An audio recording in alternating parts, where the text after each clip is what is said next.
Brilliance Audio.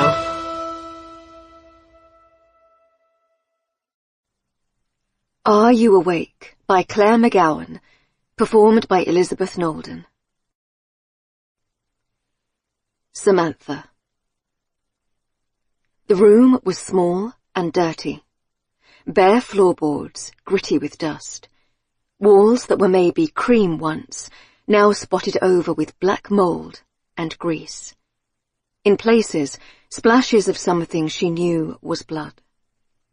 They had never cleaned it up properly, a fact she couldn't stop thinking about.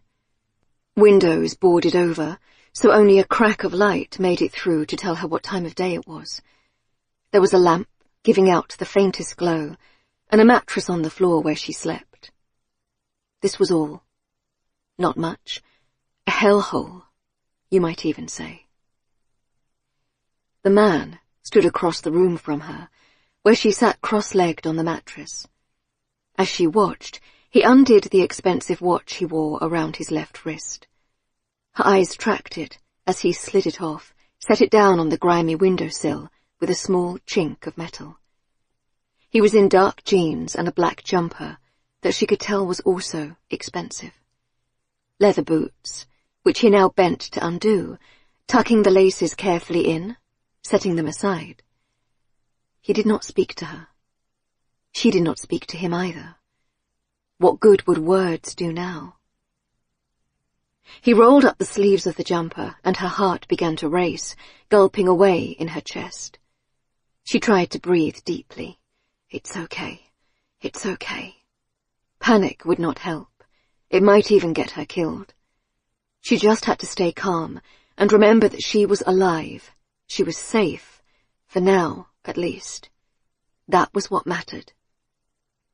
He picked up the knife that lay on the windowsill, catching a dull glint of light from the window, then carried it across the room to her, his feet making no sound.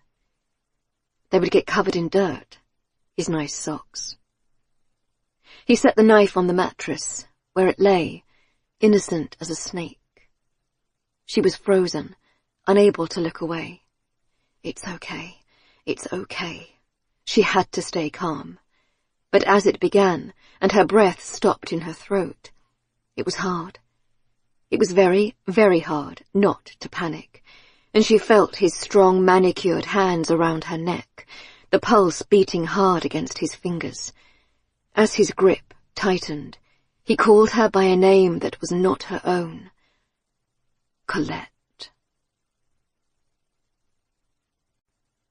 Mary. I hate you, she stared through the bars, rage in her eyes. Okay, that's not going to change anything. I hate you. All right, I get the message. Now will you please go to sleep? In response, Audrey opened her mouth and began to howl. Mary had encountered parents who seemed to have become entirely deaf to their children's cries. Or not deaf exactly, but undisturbed by them, certainly. More of a resigned, oh look, he's crying again, than an, oh my God, what is that sound, I must stop at any cost. She herself had never gone deaf to her children, more was the pity, and with two of them, it seemed they could cry in stereo, or in a perfect rota, so that if one briefly went to sleep and shut up, the other would wake up and start screaming. Right now, she was standing over Audrey's crib, trying to press her very gently back down to the mattress. Audrey had strong little toddler legs and didn't want to go to sleep. It was morning, she insisted. Morning, Mummy! And she wasn't wrong. It was 4 a.m., and the sky was already grey with light. Mary felt the days never ended at the moment. They just ran into each other, bleeding round the edges. Her brain never switched off, and it was beginning to make her crazy. As in, she actually worried she was going mad, could feel it fritzing at the sides of her mind. How long did you have to be awake before you lost it entirely? Almost 3 years. That should do it, surely. In his crib against the opposite wall, Leo tensed in his sleep. Oh God, she couldn't cope if they both woke up. She really couldn't. Audrey, she whispered firmly, you have to go to sleep. It's night time. Morning time. Come on. She scooped the hot, angry child out of her cot and carried her to the window. "Look, there's no one about. It's still too early." Audrey was 2. She had no concept of time. She squirmed in Mary's arms, in her vest and nappy. It was too hot to sleep, too hot and too bright. London intruded even at this hour. It wasn't true that no one was about. Cars went past regularly, and there were even a few people walking down the street. Where to? Mary wondered. Perhaps low-paid jobs like cleaning or opening up a coffee shop. That made her feel guilty. She didn't have to work at all at the moment. She had another 6 months on her maternity leave for Leo. Jack earned enough to keep them all, even if the flat only had 2 bedrooms, and the kids woke each other up constantly. She should be grateful, rather than filled with resentment that Jack was fast asleep next door, arms thrown over his head, oblivious. Maybe she'd go back to writing down those daily gratitudes, like her friend Francine had suggested, and that would make her a nicer, more pleasant wife and mother. She'd kept up the habit for a few days, then Audrey had ripped out the pages of the expensive notebook and scribbled on them in crayon, and Jack had set down a coffee cup on the cover, leaving a large brown ring. Bleary-eyed, she stared out of the window, just to look at something that wasn't her flat, the peeling wallpaper where Audrey had picked at it, the struggling child in her arms, gasping and hot against her chest, outraged and not able to say why. They lived opposite the park, and when they'd bought the Maisonette flat 4 years ago, it had seemed like a lovely location, more than big enough for a working couple who were always out on weekends. No need for a garden, they agreed, when they had green space so close. Now, the park was just somewhere to drag the kids round for 10 minutes. She squinted in the half-dawn. Something had caught her eye, in the row of houses that overlooked the park, a street at a right angle to Mary's own. Movement of some kind. She tried to catch it again, a glow of light and the sensation of frantic activity, as if someone was dancing or performing martial arts or something like that. At this time of night, maybe they couldn't sleep either. For a moment she watched the movement. Was it 2 people? What were they doing? The mild curiosity cutting through her brain fog a little. Who would be up in the middle of the night, and what were they doing? For a brief second, Mary wondered if she should be worried. Was there a suggestion of violence in the moving shadows, thrown against the shuttered window? Maybe she was witnessing something terrible, and she wouldn't even realize until she saw it on the news.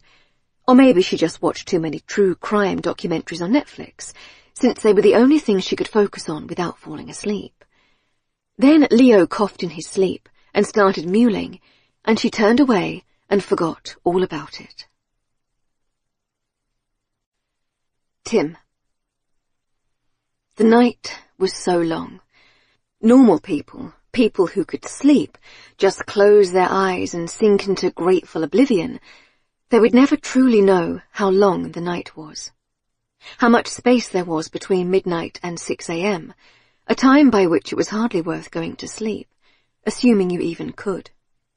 How many hours to beat yourself up about your every failure and shortcoming, to be stuck with your miserable, wide-awake self, and no escape. His night usually went like this. Midnight, turn off the light, his phone in another room. He knew all the science on blue light and circadian rhythms.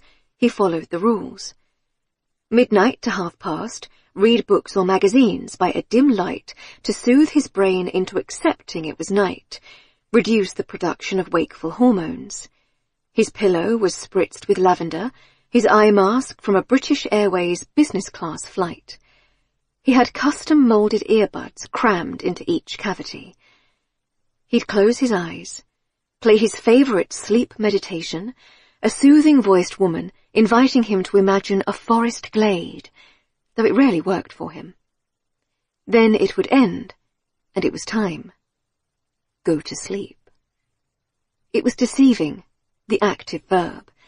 There was no way to will yourself to sleep. You had to surrender to it. But that was the hardest thing of all, to just wait. He had made his bedroom as dark and cool as he could, But there was still disruption. This was London, after all. Someone at the bins of the flats, almost too late for the morning collection. The swish of a car on the road. The murdered child shrieks of foxes, which no longer even raised his heart rate. Also, he was really hot. Why was it so hot? He kicked off the covers, then irritably shrugged down his flannel pyjamas. He'd sleep in just pants. Not that he could sleep.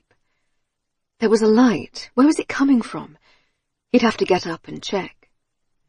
He lumbered into the orange-lit kitchen, flooded from the streetlight outside, and twitched the blinds further shut. He might as well check his phone too while he was there, bathing his face in blue, waking himself up more. 4 a.m. How was it 4 a.m. already? It seemed no time had passed. He had to be up in 4 hours, otherwise he wouldn't sleep the following night either.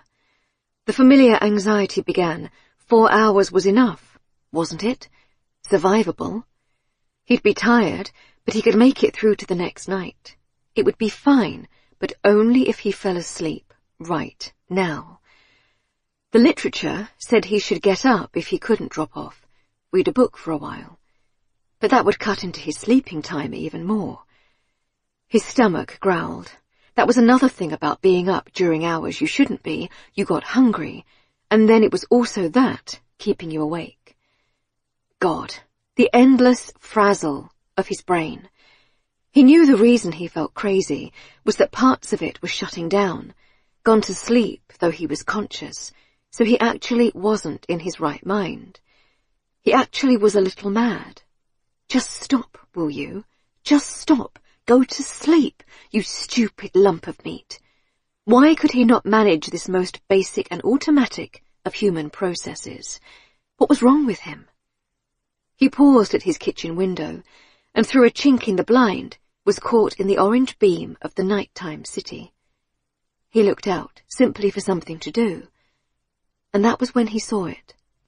Movement, in the window of one of the houses by the park. Mary. The next morning, if you could even call it that, when you'd barely been to sleep at all, Mary was at the kitchen table trying to force food into both children at the same time. Leo was latched to her left breast, suckling hard with his greedy little mouth. Was it supposed to hurt?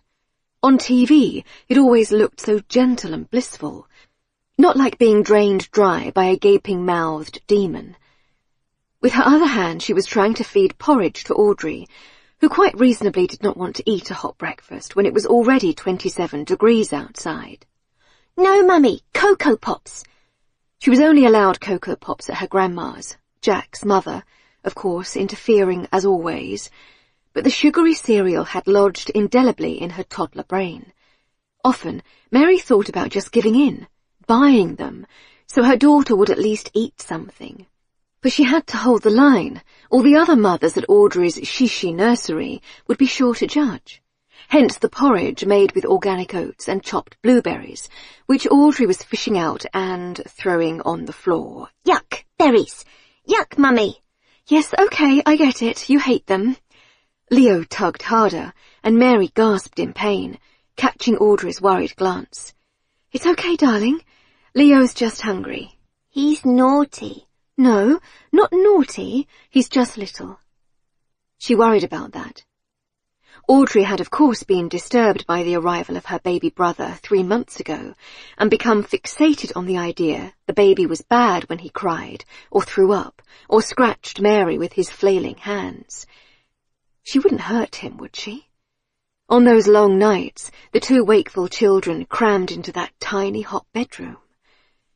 Jack came bumbling in then, catching his thigh on the edge of the dresser and letting out a curse word that Audrey cocked her head at, no doubt storing it away to bring out at the least appropriate moment. "Ow!" He hopped about for a minute. Let him try giving birth, see how much of a fuss he'd make about a small bruise then. God, I'm exhausted. Hardly slept at all. Do not punch your husband. Do not punch him. "You look asleep to me." Mary took advantage of Audrey's distraction to spoon some porridge into her mouth. Outraged at the trick, she spat it out onto the table. Mary sighed. I suppose I got a bit. You? Up most of the night with one or the other. It's too hot for them. Will you see about getting an aircon unit today? Huh, some chance. They've been sold out for weeks. Mary scraped up another spoonful of porridge. I thought I saw something last night. Out the window. Jack was staring into the fridge. What was he looking for? The cold air was getting out. Some kind of people moving about. Dancing. Or maybe like, I don't know, violence. Violence? I'm not sure. It was in one of those houses that look onto the park. That's too far away to see, surely. You probably imagined it, you're so sleep-deprived. He cast a vague eye over the table. What's there for breakfast? You could finish Audrey's porridge, since she's barely eaten a bite. No. Granola? Run out. I'll try and go today. The thought of dragging the two children round the supermarket made her want to cry. Or you could go on the way home. He took some bread from the open packet, spilling crumbs. I'll be late today. Again? He was late so often at the moment, and she was ashamed to admit she counted down the hours until someone else could take responsibility for the children, even for a minute. Lots on. Sorry. She sighed again. The sound reminded her of her mother, who'd never worked after having her 3 children. Discontentment. An unhappy marriage stuck in old gender roles. How had she fallen into this too? She was a lawyer. She used to get her nails done, potter about whistles on her lunch hour. She used to actually have a lunch hour, instead of an extended battle somewhere between 11 to 3, depending on naps and when the kids woke up, which usually ended with significantly more food on the floor than in anyone's stomachs. She won't starve, her own mother always said about Audrey. If she won't eat, let her go hungry. Firmly, Mary stood up. Leo squawked at the sudden movement, clutched to her breast, and took the dish away from Audrey. All right then, no breakfast if you won't eat it. Audrey started to cry. Jack's brow furrowed as he extracted his burnt toast from the machine. She'll be hungry, Mary. She's fine. Listen to her. She cries like this every 10 minutes, she snapped. You'd know that if you were ever here. Ah, a classic frustrated wife line. Where did they come from? Had she absorbed them before she could even speak? Jack looked pained. A pause. She took a deep breath. There's jam in the fridge. She sat back down again, placed the bowl in front of the toddler, who seized the plastic spoon and began to eat with every sign of enjoyment. See, said Jack. She was hungry. Mary counted to 10, and when that didn't work, just kept on counting until her husband had spread jam on his toast, leaving crumbs and smears everywhere, stuffed it into his mouth in 3 bites, and ruffled Audrey's hair before running out for the train. An hour crammed up into people's armpits during the hottest week of the year, followed by more hours in a stuffy, non-air-conditioned office, working on the world's dullest subject, tax law. Coming home at 8, sweaty and rumpled, the same crowded trains and irate commuters. An hour to himself before bed, if he could stay awake that long. Lucky bastard, Mary thought, as he slammed the door behind him. Tim. Stumbling out into the daylight felt like an assault on his senses, bringing back memories of that day, the first spark of light piercing the dark, the terrible hope, and then the worst moments of all, waiting for them to reach him, sure that his air would run out before then, or that the crushing pain in his legs meant he'd bleed to death once moved. He'd seen it on TV medical shows, that sometimes you couldn't feel your wound until they removed the object that was stuck in you, and the blood that was being kept in would rush out, and you'd die just when you thought you were saved. He could not bear the thought of that. All the same, he knew it was important to leave the house and soak up daylight, especially when it was sunny, like now. to help calibrate his body clock and enjoy the weather, as Alice would have said. She was obsessed with making the most of the weather, having grown up in a country where it wasn't reliable. His father had never understood this. You hid indoors when it was warm, you closed the blinds and doors and kept the heat out. He would mutter to himself, seeing Alice sprawled out on a yoga mat on the lawn, face held to the sun, body glistening with oil. But his father was dead 6 years, and Tim did not want to think about Alice's body. Some things were too painful. Oh. Tim jerked to himself, suddenly aware that he had just woken up, standing on his feet in the kitchen. This happened sometimes. Micro-sleeps, they called it, so fast you didn't register it happening, lasting only seconds. Lethal, if you were driving at the time. His brain was so starved of sleep it was shutting itself down. A bad sign, and they were getting longer too. The other day he'd found himself wandering the aisles at Sainsbury's, a packet of tofu in hand, with no memory of going there. Tim didn't even eat tofu. That was Alice's thing. He opened his door, checking compulsively that he had his keys, and stepped onto the dirty carpet in the hallway of his flats. This was okay. He wasn't trapped. That had been many months ago. He didn't need to think about Alice. She was gone, separate from him. He only had to think about going out, pushing his feet into old flip-flops and slogging round the park. Suddenly he remembered himself in the night, standing at the kitchen window, almost sleepwalking with exhaustion. He'd seen something in one of the houses overlooking the park, something his brain had not been able to pass. Movement, violent movement, in the middle of the night. That was strange. Deep inside, buried under layers of his own rubble, Tim felt a spark. Interest. The curiosity that drove you as a journalist to find and uncover. What was going on in that house? Was someone being hurt? He hadn't felt the immediate worry that would have sent him to call the police, but there'd been something about it that snagged his attention all the same. He couldn't even say exactly what he'd seen. Tim decided he would try to find out more, and this would give some purpose to his morning shamble, dodging small children and dogs, aware of the disapproving glances the local mums gave him, with his unshaven beard and uncut hair, his rumpled clothes. He knew he was a state. How to explain that none of it seemed to matter? It was hard enough to put the shoes on and find his keys and his phone. Often he didn't even take his phone with him. No one was going to be calling him, no one who mattered anyway.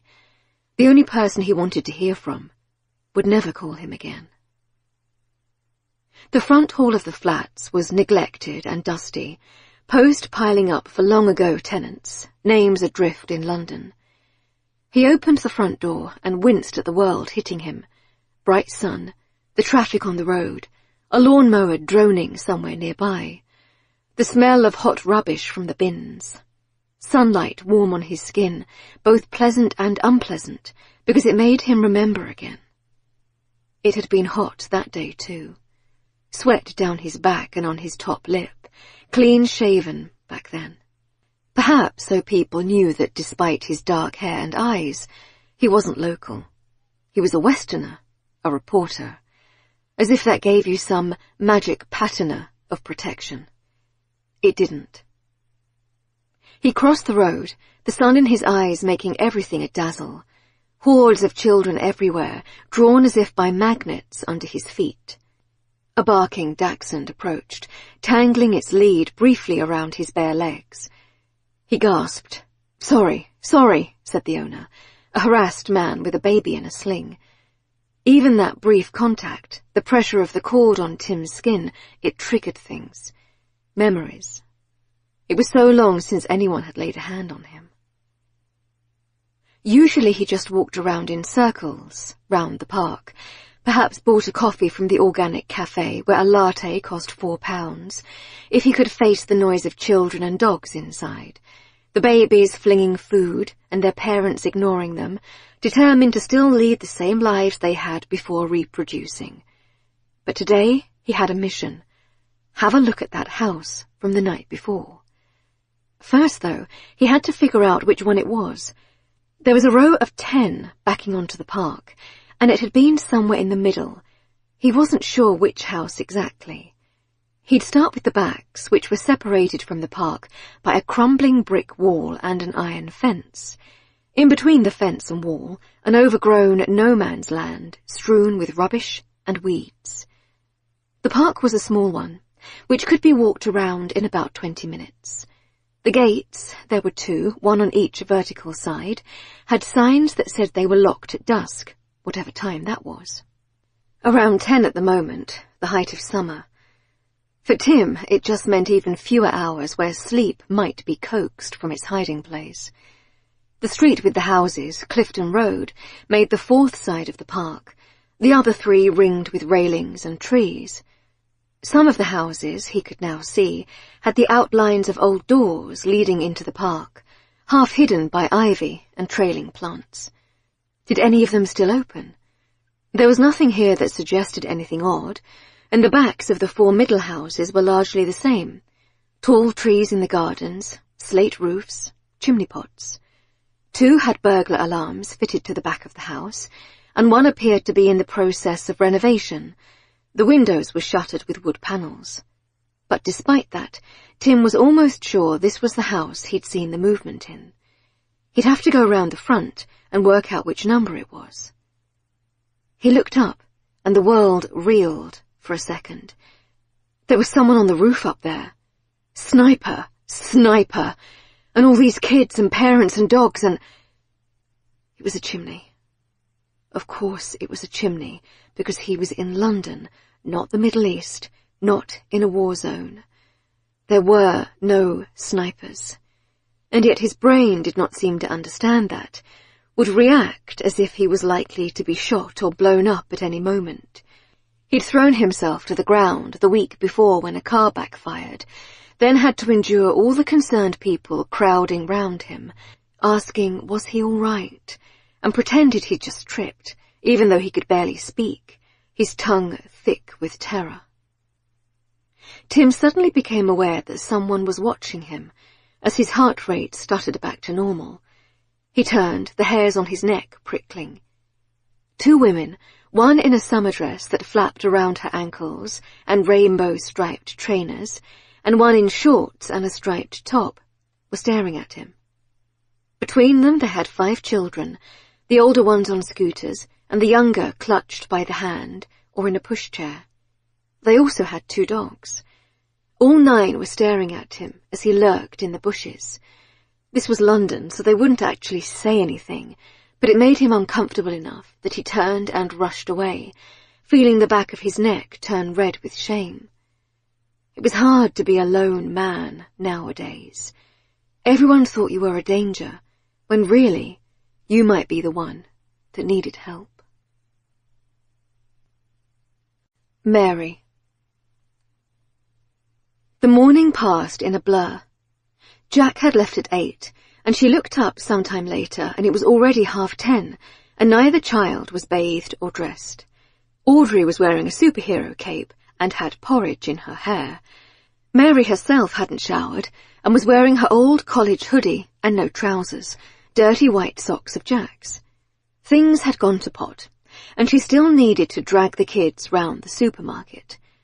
She resorted to a trick she often used, stepping into the shower with Leo in her arms, squirming as the warm water fell on him, shielding his face while trying to scrub herself with the other hand.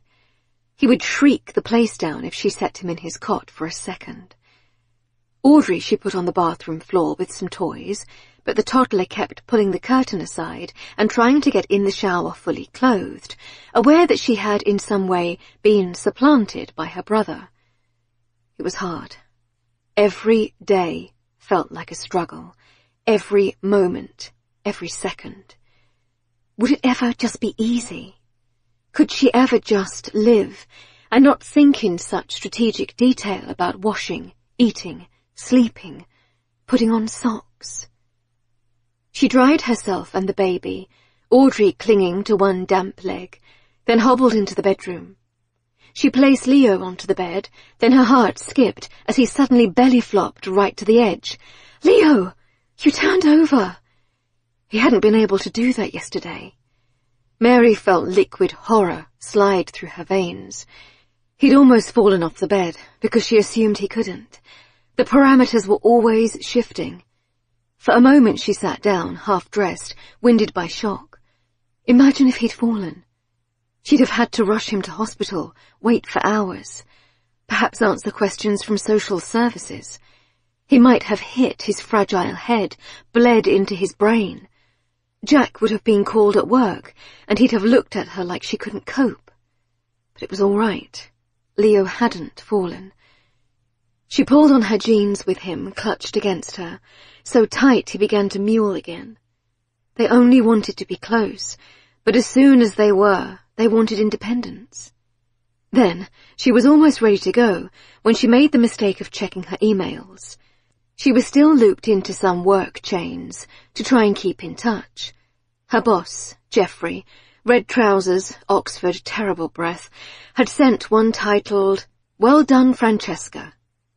Mary clicked on it, knowing it was masochistic.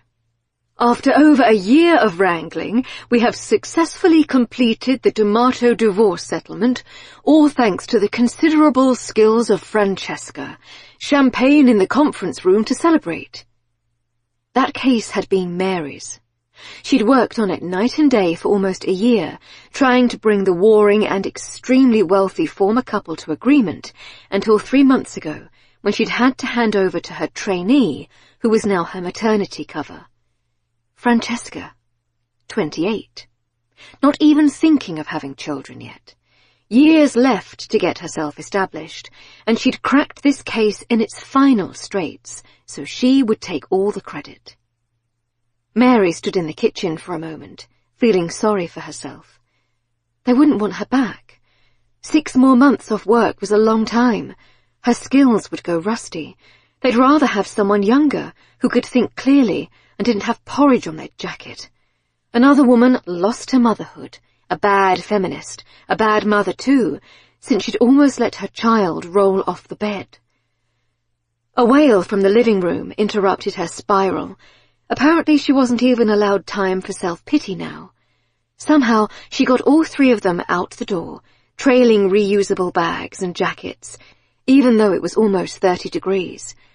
The car was empty of air, hot with dust, and Audrey began to cry and buck as Mary strapped her into the seat. No car! No go! We're going to the shops. You can sit on Thomas. This was a ride on Thomas the Tank Engine, cynically located outside the supermarket. Instantly, Audrey stopped crying, and Mary wondered with dread if she had £1 in her purse to operate Thomas. The consequences of such a broken promise would be dire. She put Leo in his seat, grateful that he stayed where she left him for now, though clearly those days were coming to an end. And they were off. The car was almost out of petrol, and she remembered Jack had taken it out last 2 evenings before, supposedly to get milk. He'd been gone a long time, hadn't he? She hadn't really processed it then, because time could lose all meaning in the pre-bath, pre-bed vortex. She had just pulled out of her drive and into the road, still musing on this, when someone stepped off the pavement, right in front of her. Mary's brain was slow. She felt the delay, the half-second drag of her mind, telling her foot to slam down. The car was stopping, but not fast enough. The man was still standing there, staring in the other direction, back into the park. She was going to hit him. This was it. She was going to run someone over. Then the car stopped, 2 inches from his legs. He turned to look at her, and she saw he was wild-eyed, with a thick beard and uncut hair, wearing cargo shorts with lots of pockets, and a hoodie despite the heat. She recognized him from somewhere, maybe. For a second they just stared at each other, Mary panting with shock. Audrey was pointing. Mummy, the man. She rolled down the window, rage hijacking her mind. Why can't you look where you're going? Sorry. He had an upper-class English accent, RP, at odds with his appearance. I have 2 kids in the car. We could have been killed. Hardly, since she'd only been going 5 miles an hour, but still, stupid man. Making everything harder when it was already impossible. For the second time that morning, she had a sense of doom averted, a shaky relief that made her want to burst into tears. Behind her, another car blew its horn, and Mary realized she'd better move. "Just watch out," she snapped at the man, and irritably started her engine, forcing him to stumble out of the way, back onto the pavement. To Audrey, she said, "That's why we always look both ways." But Audrey was staring back at the man, sucking thoughtfully on the hem of her summer dress. Mary shouldn't have shouted in front of the kids like that, and at someone who might be a neighbour as well. Too late to fix it now. Mary put on the radio to try and fill her brain with something else. The lunchtime news. Words. It all seemed to blur into one these days. Brexit, Europe, crime, people lost and people found, but not as they'd been. She snapped it off again, worried Audrey was taking too much of it in, the panic and fear of the world. The supermarket was so big. Mary struggled to remember where things were. Maple syrup? Wouldn't it be with the jam? No, it was in a random section by the freezers, with ice cream toppings. This caused her great irrational anger, since it made absolutely no sense. Jack had added a lot of things to the list, in his scrawly handwriting. Whey powder? They didn't sell that in Sainsbury's, for God's sake. And what was he doing with it anyway? That was for the kind of bulky man who took lots of selfies at the gym. Jack was a tax lawyer. Her mind raced on. He was trying to get in shape, probably for some new young woman at the office, bright and smiling, and not covered in petit velours. She would have words with him later. Let him buy his own bloody whey powder, if he wanted it so much. She moved through the aisles, trying to make her brain focus.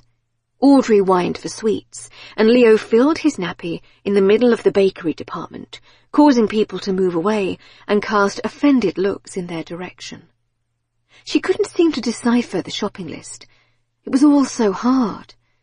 Was this sleeplessness? Weren't you supposed to be like a drunk when you hadn't slept for even one night? Mary hadn't slept in nearly 3 years. Or was it baby brain? Had Leo actually sucked some of her out, consumed her brain cells in the womb?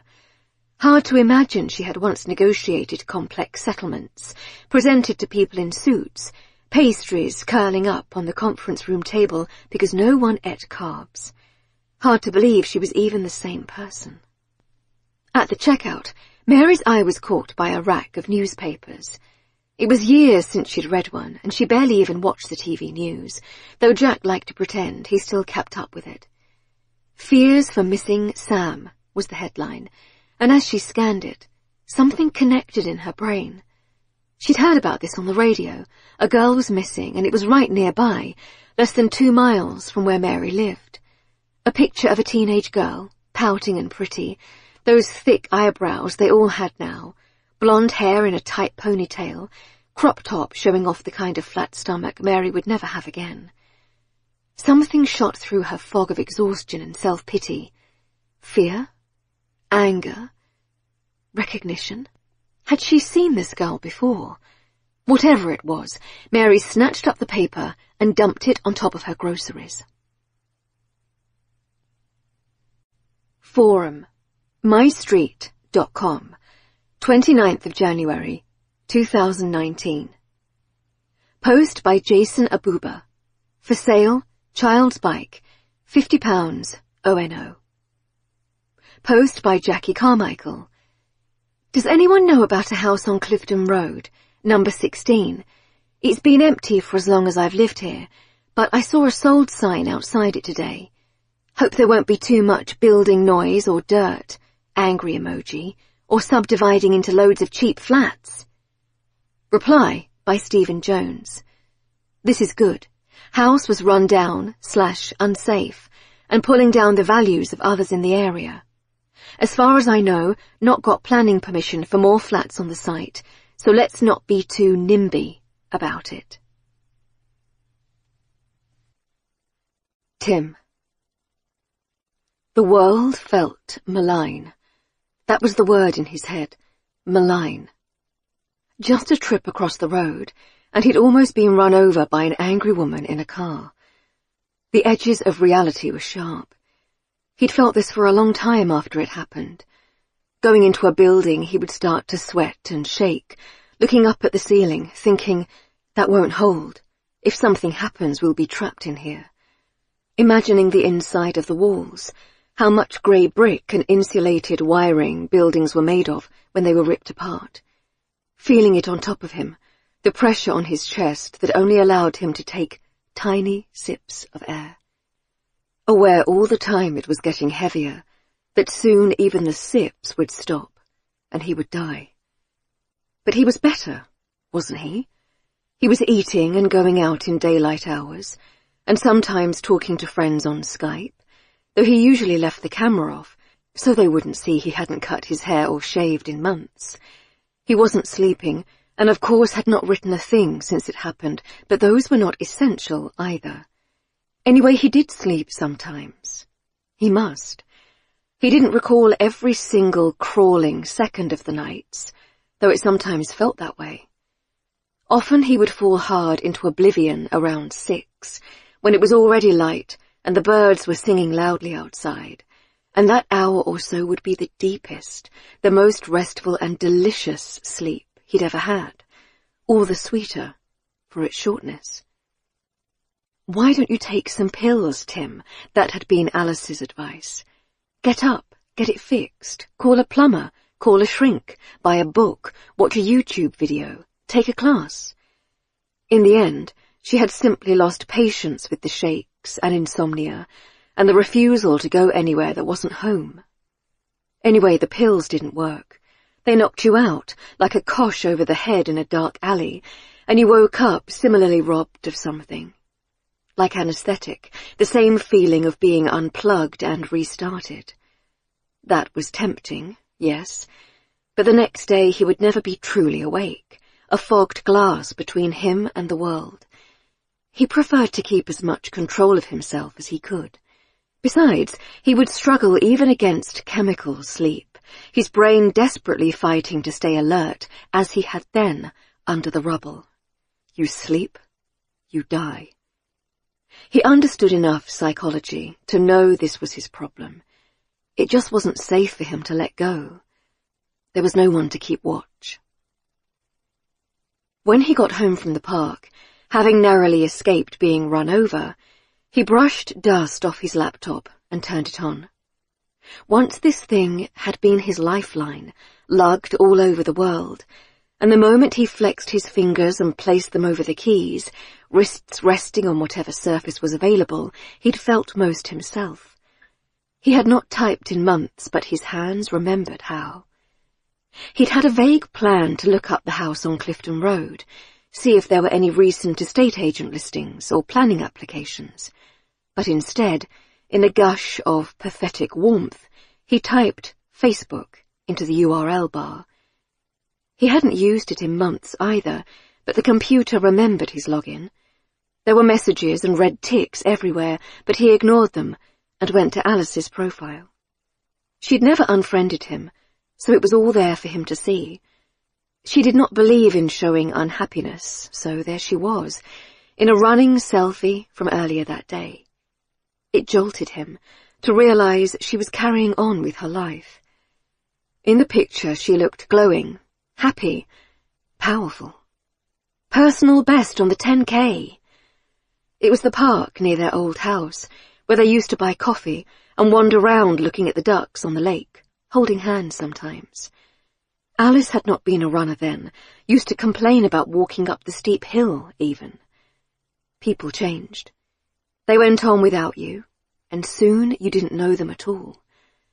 Somehow that thought was so difficult, so unwieldy and sad, that he felt breathless.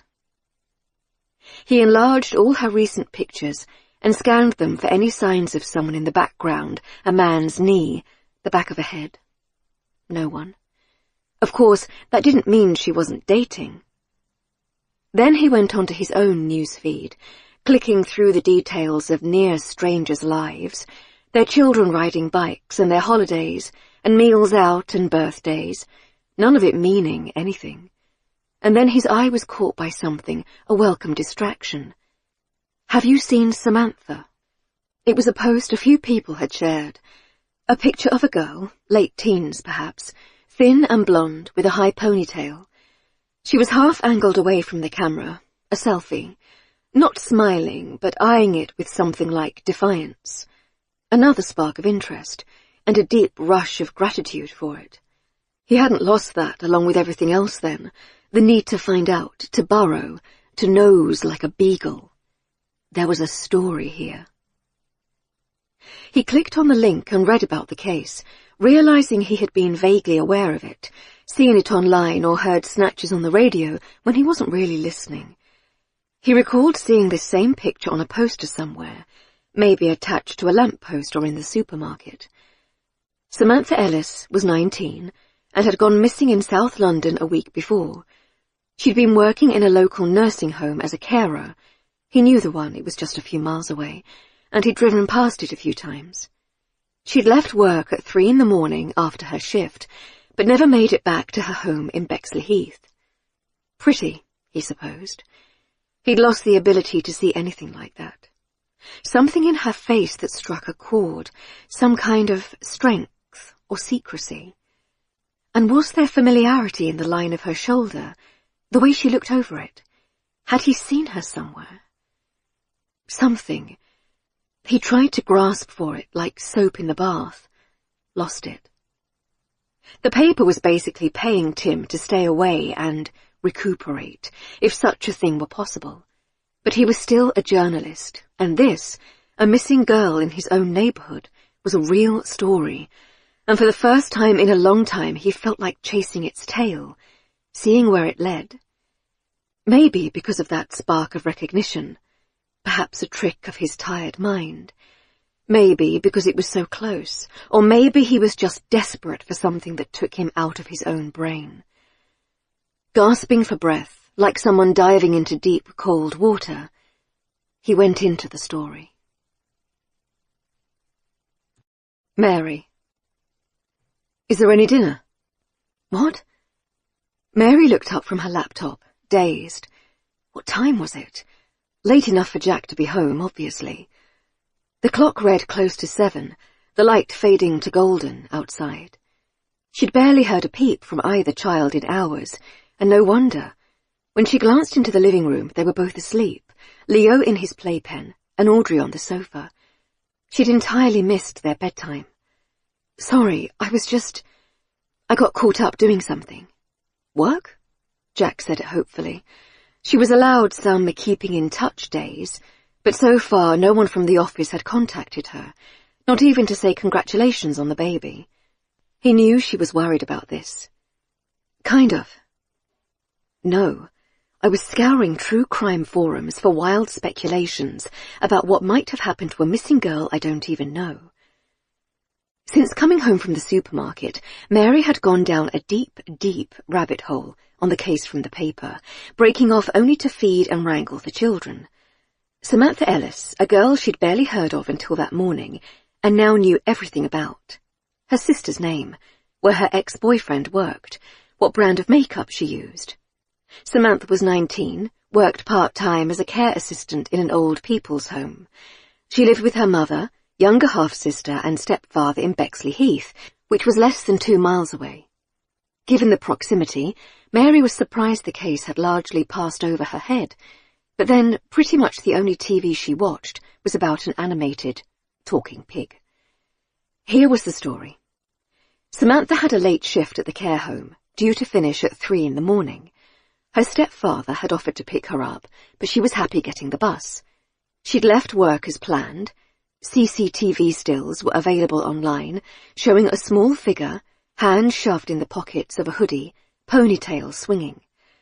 Something so sinister about the night vision view. But of course you only saw people on those cameras when things had gone terribly wrong, when the person had been lost, come to harm, stepping into the dark and disappearing. Where was she now? Mary was slightly alarmed at how deep she'd gone. She'd even set up an account on a true crime forum called The Dark Side, and written a post asking what people thought about the case. Now she blinked, remembering that her husband was standing in front of her, hungry and miffed, her children unbathed and sleeping on furniture. "I'm sorry, I can make a stir-fry?" Jack gave a small, muttered sigh. "We'd better order something." "All right. Sorry, I just lost track of time. Didn't get much sleep again." Her trump card. He wasn't the one existing on Guantanamo Bay levels of sleep deprivation. "I know. Shouldn't they be in bed now, though?" He'd reached into the fridge for a protein smoothie, which he must have bought himself, since she certainly hadn't. Once he would have had a beer after work, or opened a bottle of wine, poured her a glass. What was going on here? If only she had the energy to worry about it. Jack ate his lukewarm takeaway pizza in front of Channel 4 News on +1, while Mary put the children to bed, then came downstairs. She'd likely be up again in minutes when one of them started to cry. Was it worth starting to watch something, or picking up a book? She could hardly bear the news these days. Everything seemed an intolerable threat to her children, who'd lived so few days in the world. They'd grow up in a non-European Britain, a world with rising seas and poisoned air, and right-wing extremism and bombs at concerts. It didn't seem fair. Leo was 3 months old, conceived barely a year ago.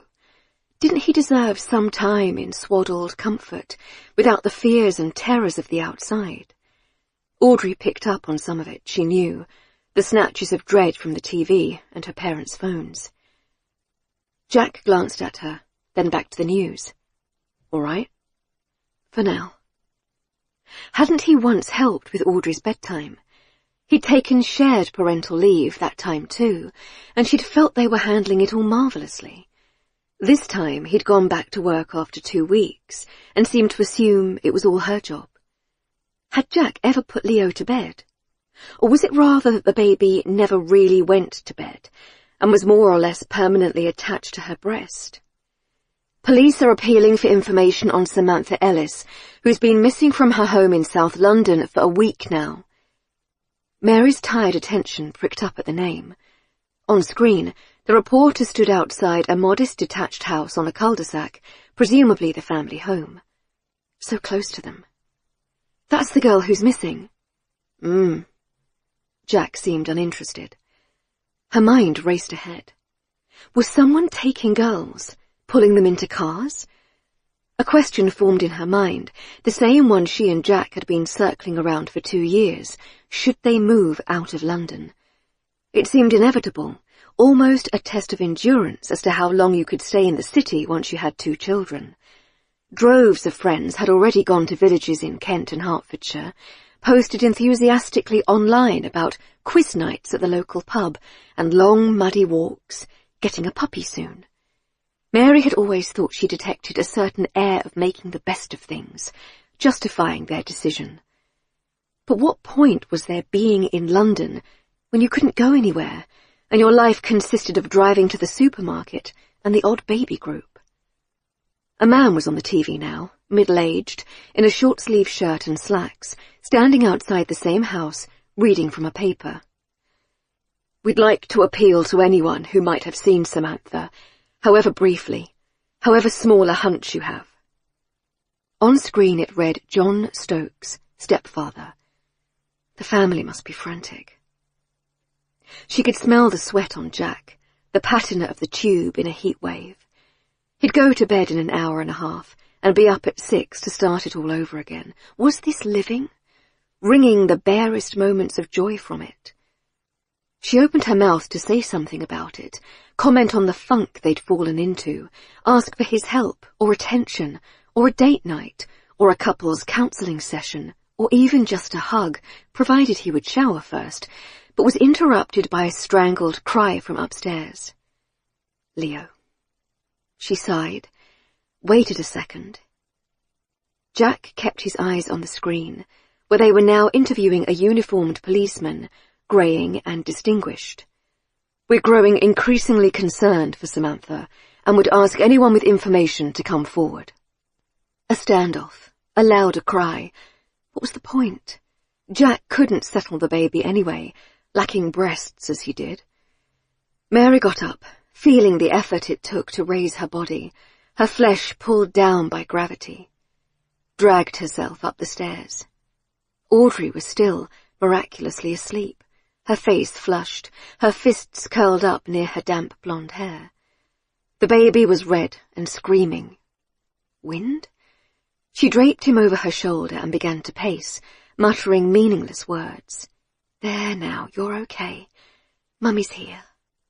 He didn't understand. She was saying it for herself, really. Shh, shh, you'll wake your sister. Was he sick? The nappy seemed dry and clean. She rubbed his little stomach. The pain of living was etched all over him. I'm sorry, baby. Usually Leo would go to sleep again after a while, but tonight he did not. Every time his eyes shut and breathing slowed, she would try to creep to the door and sneak it open, holding her own breath like she was in a heist film, only to hear the slight choking cry as he woke. Back she'd go to scoop him up, the only way to stop him waking Audrey, who shifted and moaned in her sleep each time. How much time had gone by? She heard Jack turn the TV off and pad up to bed. He hadn't come in to check on her. Jack, she hissed. Jack. Finally, he opened the door, moving as stealthily as her. There was nothing they feared more than both children waking up at once. All okay? His voice low in the darkening room. Well, not really, no. I can't leave him. He keeps waking up. Oh. He just stood there, useless. Can you at least bring my phone and a glass of water? He did so, and then she heard him brush his teeth and flush the loo, the creak of springs as he climbed into bed next door. When she heard his snore start up, she hated him with a power so strong it shocked her. The night wore on. Mary crawled into her own bed about 1. At 1:22 a.m., Leo woke up, howling. She checked his nappy, which was dry, and wearily looked him over for injuries, rashes, signs of meningitis. Was meningitis still a thing? You didn't hear as much about it as you used to. He was fine, just wailing inconsolably, so she took him into their bed, held him against her. The need to sleep was like a physical pain. Please, please, just close your eyes. Please. Eventually, she must have dozed off, because she jerked awake, and he was asleep on her, breathing deeply. Mindful of horror stories about suffocation, she lifted him like a bomb disposal expert and laid him in his cot, crept in beside a comatose Jack. At 2:10 a.m., Audrey woke up and began shouting loudly for breakfast. Startled awake, Mary ran into her. Leo was fast asleep, but Audrey was sitting up, pointing at the window, which, with the street light right outside, it was bright as day. Darling, it's night time, not breakfast time. No night time. I see sun. With fantasies about living in a dark and silent cottage, miles from anyone, Mary read a story in a low voice, until Audrey began to droop over her thumb. Mary knew she shouldn't let her suck her thumb, but had not the stomach for the inevitable war it would provoke. At 2:47 a.m., mere minutes after Audrey had got back to sleep, Leo woke up, yelling for his feed. His nappy was sodden, his little bottom red and sore. She cleaned him up under the growling light of the bathroom, the noise of which woke Audrey. Mary shushed her to sleep with a made-up story about bin men, while feeding Leo, who suckled from her so greedily she winced in pain. She crawled back into bed again beside Jack, who had not stirred once during all of this. For a moment she lay awake, staring at his profile in the grey light. It would be dawn in less than an hour. She could already hear a bird twittering outside.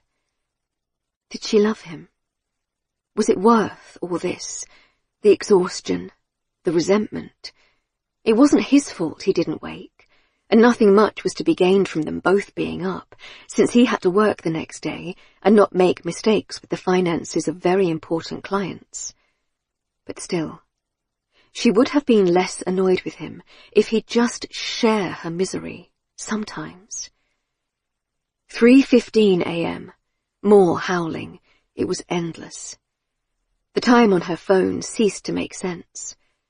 Back in the chair in the kids' room, she clicked in and out of e-books, Twitter, news sites, reading more on the story of the missing girl, just for something to do. Someone else's pain, to distract from her own unhappiness. Exhaustion.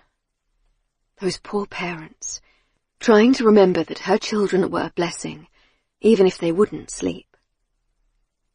She carried Leo to the window, to look at him by the streetlight. No injuries, nothing wrong that she could see. His breathing calmed a little, and she kept rubbing, rocking. Her eyes went to the park again, the dark expanse of it among the burning orange streetlights. Someone was there. A man, she was sure, poking about in the bushes at the top end of the park. Why was he in there in the middle of the night? Didn't the gates get locked? As she watched, he turned his head towards her window, and in the glow of the streetlight she saw who it was, the man she'd almost run over earlier. What was he doing out there?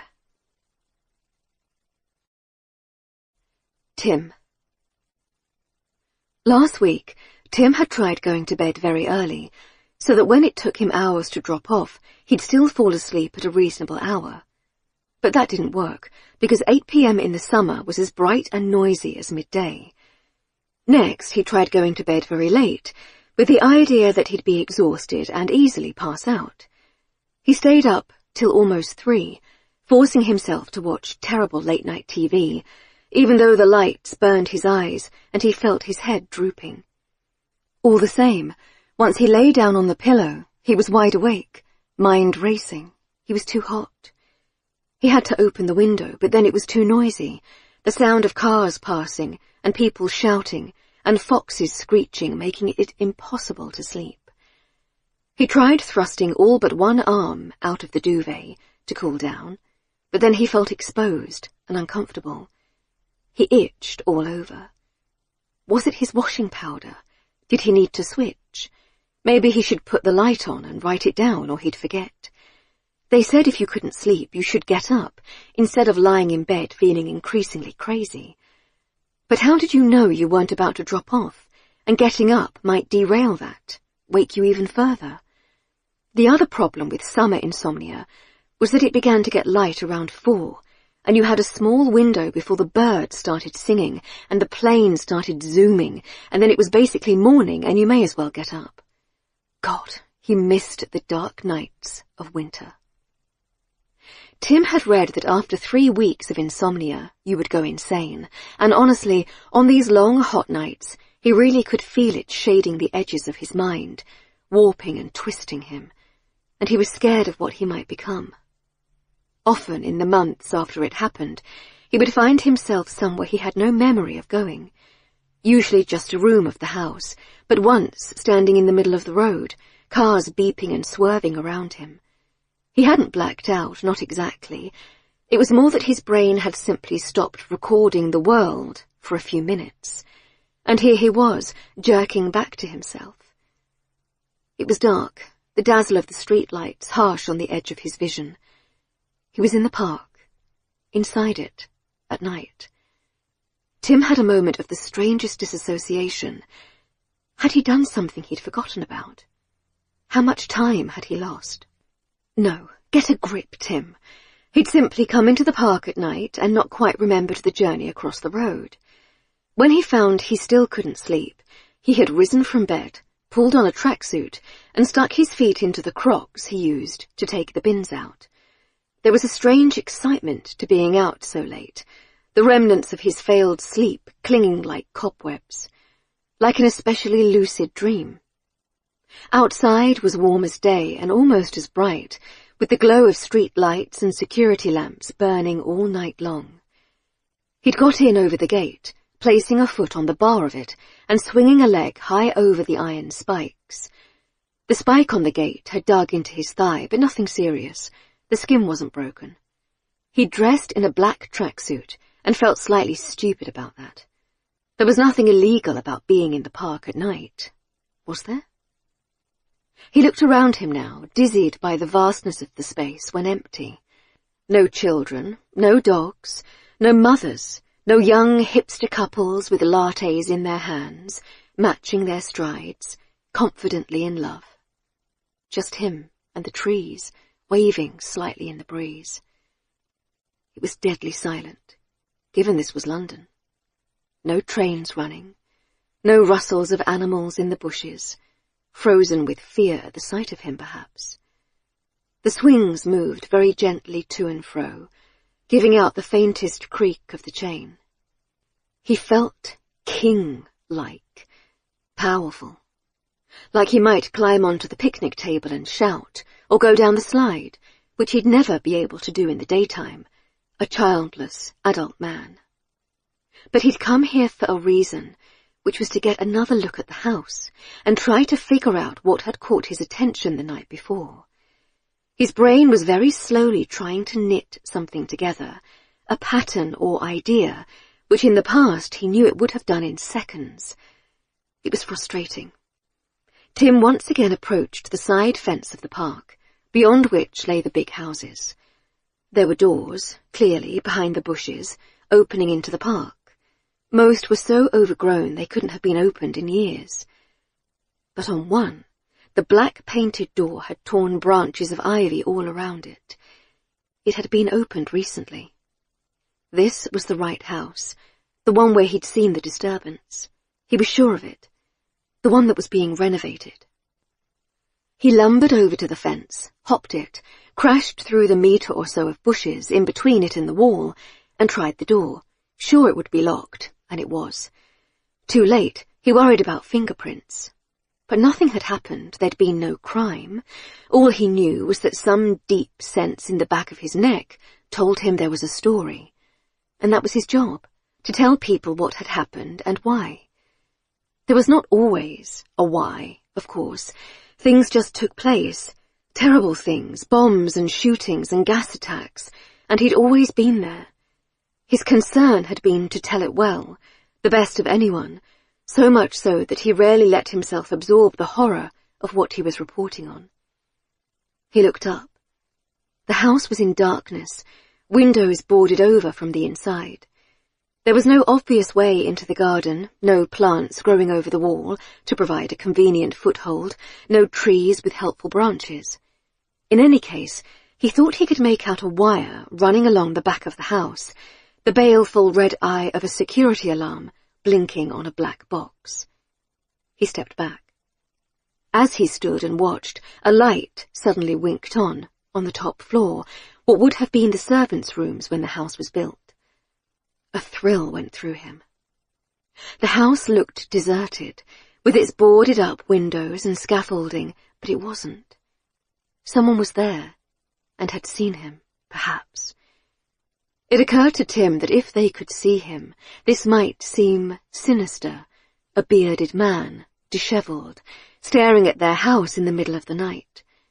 Perhaps there was a woman or child who would be scared, and at this thought he was overwhelmed with shame again for what he'd become, a figure of fear to the small and innocent. This was stupid, it was just a house, and maybe whoever lived there liked to dance around at night. Probably it was nothing. "What are you doing?" A voice cut through the static in his head. For a moment he thought he'd started hearing his own thoughts even louder, actual audible hallucinations, but then he realized someone was watching him through the bars of the fence. A woman was standing on the pavement outside the park. Her hair was sticking up, and she was wearing pyjama bottoms and a cardigan, her feet in flip-flops. He stared back at her for a moment. The woman and him, total strangers, in the strangest of situations, in the middle of the sleeping city. Mary. She didn't know what had come over her. Somehow it was all too much, the stuffy flat with the damp creeping along the ceiling, The two children sharing the small bedroom, even though the place was worth at least £500,000. Holding her breath as she rocked Leo for hours, in case Audrey woke up too. When she saw the man in the park, she had simply laid Leo in his crib, slipped her feet into her flip-flops, picked up the keys, and walked out of the flat. In the middle of the night, leaving her children asleep. Admittedly with their father in the next room, and surely even he would wake up if anything went wrong. It felt dizzying to cross the road in the dark, everything so silent, the houses shuttered. A fox streaked past her, barely even afraid, its tail striped like a raccoon. A hot breeze stirred the trees and made the swings creak eerily. With no idea what she was doing, she marched over to the fence, where the man was beyond the bushes, staring up at the backs of the houses. "What are you doing?" she called, her voice sounding loud in the quiet. He flinched, so violently it alarmed her, and she backed away. He said, "Oh, God, I don't know. What are you doing?" His voice was deep and hoarse. Good question. Some urge for escape, maybe, or to find out more about the house, or maybe even say sorry for shouting at him in the street.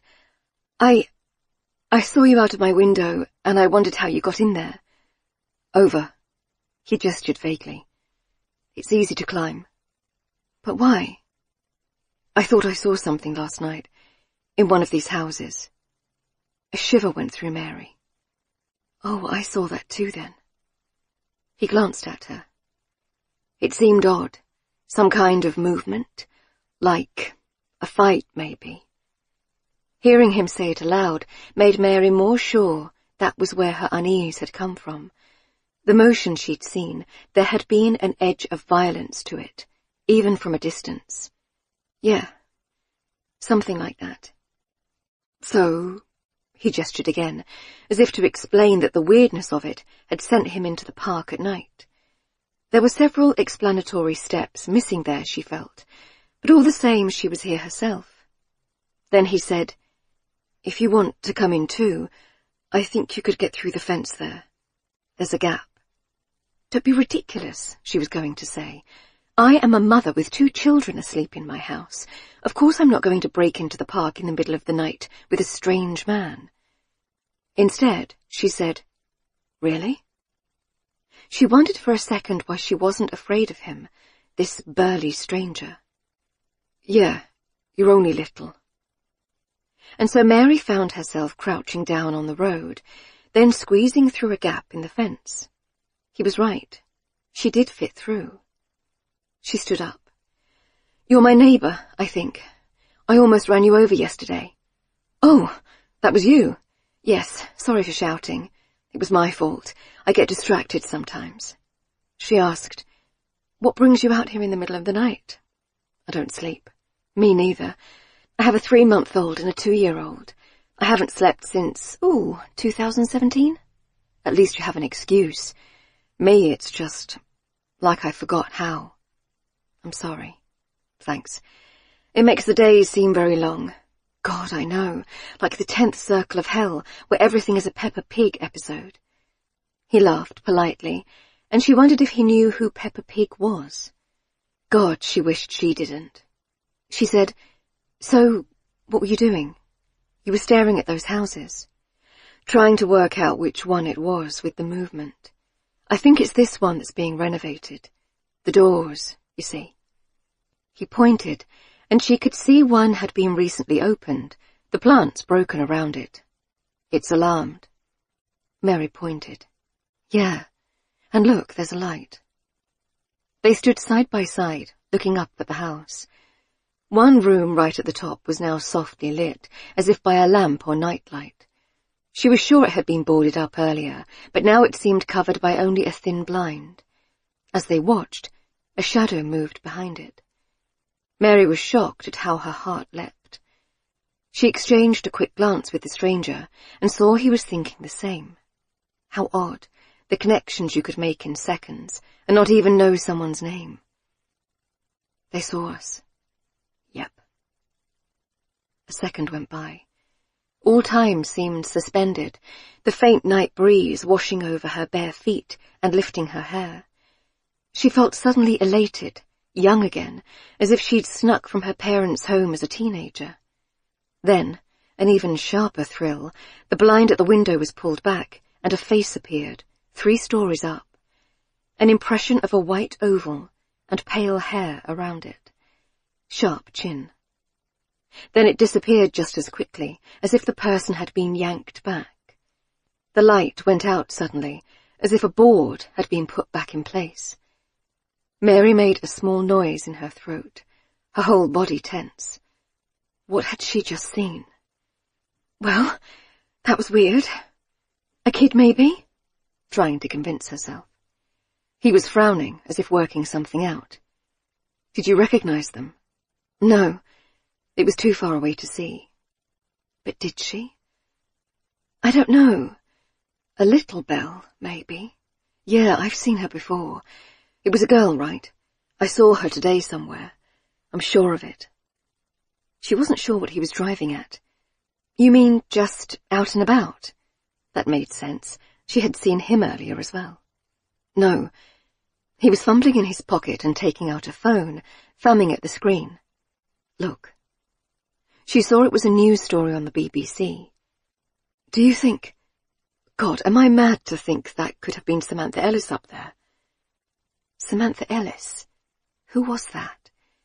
Mary was confused for a moment, as if she could feel the cogs of her mind grinding, catching. She had been smart, once. Maybe she never would be again, as if her brain had shrunk and turned to mush against her skull. Then she understood. Oh, the missing girl! You think she's inside this house? The man shrugged. Why not? She has to be somewhere, doesn't she? Forum, mystreet.com, 23rd July, 2013. Post by Mrs. Dunn to be. Hi all, just bought a house on Clifton Road, number 14, but having terrible trouble with garden drainage, practically floods every time it rains. Have complained to the council, but you know what they're like. Roll eyes emoji. Have tried the house next door, but it's empty. I'm thinking could be issue with groundwater building up on their property. Soil is clogged for some reason. Anyone know who owns it? Tim. As soon as he said Samantha Ellis, felt the syllables of the name passing through his mouth, he was sure. There was something here. He didn't know what, but something, a link to the case. That electric pulse up and down his spine, that instinct for when a hunch was true, it had not gone. Do you know much about the story? The woman was frowning. No, not really. I mean, I didn't see her face, if it even was a her. I know, but I got something. A flash. She frowned deeper, as if realizing for the first time that she was standing in a park at night with a strange man. Should we call the police then? If it's her, was she being hurt, do you think? That idea punctured his elation somewhat. What could he say? I saw a face at a window for a second, in the dark, and I thought maybe it was this missing girl. They'd think he was mad, and maybe they'd have a point. He was holding his phone still. Shall I do it then? Call? We should, shouldn't we? He didn't see any other option, so he dialed 999, absurdly worried about what might happen. They'd laugh at him or punish him in some way. The phone rang, and a woman with a tired voice picked up, asked him what his emergency was. Yes, I need the police. Not urgent, well, at least I don't think. On TV, when people rang the police, they were always frantic, being chased by a murderer, spurting blood out onto their hands. In reality, it was very calm, a number of options to go through. She asked for his name. It's Tim. Do you really need it? Dabandi. An irrational fear that she'd remember him from the news, know what had happened to him.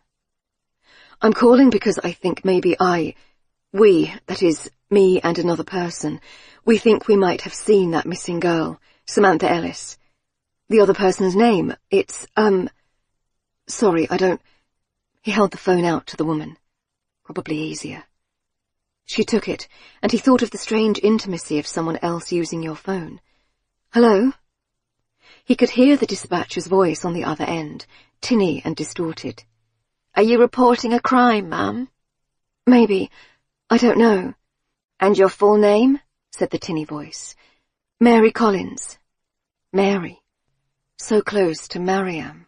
It gave him a little jolt. Look, it might be nothing, but we think maybe we saw this missing girl in the window of a house near us. I don't know what number, but it's on Clifton Road, kind of in the middle. She gave her own address too. We thought there was something going on, someone being hurt, maybe. No, it's hard to say exactly why, just an impression. The house is all locked up with this insane security system. That seems suspicious if it's meant to be a building site. No, that's not. All right. The woman, Mary, rolled her eyes and passed the phone back to Tim, who gave a few more details, repeating what she'd said for a third time. The house, the face in the window, the vague sensation of violent movement 2 nights in a row. Each time he repeated it, it seemed less robust, until he felt quite silly. Okay. Thank you. He hung up. Well? She looked at him expectantly. Tim shrugged. She said they've had hundreds of sightings of Samantha. I suppose that's normal in a high-profile case. But are they going to check it out? They said so, yeah. I didn't sense much urgency, to be honest. Mary made a noise of annoyance. And if it is Samantha? What, we just leave her there, with God knows what happening to her? She might get killed. The words seemed to drop between them like a stone, knocking them both back to awareness of the bizarre situation. She blinked. I have to... Listen, I really didn't see much. The light was in my eyes. But I'll look the story up a bit more, see if it rings any bells, and then maybe we can... I don't know what. We can hardly break into the house. She'd said we, this stranger. It was a long time since Tim had been part of a we. Ever since Alice asked him to leave. No, yeah, I'll do the same. I'm a journalist. He still was, wasn't he? He was technically still on staff. He saw that this had impressed her, reassured her slightly. Oh, right.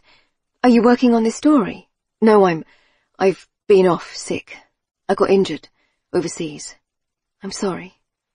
Tim's heart was racing, and for a second it was hard to gasp in air.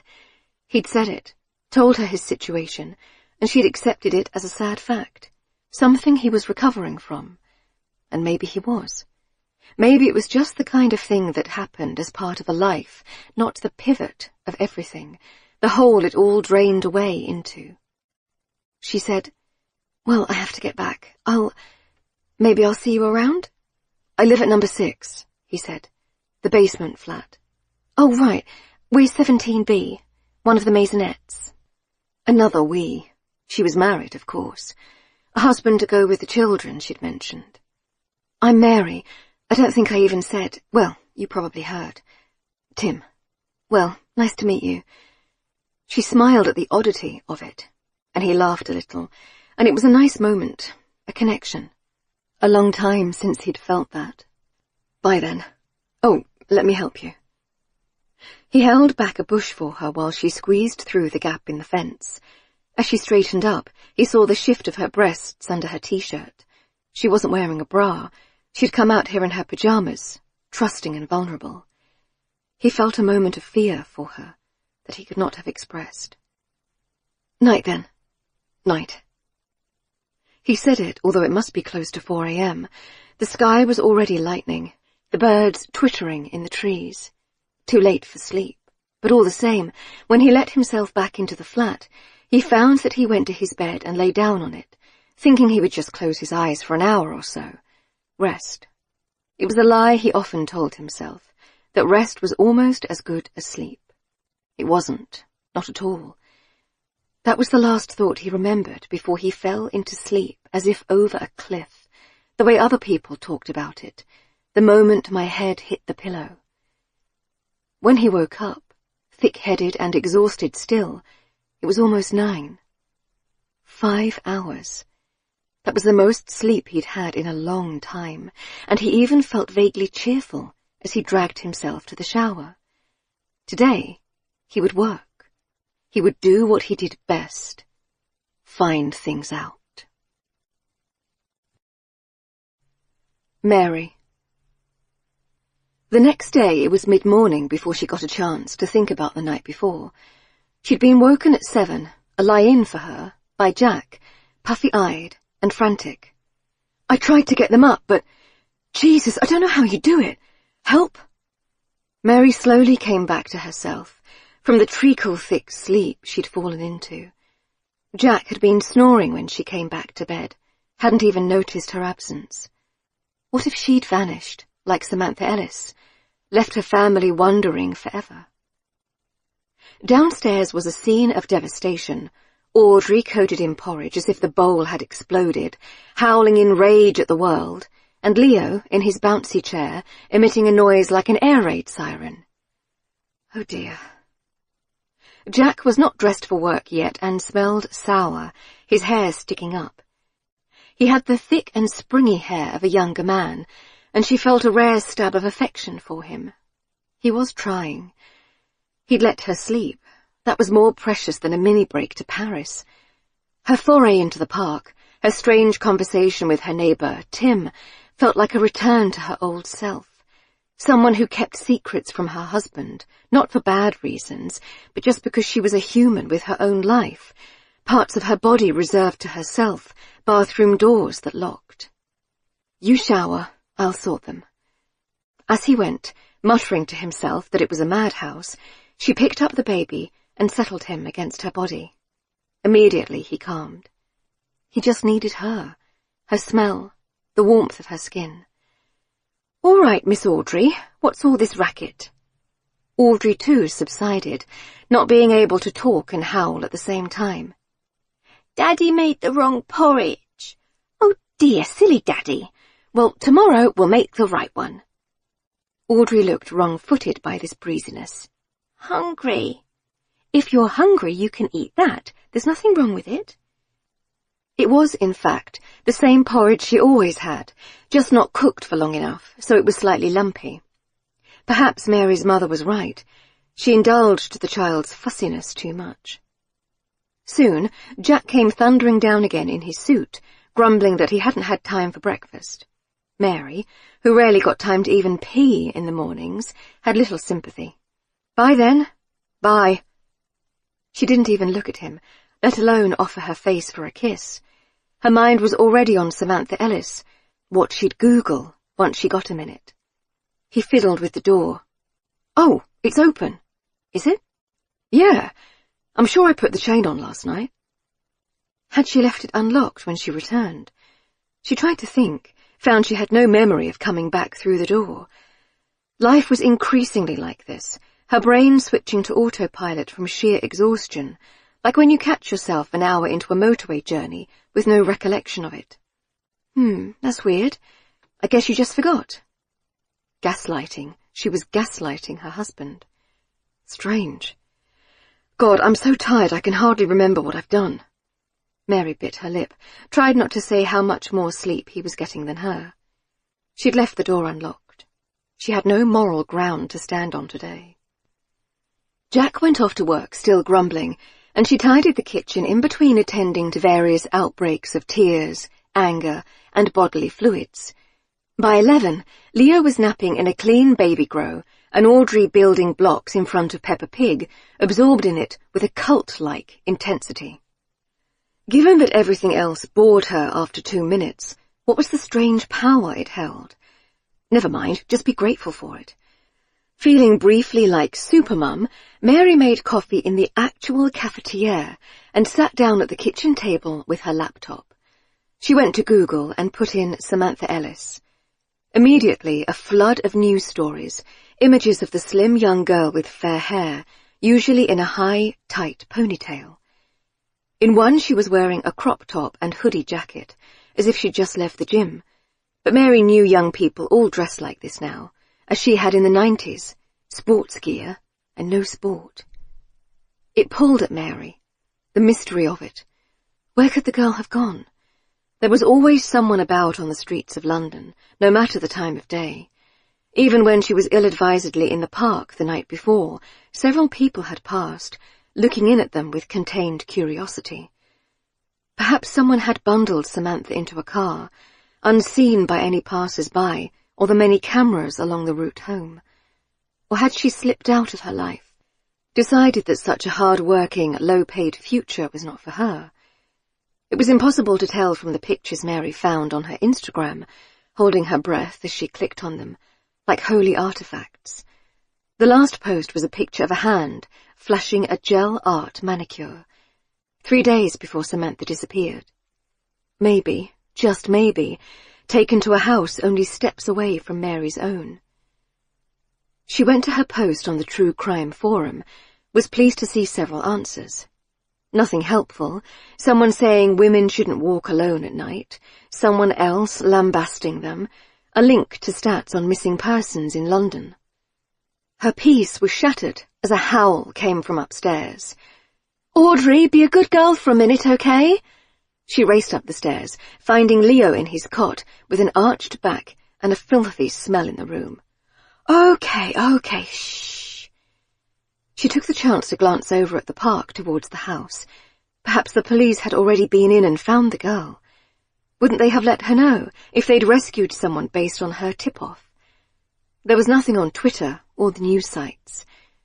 As she was changing Leo, she had an idea. Baby on shoulder, she rummaged about in the top of her and Jack's wardrobe, pushing aside tennis rackets and old shoes, until she found a small leather pouch. In the kids' room, she took the binoculars from the pouch and put them to her eyes. She'd never been sure how to use them, a gift from Jack's parents, keen bird watchers. Mary would have preferred an offer to babysit.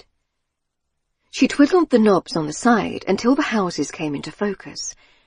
There was the one, easily identifiable by the high fortified wall and the alarmed door. She trained her sights on the top window, where they'd seen the girl's face.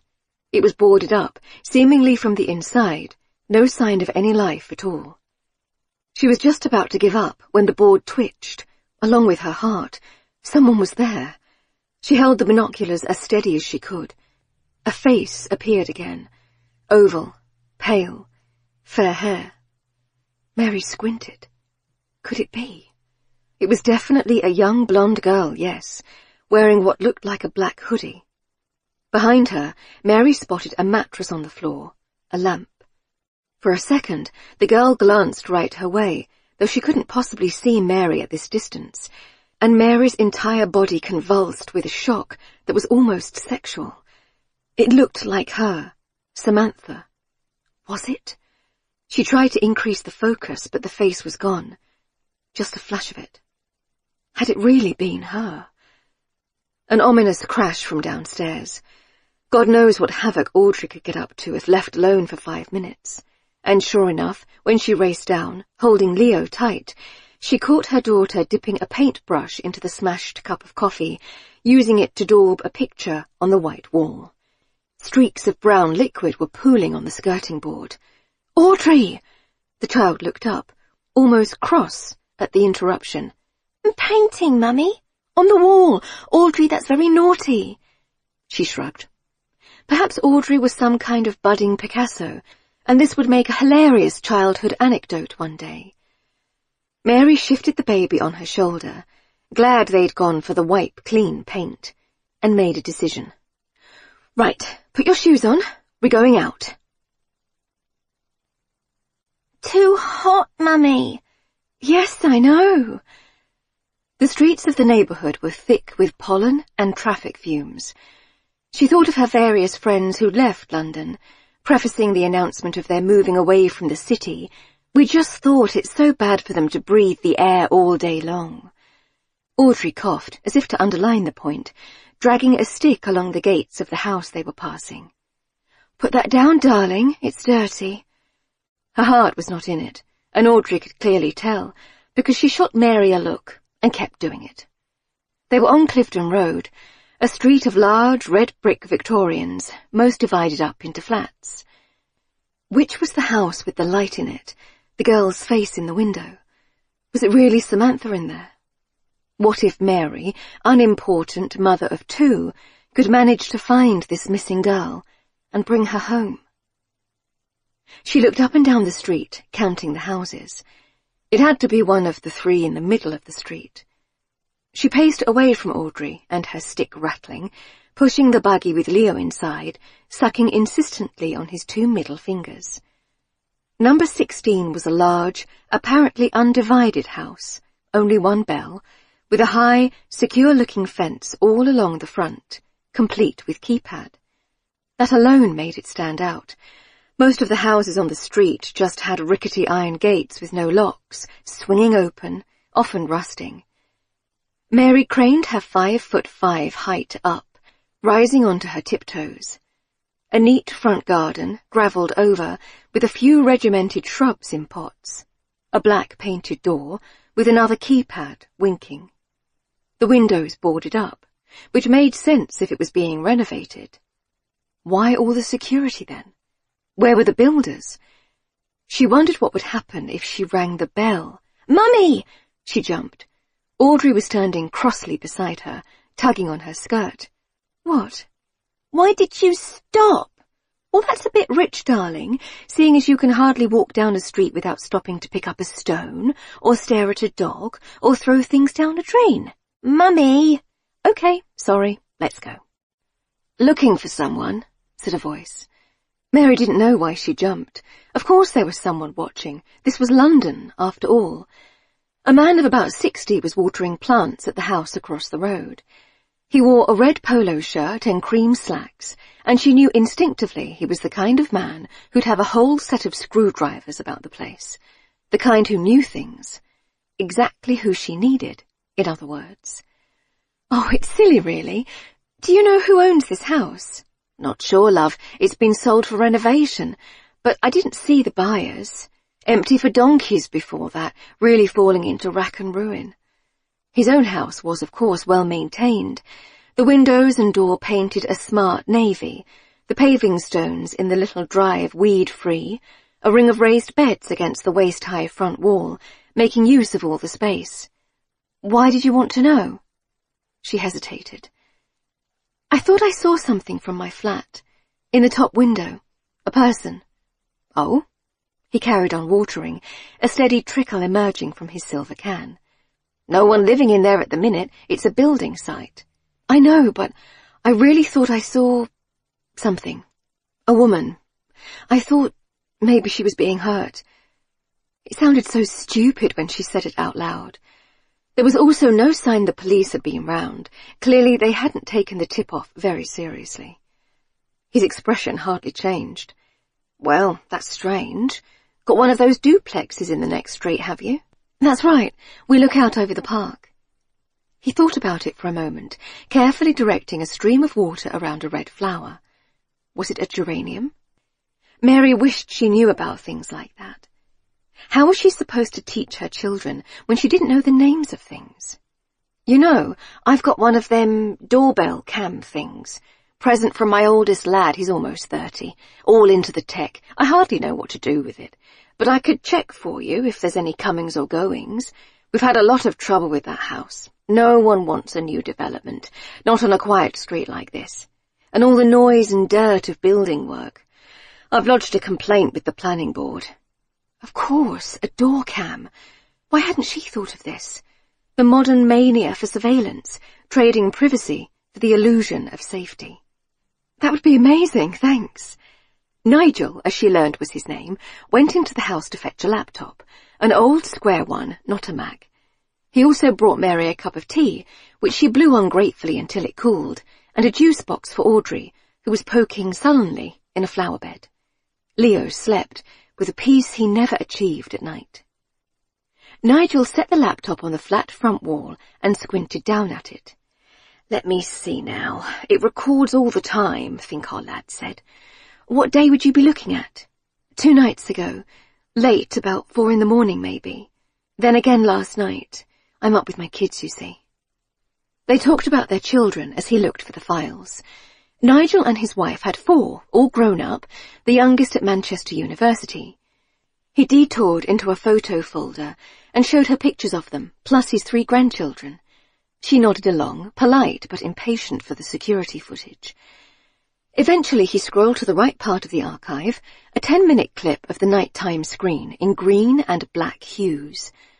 The twist of trees in the breeze. An urban fox limping across the road, its eyes shiny and opaque in the dark. And no one, no person at all, coming in or going out of the door of number 16. He fast-forwarded through the night, and the next one, but there was nothing bar the odd car driving down the street. "Oh," said Mary, obscurely disappointed. "Nothing. Looks that way. Oh well, thank you very much. I'm sorry to have taken up your time. I suppose, well, maybe I was mistaken." But she'd seen something. She knew she had.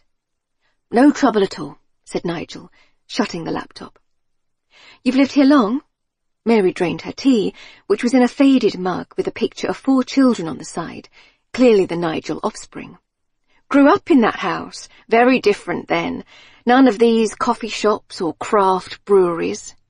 "Yeah," said Mary, reflecting on how she'd never have moved here if it wasn't for the coffee shops and craft breweries. And also on how much of a packet Nigel and the missus must be sitting on with a house that size. When she gave him back the mug, he shook her hand, oddly formal. His handshake was a little too firm, like men of his ages often were. She hid her wince. He said, "You see anything odd round the house again, you come to me. I run the neighbourhood watch in this area. We have to look out for each other, don't we?" "Absolutely." How nice, Mary was thinking. A real sense of community, of putting down roots. They'd lose all that if they moved to some commuter town where they didn't know anyone. She'd say as much to Jack next time he broached the subject. At this point, Audrey cracked. "Mummy, I want to go home. I need a poo." Rolling her eyes, Mary shepherded the child away with a wave back at Nigel, but already she was thinking how she'd explained what she'd found out to Tim. This number 16 must be the house, and for some reason it was locked up like Fort Knox, but no one had been seen going in or out. How could she get hold of Tim? She should have taken his phone number. It occurred to her briefly this might be dodgy, a married woman giving her number to a strange man, but she dismissed it. They were simply united in the momentum of a mystery, of finding Samantha Ellis. Tim. Tim had woken up that day with a pleasant sense of having things to do. Not too many, not so much that he'd become overwhelmed and unable to get out of bed, but some structure to the day, corners and edges. First, he had an online appointment with his therapist, who was miles away in Scotland. He wasn't sure why, the arrangement his company had with a private health provider. She was a soothing woman, Mari, kind of like Mariam too, although she pronounced it as if it had a V, with a gentle burr of a voice and cropped grey hair, a lot of silver jewellery, and draped scarves. The fact that he'd never met her in person gave him comfort somehow, like it wasn't real. "How are you this week, Tim?" she said in her calm voice. Her questions were like the slow paddling of ducks on water, never phrased as questions. No upward inflection. All right. Are you sleeping?" "Well, no." She had suggested many different things, like people always did when they heard you had insomnia. Lavender pillow sprays, hot baths, whiskey, though alcohol made your sleep quality worse, counting sheep, any number of apps and meditations. Tim had tried these, of course, the monotony of a voice urging him to relax his body limb by limb, the blue light of his phone stealing into the room like an anxious thought. "Have you been out? Met anyone?" "Actually, I have." He was proud of himself, like a child almost. "I went to the park a few times, met one of my neighbours, a lady with kids. Mary. And I found a new work project. A story I want to write about. That's great, Tim. He'd known she wouldn't ask what the story was. There was some basic lack of curiosity about her. She saw him just as a collection of symptoms: insomnia, anxiety, PTSD. Any more hallucinations or blackouts? No, that was a lie. He'd had both. But it was okay. He was getting better. Coping. So, shall we do some processing? Even as he nodded, a terrible fear had risen up in his throat. Sometimes he would try to distract her at this point, talk about his life, ask her questions. Talking was so much easier than what she called processing, essentially making him relive what had happened so that it could be dealt with by his brain and stop rearing up at inconvenient moments like a supposedly dead serial killer in a horror film. Cure him of seeing snipers on roofs and hearing gunshots on quiet London streets. He knew how it worked, but he was still afraid. His brain would do anything to not think about that day, not be back there. Her voice dropped to an even more soothing register. So, Tim, I want you to go back to the day of the accident. What do you see? It wasn't an accident. Stupid.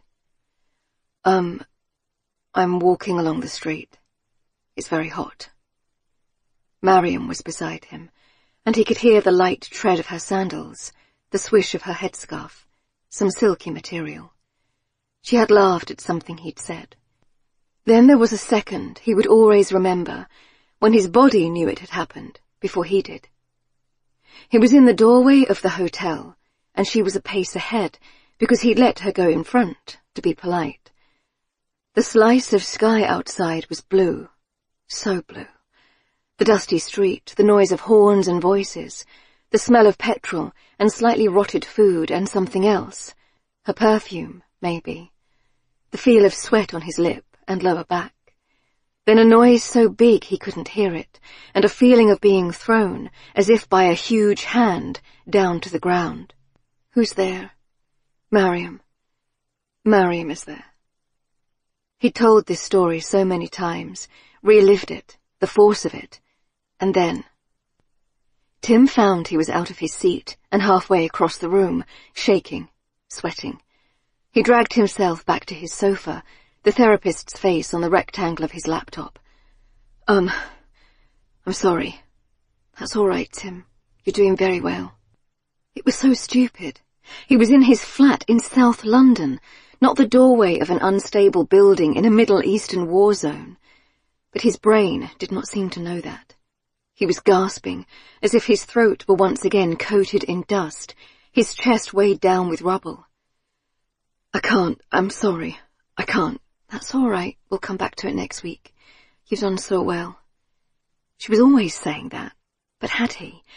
A grown man who was unable to sit and remember a period of his life that had only lasted a few hours. Pathetic. After his session, he could feel himself putting it away again, packing up the feelings like a tent into its bag. It was over for another week. There was often an elation, a relief that he had somehow got away with it. He sat down at his laptop again, once the place he'd felt most in tune with the world, and flexed his fingers. On Google, he typed in Samantha Ellis. He was going to start tracking this story, and maybe even break it, find this girl. He wasn't sure he really believed she was in the house across the park, but all the same, she had to be somewhere. And if he could do this, perhaps he could believe he had some value in the world. He researched the story a little, watching a video of a press conference her stepdad had given, begging for information. Please, if you have her, let her go. And Sam, we just want you to know, if you can hear, that we love you very much, and we're counting the days till you're back with us.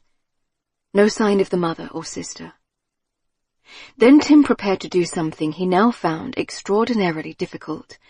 Make a phone call. He was a journalist, for God's sake. He'd once lived on the phone, especially in the days before the internet. He'd despaired of younger trainees who would send an email and wait, or trawl online for answers. But now the phone seemed fraught with anxiety. The person might not be there, might not want to talk. They might be rude. He made himself punch in the numbers, throat closing up, heart hammering. As he listened to the dial tone, 1, 2, 3 times, he realized his deepest fear was not any of those things. It was that he might already be forgotten. The phone was picked up, and the sounds of a newsroom, voices, typing, other phones ringing, gave him a Proustian jolt. "Hello?" Slight note of impatience in the South London voice. "Nick, mate, it's Tim." Slight pause. "Tim Dabandi." Of course. God, how are you, mate?" "Good, well, you know." He was remembered, and his old friend's voice was now filled with warmth. Tim exhaled, thinking of their days side by side as trainees on the news desk, the only 2 non-white faces there, though without his Iranian surname Tim knew he could pass, wouldn't face the microaggressions Nick did, always being mistaken for the cleaner or security guard. "Mate, what a disaster. I'm so sorry. Yeah, thank you." He didn't know how to talk about it yet. "You're doing all right? Physically, all healed up. Bit of a limp is all. But the rest, yeah." A silence between men, the inability to put suffering into words. Tim felt the usual pressure to make it all right for the other person. "And you? How's Cara?" He grasped for the name of Nick's wife and gratefully found it. He'd been at their wedding, a marquee in Surrey, rain pattering on the roof, grass caught round Alice's heels. "Brilliant. Expecting a little extra in October." A child. People's lives moving on, continuing along the tracks his had lurched off. "That's amazing. Congratulations." Nick did not ask after Alice, so Tim knew word had got out. No little extras for him. His woman was gone, jogging round parks in tight lycra, running right out of his life, and it was all his own fault. "So, listen, I have a work question, believe it or not. This missing girl story. Are you on it?" "Oh, the Ellis case. Yeah, we've been covering it. No developments, though." Tim had to tread very carefully here. His stock was low, especially after the incident, and he couldn't voice his suspicions just yet. "Oh, hey, it's me, your mentally broken ex-colleague, and I think I saw a missing girl in an abandoned house." "Anything that's not been in the news? What's your feel for it?" Nick's voice grew cagey. "Are you on it?" "I thought you weren't—" No, still on leave. I'm just interested. It's near me, you know." Ease returned to the voice. Now Nick knew Tim wasn't trying to poach his scoop. "Well, you know the basics. Left the nursing home. Camera picks her up walking down the road. Never gets home. Police are stumped. She's just walked into a CCTV black spot and disappeared. They're hoping someone might have driven by with a dash cam, that sort of thing. Going through Uber and buses. Nothing so far." "Right. And any obvious suspect? A nasty boyfriend? The stepdad?" He heard Nick shift, putting his feet up on the desk drawer perhaps, moving his tie out of the way. Constrained by space and clothes in a way that Tim suddenly, viscerally missed. That office smell of coffee and photocopier ink, the creak of inadequate chairs, the dust in the keyboards. "I thought that too, but he seems genuinely cut up. Knew her since she was 3. She considered him her actual dad. And the real one? Deadbeat. Don't think she sees him. Lives down south somewhere. We're trying to find him. Got a feeling he'll talk, maybe for an incentive." "No boyfriend?" "Family say no, but they wouldn't necessarily know, of course. I've got someone going through Facebook and that. Snapchat, whatever they use now." A reminder that Samantha Ellis, technically an adult, was young enough to be Tim's daughter. An entirely different generation, who'd never lived without the internet. He didn't know if that was a blessing or a curse. "I could lend a hand," said Tim in a rush. "I'm not doing much right now." "Oh, freebie, mate. Technically I'm still on the payroll." He wasn't allowed to work while on sick leave, but what harm could it do, running internet searches from home? He could hear Nick come to the same conclusion. I am a bit short-handed. This year's trainees man, straight out of Oxbridge. No idea how to doorstep or even use a landline, seems like. Brilliant. If you could fire me over what you've got so far, I can dig a bit. Discreetly. Thanks, mate. If you could keep it under your hat. Sure. Will do. I won't lie, it'll be great to work with you again. I was so sorry. The note of genuine emotion embarrassed them both. Nick cleared his throat. Well, it was just shit. These things happen. Came out intact, anyway. That was a lie, but a necessary one. Talk soon, then. Love to Cara. Tim hung up, sweating and panting. He'd done it, rung up someone and maintained the facade of being a functioning human being who remembered names, pitched for work, understood the ins and outs of a job. Maybe this case would be the saving of him. He was just waiting for Nick's email when something shocked him right out of his seat. A loud rapping at his door. Mary.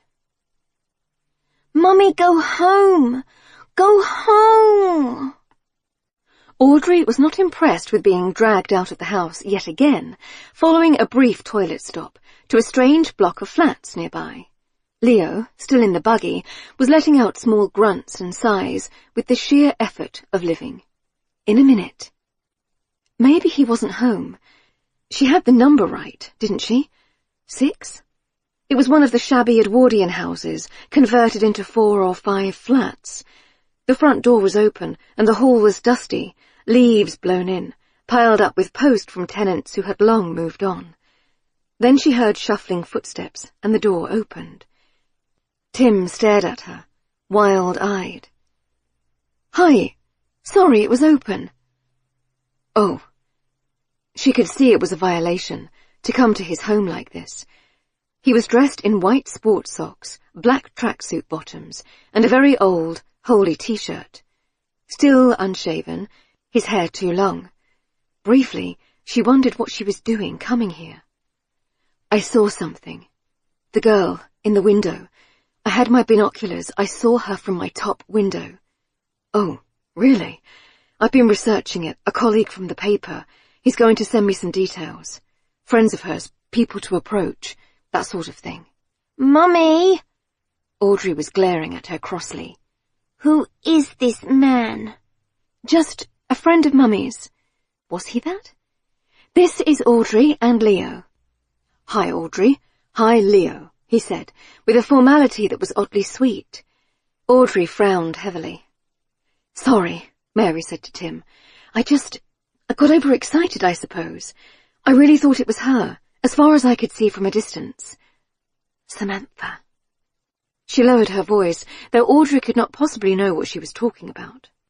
The hair, it's the same, the way she holds her shoulders. Mary copied it, scrunching them up as if incredibly tense. Well, you would be tense, wouldn't you, if you were being held hostage in an attic? Was that really what she thought? She didn't know. I spoke to the guy across the street earlier, too. He has a door cam. He let me look. There was no sign of anyone going in either night, so she must be being kept in there. It sounded so crazy. She could hardly believe it herself. Tim was nodding, scratching absent-mindedly at his beard. It must be very itchy in the heat. Yeah, I think so too. So, do we call the police again? See if they've checked it out yet? She saw him hesitate, and realized what it was because she felt it too, the harsh bump of reality. Surely their suspicions couldn't actually be right. But if it really was true, Samantha had to be rescued right away. Yes, we should. I found the front of the house, all locked up just like the back. I'm pretty sure it's number 16. Right. She looked behind him, where she could see a slice of messy flat, clothes on the floor and curtains still drawn. He was holding the door as if he didn't want her to see in. Have you got your phone? I forgot mine. She'd been in such a flurry to tell him her news. Hang on. He ducked into the flat, then came back with it, already dialing. Hello? Yes, it's the police I want. He waited. on hold. I'd hate to be reporting an actual active crime. Speed they move. Yes, said Tim into the phone. Tim Dalbandy, I called last night about the missing girl, Samantha Ellis. Has anyone followed up the sighting yet? He put his hand over the phone. She says they're swamped. Well, that just isn't good enough, exclaimed Mary, hearing the Karen in her own voice. We both thought we saw her. That has to count for something. Tim was talking into the phone again. All right, but we found out a few more things. No one went into the house that night. A neighbour has a door cam, so someone must be holding her there. You see? Against her will. He listened. So, will you actually come to check it out? I see. Isn't that what you're for? No. All right. He hung up with a deep sigh. Mary glared. Let me guess, they aren't coming. They said it's a matter of priorities in the investigation. But here's 2 credible witnesses saying we saw her. Were they credible, though? She was a sleepless mother who couldn't remember if she'd locked the door at night. And Tim, well, something was clearly very wrong with Tim. Could she really swear she'd seen Samantha? Perhaps she'd got the wrong house. It was quite far away after all. And she was so very tired. Less sure of herself, she said, What are we going to do? Leave it with them? We can't. She might be in there, terrified, getting hurt or abused or who knows what. She was surprised by his fierceness. So, what do we do, if the police won't look into it? He shrugged. See what else we can find out about the place, previous owners, who bought it, that sort of thing. And then, if the police don't believe us, but we still think she's there? He straightened his shoulders, as if with some new resolve. Then we try to get into the house. Mary nodded. So, we're looking into this? Really? I don't see why not.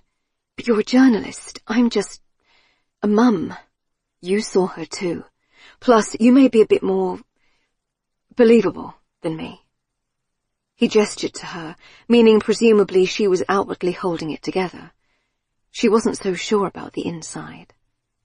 So they were doing it. 2 total amateurs, complete strangers before all this, were going to team up to find a missing girl. Forum, mystreet.com, 17th April, 2011. Post by Anika, South London. Hello all. Wondered if anyone knows what to do about overgrown tree roots. I live on a street in South Kembra, Clifton Road, and my neighbour has a big tree, oak, I think, really overgrown, encroaching into my garden. Would like to get a tree surgeon in, but can't find out who actually owns the property. Any ideas, please, MSs? Tim. Tim had always loved libraries. As a small boy in a Yorkshire village, with his foreign surname and dark looks, they'd been a sanctuary. His mother would take him on the bus and leave him there while she did the weekly shopping, and he could lose himself for hours among the books and encyclopedias. He remembered there'd been a large map of the world pinned up in the kids section, and he'd promised himself he would get out of Yorkshire and go to those places. And he had. He'd won a scholarship to a posh school, refined his accent, become Tim Dalbandy, senior foreign correspondent, flying around the world, covering everything from US elections to coups in Africa. Until it happened. The incident. Now his only link to that life was the drawer full of airline masks he strapped over his eyes every night. He pushed open the door of the High Street Library, realizing he'd never been in here before. He barely had the concentration to read these days, and even before that had only scanned the news like the junkie Alice complained he was. He went up to the desk and approached the librarian, a middle-aged woman in a flowing cardigan and long silver earrings. Hi. God, his voice was loud. He lowered it. Hi. Is there any way to check old property records here? Maybe historical maps of the area. She directed him to a quiet back room with some bound records and a computer terminal. A teenage boy was doing his homework, a buzz coming from his large headphones. Tim gave him an awkward smile. He wondered when he would stop feeling so ill at ease in the world. That morning, he'd looked up the land registry from home, paying £3 to check the previous owners of 16 Clifton Road. He learned it had been sold 6 months before, but not to a person, to a company, Ex Libris, Inc. Before that, it was owned by someone named Jonathan Harvey, who lived in Australia. Then he was off, looking Ex Libris Inc. up at Company's house. He discovered it was a shell company, encompassing several global property firms, but he couldn't work out who the actual owner was, hidden under a layer of smaller businesses, almost deliberately obscured. A faint wave of pleasure went through him. This was interesting. This was a story, maybe. It was unusual, a company owning a house in the outskirts of London, a residential area for couples with one kid, who'd usually move on when they had their second. Though Mary hadn't, not yet. How strange it was he knew so little about her, what she did or what her husband's name was, assuming she had a husband. Audrey, the little girl was called. It was an old-fashioned name. There was a trend for it. He'd forgotten the baby's name. Tim felt so utterly removed from that world of babies and marriage, as if he was missing a vital component. Alice had wanted it, he knew, and he'd put her off with vague promises about building his career.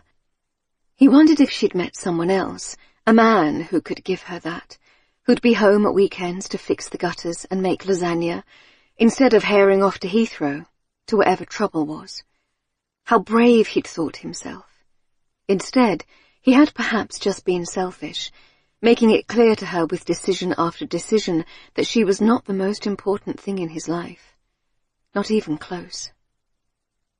The librarian was suddenly behind him, and he felt a craven impulse to shut down his screen, though there was nothing scandalous on it. He'd been like that at work, reluctant to share his leads or sources. Hence why Nick was his only friend left in the business. Just checking you found it all okay. The records are digitized on these terminals. Thanks. I'll manage. He logged in and scrolled through the old maps of the area. Clifton Road, along with the park, had been built in the late Victorian era, and through census and electoral data, he was able to find out that number 16 had initially been owned by one large family, with several servants, then in the 30s sold and divided into flats for rent. He then turned to old phone book records. In the 70s, more than 12 people were listed as living there, so probably it had been used as bedsits. One resident at that time was a Keith Harvey. Perhaps he had owned it, left it to Jonathan Harvey, the last owner. A son? The news databases Tim subscribed to brought him the obituary for someone of that name in a small Australian paper. So the absent owner had died, put it on the market earlier that year. Tim suddenly realized he'd been there for a while, and that an older man in a cardigan was hovering to use the computer, so he gathered up his scraps of paper and leaking pen, amazed he could make a mess of the space so quickly. On his way out, he passed a bus stop and saw the number 37 lumbering towards it. Immediately, a terrible need rose in him. He shouldn't. Should he? But there was no harm in getting on a bus. Was there? No one could say he was doing wrong by that. He slapped his bank card over the yellow reader and took a seat by the window. In 20 minutes, he was in a slightly different area, greener, cleaner, the houses smartened up with fresh paint. He got off almost by muscle memory and walked down a side street, passing familiar houses, the corner shop, the florist with bright bunches outside. Hung a left, then suddenly caught himself. He couldn't just walk down the street. He had no reason to be here, and if anyone saw him it would look very bad indeed. He half hid behind the overgrown hedge of number 21. Alice had always wanted him to deal with it, confront the owners, be the kind of man who cared about small home crises rather than global ones. And then there she was, As usual, she hadn't closed the expensive wooden shutters she'd insisted on, and so he could see her plainly in the glow of the TV. From the fluidity of her movements, he guessed she was following a yoga video. She wore an outfit he recognized, blue leggings and a grey top with a racer back. Her red hair was knotted on top of her head. She had no idea anyone was watching, and the unconscious grace of her gestures, her intense concentration, was like a knife in Tim's chest. That had once been his place, behind the expensive blinds, beside the woman, and he had thrown it away in favour of chasing disaster. "They didn't collect the cardboard last week. I told you, you'll need to take it in." The in-sync steps of a couple striding along the road with a spaniel on a lead, both in dark-rimmed glasses and baggy, trendy clothes. Tim knew them, number 11, he thought. They glanced back at him curiously, as if half recognizing him, but with his beard and overgrown hair, they probably hadn't made the connection between this loitering man and the confident journalist they'd once known in passing. In any case, before they could figure it out, Tim turned and walked quickly away. Behind her window, Alice stretched on, oblivious. Mary. At the same time, Mary was bringing her own particular skill set to bear, being part of the local mum mafia. And Barney, of course, the sole dad doing paternity leave. She admired him, God knows, Jack would never have countenanced it, but he was quite annoying all the same. Convinced he knew more about child rearing than anyone, just because he'd listened to a couple of parenting podcasts while jogging round the park. None of the mothers seemed to have time to jog. She met the little group at a coffee shop on the high street, an overpriced one that had recently opened up with chalkboards and bleached wood furniture. Audrey's nursery had insisted she still attend 1 day a week, or she'd lose her place, so Mary went in with Leo in his sling, waving at the small group. There was Francine, Barney, of course, and Alana. Barney was holding court on something, and Mary definitely heard the word podcast. She caught Francine's eye and gave her a small, sympathetic smile. She paid for a coffee and pastry at the counter, calculating the calories that would further sit on her hips and thighs. It angered her that she even thought about such things, instead of celebrating the miracle of her body in creating life. Alana was whippet thin and at CrossFit 3 times a week, despite having given birth to Darcy just 6 months ago. Francine had Andrew, who was 1, in a buggy, and Barney had his daughter Chloe strapped to his front, her eyes peeking out from a large hood. Poor kid must be boiling. "Hi, guys." Mary sat down, freeing Leo from the sling to wriggle about on her lap. "What's up?" Francine said pointedly, "Barney was just telling us about this sleep training podcast." Alana, who was drinking a green tea, said, "The thing is, doesn't it create a sort of dependency if you go in so often? Better to leave them, maybe." Barney tutted, "If you want to instill attachment issues right from the get-go." Francine, the peacemaker of the group, who was today sporting bright pink dungarees and a T-shirt with a badger on it, changed the subject. "How are you, Mary?" "Oh, not bad. Getting maybe 10 minutes sleep. If it's not one, it's the other." "They're in the same room, aren't they?" said Alana, dabbling her tea bag into her cup. "That's not good. They wake each other up, you see." As if Mary had a wide choice of sleeping areas for her children, and had for some reason opted to put them in the same stifling box room. "It's so hot at the moment, I don't think that helps. And of course it's bright by 4. Barney sighed. "I know. Poor Chloe, she's so terribly clever. She hears the birds and thinks it must be morning."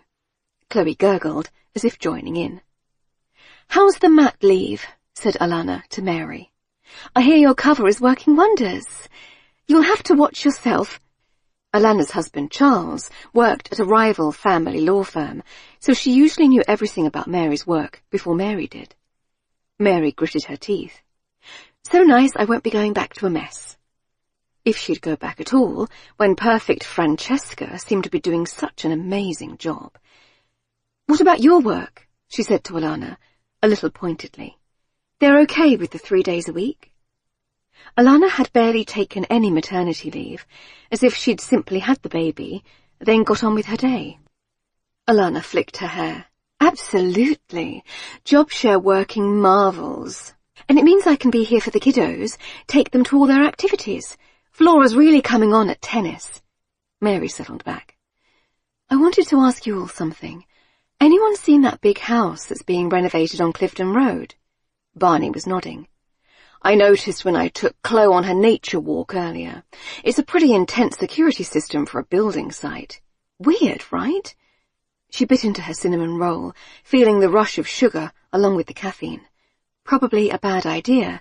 Assuming she ever did get the chance to sleep that night, it might keep her awake. Did it sell recently? Said Alana. She lived 4 streets over, but they were always thinking of moving, so she kept a hawk eye on house prices. I wonder how much?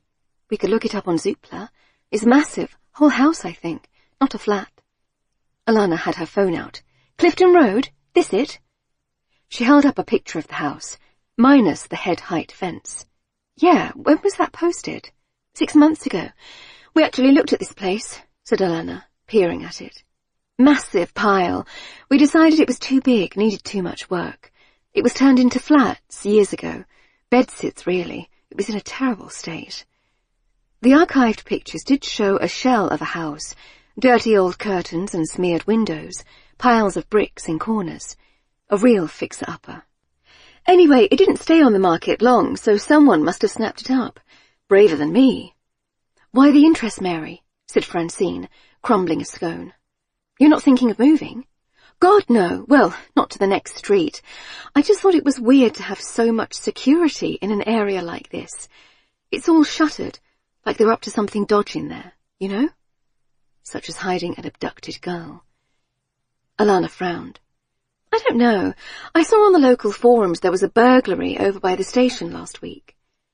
Then they were off on their second favourite topic, after sleep training, local crime rates. Mary let the conversation run, because it gave her the perfect opening for her next question. Anyone been following that story of the girl who's missing? Samantha someone. Awful, said Francine, shaking her head. Snatched after work by the sounds of it. I've told Gary he's to pick me up from the station if I'm ever coming back late. You think that's what happened? Must have, if she set off walking and never got home. Alana said, rather crushingly, she's probably dead, the poor girl. They'll be looking for her body. Francine leaned in. You know my cleaner, Teresa, she's lived here for decades. She said this wasn't the first girl who's gone missing from the area. There were at least 4 over the years, all in South Kembra. Alana sniffed. Hardly unusual in London. There's rather a lot of people here, Francine. Anyway, this girl lived a few miles away. Mary shot her friend a supportive look, mind whirring. Other missing girls in the area? That could be a good lead. Hadn't someone replied to her forum post with a link about it? She hadn't read it properly at the time, fixated on Samantha. Alana was the kind of person who palpably enjoyed imparting bad news. You could see it in the purse of her lips, the light in her eyes over the rim of her green tea. I shouldn't be telling you this. Then don't bloody tell us, Mary wanted to shout. Instead, she pasted on a tight smile and listened. But this council area has the highest rate of missing women of any borough in the country. Francine gasped obligingly. Oh my God, why? Oh, lots of factors. It's terribly deprived in parts, you know. Mary was annoyed for some reason. This was her disappearance. She wasn't about to let Alana hijack it with a socio-economic narrative. Maybe there's a serial killer, said Francine, dropping her voice. Mary sat forward. Is there any evidence for that? Look at the stats. This was another classic Alana phrase. Crime rates simply spike in areas of high population growth. It's one of the reasons we're thinking of moving. That annoyed Mary even more. She couldn't afford to move somewhere nicer in London, serial killer or no serial killer. Bloody Alana.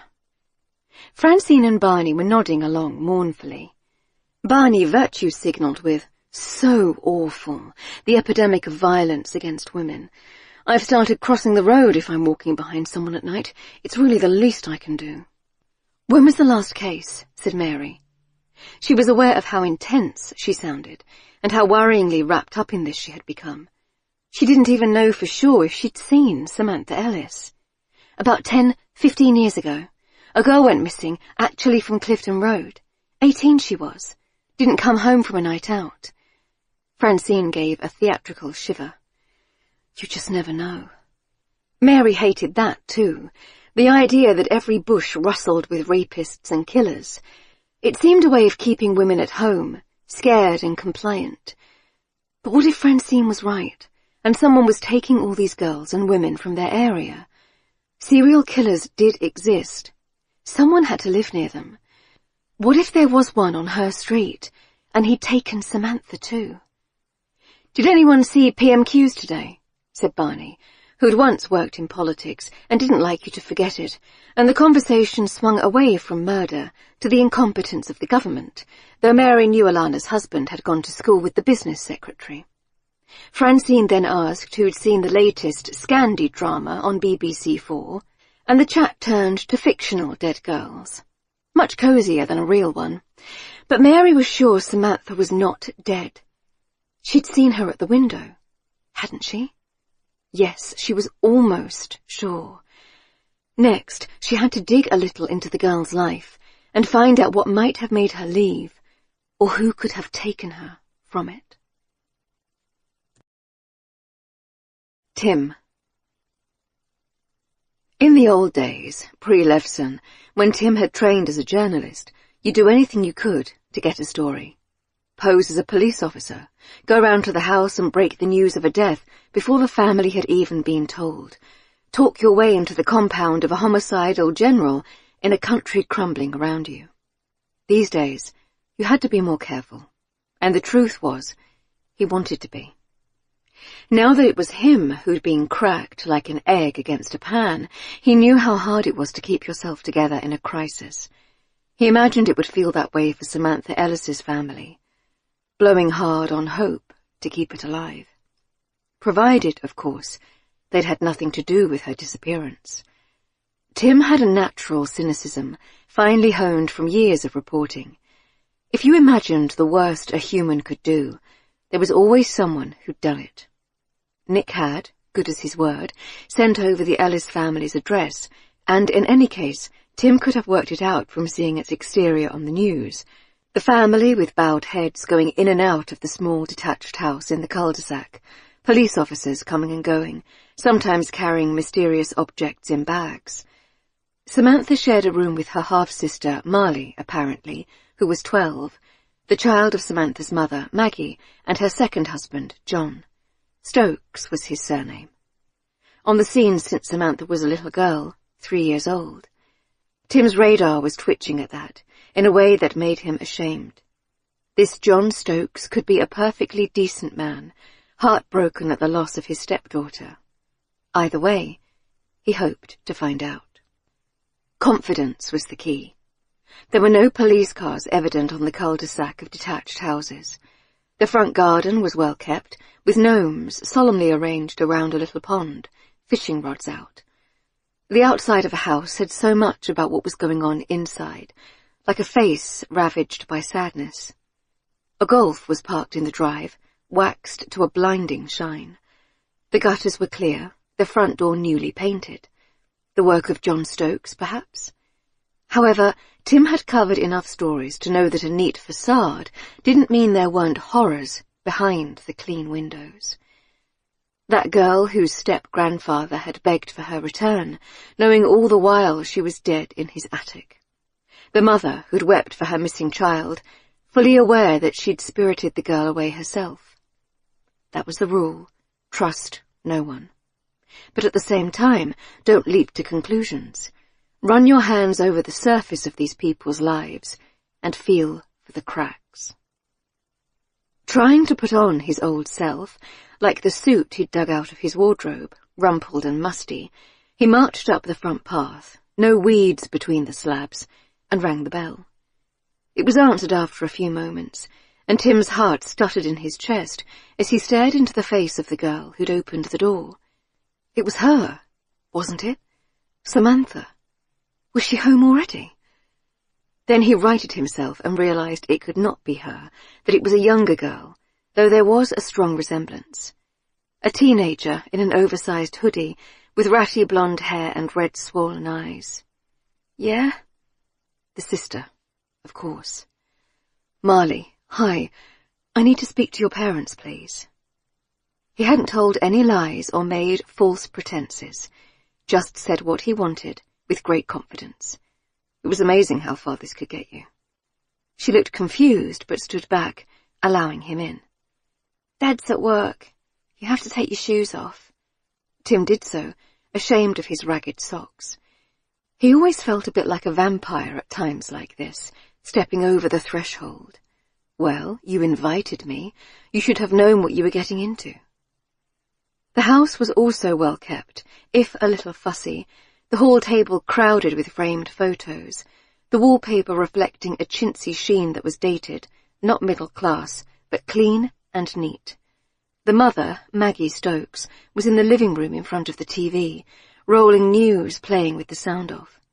She had a vacant stare and was worrying her hands together. Was it strange that John Stokes had gone to work on a Saturday, or at all when his daughter was missing? Tim had learned he ran his own business, a property guardianship firm, so maybe he couldn't afford to let it slide. Mrs. Stokes, hello. I'm Tim Darbandy. Marley kindly let me in. Marley was hovering, as if unsure she'd done the right thing. The mother's gaze was hazy. She'd probably spoken to dozens of police officers, and some, like him, would be sporting a nice suit, though his didn't fit so well. Realizing how he looked, he'd also trimmed his beard and hair with the kitchen scissors. The result was choppy, but more respectable, and he was surprised at how these small rituals, the clothes and grooming, made him feel. Almost like the old Tim, who'd sit in broadcast studios around the world, mic on his lapel. I'm not with the police, I should say that right away. I used to work for the Gazette. Now I'm more a solo outfit. That was the first time he'd articulated the likely future of his career. I'm here because I've taken a great interest in Samantha's story. I know what it's like in these cases. The police don't always tell you what's going on, do they? And you hear things on the news or on TV and don't even know if it's true. You're just in the dark and it's awful. Mrs. Stokes barely reacted to this. Marley burst out. Someone has a newspaper at school. It said all these things about her, that she had all these boyfriends like, but I knew they weren't true. Tim nodded sympathetically. Right, that's the trouble.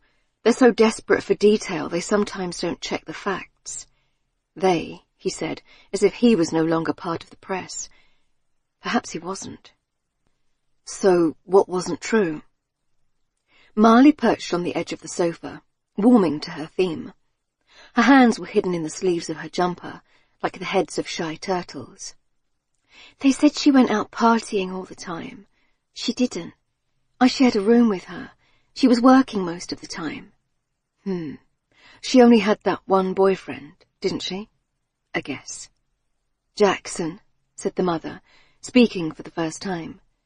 Her voice was dry and cracked. But that's been over months. So, what kind of things does Samantha do? Work and what else? He was careful to use the present tense. The sister said, not much these days. She was working loads, trying to save up.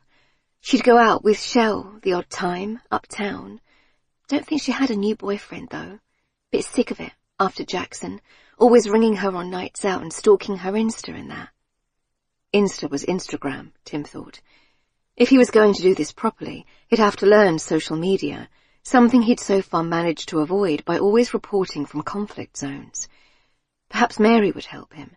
She was bound to know more than he did. Anything else? So the ex-boyfriend was jealous, maybe. That was a possible lead. Marley shrugged. Watching TV mostly, doing makeup off YouTube, that sort of thing. Right. That's all really useful. Listen, would you like me to look into this for you? See if I can tell you more than the police." They looked at each other, as if puzzled. They hadn't quite grasped who he was, or where he stood in things, and that suited Tim. "All right," said Maggie Stokes. The effort of the one word seemed to cost her, and she sank back down into the chair, eyes drifting to the screen. It showed white-suited techs searching a riverbank, behind the big Sainsbury's in Bell Green, and Tim knew this was a story about Samantha, about looking for her body. "Would you mind if I used your loo before I go?" She jerked her head. "Upstairs. Thank you." He nipped up before the sharp-eyed sister could follow him. It was a small house. One room with a double bed and the same chintzy decor clearly belonged to the parents. There was a box room with a bulky computer. The door of each room had a key in its lock. The third room had 2 twin beds, one neatly made with a plain black cover, and one with a pink girly one, unmade. On a dressing table, one half had some hair straighteners and makeup, and the other a pair of swimming goggles, a plastic cap. He wondered how Samantha had felt, sharing a room with her much younger sister. The walls were entirely bare, no posters or pictures of any kind. A wardrobe ajar, clothes stuffed inside. To Tim's inexperienced eye, they looked on the plain and dowdy side. Was it good stuff, the products on the dressing table and the clothes? Alice would have known, perhaps Mary too, but Tim had no idea. No obvious clues. To get those he'd have to look in drawers and things. And, "What are you doing?" Marley, in the doorway. He decided to come clean. "I'm sorry, I just really want to find your sister, and I thought there'd be something in here that would help. I should have asked, though." She came in and sat on her bed, cross-legged. She chewed on the sleeve of her jumper, and he suddenly realized it must belong to Samantha. It was so big for her. "You really want to help?" "I do. Can you tell me anything else? Anything at all?" Marley hesitated. "She had a new phone." "Oh? Why was that suspicious? She had extra money. An older boyfriend had given it to her, maybe." "What model? Had she lost hers recently?" Her expression said he wasn't getting it. "No, like an extra phone. She had 2. "Ah." A little ping of interest ran through Tim like electricity, here in this crowded suburban bedroom, with its smell of body spray and face powder. A smell that reminded him of Alice, of something gone from his life. "What kind?" She shrugged. "Like a cheap one. Sometimes at night she'd get texts on it when she thought I was asleep. I saw the light. She kept it under her bed." "Is it there now?" That would be too easy. His heart was racing. She shook her head. "She took it to work that night. She always had it with her." "And what was the last thing you said to Samantha?" Marley thought hard, creasing up her young brow. She was so young it was almost painful, and it reminded Tim how young her sister was as well, even if technically an adult. "She was heading out to work the night shift, but she put her makeup in her bag. I thought that was weird. Like it's well grungy at that home. People wee on you and stuff. She didn't wear her full face there, no point. And she put in nice clothes too. This little black mini dress with sparkles, high heels, stuff she'd been hiding behind the wardrobe." Tim tried to follow this. So what? She was maybe going somewhere after her shift. That put a different spin on things. If she hadn't been walking home after all when caught in that frame of CCTV. If she'd been going somewhere else. To meet someone, maybe. Another one-shouldered shrug. Her makeup bag was, like, her favourite thing. She had some really nice stuff she'd bought recently. "Did you tell the police about this, Marley?" "Kind of. I said she had makeup with her, but I don't know if they, got what I meant by that. If they got the, what's the word? The significance?" He could just imagine a male police officer, barely out of his teens, writing that down. Victim took makeup with her, not understanding. He wouldn't have understood himself without Marley's explanation. "Right. So then I didn't think they'd listen about the phone." She stared up at him, her eyes clear and trusting. She looked so much like the pictures of her sister that it jolted him. almost as if Samantha herself was begging for his help. "Please, I really want her to come home safe. But I think something was going on. That phone and those messages, the new stuff she had, and she wouldn't tell me about it." "Were you worried about her?" She sighed, with the weariness of a much older woman. "I've been worried about her for months." Tim was about to press for more when he heard the door slam downstairs. A man's voice called, "Where are you?" Marley tensed. "It's Dad," she whispered. "He hates journalists. You should go. Quick, while he's in with Mum." Tim crept downstairs. In the living room, he could hear the man speaking in a low murmur, presumably to his wife. The door was shut, so Tim couldn't make out what was being said as he wrestled with his shoelaces, shoving his feet into the unfamiliar dress shoes. Then, just as he was easing the front door open, a shout. "Marley, come here!" The girl appeared at the top of the stairs, motioning Tim out. He opened it as quietly as he could and fled. For a moment he paused to look back, catching sight through the window of a middle-aged man in a checked shirt. John Stokes, the stepfather. Tim itched to talk to him too, but instinct told him to heed the girl's advice and get out of there. Mary. All week, Mary looked forward to Saturday, time to herself, another adult who was legally responsible for the children, but somehow it never worked out. She was woken at 5 by Audrey standing over her and gently dropping Duplo on her face. "Ow, darling! Wake up, Daddy, it's Saturday." "Daddy won't wake up," said Audrey. "Mummy, get up." Mary rolled over and saw that, sure enough, Jack's face was pressed down into the pillow, his eyes screwed shut. He was awake, but refusing to admit it. She shook him with less than wifely affection. "It's Saturday." "Your turn." She added a small kick, trying to nudge him out of bed. "Mary, give me a break. I'm not well." "What? You were fine yesterday."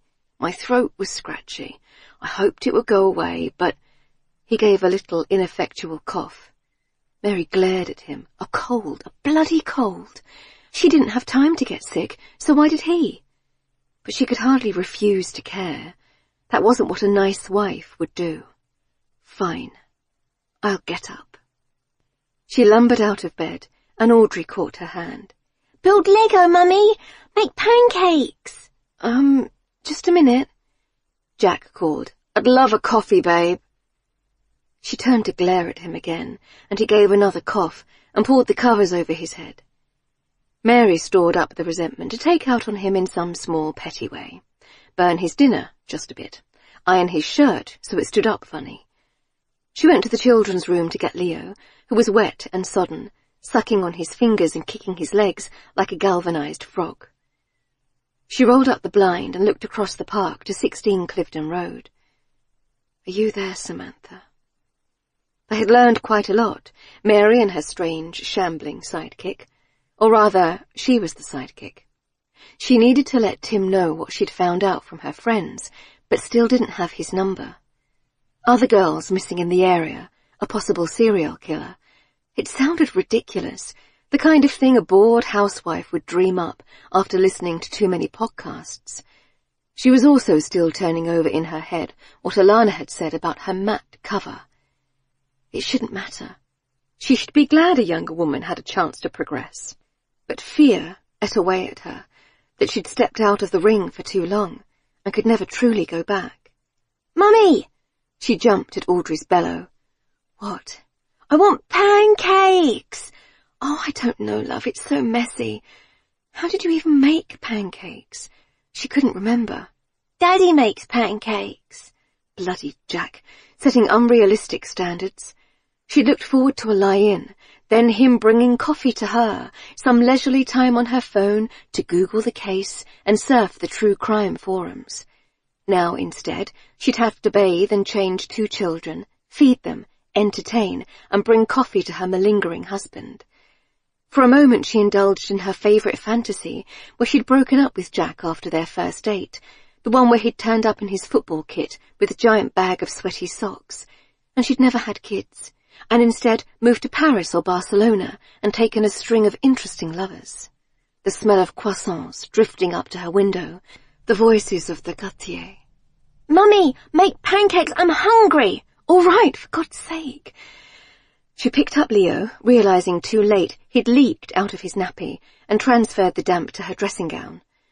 She took him to the bathroom and cleaned him off, changed his nappy, and put him in fresh clothes. He gurgled up at her, absolutely delighted to be 3 months old and with her. "There you go, sweetheart." She booped his nose, making him laugh.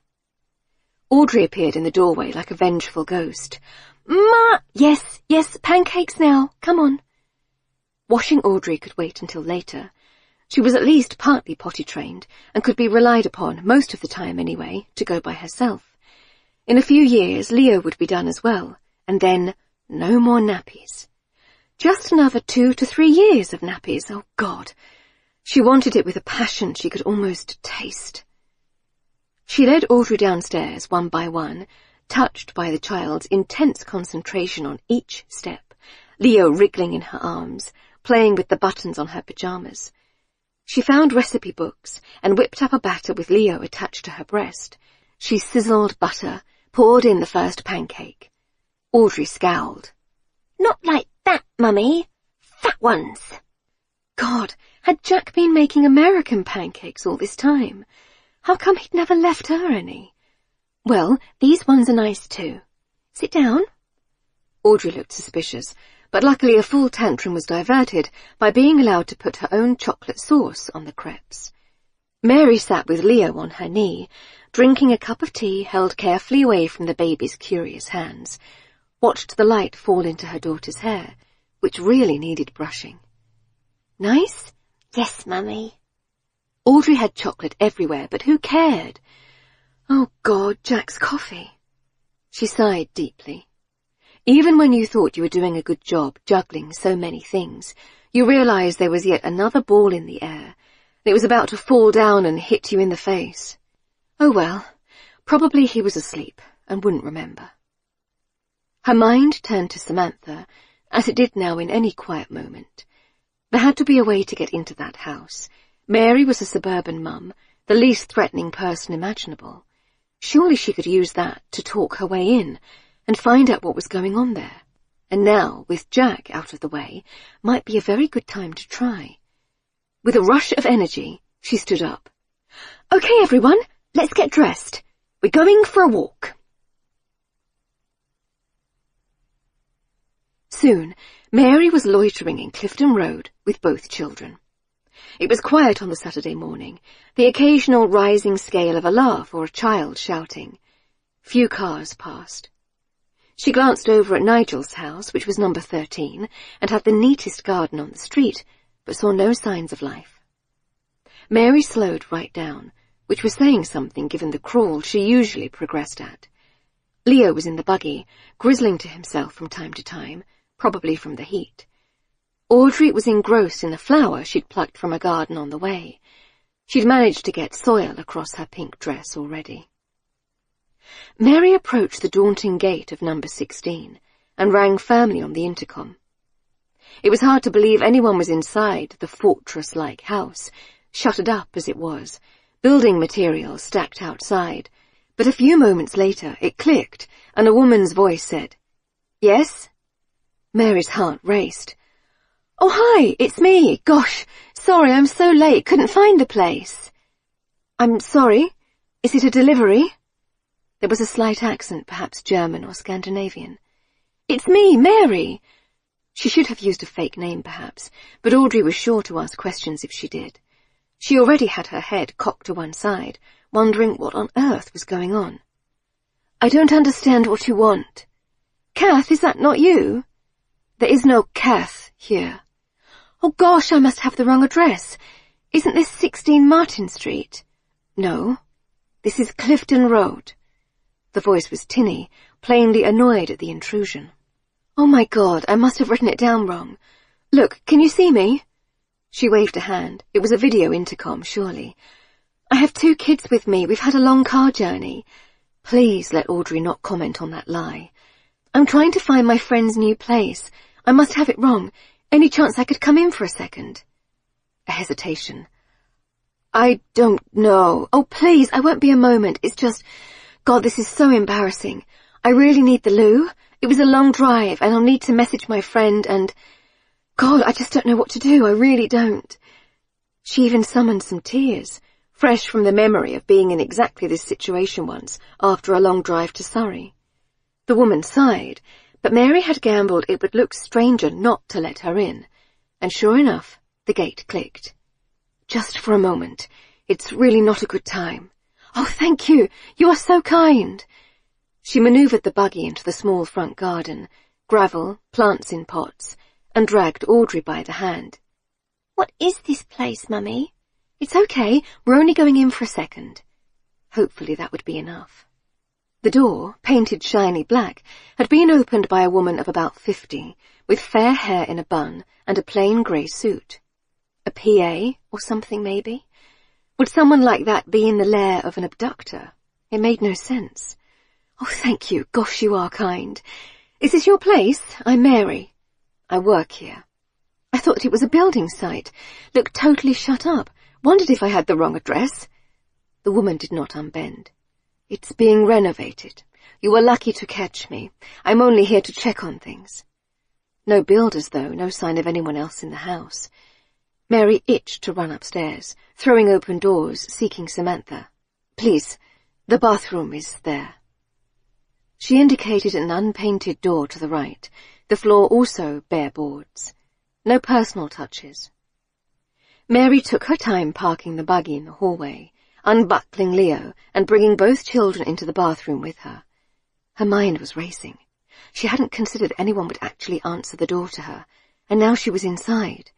Did she really believe someone was holding Samantha here, in this half-renovated suburban house, full of the unlived-in smells of new paint and wood dust? It seemed ridiculous now she was here. Where are we, Mummy? Shh! She closed the door after her, waited a few moments, then flushed the loo. The bathroom was much more finished than the rest of the house, spotlessly clean, neutral greys and wood. A stack of hand towels under the angular sink. Maybe that would look nice in their bathroom. No, that was ridiculous. Audrey would have them on the floor in seconds. Why would there be towels in an empty house? For the builders, perhaps. Mummy! Okay. Here, play with my handbag.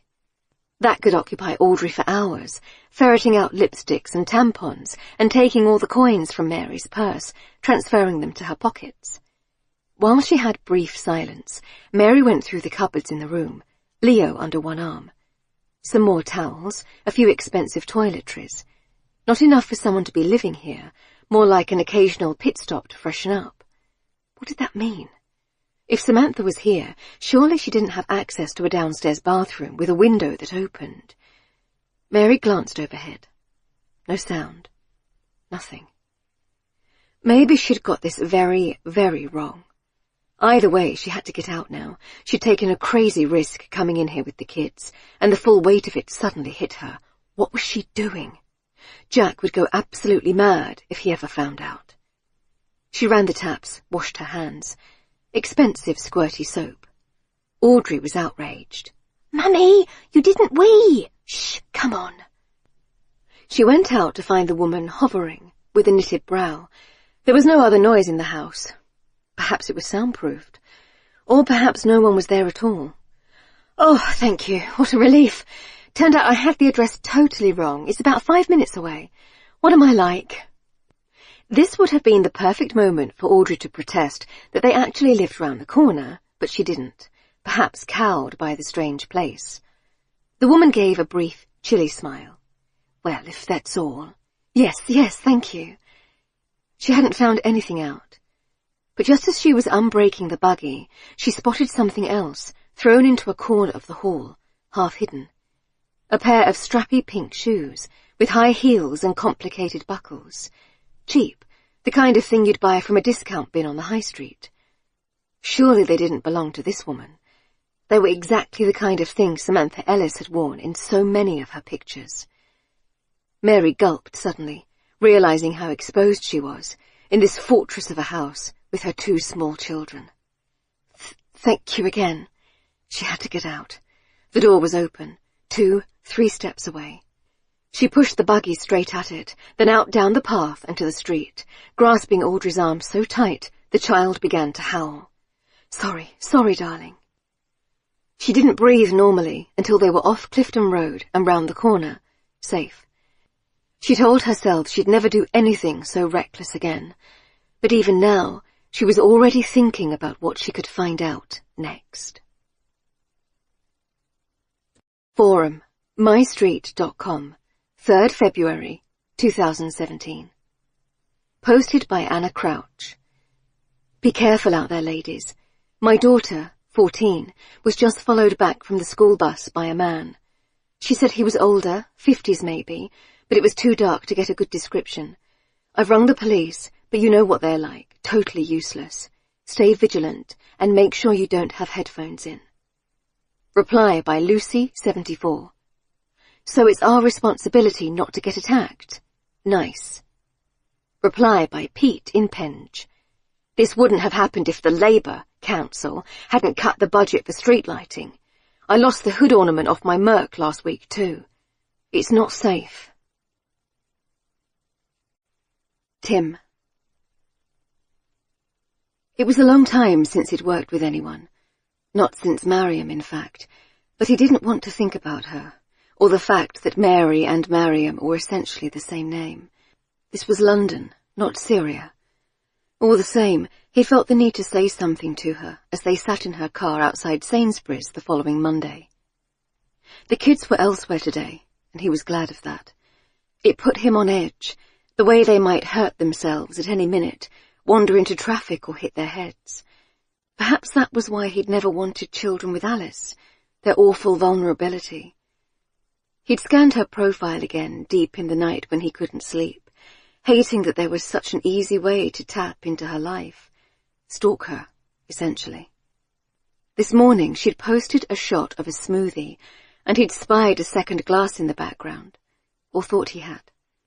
Was she living with someone else already? In their house? Perhaps she knew he was looking at her posts somehow. To Mary, he now said, You know, if there's anything in this, Samantha having a second phone, it could be dangerous. Mary frowned. When the car stereo came on, it had been playing what he assumed was a CD of children's songs, but she hadn't seemed to notice, so it was still going.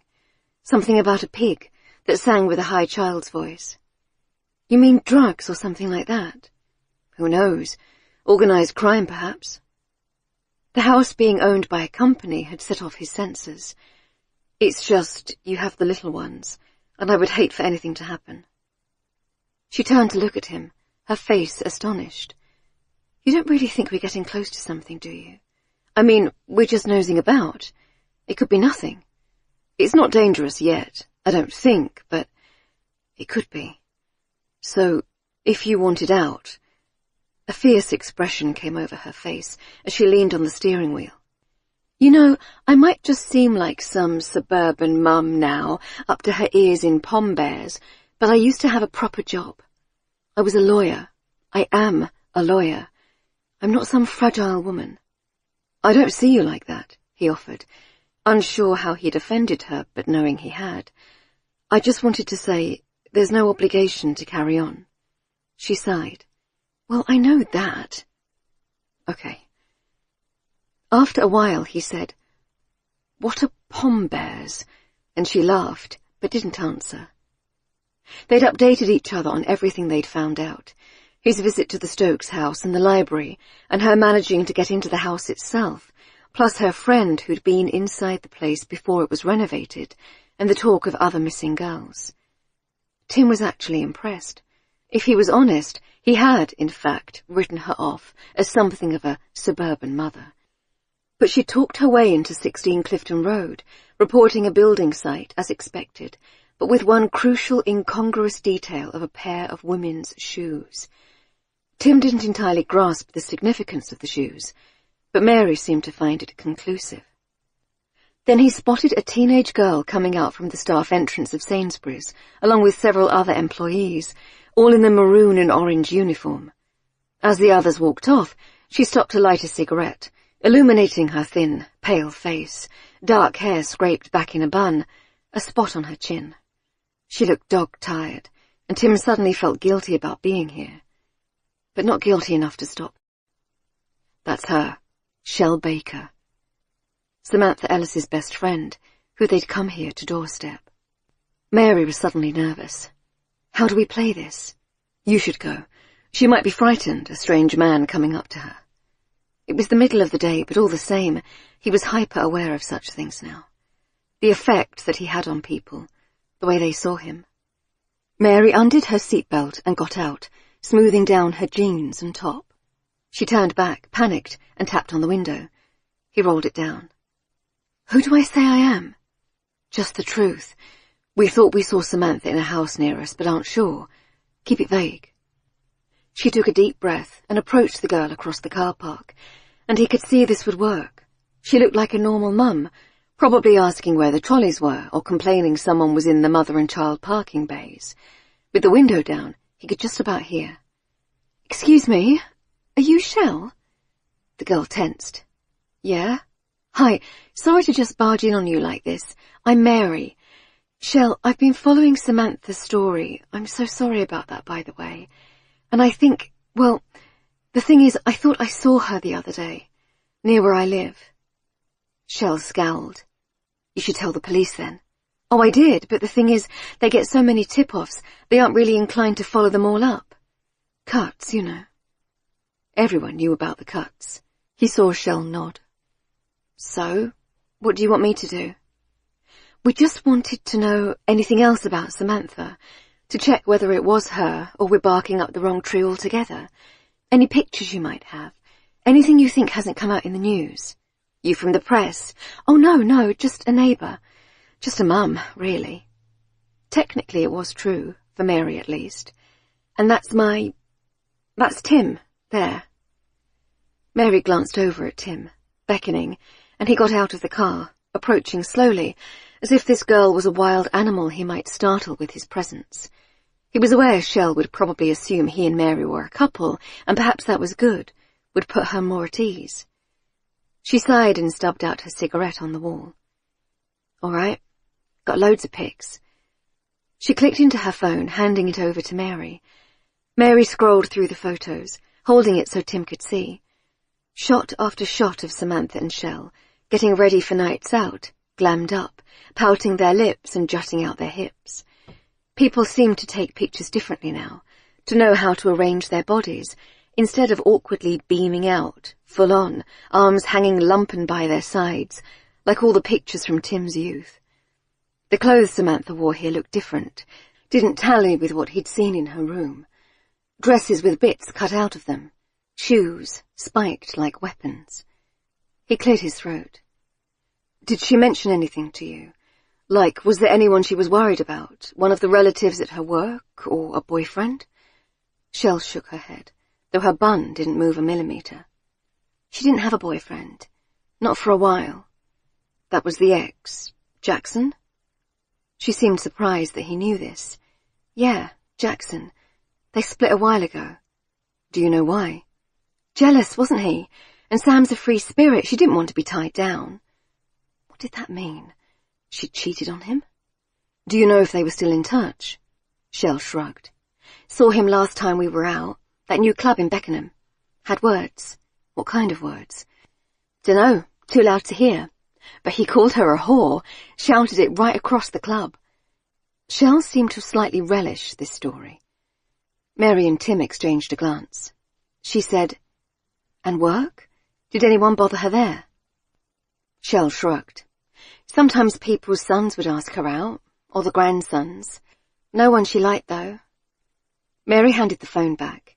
Clearly there were no clues to be had among the parade of almost identical pouting shots. Was she okay for money, do you know? Who is? Pays fuck all at the care home.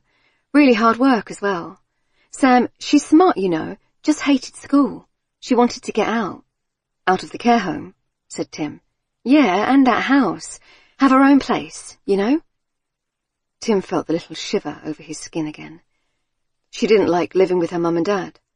He's not her dad, said Shell scornfully. She caught Mary's look. Nothing like that. He never touched her. But she's 19. Too old to be in with her sister. She wants more out of life, like. Mary said, So, she needed money? Did she have extra work on the side? That could be an explanation for what happened, couldn't it? A pretty young girl, taking a job as an escort or a dancer, or perhaps a one-off arrangement. One night only, a large fee, a man getting obsessed. Shell was nodding. Her face took on a guarded look. You're really not from the police? Or the papers? Mary smoothed over the lie. We just thought we saw her near where we lived. Both of us did. And we're sort of sleuthing, I suppose. It might be nothing, of course. Okay, look, I don't know where she is, or if she's even in trouble. But if you say you saw her, I don't know. Maybe you're right.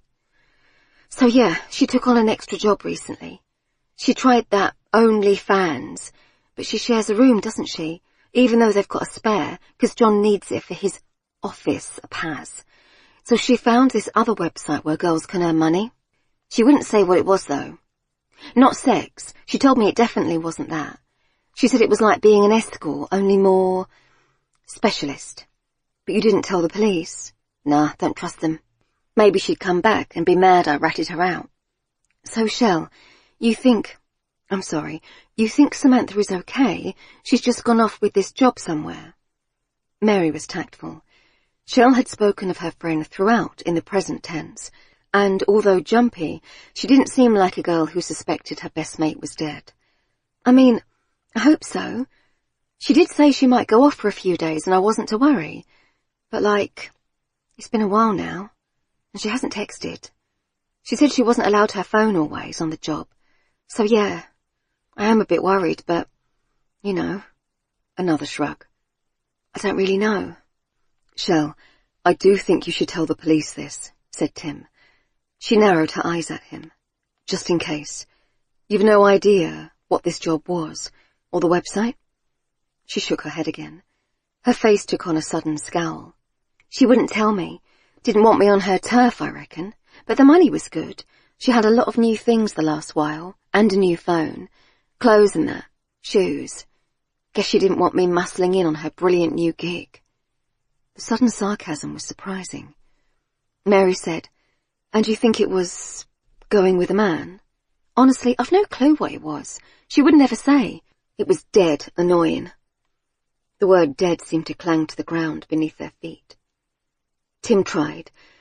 Does Sam have any connection to South Kembra? Do you know? Clifton Road, specifically. Nah. Shell blinked. Need to go back in now. Break's over. As they turned to go, Tim tried one more thing. He decided to ask the same question he'd asked Marley Stokes. Shell, are you worried about Samantha? She had seemed unsure, like someone gradually realizing their friend was not fine after all. But if so, wouldn't she have told the police everything she knew? The girl's eyes narrowed again. Worried? Nah. If someone has her, it's them should be worried, you ask me. Mary. Mary was late picking up the kids from Francine, but she knew her friend wouldn't say anything, would probably not even be aware of it. She'd decided she could no longer bring them with her as they investigated.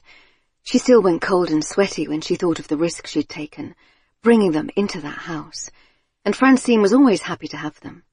Sure enough, when she rapped on the door and heard the call of, "Come in, it's open," she found both of hers and all three of Francine's in the kitchen, gathered around a table of crafting materials, all of them laughing like drains. Even Leo, who surely had no idea what was going on, was transfixed by some crinkly paper. Had fun then? Francine jumped up. She had a smear of paint on her cheek and looked the picture of happy motherhood. "Mary! Look, Audrey! Mummy's here!" "Want to stay," said Audrey, dabbing glitter on an old egg box without looking up. "Stay here, always." Mary forced a laugh. "You can't stay here always, silly. We have to make dinner for Daddy." "Francine, thanks so much. You're so good. I'll have yours back another day, yeah?" Though the idea of 5 children at once made her physically sick. Francine's were 10, 6, and 1, all obediently crafting away, the baby in a high chair, Leo in a matching one. Yes, Francine had 2 high chairs just ready to go. Jasmine, the 6-year-old, was drawing a picture of a rainbow with a skill well above her age. Dexter, the oldest, was editing photographs on an iPad. Francine and Gary had brought him a pro camera for his birthday, and he took better pictures than she did, Mary thought, glancing over his shoulder. Mostly images of the park and surrounding areas. "Hello, Mrs. Collins," he said politely. Even after years of marriage, Mary always looked around for Jack's mother when she heard that. "Hello, Dexter. Those are very good. That's the park, is it?" "Yes, I'm documenting my local area for school." Documenting. He was so advanced. But that was an idea, wasn't it? Perhaps he'd captured something in his shots that might be useful. A picture of Clifton Road, maybe. "I would love to see these, Dexter, if your mum would send me them, maybe. You're very talented." Francine glanced over. "Oh, sure. I'll email you or something." "Thank you. Isn't your mum kind to have my 2, Dex?" Francine beamed. "Not to worry, I love it. Such poppets." Audrey was rarely described as a poppet. How did other people do it? Take care of so many kids in an atmosphere of calm and creativity? Even when she'd had 1 child, Mary had never managed crafting without a full-on tantrum and glitter in her hair for weeks. "Did your cleaner say anything more, by the way?" she asked, faux casual, gathering up the children's things. They had more baggage than a 19th century millionairess. "About the missing girls, the Samantha Ellis case." Francine was rubbing glitter off Andrew's face. "Oh, maybe. She talks a lot, Teresa. I'm afraid I sort of tune it out some of the time." "And she's lived in this area all her life?" "Oh, yeah. Knows it like the back of her hand." "Any chance I could get her number?" Francine looked surprised. "Thinking of getting some help once a week. Our place is such a tip." "Oh, you should. She's a real lifesaver." Not that Francine really needed help. Her husband earned enough at his merchant bank that she'd never need to work again. Whereas Jack, having miraculously recovered from his cold by Sunday, had spent the day out for a walk, leaving a seething Mary alone with the kids for hours. As she hauled Leo from his chair, his face falling as he had to abandon his crinkly paper, Francine laid a hand on her arm. "Seriously, Mary, any time you need a break, just give me a shout." Mary's eyes filled with tears as she bent to put Leo in his buggy. "Oh, thank you. That's so sweet." Was it so obvious she needed help? And yet here she was, abandoning her kids to play detective, interviewing strange girls in car parks. They'd learned something valuable, though, that Samantha's disappearance was perhaps not random. The girl had maybe been doing escort work on the side, and who could blame her with the terrible pay in those care homes? And what of Shell's comment that whoever took her would have to watch out? Her best friend wasn't worried about Sam, thought she could take care of herself. So why was Mary, a total stranger, obsessing over her fate? As she walked home, Leo wailing and Laudry loudly complaining that she hadn't finished My Eggs, Mary turned it over in her head. What to do next? She could hardly start delving into sex trafficking or organised crime. And how could those things connect to a nondescript house in South London anyway? She needed to watch herself, not get carried away with this mad plan. Be more like Francine, an angel in the home. Oh, Mary didn't feel very angelic. "Daddy!" shouted Audrey, suddenly running ahead along the pavement towards their block of flats. "What? No, Daddy won't be home yet." But the child was right, in a way. There was a man on the doorstep of their block. A stranger. As Mary grew closer, wheeling the buggy faster, she saw that he was wearing a police uniform. The policeman was very young and very handsome. That was the first annoying thing. PC Chris Oliver, he'd announced himself as. He had a smattering of stubble, olive skin, dark hair, tanned forearms, like an actor in a TV drama. The white of his uniform shirt gleamed against his throat, and Mary found herself staring at the pulse beating there. "Mrs. Collins?" She shook herself and remembered where she was. She'd unlocked the door and invited him in, mind racing. Why was he here? Was she in trouble for going to Clifton Road? "Yes, sorry, what was it you wanted?" You rang us a few times over the past week, is that correct? So they were finally following up her calls. She wished Tim was there. That's right, a friend and I thought we'd seen something in one of the houses across the park. The missing girl, Samantha Ellis? Yes. She forced herself not to comment that they'd better hope Sam hadn't been in immediate danger, given the slowness of this follow-up. And you went to the house yourself, Mrs. Collins, 2 days ago? Mary gaped. How did they know? She hadn't told the PA woman her full name or any other details. He produced something from his pocket, in a little bag. Her driving licence. You left it in the bathroom there. Bloody Audrey, rooting around in Mary's bags. She loved to play with the cards. Stupid, stupid. What kind of sleuth left her ID at the scene, for God's sake? I just needed to use the loo as I was passing. She realised what a terrible alibi that was, when she lived 1 street away. In the same house you rang us about? Look, I've told you everything. I went in to use the loo, and I think something's up. Why so much security on a building site? And someone's been living in the house. There are towels and things, so it can't be totally abandoned. It's weird. He wrote down what she was saying, laboriously, clearly thinking it was ridiculous. His hat was resting on her kitchen table, the glass of water she'd poured him sweating in the heat. Why do you say that? Well, it's just obvious, isn't it? It looks like they're making an office or something, but why would they do that in this area? It makes no sense. People are allowed to make houses into offices. She sighed. Of course, but why here? I mean, you moved to Zone 3 if you're going to have kids, right? Why would a company come here? He looked blank. So, what exactly is it that concerns you, Mrs. Collins? She hated that, Mrs.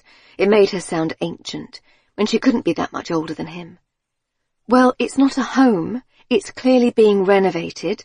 The woman obviously didn't want me in there, and I saw a girl that looked like Samantha in the attic room, as I already said, and there were things in the house. Things?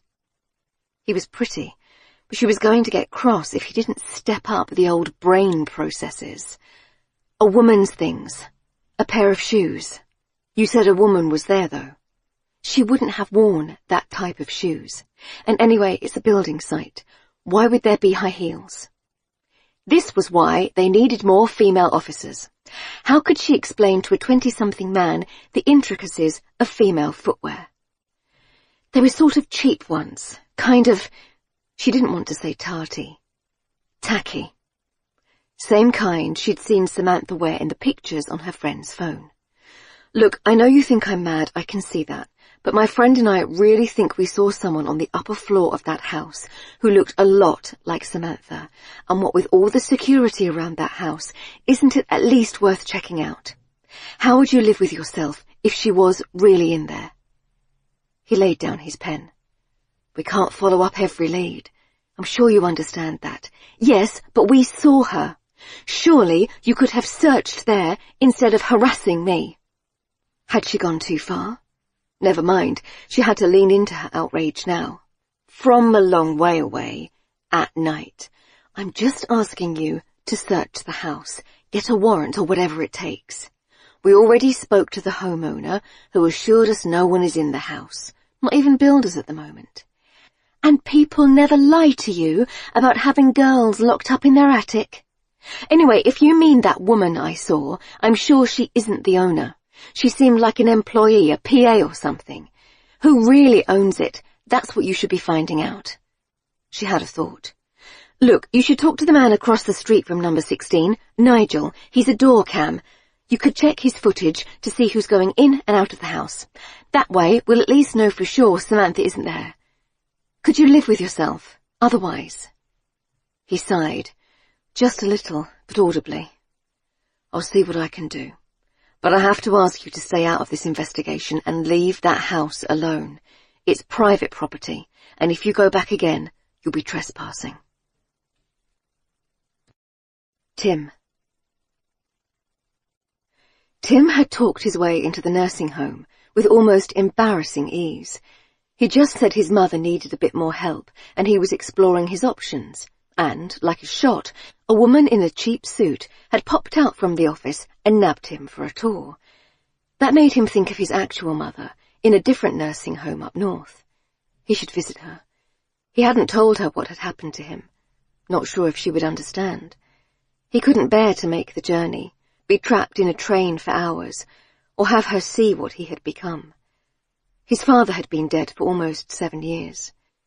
Tim had been so excited to tell him he was going to the Middle East the first time, but his father had said nothing, just very quietly left the room. He would have said what happened was Tim's fault in some way, to put himself in a place most people were desperate to leave. Perhaps it was true.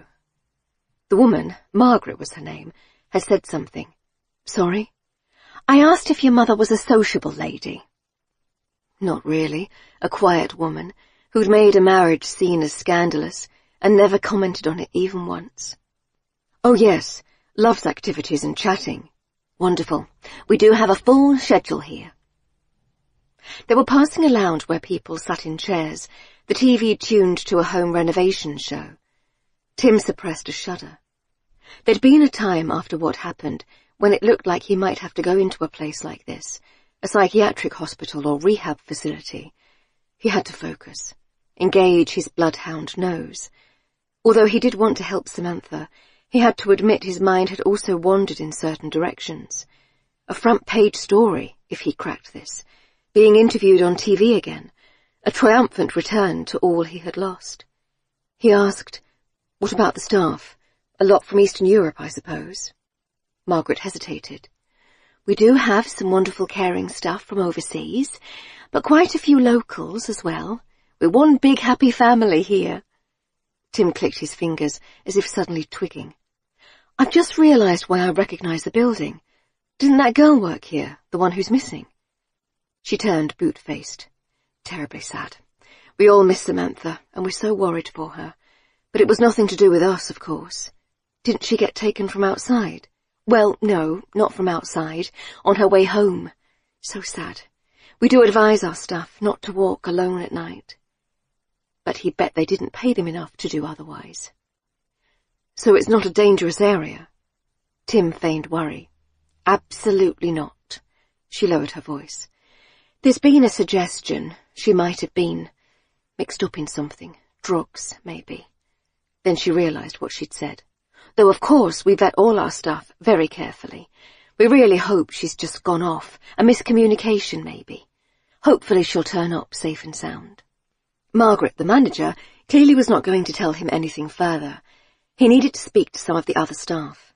"Thank you. Would you mind if I had a little look about? Just want to get a sense of the place. Mum is so sensitive." She hesitated. "Of course. We have some lovely grounds. Thanks. I'll take a look." The grounds were a patch of lawn with some sad geraniums. He imagined Samantha huddled out here, smoking perhaps, like her friend Shell, planning a new life. Everyone said she was smart, whip-smart. So why this underpaid job? Why the lowered horizons? Why hadn't she gone to university? He needed to talk to the ex-boyfriend, Jackson, and also the stepdad. He realized a woman in the pink staff uniform had come out the back door of the home and was hovering near the bins, casting him glances. They locked gazes, and he dispensed with his cover story. "Hi, I'm Tim. You are asking about Samantha?" She was about 40, dyed blonde hair scraped back in a bun, tired eyes. Polish, perhaps. "Yeah, did you know her?" "Very smart girl. Unhappy here, but why would she not be?"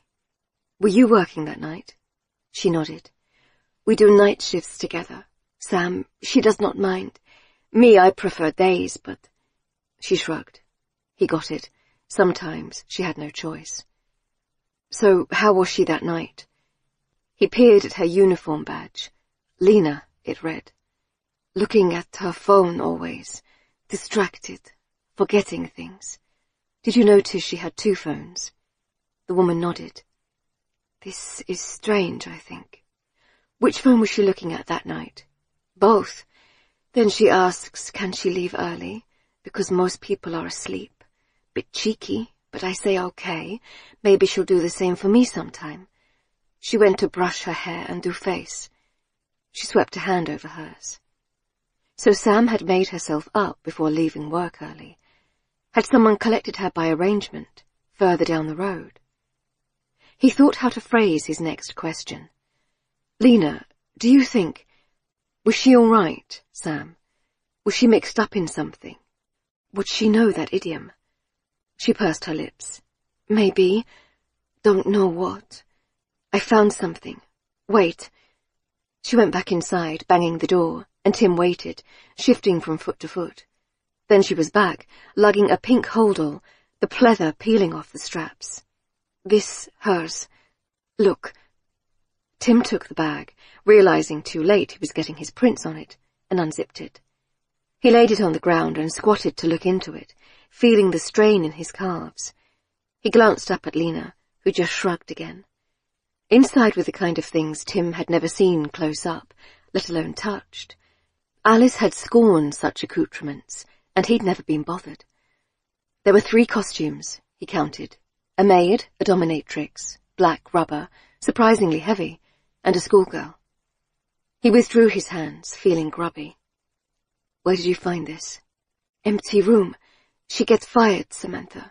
Same day she went. That certainly wasn't the official line.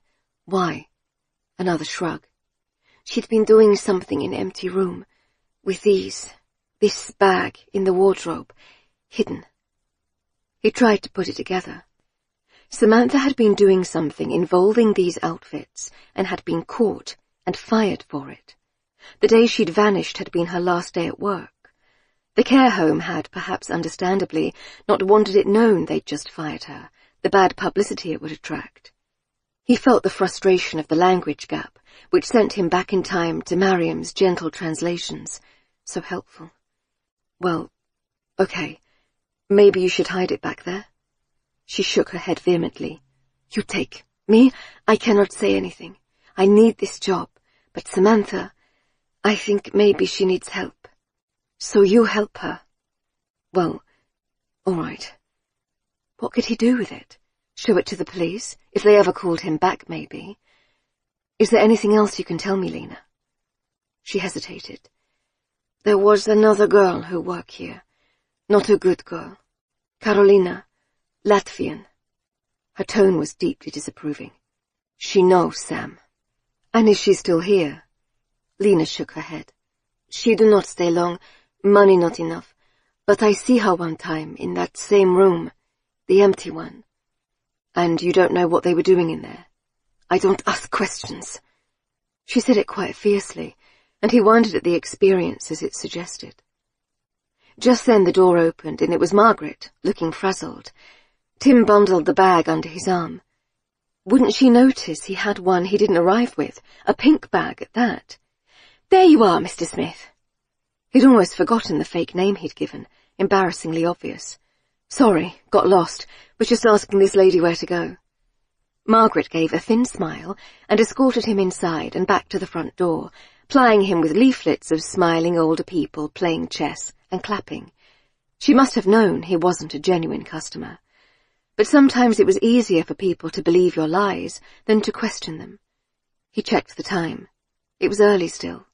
Time enough for a detour on the way home, because the pull had been getting stronger the last few days, and he knew he had to see her. Mary.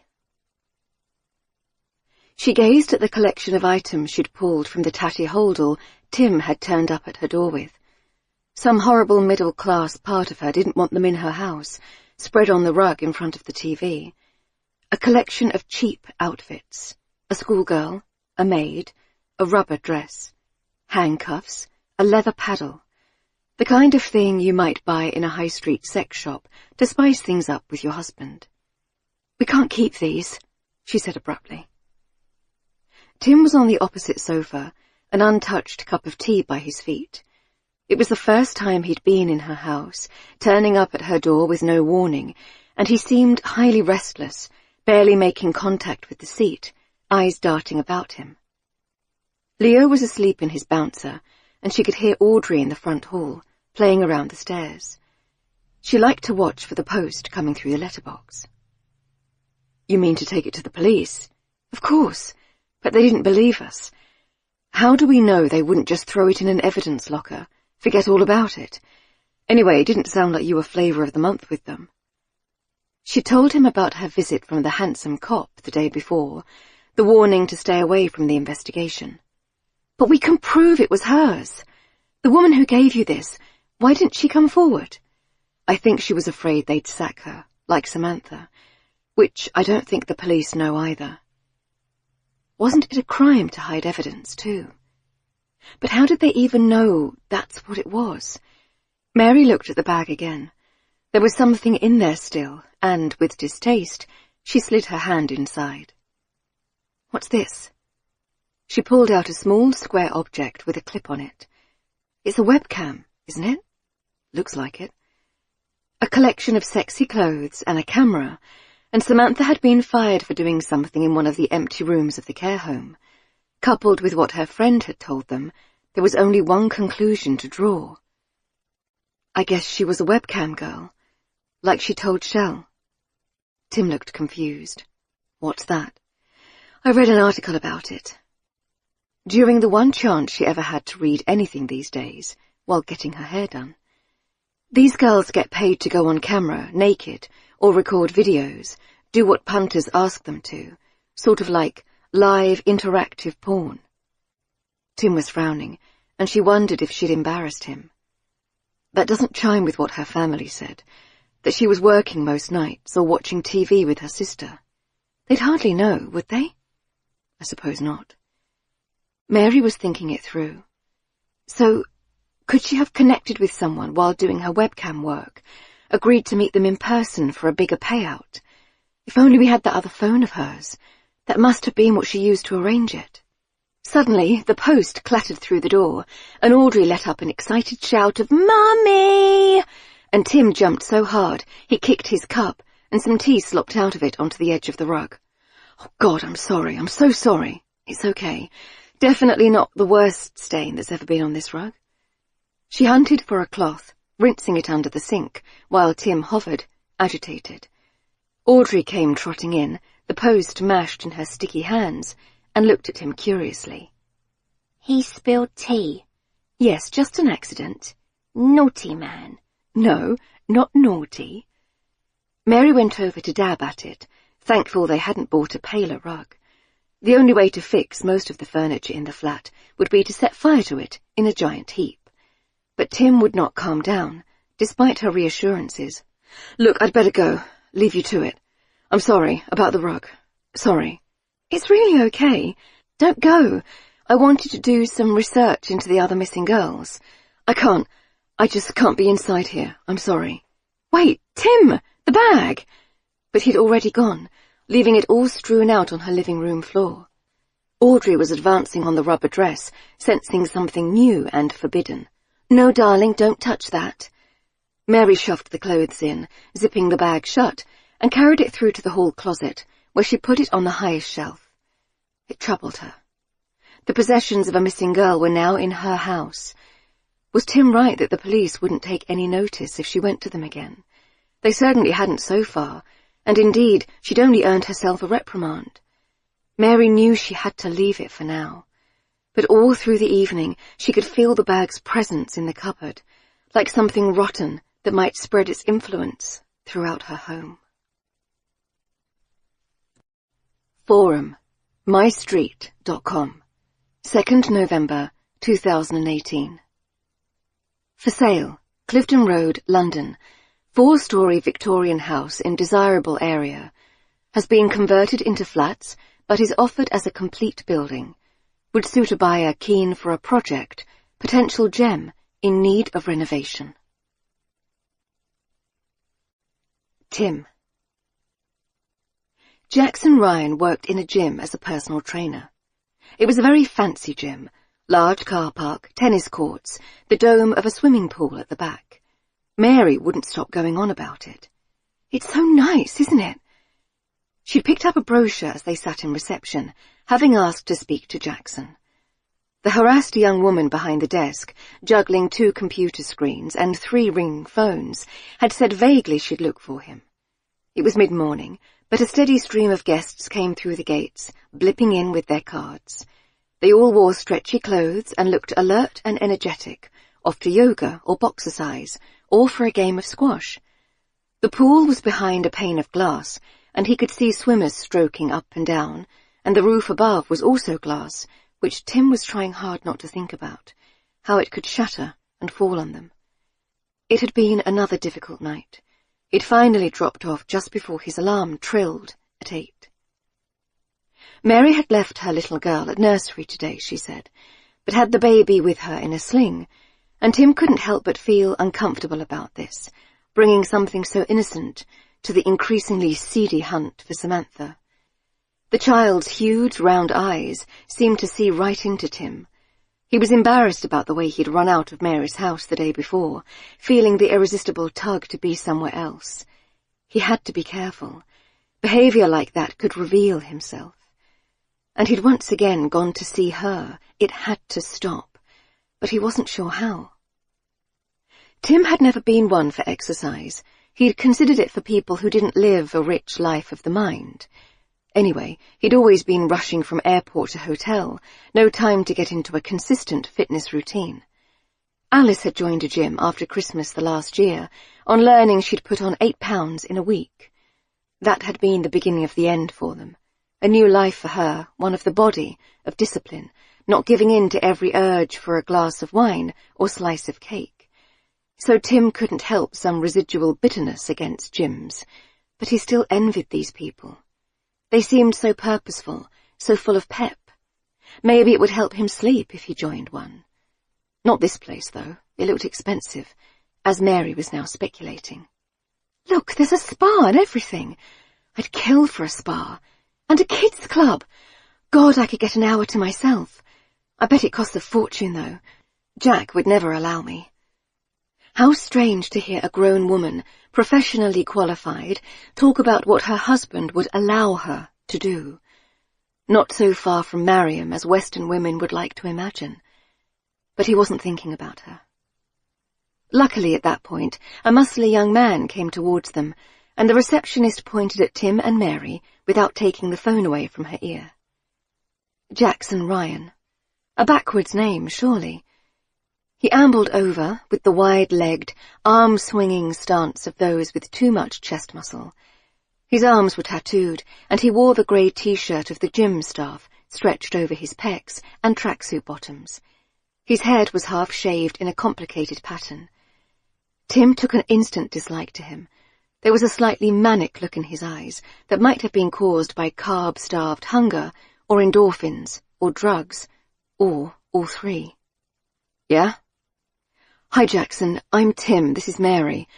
We're looking into the disappearance of Samantha, and we'd love to chat to you about it if you have a minute. He frowned. Police? No. Press? Well, sort of, but really we're just hoping to find her.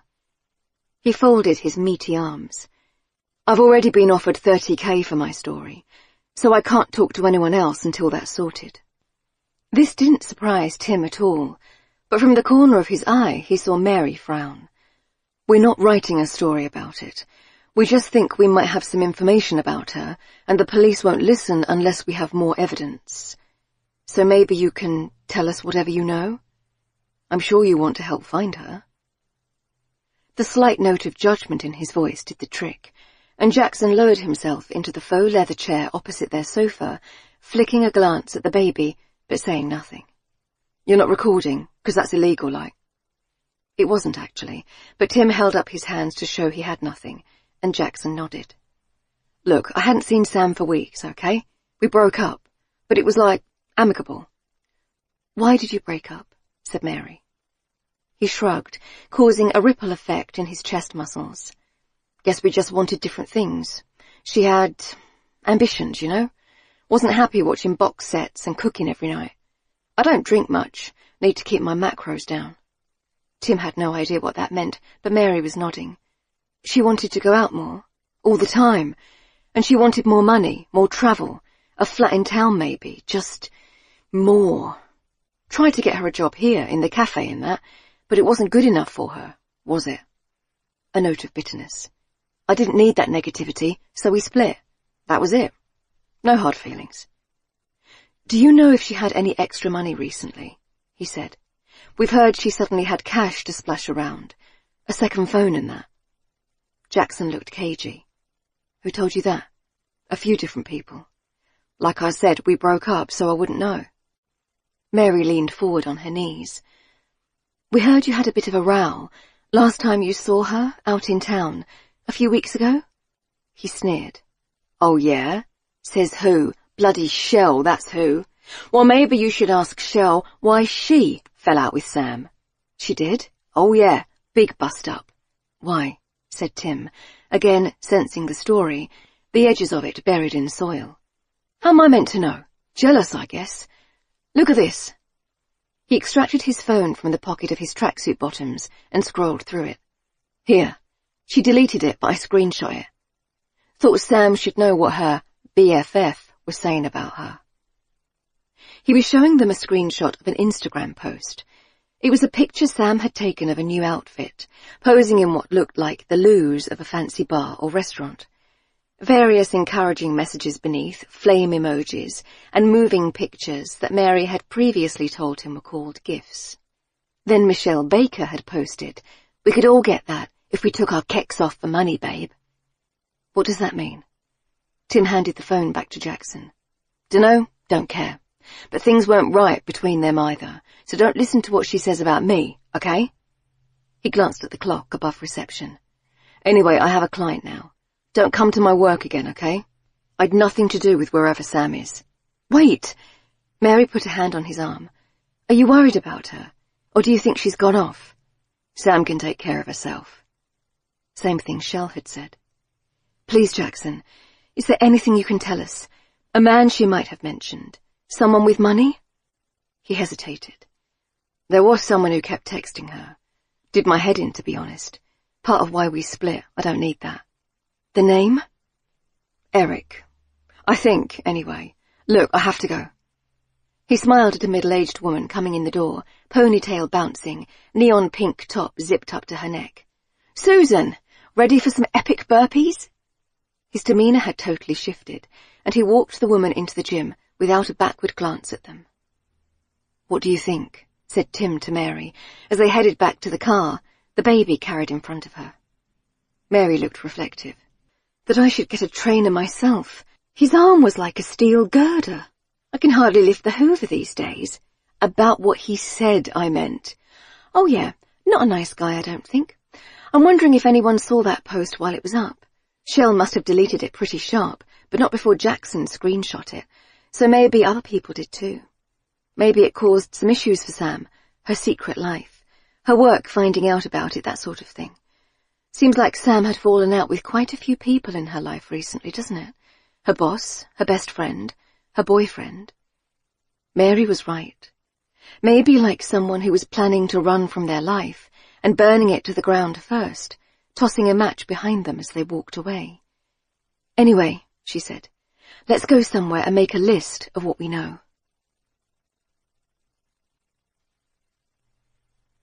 Tim was getting a headache.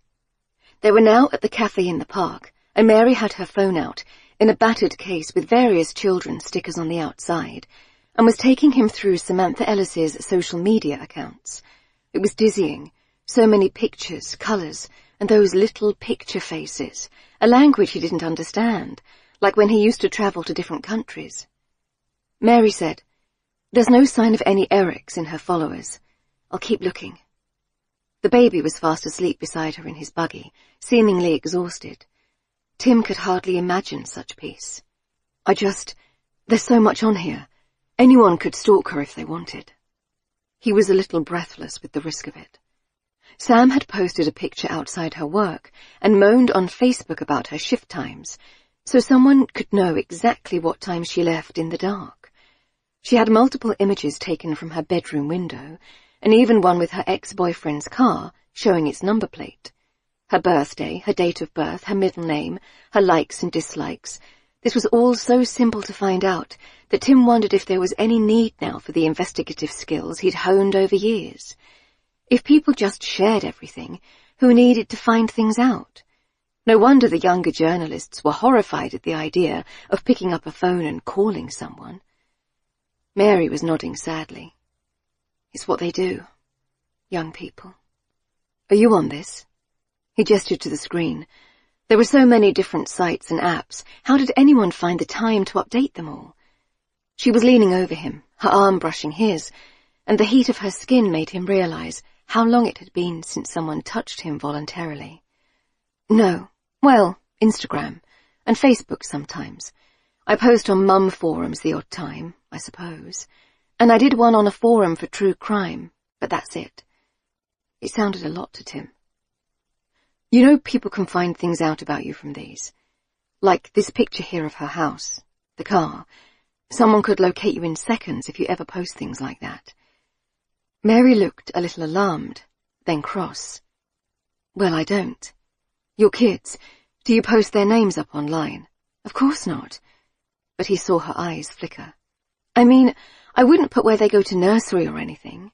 That's mad when people do that. Pictures of them in their school uniform on the first day, their names, all that. Tim could not imagine why anyone would put themselves through this, being in the public eye, reading messages from total strangers. He'd looked at Twitter a few times after he came out of hospital and been appalled by the things people were saying about him on there. They felt he shouldn't have been there in the first place, a Western man in a foreign country, that he'd put Mariam in danger. All the worst things his own brain whispered to him late at night when he couldn't sleep. He thought of Alice, her carefully coordinated online presence, all hashtags, runtimes, and smoothies. Did she know that if she posted her times online, someone could also see her usual routes? Wait for her, maybe. On the darkening autumn nights. Maybe he should get in touch and tell her to be careful. But no, she wouldn't welcome that. I'm going to look into these other missing girls. He opened his laptop, a gesture that evoked strong muscle memory, and logged on to the cafe's Wi-Fi. I texted my friend's cleaner, said Mary. Not much use, just wanted to talk about her sciatica. But she said at the time of the last disappearance people were really worried, kept their daughters in, picked them up from the bus stop, that sort of thing. They thought there was a killer in the area. Seemed to have. Could it really be true, an unknown murderer living here all this time? If so, the story would be the rebirth of Tim's career. After a while hunting through local news stories from the last 3 decades, he had a list. A grim list. 4 girls or women had gone missing from the local area in that time, and all of them had lived within half a mile of Clifton Road. He ran his eyes over the names and pictures, trying to commit them to memory. He felt he owed them that at least. Susan Granger, Harriet Keeley, Emma Baker-Smith, Laura Colebrook, all aged between 16 and 25. Mary stared at the pictures on his screen. What's the gap between the disappearances? Tim quickly calculated it. Doesn't seem to follow a pattern. 2 in the 80s, 1 90s, 1 in 2007. That was Laura Colebrook. Nothing until now. Could they be connected? Was it simply the fact of London's large population, high crime rate? So, they can't all be runaways, can they? In the 80s and 90s, this area had been run down, working class. Accordingly, there was hardly any coverage of the first 3 disappearances, in 1983, 1988, and 1994. Small items in the local press, local girl missing, renewed appeals as anniversaries stacked up, 1 year, 2 years, 10 years, 20. It seemed clear police had dismissed them as girls running off, perhaps falling in with a bad crowd. Tim pulled a napkin towards him and began to scribble on it, a rough map of the area. Look, this is where each of them was last seen. Susan walking home from her job in the bakery, spotted by a neighbour on the next street from her house, but never got back. That bakery's closed down now, it's a craft brewery. Harriet, she got off a bus on the high street after her shift at a factory in Croydon. Emma, she was at home in her flat. She rang her mother and said she was settling in for the night, then never seen again. And Laura, that was later. The area was more middle class. Plus there was rolling news and the internet. People noticed, in other words. Mary had been typing as he spoke, and found video footage of the Laura Colebrook case, which she now played, tinny sound coming out of her phone and causing several people nearby to tut. The slightly grainy look of oldish film stock, the haircuts and suit shapes of 12 years before, a press conference with a creased-faced detective in a cheap suit and two shell-shocked parents trying hard not to cry. The endless flash of cameras as the detective read a statement. We're appealing for anyone with information to come forward. Laura hasn't been seen in 3 days, and her parents are extremely worried. The mother spoke then, and her face was carved in terror. Please, if you're holding Laura somewhere, let her go. She's our only daughter, and we love her very much. Please, I'm begging you as a mother, let her go. But perhaps she had already been dead by then, the desperate pleas pointless. Could you even appeal to someone like that, who'd take a girl right from the street? Did they feel any empathy? The clip then showed a bit of extremely blurry CCTV, a girl walking down a street in the middle of the day, jerky-stepped from the old technology. Laura Colebrook just finished her GCSEs and gone out to get some traveller's checks for an upcoming holiday to Greece, an end-of-summer blowout with her friends. That's the high street, Mary exclaimed. Look, Boots is still there, and that's a flower shop now. She fell silent. Somehow, on a bright weekday afternoon, Laura had set off from the travel agent to her home, just 4 streets away, and never made it back. She lived on Mountbatten Street. My friend Alana lives there, close to home. He nodded. It must be more visceral for a woman to see this. So, do you think the same person took all of these girls? She asked. Maybe. It's not unknown, is it? Serial killer at work for years, and no one ever joined the dots. The police might not have paid much attention if those earlier girls were seen as rough or lower class, like they'd just run off, you know. Absent-mindedly, Tim was now drawing a line between his own dots, making a lopsided circle. Samantha had disappeared a little further away, 1.5 miles as the crow flew. But Clifton Road, if that really was where Samantha had been taken, was bang in the middle of the circle he'd drawn, and now they had seen her there too, or thought they had. Question was, where was she now? Still in the house he could actually see from their table, a helpless prisoner? The idea made him shudder. Mary exclaimed suddenly, looking up from her phone. The post I did, on the crime forum. There's been a new response. Oh? Oh my God! It's from a police officer. Retired. Mary held her phone out in triumph, and Tim peered at the small screen. She says she worked on the older cases, and she'd be happy to speak to me. Mary. Angela Robinson had moved out of London when she retired 10 years before, but luckily only to Wallington, a quiet street with a pond and a village green at the end. Helping with the grandchildren, you know, she said. Mary did not know, seeing as Jack's parents spent all their time in France, and her own mother, widowed for 5 years, was living her best life at yoga retreats and book groups. She had politely refused to offer the between 1 and 5 days a week childcare some of her friends provided for their children. The thing is, love, I've done my time. The system is really broken if a working family can only manage by grandparents giving up their retirement, don't you think? Mary agreed. Seeing as nursery fees for 2 children would be $2,000 a month, this was largely the reason she'd taken her full maternity leave and perhaps wouldn't have a job to go back to. She knew she should be grateful for this time with her children, but the months seemed to stretch ahead, featureless. Maybe she'd email Jeffrey, her boss, see about going back early. Jack would go mad. He'd have to actually start picking up some of the slack. Today she was once again trespassing on Francine's generosity with babysitting. She knew she shouldn't, but she was so tired it seemed to have eroded parts of her, like guilt and shame, and even concern for her children's development. They'd be better off crafting with Francine than trailed around by her in the heat. Angela Robinson was more than a helpful grandmother, however. She had been the lead detective on the Laura Colebrook case back in 2007, and she'd agreed to see them. Come on, come in. She was a brisk woman, dressed in loose grey trousers and a white shirt, her hair in a greying bob. Her house was comfortable, a little tatty round the edges.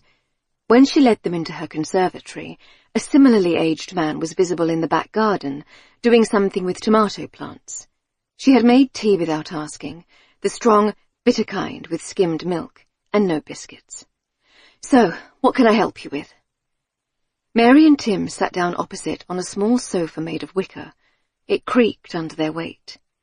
"We're looking into the Samantha Ellis case. Yes, you're a journalist, I know, or you used to be." She was shrewd, this woman. That was probably why she'd risen to the rank of DI, even in sexist times. She turned to Mary. "Are you a journalist too?" "Oh no, I'm a lawyer. Well, I'm on maternity leave. Tim and I, we thought we saw her, Samantha, in a house in South Kembra, where we both live, but the police don't seem to take her seriously." Angela had her arms hooked around her crossed legs. "Obviously, I know no more about the case than you do." "Right, that's not why we're here. We're here about the other girls." She nodded at Tim's look of surprise. "Oh, come on. You didn't think you were the only people to spot that link. It's the worst, really, when retirement approaches and you're thinking of your cucumber frames and painting holidays in Devon, but there's these cases that just won't leave you alone, where you know you were the only one that cared, that saw the patterns, and you just couldn't solve it, no matter how hard you tried." Mary set down her mug. The tea was undrinkable, and leaned forward. "So you thought they were connected all along? The disappearances?" "Not at first. The first one, that was before I joined the job, but the second, Harriet, I was the first officer on the scene. WPCs, they called us then. We had to wear skirts and little hats. Her parents were in bits. I was naive then. I believed the older officers who said she'd turn up. She'd gone off with a boy, maybe. But she didn't. And her mum kept saying, no, she wouldn't do that. She'd never had boyfriends. She was shy and young for her age. And eventually I realized the male officers just weren't hearing it. They'd moved the case from one pile to another in their heads. It was actually Harriet's mum who told me about the first girl. She'd remembered it happening and warned her daughter. But years had gone by. They forgot to be scared. Tim said, "Who do you think it was? Do you have a profile?" She shook her head. "It wasn't really a thing in those days. But we knew, all the same. It's a man, probably in his 20s or 30s back then, so now in his 60s maybe, my age. Someone who lives in the area." "How big an area?" "The streets around that park, probably. He must have been very familiar with it, and able to disappear fast, since no one saw any of the girls being taken in such a built-up area too." "We live in those streets," said Mary uneasily. She had a daughter. "Why did no one tell you these things when you moved in?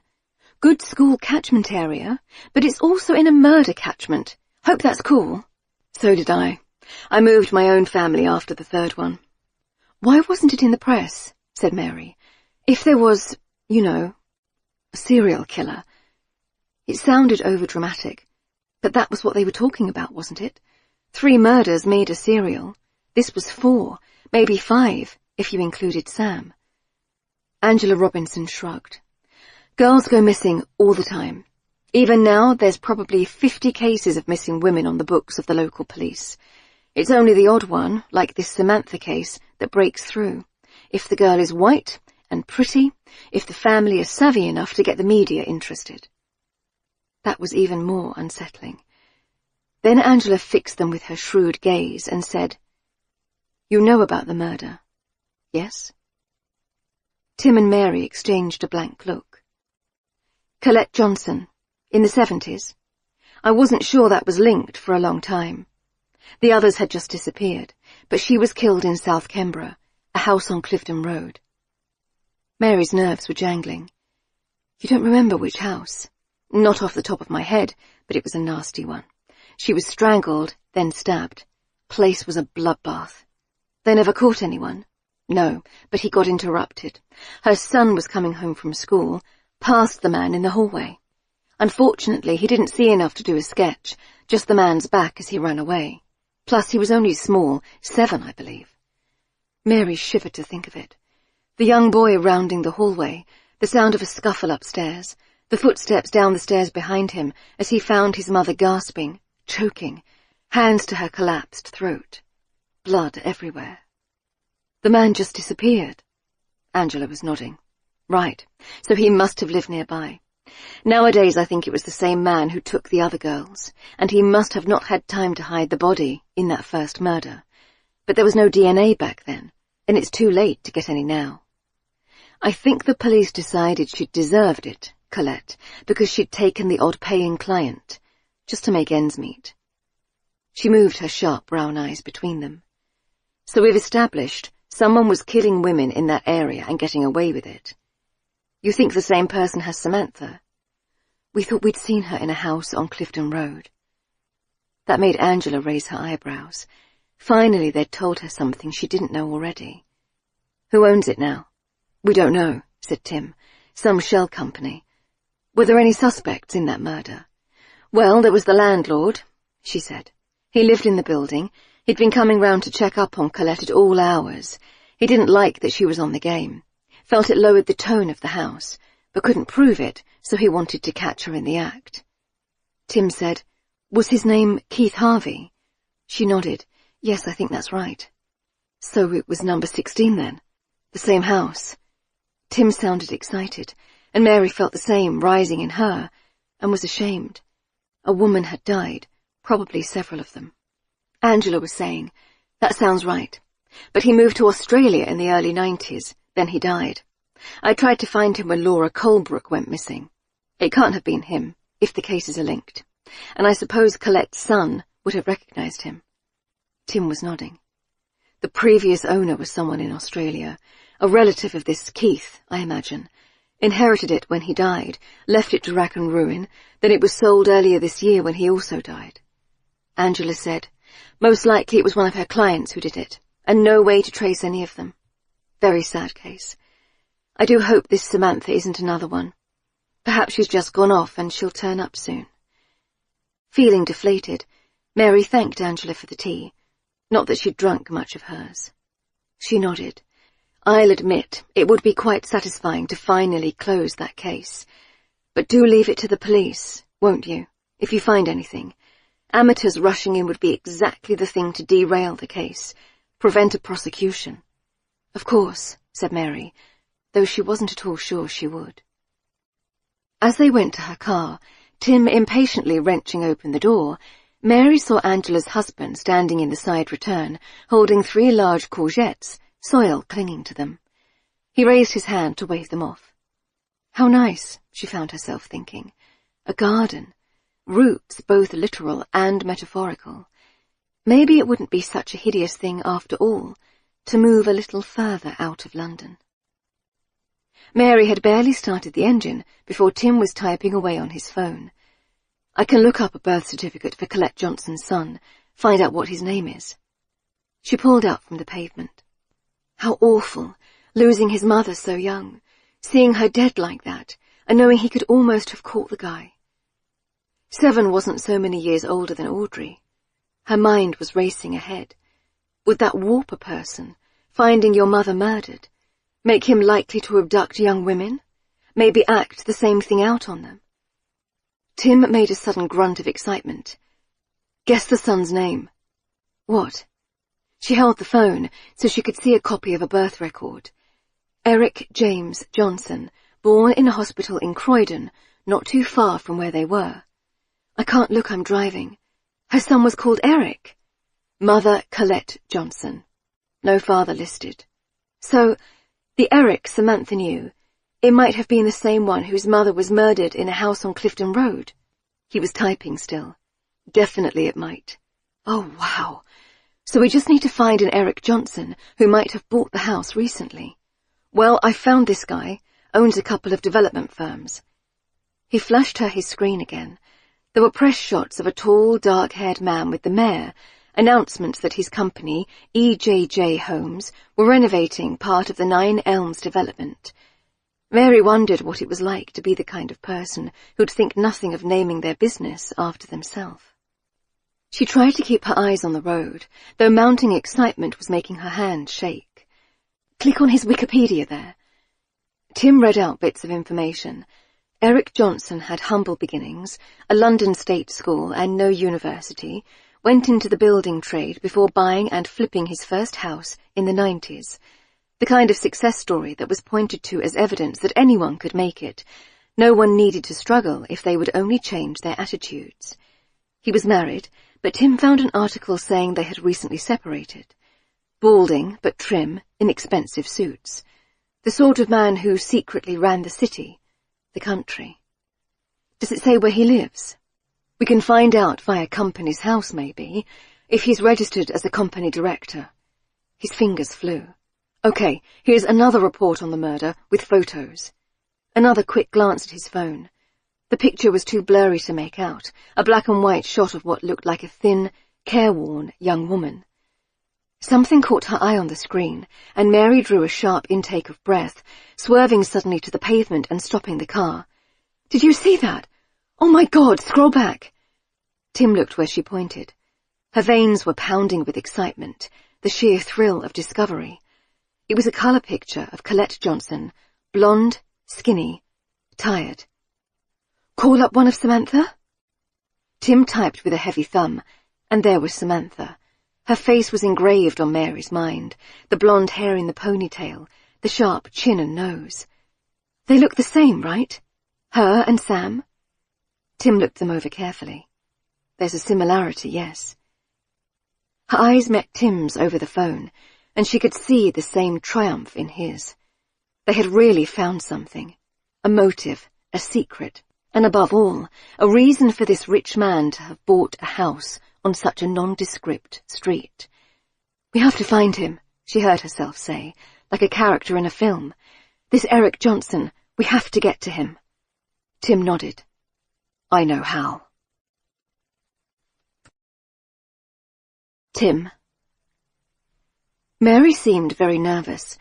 She kept asking if it would be okay, and that was making him second-guess himself, when he'd done this kind of thing 100 times before. It was like riding a bike. If you didn't do it for a while, you'd start to ask yourself, can I really? It'll be fine, he said again. He had no idea what Mary had done with her children, but it was the next day, and they were on the tube heading towards Bond Street, standing up in the busy carriage, and he was doing his best not to panic. Underground. Buried, effectively. He hadn't slept again, and had eventually given up and spent the night scrolling the internet for any more scraps of information about the case. It was so hot, it felt like there was hardly a breath of air to suck in, clogged with other people's perfume and hairspray and body odour from arms hanging onto poles. He looked about him at the people staring into space or at phones.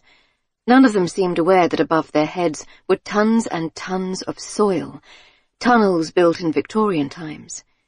What if today was the day when enough stress had built up over the years and it all collapsed? Mary had said something. Distracted, he asked, "What?" She repeated, "It is not against the law, you know, to just walk in there. Of course not. It's an office building." "I know, but we don't have an appointment. He might be annoyed." They hadn't been able to find any evidence online that Eric Johnson, the probable owner of the house, and Samantha had known each other, but Tim was confident he could brazen it out. People being annoyed at you isn't the worst thing that can happen, you know. All the same, Mary still looked uneasy. Sometimes he thought she spent too much time around humans whose brains were still unformed. She had dressed differently today, in a grey shift dress and low heels, and she smelled of something that reminded him of his mother, some dusky floral scent. He sensed it was a big deal for her to go into town, saw how she hesitated while changing trains, balking at the tides of people that surged down the underground corridors.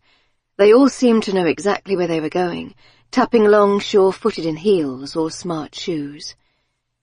When they reached their stop and rode the escalator up into the noisy shopping centre that topped the station, he could feel his breath easing with each glimpse of sunlight. He would have walked or taken the bus if he'd been alone, but Mary had headed for the tube, and it was too hard to explain what was wrong with him, that he now struggled to be inside things or under things. Soon they'd reached the office block with its glass front and revolving door. The memory it recalled, a woman walking ahead of him into a building, windows gleaming in the sun, brought such a surge of emotion he had to swallow it down, and Mary saw him stumble a little. He brushed it off. It's okay. A bit hot. Politeness dictated he should let her go ahead, as he had done that day, his hand hovering near the small of Mariam's back. Thinking how, in a different country, a Western one, he might have let it touch her, feel the cloth of her loose top. Her hair looped up and hidden, to be spread out only for him, its shining coils sliding down her shoulders. How he'd loved that. He found himself holding his breath slightly as Mary walked in, taking the first turn of the revolving door. They would not have both fitted, and for a second he watched her on the other side of the glass, sealed in, and then he took a deep gulp, like a diver, and pushed in too. Inside was cool and hushed. A man with a headset, young and handsome, sat behind a large desk. Tim straightened his spine, tried to appear more professional, not like someone on the edge of a nervous breakdown. "Hi, I'm Tim Darbandi from the Gazette. I'm here to interview Mr. Johnson." Sometimes that would work, a confident statement of intention, couched as something arranged. But the young man was wise to that. "Do you have an appointment?" "He'll want to talk to me, I promise." "Mr. Johnson is the CEO. I'm afraid he has many demands on his time." This was the moment. Aware of Mary hovering, the cloud of her anxiety, and his wish for her to see him as a good man, he laid his hands on the cool marble of the desk, noticing how his fingers left sweaty trails. "I'd like to speak to Mr. Johnson about his mother. I've uncovered information about her death, her murder. Believe me, he will want to take this meeting." He was surprised at himself, and could feel Mary's surprise too. Somewhere inside this broken shell, the old Tim was alive. The young man hesitated, then got on the phone and murmured into it. Tim stood back a few steps, enjoying the cool of the lobby, the gentle sound of a water feature that gurgled along one wall. Eric Johnson had done well for himself. Had he also taken a girl and held her prisoner in an abandoned house in South London? Tim hadn't even been able to prove it was him who owned the place, thanks to the network of confusing shell companies. "Will this work?" whispered Mary. 9 times out of 10. And sure enough, the young man was beckoning them over, an air of irritation on his good-looking face. Tim felt a petty surge of satisfaction as they were given ID badges and told to take the lift to the 10th floor. His blood began to sing in his veins, and he even smiled at Mary as they approached the lifts. A small, enclosed space, a metal box suspended meters above the ground, was not his usual comfort zone, but he pushed it down, only a whitening of his knuckles betraying his fear. The 10th floor had the hush of deep carpets and sound-proofed meeting rooms. They were met by a woman in high heels and a suit, with a neat crown of fair hair and glasses.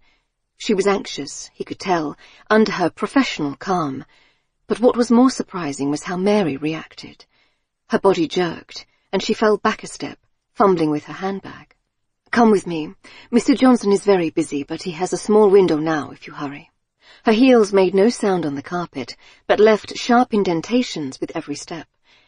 As Tim looked behind at Mary, he saw the footprints slowly erased, forgotten by the material.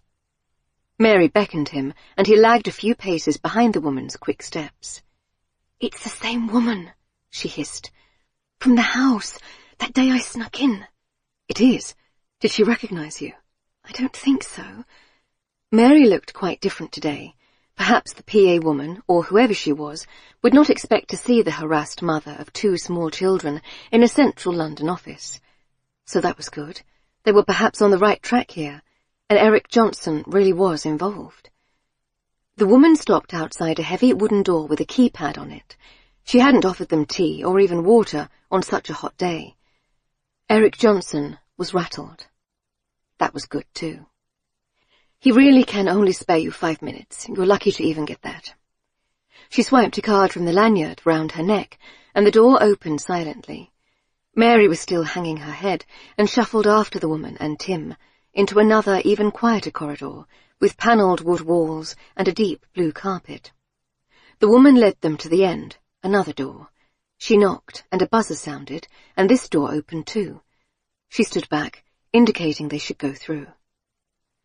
Sunlight came from the doorway as Tim stepped into a large, lovely office, the kind he would have liked for himself. Art and books on the wall, a floor-to-ceiling window looking over London. A man was standing at the shelf, glancing at the titles there, in a way that felt staged. Middle-aged but trim, older than Tim, but he didn't look it, because he shaved and had his hair cut well and wore a nice suit. He was mixed race, perhaps. Also like Tim. But that was no good, feeling kinship with this man, who might have taken Samantha. Tim and Mary, is it? The door shut, and the efficient PA, or whatever she was, disappeared. Mary glanced around at the sound of it shutting, slightly wild-eyed. For a moment, Tim wondered what he'd gotten her into. Yes, I'm Tim Dubandy. Of the Gazette, I gather. They sent you here? He'd Googled that in the time it took them to come up in the lift. He'd likely already know what had happened to Tim, his entire backstory. I work at the Gazette, yes. He ignored the second part of the question, as a politician would. This is Mary, my associate. We're here because we live near Clifton Road in South London. Do you know it? No flicker of tension. A little. You bought a house on that road recently, did you? He laughed. I buy a lot of houses, Tim. Or rather, my firm does. One single house, though. Tim wasn't going to mention the man's mother yet. He'd play the game a little first. If it's worth it, can I ask why you want to know about this one? Tim glanced back at Mary, who was looking terrified. We think we saw something in that house. A missing girl. Samantha Ellis. Have you been following the story? Of course. Poor girl. You think you saw her in the house? We both saw it. A blonde girl, and it looked like something was being done to her. Violence. He frowned. When was this? Last week, 2 separate times. Did you call the police? The house is empty, as you probably know, being renovated, if I'm thinking of the right one. Mary spoke then, her voice sounding shaky. We did, but they have so many tip-offs, they didn't believe us. That's a shame. I have a lot of properties, as I'm sure you understand. I can't be personally involved in all of them. Perhaps someone broke in, was squatting there? That woman was there. Your secretary. Mary's voice had grown stronger. He was wrong-footed by that. She's my executive assistant, and it wouldn't be unusual for her to visit my development sites from time to time, check the work is progressing. Tim tried. If Samantha was being held at one of your houses, surely you'd want the police to investigate. Of course, I'd be more than happy to allow entry to the police, but if they don't believe it's a good lead, the same house your mother was murdered in. Tim blurted out. Isn't that just a bit suspicious? He froze, then quickly recovered. Eric Johnson was a clever man. He'd had to be, to get where he was. That's true, as it happens, although not widely known. 16 Clifton Road was the house I grew up in, or at least a bedsit there. I suppose, sentimentally, I wanted it off the market. You found her, Mary said, and he glanced at her. She blanched. It's not something I like to talk about, I'm sure you understand. Tim pulled the conversation back. A missing girl, spotted in the place your mother was murdered. How do you explain that coincidence? Do I have to explain it? This is London. People have died in most old houses. I own a lot of buildings, so it's hardly a surprise I'd want to buy my childhood home. What you don't seem to have is any evidence this poor girl was in the house. We saw her, said Mary, but there was a quaver in her voice. She'd be easily talked out of this, Tim knew. She'd lost confidence in herself since becoming a stay-at-home mother. We both saw her, more than once. Eric Johnson reached for his desk phone, the picture of helpfulness. Well, there's an easy way to sort this out. I have some friends in the force. I'm more than happy to ask them to look round the house, right now if possible, and clear this up, once and for all. Things moved fast after that. Eric Johnson got on the phone to someone he called Phil, who seemed to be a fairly senior police officer, and minutes after that they were being ushered downstairs to a town car that had drawn up outside the building and were travelling through the lunchtime traffic back to where they'd come from. Mary looked shell-shocked. "The police are really going to look in the house now?" Tim shrugged. That's what he said. He felt obscurely annoyed at this turn of events, the way the property developer had taken control of what was supposed to be an ambush. Eric Johnson was going in a different car, and they were to be met there by detectives from their local station, the same ones who had dismissed them before. Johnson had said they were most welcome to look round as well, once the search was completed, to set their minds at ease.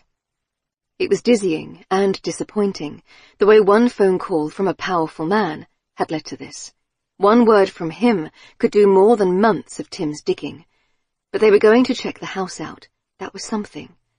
However, he had a hollow feeling in his stomach. If Johnson indeed had been holding the girl there, the drive would give him plenty of time to have her moved. Surely they were not going to turn up at the door like in the Sweeney and find poor Samantha tied to a radiator, grateful and weeping. No, he had a bad feeling about all this. It was too easy. The journey took an hour, stop-start at 100 red lights, and Tim found he couldn't say much, his hands sweaty against the black leather seats. The car had a chemical smell that made him feel nauseated, reminding him of 100 airport pickups, tropical heat giving way to chilly air freshener, a bottle of water provided.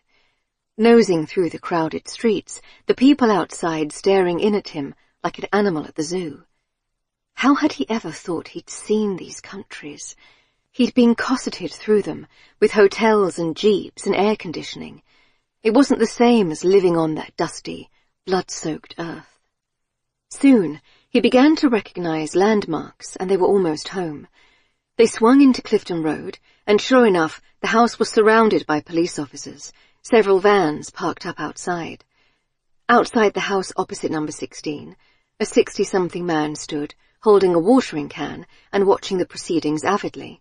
When he spotted Mary, he waved at her frantically. "Well done! You sought him out, girl!" Mary gave a cringing wave back. On the opposite side of the road, Eric Johnson was talking to a woman in a trouser suit, with shiny dark hair in a plait over one shoulder. She wore blue gloves and an annoyed expression. "This them?" she said to Johnson, as Mary and Tim got out of the car. Mary had barely spoken a word the whole journey. Johnson nodded. "This is the house where you saw Samantha Ellis being attacked," the woman said, to Tim and Mary. "Well, we thought so," said Mary, who'd rode back considerably from her position in the face of all these uniforms. The woman, a DS, he guessed, sighed. "I can tell you there's no one here. No sign anyone has been living at the property. It's a building site, as Mr. Johnson told you." Tim didn't believe it. "She could have been moved. Did you do forensics?" The detective, who was perhaps in her early 30s, raised her eyebrows at him. "A full forensic sweep is not necessary in this situation, sir. Do you know how many tip-offs we've had about this case? We had one just an hour ago, saying Samantha was at the Pound Saver in Bromley." Tim opened his mouth to say it wasn't a vague sighting, then shut it again. He had a horrible feeling in his gut, the place where stories nudged him. This wasn't right. Had he been wrong about it? Looking at it all upside down? "What about the shoes?" Mary blurted. "I saw women's shoes in there, in a corner." "There's nothing." The woman beckoned them past the open gate of the house, the few steps down the front path, gravel, neat plants in tubs, then opened the front door, which was ajar. She pointed inside, and the place was empty, just a small bathroom to the right, dusty wooden floors throughout. "See? Nothing." Mary stared. "But there was more. When I came, there were towels in the bathroom and toiletries." But plainly it was all empty now. Tim could see the sink and loo even still had stickers on them, as if never used. The detective turned to the property millionaire, who looked cool and unruffled, standing in the front garden scrolling on his phone. "Mr. Johnson, you've been very helpful to come here personally. I hope we haven't disturbed anything on the property." Not at all, D.S. Mendes. I do hope we can put this to bed now. I've never met the poor girl, but of course I'll do everything I can to help, though I can't think what. Thank you. She snapped off her gloves and eyed Tim and Mary. You both live round here, I gather. Perhaps you can see yourselves home. Tim looked up at the house again. Something propelled him forward, and he pushed through the shiny door and into the house. He breathed in a smell of new paint and plaster. The lower rooms were finished, varnished floors, no furniture. The stairs untreated wood. He pounded up them, dimly aware of someone shouting after him, "Mr. de Bandy! Mr. de Bandy!" Second floor, several more rooms, unfinished, holes in the walls and floor. Third floor, the same. There were no doors yet, so he could quickly see into each room. One more set of stairs, the attic room. He burst into it. It was dirty and dark. The walls splashed with stains. He looked out the window and saw the park where he'd stood that night, and further away picked out Mary's window among so many others, then his own. There was nothing else in the room, no furniture at all, clearly untouched so far by the renovations. Mr. de Bandy. Breathing hard, the detective was behind him. I have to ask you to leave. This is private property. He just had to see. She was here, he said, aware of how pathetic he sounded. There was a mattress, furniture. It's all been moved. She sighed, and he could see she didn't believe him, that no one would, that it was all over. Right. Well, we've no evidence Samantha was ever here, and it's hardly a crime to move furniture around, so you have to come with me now. He followed her out. There was nothing else to do. Mary. They withdrew to the park by mutual silent agreement and took up their usual table. The teenage waitress came over, the one with the pink hair, but Mary was too despondent to even order a complicated coffee.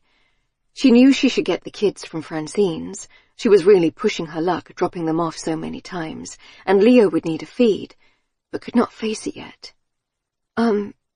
Tea, please. Tim? He shook his head. He was frowning fiercely and looked like an angry bear. I don't understand it.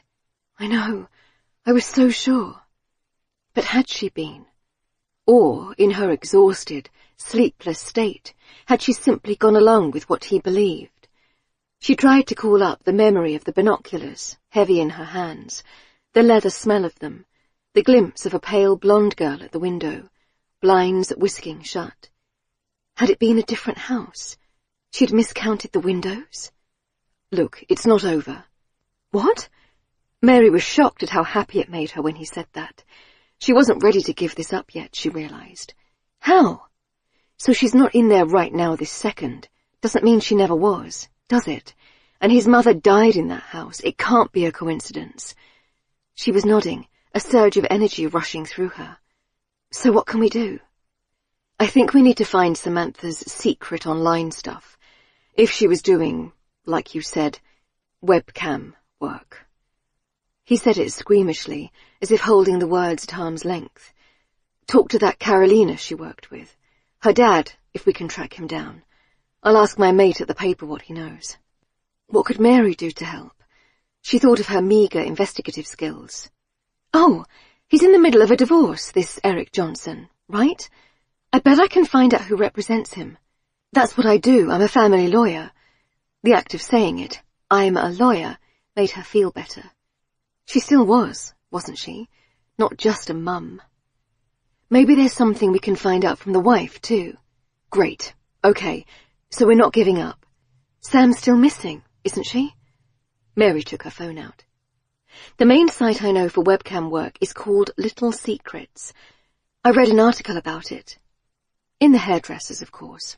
The article had been couched in concern, pretending not to be salacious. Apparently, girls can earn a ton of money on there, and it's safer because they don't actually meet the men. They just sort of act things out for them, say what they want to hear. People can pay for them to take off their clothes, that sort of thing. It's kind of like YouTube. Jesus, muttered Tim, scandalized. She found the website, all totally legal, and clicked on the interface, confused by it. It looked a bit like Twitter. So the idea is you get subscribers. They each pay a bit of money every month, and you post videos and photos for them. You can also do live sessions, and those cost more. But we don't know what name she went under, so how can we find her? She tried searching for Samantha, but a bewildering array of accounts came up. Avatars of pouting women, feathers and leather and lace. She felt a bit grubby from it, though told herself it was a legitimate way to make money, if the girls felt comfortable with it. Tim was clicking away on his phone too, the same frown deepening on his forehead. She'd have to have promoted herself somehow. Let's look at the accounts of all her friends, see if anyone liked something from that site. So they trawled through Samantha's Facebook and Instagram again, the sadness of seeing the same post at the top, knowing there might never be any more, and those of everyone she was friends with or followed, and their friends too. It took ages and felt agonizingly slow. "Anything?" she asked Tim, rubbing her wrist. Her hand hurt from scrolling. "She's friends with a Carolina on Facebook, Eastern European surname. That must be the colleague Lena mentioned. So we find her next?" He nodded. "Tomorrow." The next day was Saturday. Mary had no idea how she'd explain it all to Jack, but she knew she would, somehow, whatever it took, because she couldn't give up now. Forum, mystreet.com, 17th June, 2007. Reposting to try and boost. Laura Colebrook has been missing from South Kembra for 4 days now. She's described as 5'6", 16 years old, slim build with blonde hair. She went missing on her way home from the bus stop on the high street, and her parents are frantic. If anyone has any information, please contact the police immediately. Tim. Tim had been in some desolate spots in his life. Raqqa, Syria, under heavy bombardment. Rwanda, after the genocide, one of his first reporting jobs as a young rookie. On the scene of the Omagh bomb in Northern Ireland, the utter disbelief and horror all around him. But this place, a bedsit in Croydon, somehow made him feel more hopeless than any of them. They had come to find Carolina Burzins, Sam's former colleague at the care home, before she'd left or been fired in mysterious circumstances. He was already writing the copy in his head, the long-form piece he might publish about the investigation. As we arrived, I felt we had stepped over the line, into a different world.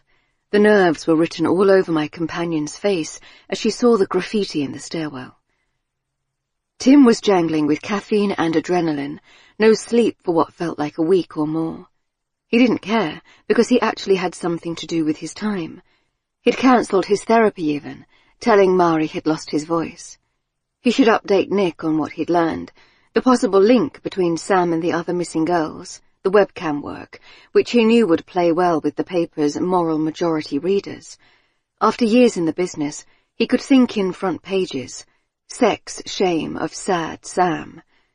It would make people feel better if they could tell themselves there was a reason she had been taken, that she wasn't a good, pure princess snatched from the street by an ogre.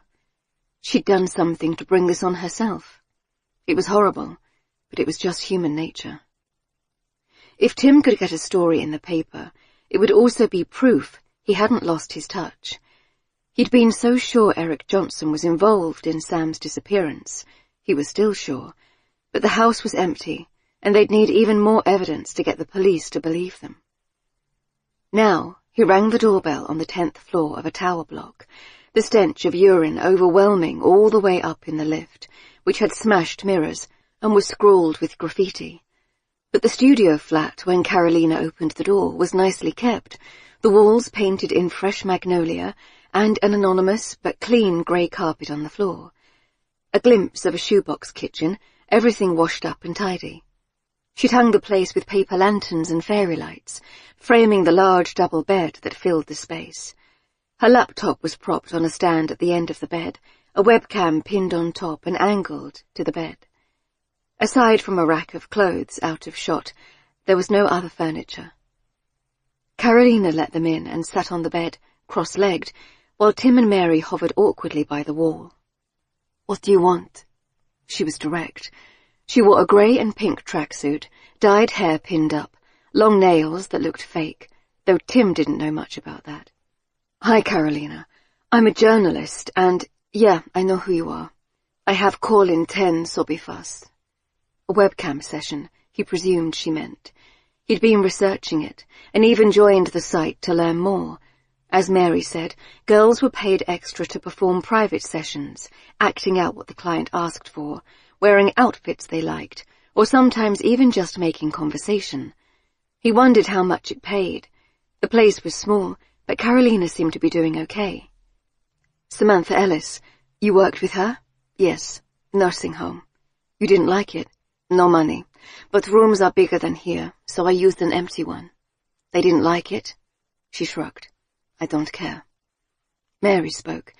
She looked terribly nervous and was holding herself as if trying not to touch anything in the room. "Did you get Samantha into it? The online work?" "She saw me one night doing session.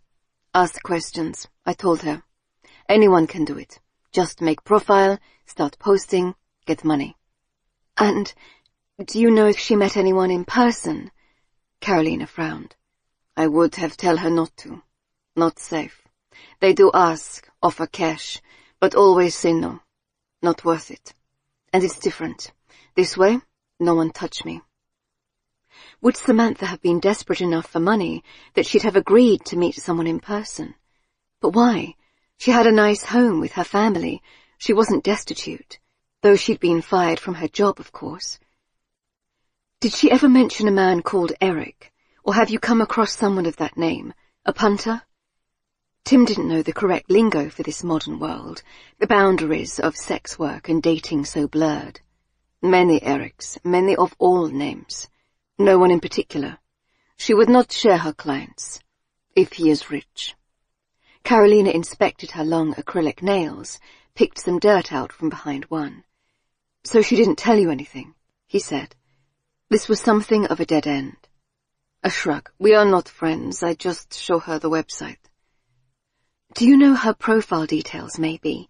Mary tried. Then she froze, and Tim saw she was looking at some items on the bed, peeking from under a pillow. A purple vibrator, a riding crop. Carolina followed their gaze and rolled her eyes. She scrolled through her phone, then held it out to them. They were looking at a profile on the site, publicly available. The name was Sexy Schoolgirl 99, but the picture was of Samantha Ellis. Not one they'd ever seen before. She was wearing a leather look corset and pouting. But it was her all right. Tim made a note of the name. The police would have to look at this now, surely. And maybe, just maybe, Eric Johnson would be among her followers. Mary. It was strange to do what had once been a daily journey for her, so finely tuned that she knew exactly where to stand on the train platform, what tunnels to walk down at London Bridge, which coffee stand was the fastest at making a latte. Now she felt like a newborn calf on unaccustomed heels, sweating into her suit and forgetting how to work the ticket barriers like a tourist. Her office was just off Lincoln's Inn Fields, the green of the square almost covered in workers, soaking up lunchtime sun, shirt sleeves rolled and faces held to the sky. Did she really miss it, living her life under artificial lights and breathing recycled air, always anxious in case the nursery rang or the trains went down? Both kids were in today, Leo for the first time, and she was right on the edge, wondering how he'd cope, taking a bottle. Keying in the code for the door set off a muscle memory, same as she'd always done, but she was not the same. Like two beloved weights around her ankles, she could never forget about her children even for a second. "Mary! Hi!" The receptionist, Jemima, had cut her hair, added blue streaks. Mary wondered what Geoffrey, her extremely old-fashioned boss, thought about that. Soon her face hurt from adopting a rictus smile, waving at people, explaining over and over what her baby was called and how old Audrey was now. Yes, loving the time with them, Missing the office. Yes, great to be allowed this keeping in touch day. So nice to see everyone. Not getting a lot of sleep. But of course you wouldn't change a moment, said Louise, a colleague with 3 teenagers, a slight edge in her voice.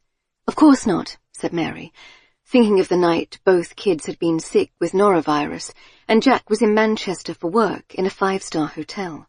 She'd had to run the washing machine 5 times, and the flat had reeked of vomit for days. Automatically, she had made her way to her old desk by the window, ready to drop her bag and pull out her chair, before remembering her status had changed. Someone was in her seat, a younger woman with thick dark hair piled on top of her head, glossy lips, and a chic wrap dress. She smiled. "Hi, Mary." Of course, the new her. Mary, welcome back. Lovely to see you. I see you found Francesca." Geoffrey had come over, the sleeves of his pink-striped shirt rolled up. He smelled of strong coffee and halitosis. Mary put back on her smile. "I hear she's been doing a great job." "Oh yes, we couldn't be happier. You'll have to watch yourself." Mary did not laugh. Even squeezing out a smile was hurting her face. She was relieved soon after to escape into the morning meeting, pulling up a chair along the beautiful mahogany table, and nod along, carefully blank.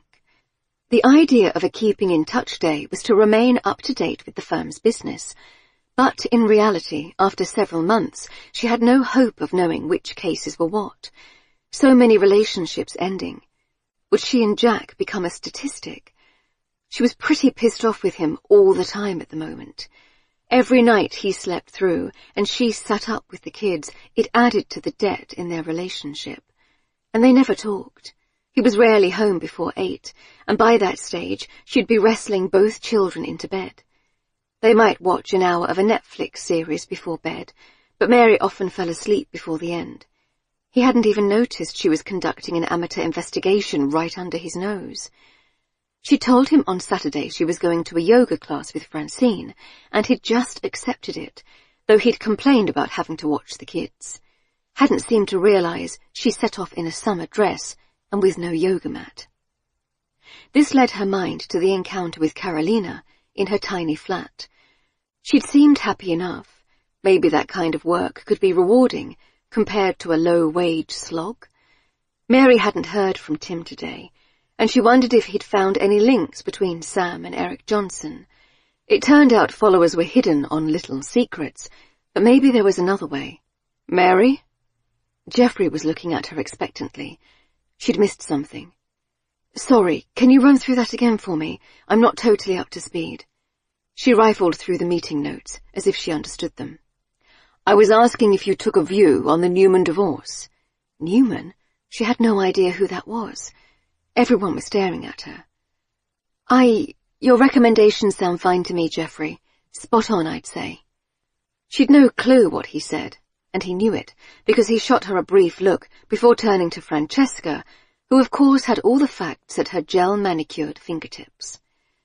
After the meeting, Mary got what she'd really come here for, a chance to chat over lunch with her work BFF, Melia. Tall and beautiful, she navigated the white upper-class world of London law with aplomb. She had 2 teenage boys and was refreshingly open about how difficult they were, how much food they ate, the mess they left. She complained as they ate their lunch in Lincoln Inn's fields, under the blazing sun that showed no signs of abating. "There's shoes, Mary, the size of barges, all over my house." And here was me thinking 0 to 3 was the hard stage. It's hard all the time. No nappies for me now, at least. That's something. Mary pushed aside the remains of her sourdough sandwich, which had cost £6. "Listen, I wanted to pick your brains a bit. You've heard of Eric Johnson?" Melia took a bite of cucumber. "Oh yeah, owns half the city. Who's doing his divorce, do you know?" A high-profile split like that would have all the big family law firms sniffing about. Freeman and Turner for him, Southey's for the wife. My friend Catherine works at Southey's, from Pilates. Of course Melia did Pilates, and book club, and sang in a choir. Mary followed her life like a prisoner eyeing their release date. Someday, somehow, she would have time for herself again. "Any chance you could put me in touch? Off the record, like." Melia's eyebrow went up as she speared a bit of rocket on a wooden fork. £8 for a takeaway salad. Mary feared she was losing her grip on London. You're going to have to explain. He's bought a house near me, in the next street over. It's causing some disruption in the neighbourhood. Melia nodded. Noise, that sort of thing. Big trucks full of double glazing reversing down the street. Yeah, that type of thing. In fact, there had been no noise or traffic at all, which was strange in itself. The building work, if there had been any outside of the security installation, seemed to have ceased. Mary kept thinking of the towel she'd seen, gone without a trace on her next visit. She hadn't imagined it, had she? Someone had been there, at least part of the time. Well, I can certainly loop you in with Catherine. She won't be able to tell you much, of course. Of course. No lawyer, especially for the kind of clientele they handled, would risk breaking confidentiality. But perhaps she could give Mary a flavour of the man. You've not heard anything? Gossip was different to confidentiality. Well, strictly between us, I did hear around that Annabella, that's the wife, got tired of his internet habits. Melia raised her eyebrows, which she clearly found time to get threaded. Mary blanked. Shopping? Twitter? Oh, you mean... Yeah. He graduated from porn to webcam sites, is what I heard. Really? Mary's spine began to tingle. Oh, yeah. He spent a fortune on the girls, apparently. Can you imagine? Our fellas might be totally useless, but at least we don't have to worry about that. But did she? Jack could be up to anything for all she knew. She probably wouldn't care, was the sad part, as long as she could get some sleep. You think he met any of the girls in person? That would be the next step, right? God, probably. I always assume that whatever the wife knows is just the tip of the iceberg. Depressing. So he might have met Samantha. But how are they going to prove a link? Keeps us in business, anyway. Melia looked at her watch. I suppose I'd better get back to the grindstone. You're off. Have to. Nursery pickups at 3. How she was going to manage when back full-time, she had no idea. They hugged. Say hi to Jason and the boys. You too. Love to Jack. She probably wouldn't mention it to Jack, Mary thought. He likely wouldn't even remember she'd come to work today. Mary picked the kids up from nursery, both of them with sodden nappies and exhausted and fractious, and wrangled them into their car seats. They smelled different, not hers, of cheap perfume and boiled food. God, this was so hard. She wanted to keep them at home and care for them herself, but she also needed, her job, her identity outside the home. On the way back, the traffic had built up from the after-school rush, and Leo began to screech, bucking and writhing in his car seat. Not to be outdone, Audrey started shouting, "Mummy! Mummy! Mummy!" "What?" snapped Mary, her nerves fraying as a woman in a jeep cut her up. I saw a bus. Right, yes, very good. There were approximately 200 buses on this road every day, but she continued her commentary anyway. Mummy, a bike. Mummy, a dog. Mummy, a truck. And then, as they neared home and Mary began searching for a parking spot, "Mummy, a police car." "What?" "A police car." Police? Audrey was right. There was indeed a police car parked outside the flat. Tim waited anxiously at an outside table in an area of London that never used to exist, Coal Drops Yard. As the name suggested, it had once been an actual yard that held the fuel to drive trains north, dirty and rat-infested. This was all swept away now, and replaced by expensive shops that sold candles and identical piles of plain black T-shirts, which somehow cost £100. He needed to calm down. His foot was jiggling under the table, and he could hardly contain what he had to tell Nick, what had happened earlier. He had to be careful, make sure he wasn't written out of the story he'd tracked down so carefully. And what a story it had turned out to be. He hadn't even told Mary yet, which he felt a little bad about. But he'd promised, and she would know soon enough. The whole country would. God, he was tired. There'd been no sleep at all last night, but for once there was a reason. He'd lost a bit of time on the tube, coming to himself somewhere near Angel, but it was all right. Everything was going to be fine now. Nick was late. Tim swept the crowd, ever vigilant for something he couldn't name. Muscles taut and ready to run. Eyes scanning every rooftop for non-existent snipers. Catching on any rapid movement, children running through fountains, their screams shrill. Students in the same clothes he'd worn in the 80s. Mothers with babies talking on their phones, business people in suits. He wasn't sure where he fitted. Now he wasn't really a journalist. It had defined him for so much of his life, he didn't know who he'd be or what he'd do without it. Could he write anything where the pages would not be imprinted with what had happened? Crowded places like this were hard. Every time a woman walked towards him with shiny dark hair, he thought it was her, and his heart leapt into his throat. His pulse was tripping like a snare drum. He stiffened as the plane roared into view in the grey oyster sky. It was just a passenger jet, not a bombing raid. Come on, Tim, get a grip. No sign of Nick, but he recognized someone coming towards him, one of the business types in a trench coat, stabbing at a phone. Oh no, it was his old boss, Janine, head of news. Still his boss, technically. She was coming right towards him. He wasn't really supposed to be working, so for a moment he thought about bolting, leaving his £5 coffee. But she was almost at his table. Tim! Oh, hi, Janine. I was just... She forestalled him. I know you were expecting Nick. I'm afraid that's not going to happen, Tim. A condition of your medical leave was that you didn't undertake any paid work for our paper. It's not paid, he said. Stupid. She rolled her eyes. Janine was a good 10 years younger than him, steely and polished, with skin that showed not a line or blemish, shiny blonde hair tied back from her stern face. She kept her hand on her phone the whole time, as if dealing with him was just a brief inconvenience in her day, which, probably, it was. Irregardless, not a word, he wanted to tell her. We can't have you working for the paper in any capacity after what happened, and you've upset a very important investor with your poking about on top of that. He didn't know what she meant, and then he did. Johnson. Don't tell me he owns part of the paper. 5%.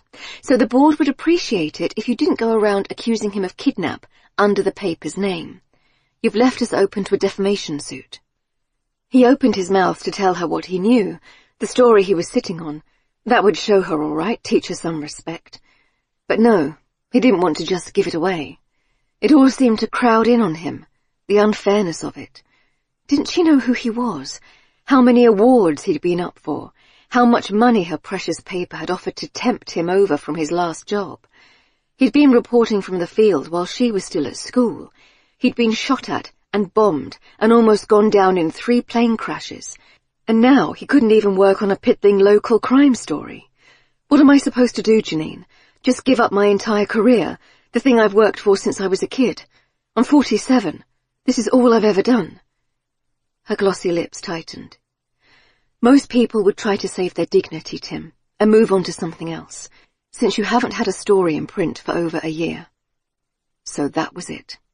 They couldn't fire him, as he hadn't technically done anything wrong, but they were trying to get him to fire himself, take himself away in disgrace, like a bad smell. An absurd part of him wanted to stay on the payroll forever, out of spite, but it meant he couldn't write for anyone else either. If he couldn't report, there was no point to him, especially with the story he was about to break. The words were in his mouth before he knew it. Fine. You'll have my resignation letter tomorrow.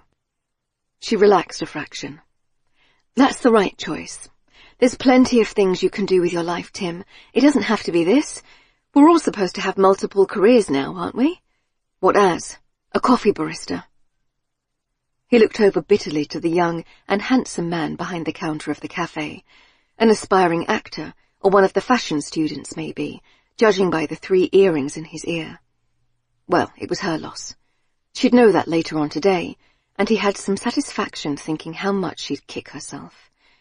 I don't know, Tim, but please don't ask for assignments again. I've had to give Nick a written warning. Poor Nick. Someone else dragged down by Tim, and a baby on the way as well. He stared down at his coffee until Janine clacked away, phone out and chatting already. He watched her go into one of the expensive candle shops as he glugged the last bitter dregs of his drink. He needed a new plan. How best to break this story in order to redeem his career and his entire life. Mary. Oh, God, how had this happened? She was in a police station. She had never even seen inside one before. How sheltered her life had been, how boring, how stupid she'd been to think she could solve a case like this. Mary sat in the little interview room, wringing her hands together, feeling how sweaty they were. What would Jack say? She'd had to call and leave a message with his work, say the kids were at Francine's again. Her friend's eyes had been popping when Mary rolled up with both kids, Audrey clinging and confused, and Leo howling. I don't understand. You're going to the police station? Yes, I don't know, they want to ask me questions. But why, Mary? What have you done, was the implicit query. I don't know. They think I might have seen Samantha, the missing girl, you know. Francine had looked baffled. And did you? Maybe. Look, I'm sorry, they're waiting for me. The police car had followed her to Francine's, cruising like a shark behind her little Fiat. There hadn't been time to call Tim even, let him know what was going on. Will you keep them? Leo will need a bottle. There's some in a bag. I've rung Jack, but he's in a meeting. He was always in a bloody meeting. And how was she going to explain it to him, what she'd been up to all this time? Of course! And Mary had wrenched herself from her children, her guilt like a physical wound, and got into the police car. People coming out of their houses to look. It was so shameful. All because she had meddled, like a foolish middle-class mum. The interview room had no windows, no way to know what time it was, or how long she'd been here. Did she need a lawyer? She wasn't being arrested, they'd said, just questions. So why could that not be done at home? It must be serious, to take her away from her two small children. She jumped as the door opened, and 2 detectives came in. The same woman from the day they'd searched 16 Clifton Road, in her early 30s, a well-made-up face, and her hair neatly back in a bun, serious grey trouser suit, powerful energy. Also with her was a younger man, chewing gum, handsome in a slightly shambolic, bearded way, sleeves rolled up and tie loose. Mrs. Collins. Mary is fine. The woman nodded, drawing up a chair with a scrape on the bare floor. I am DS Diana Mendes, as I'm sure you recall, and this is DC Nick Andrews from our cybercrime department. Cybercrime? What? Hi. I'm not sure why I'm here. The DS flipped open a notebook. Mary, you rang the station several times over the past 2 weeks, reporting that you'd seen Samantha Ellis in a nearby house. However, when we searched it the other day, there was no sign of her. Correct? Yes. How well do you know Tim Darbandi, Mary? We met about 2 weeks ago, I suppose. We're neighbours, but you know how it is. Never saw him before. That was a bit mad, now she thought of it, that she'd trusted him so readily when she knew so little about him. And you've been trying to solve this case together. Her voice had barely an inflection, but Mary knew what she was saying all the same, and blushed. We just thought it was her we saw, Samantha, and at first we couldn't get... You didn't send anyone to check the house. I know you're busy, but we were worried. But as you're aware, there was no sign of anyone there. The house is being renovated, yet your interest in the case didn't stop, did it? Mary sighed. We saw someone. We really did. But even as she said it, doubt crept in. It was a long way away, the road that overlooked the park, and her eyesight wasn't what it had been since having Leo. No one told you pregnancy could actually make you go blind. I mean, we weren't completely sure it was her. We just thought it was worth checking out. Oh, God, had Eric Johnson made a complaint, perhaps? because they'd basically accused him of abducting Samantha. She and Jack would lose the flat if she had to go to court, not to mention her job if she ended up with a criminal conviction. How would she explain all this to Jack, that she'd been gallivanting about playing Nancy Drew with a strange man? "Are you aware of Tim Darbandy's history, Mary?" The male detective still hadn't said a word. He had a laptop in front of him and was staring slightly above Mary's ear, as if thinking about what he might have for dinner. "He's a journalist," he said, "on sick leave after he got injured abroad." And hadn't she thought that was cool, so dangerous, so important, unlike what she and Jack did for a living? "He didn't tell you what actually happened?" "No." She looked between them again, embarrassed, with a growing sense of fear in her stomach. What was this? "Well, that's not important right now. Can you look at this for us, Mrs. Collins?" Mrs. again, not Mary.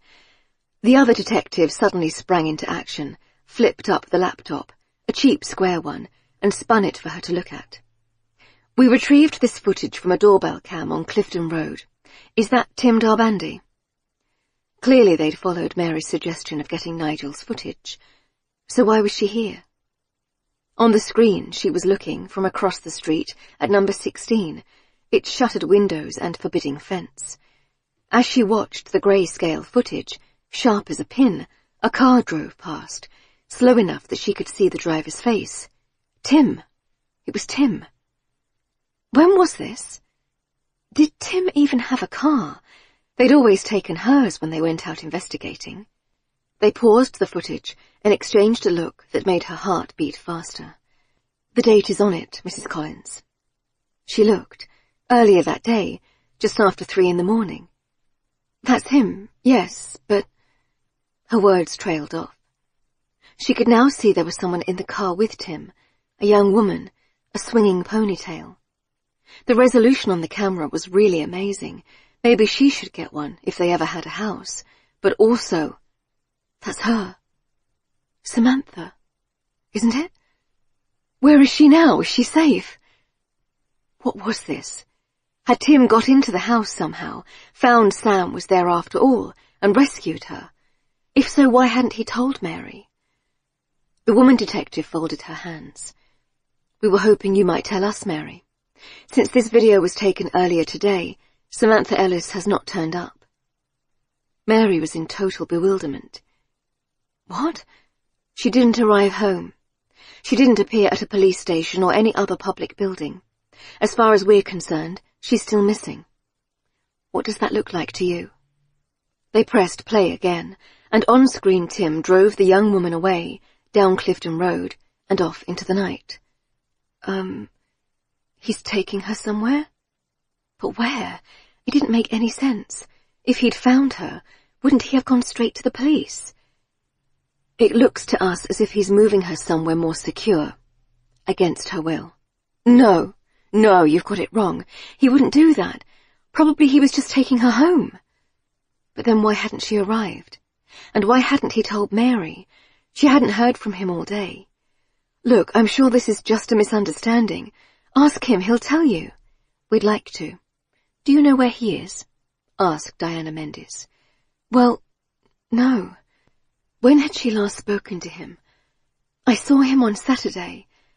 They'd made a vague plan to meet at the usual place and time tomorrow and compare notes on their digging. It seemed ridiculous now she looked at it in the cold light of the interview room, like she'd made him up in her head. "I don't know where he is today." Apparently, he had a plan to meet a colleague near King's Cross earlier today. However, he hasn't arrived back home since. We've had officers waiting outside his flat, and if he doesn't return soon, we'll have to gain access without him. Mary stared between them, disbelieving. Tim had been with Samantha. He'd put her into his car and driven her away. Now he was the subject of some kind of manhunt, and she, Mary, suburban mum of 2, had been his unwitting accomplice. Samantha. She'd worked out that she was now outside of London, Kent maybe, or Surrey, somewhere in the home counties. She'd been in the boot of the car for about an hour she thought. It smelled like petrol, and there was a pair of muddy trainers in there with her that kept bouncing and hitting her in the face. She couldn't push them away, since her hands had been tied behind her, attached to her ankles with a length of nylon rope. Hog-tied. Wasn't that the word for it? She was furious about that, or she would be when she stopped being so scared. They were in the country, since she could hear the wind in the trees and the sound of birds outside, but not too deeply in, as she could also hear the rush of cars in the distance. That meant people were nearby. If she could get out of here, she had a chance. Here was what seemed to be a small holiday chalet or hut, the windows boarded up from the outside. There was a bathroom, a toilet, cracked sink and shower hose, but the toilet stank of chemicals, so she thought maybe it wasn't on the grid. If she'd had her phone, she could have Googled, although more likely she'd have looked at the map to see where the hell she was, or even more likely called for help, but of course she didn't have it, and it felt like her arm had been chopped off. She was just stuck here. It was hard to accept. For a long time she had shouted and pounded on the walls, wearing herself out, leaving her hands sore and red. No one had come. There must be no one nearby. People would come if they heard her, wouldn't they? She didn't like to think about the alternative, that they'd heard but decided it was none of their business, or that someone had passed near, maybe walking a dog, and it had been in the brief moment she'd stopped screaming to draw breath or cry. She was smarter now. She was still alive, so maybe he wasn't planning to kill her. She just had to figure this out. There was food, long life stuff and noodles she was supposed to heat up on the camping stove, tins of beans and supermarket bread. It was unhealthy, but she wouldn't starve. There were big bottles of water, and since it was warm outside, she didn't need heating. There didn't seem to be any electricity. She'd flicked a few light switches, but nothing had happened. But it stayed bright until 10 at least. She didn't want to think what might happen if she was still here when the days got shorter. That seemed ridiculous. This was clearly a temporary place. But what was his plan for her? Although the walls seemed flimsy, she hadn't managed to kick a hole in one yet. He'd taken her shoes also, and the door was locked with several padlocks, as well as the windows, which in any case were too high and small to get out of. This must be a bloody depressing place to have a holiday, if that's what it even was. It was summer. Would people not be staying here if it was a holiday place? She didn't know. She had tried to stack up furniture and see out of the one window where the board had slipped, but there was only a rickety stool, and she'd fallen off, bruising her wrist. She had cried then, hurting and angry and, yes, a bit scared. She was doing her best not to let the fear in. That stopped you thinking straight. So she couldn't get out the door. She couldn't break the window. It was too high, and she had nothing to swing against it, and no one seemed to be coming when she shouted. So what was she going to do? She imagined her picture on the news, posters up on telegraph poles, the kind of thing you looked at and thought, oh, she must be dead, poor girl. But she wasn't. That had to count for something. She wasn't going to be a girl on a poster, someone as good as dead, who were just waiting to find their body. She was breathing and shouting and furious, and she was going to live. She just had to figure out what to do. It hadn't escaped Sam that she was only here because she'd wanted more, because she'd not been satisfied, wanted a better job, a place of her own, just more, a way, a whole other life. She'd sort of drifted into working at the care home. The teachers at school were always saying she could do better, go to university, but she didn't see much point. There were university graduates working at Costa, after all. There was always work, if you were willing to do the hard and dirty jobs. She didn't mind. The old folk couldn't help it, and she liked looking after them, the small things that made them happy. She'd never been a good sleeper, and many of them didn't sleep either, so there was always someone to talk to, a TV or radio going, never the long, lonely silence of the dark. She usually walked about to check on them, keep herself occupied. The other night staff rarely bothered, watching TV in the small office or dozing off themselves in a spare room. One night, she'd been going down the corridor, checking on the old people asleep in their rooms. The doors all had a little glass panel in them, like prison, so the staff could make sure no one had died. Some of them slept so soundly it was hard to tell. That night, she noticed one room, 57, had the glass bit covered up, some sort of thin black scarf draped over it, trapped between the door and frame. All the same, a sharp light was leaking under the door. Not like a lamp, something harsher than that. And Sam, child of the internet that she was, knew what it was. A ring light. Was someone filming something in that room? How weird. She put her ear to it, and sure enough, she could hear a low, murmuring voice. She knocked. "Hello? Is someone in there?" This room was empty, she remembered now. No one should have been in there at all. She knocked again. This was how it all started.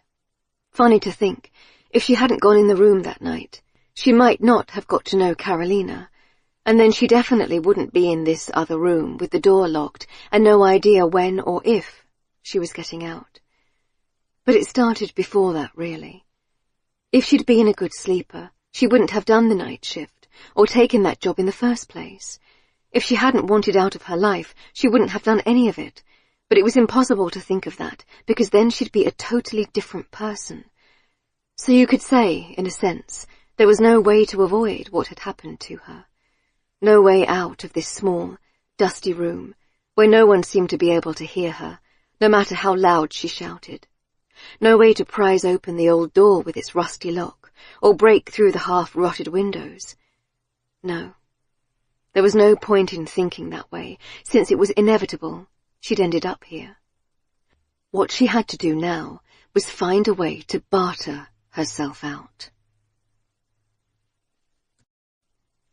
Tim. So then he said there was scope to convert it into a bedroom. I said, how are we going to get a bed in there? You'd hardly fit a cot. I remember when we bought. The voices of the women rose and fell as they trundled past him with their giant buggies.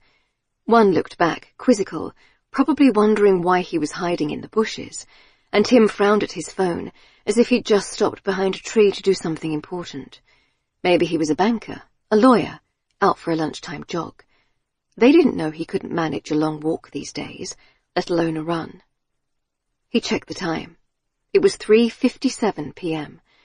If he'd worked this out correctly, if she was still the creature of habit she used to be, she should be coming soon.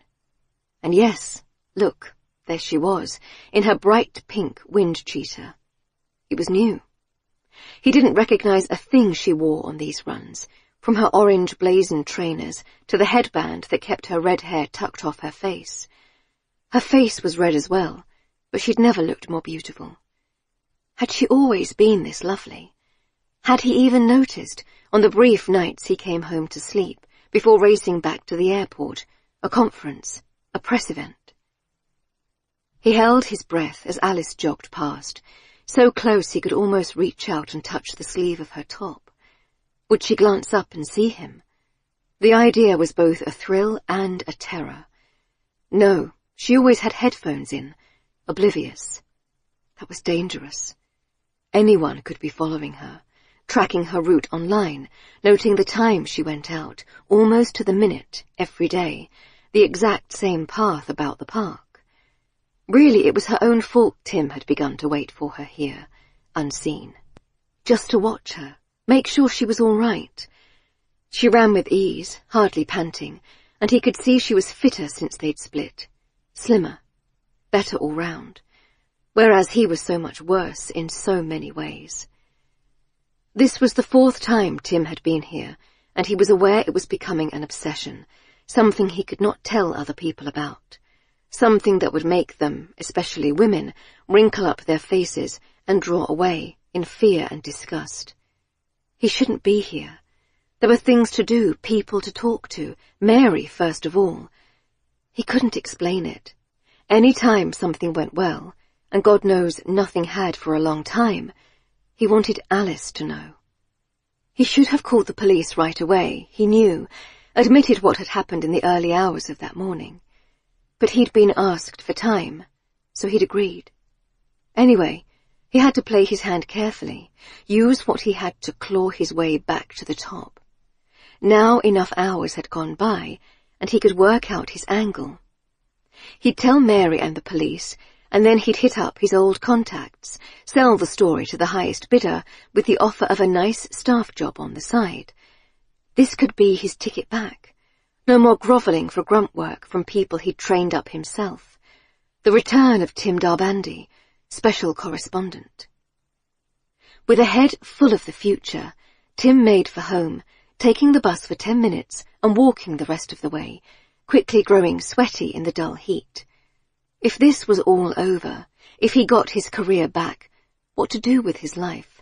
Start rebuilding it, brick by brick, although it was as shattered as the buildings on the street that day. Was there any chance, however slim, that Alice would forgive him? Tim rounded into his street, eyes drawn automatically to the top floor of the house on Clifton Road, though he knew there'd be nothing to see. Vaguely, he noted the police cars drawn up on the pavement, but it took him a few beats to realize why they were there. Outside his flat. He stopped short in the middle of the road, aware he was a shambolic, sweaty figure, unshaven, just back from spying on his ex-wife from behind a tree. Too late, he saw what must have happened. Of course, how could he have been so stupid? He knew there was no point in running. He just stood there, frozen as they came towards him, 2 police officers, a man and a woman both in grey trouser suits. The woman was older, not the one who'd led the search at Clifton Road. Maybe this wasn't connected. The futile hope died. Of course it was. He could not seem to think of anything to say. Mr. Darbandi. He couldn't speak, so he just nodded. The woman officer said, "I'd like you to come with me, Tim. You're under arrest for the kidnap of Samantha Ellis." Mary. Time seemed to have lost all meaning. There was no clock in the room, and she'd been asked to leave her bag in reception, so she had no idea how long she'd been in there. "Am I under arrest?" she asked, exhausted. She could smell how sweaty she was, feel the grease on her forehead. She had never been so tired, as if the weeks of no sleep in the hot flat, the stress of the investigation, and the terror of where she found herself had all crashed together. "No," said Diana Mendes. "You're just helping us with our inquiries." "Aren't you?" "I'm trying." "Are you, though? If I were in your shoes, a mother, a lawyer, I'd be doing what I could to avoid arrest." So it was on the cards, if she didn't tell them everything she knew. But she didn't know anything. "I am." Diana Mendes appeared totally unruffled after the hours of questioning, her white shirt still pristine. "So let's go through it again, Mary. Why did they do this? Were they hoping she'd slip up, that she was lying? But she wasn't. She was trying her best to be truthful, but she was so tired it was hard to remember. "I met Tim in the park one night. We both thought we'd seen something in the house. Like violent movement. That's the best way I can describe it." The detective tapped her pen against the chipboard table. The room was dingy, with no windows, a dirty blue carpet and cream walls marked by people's chairs. Mary couldn't help but feel they'd have taken her to a nicer one if she wasn't in trouble. "Here's what I don't understand. You've a lot on your plate. 2 small children, a husband. How did you find the time to investigate this case so deeply? You'd tracked down Samantha's work colleagues, her ex-boyfriend, her best friend. It's actually impressive. By neglecting my family, that's how. It seemed important. You thought you could solve the case better than us? Well, no, but you didn't believe we'd seen her. We checked it out, Mary. She wasn't there." Mary opened her mouth, then shut it again. "So what do you think? Tim had her the whole time. All these days he's been working with me to try and find her. In his tiny flat." She shut down the memory of Tim not letting her in, not wanting her to see the inside. That didn't mean anything. You tell us. Has he ever mentioned having access to another building? A house, a garage, even a shed? I've told you everything. He seemed like he was really trying to look for her, like he knew nothing. But he's been odd, jumpy, secretive.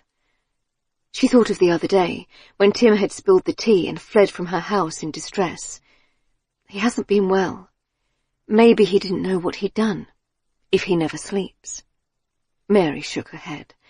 It just seems unbelievable. Or he's a very good liar. You'd be surprised how well some people can lie, Mary, even to themselves, to the point where they almost believe they're innocent. Her mind had been picking at the question for hours. Was it possible that Tim had abducted Samantha, then kept her somewhere for weeks? How else to explain the camera footage, Tim driving with Samantha in his car?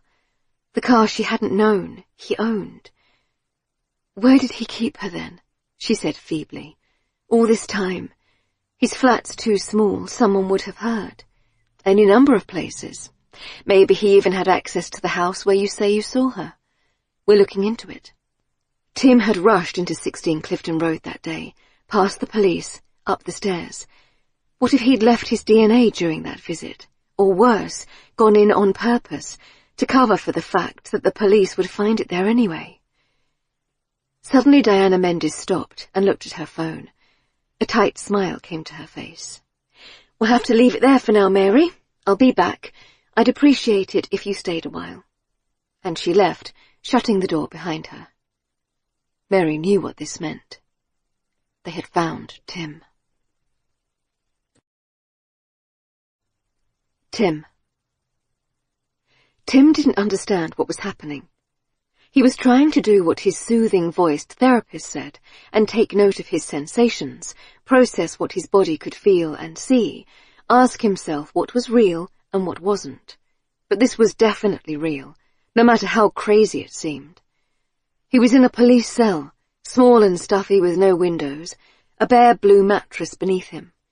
He was wearing a grey sweatshirt, fraying at the cuffs but clean, since his clothes had been taken for forensics. His nails had been scraped and his hair combed. A plastic cup of water sat in front of him, and he was afraid to pick it up in case his hand shook so much it spilled. They'd promised him a meal in a few hours and told him he could have legal advice if he wanted. He could choose his own lawyer or have the duty solicitor. The only one he could think of was the woman who'd done his divorce, and he knew that was the wrong kind, same kind as Mary, and he wondered how she was, if she knew what was happening. When the duty one arrived, the interview would start. He knew he'd been arrested, picked up outside his flat by the flank of police cars. For the kidnap of Samantha Ellis, they'd said. He had started to babble, explained that no, it wasn't what they thought, but they'd stopped him, reminded him he had the right to remain silent, so he had exercised that right, until the lawyer came and it could all be cleared up. He was trying to work out what must have happened. At first he'd thought it was Alice, that someone had called the police about him spying on her. But no, the police had been there waiting, and anyway, they'd said it was about Samantha. So someone must have seen him with her in the car and got the wrong idea. If he could just explain, why would anyone believe him? He'd known for months how he looked, the way mothers would gather their children to them as he passed, dangerous, off the rails of normal society, stalking his ex-wife, unemployed and obsessed with a missing girl. Of course they would suspect him. But where had she gone? It didn't make any sense. Was he being set up? Was Mary in on it? Tim's head hurt, and he would have liked to lay it down and sleep. Nothing made sense anymore. He didn't know what was up and what was down. The door opened suddenly, and the detective from the house search was there. She looked fresh and young, the opposite of how he felt. "Hello, Tim. We're ready for you." Her manner was not unpleasant. Could she really think he'd kidnapped a girl, then lied about it for weeks? Or maybe she was just professional. Either way, Tim got up and shambled towards her, painfully aware of how pathetic his defence would seem. Mary. Mary was let go after 4 hours of questioning and called an Uber to get back from the police station, still in the same sweaty work clothes she'd worn all day. Her mind was turning in circles. Tim couldn't have done this. He just couldn't. And yet there he was on the screen, clear as day, and there was no one to prove he'd not been keeping Samantha prisoner, no one to say he'd been blamelessly at home each night instead of visiting his captive girl. She'd never been inside his flat, so for all she knew, Samantha had been there all along.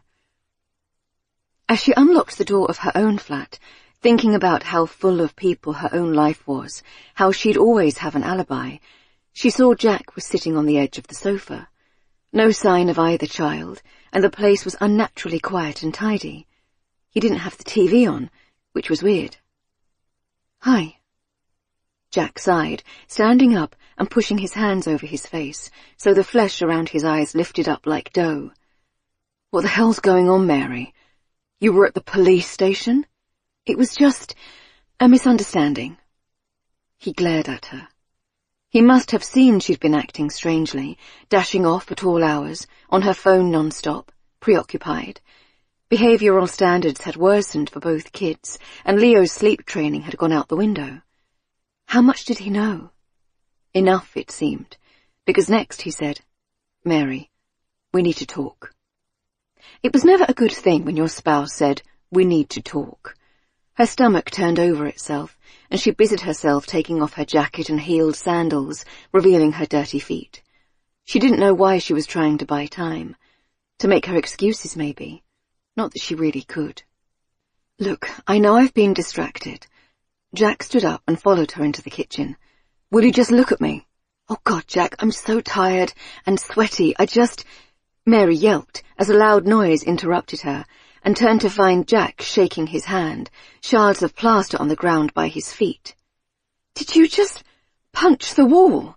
Ow, Christ! Since when did Jack punch things? Are you all right? Mary, for God's sake, stop stalling. I want to know what the hell's going on. Is there someone else?" he demanded. His face was ashen. He was still wearing his suit, his tie loose and top button undone. "What?" It was so far from the truth that Mary just stared at him. "Have I got someone else? You're the one who's out all the time, working late, making bloody protein shakes. I mean, since when do you drink protein shakes?" "Since I put on a stone eating cream eggs in front of the telly," he snapped. "And I've been out at the gym, if you must know, trying to shake it. Answer the question."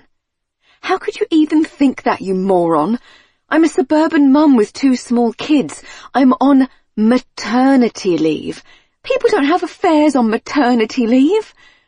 She didn't know if that was true, but it hardly seemed the sexiest time. "I had 10 stitches in my vagina, you absolute tool." Audrey. Where was Audrey? Hopefully in bed, but no.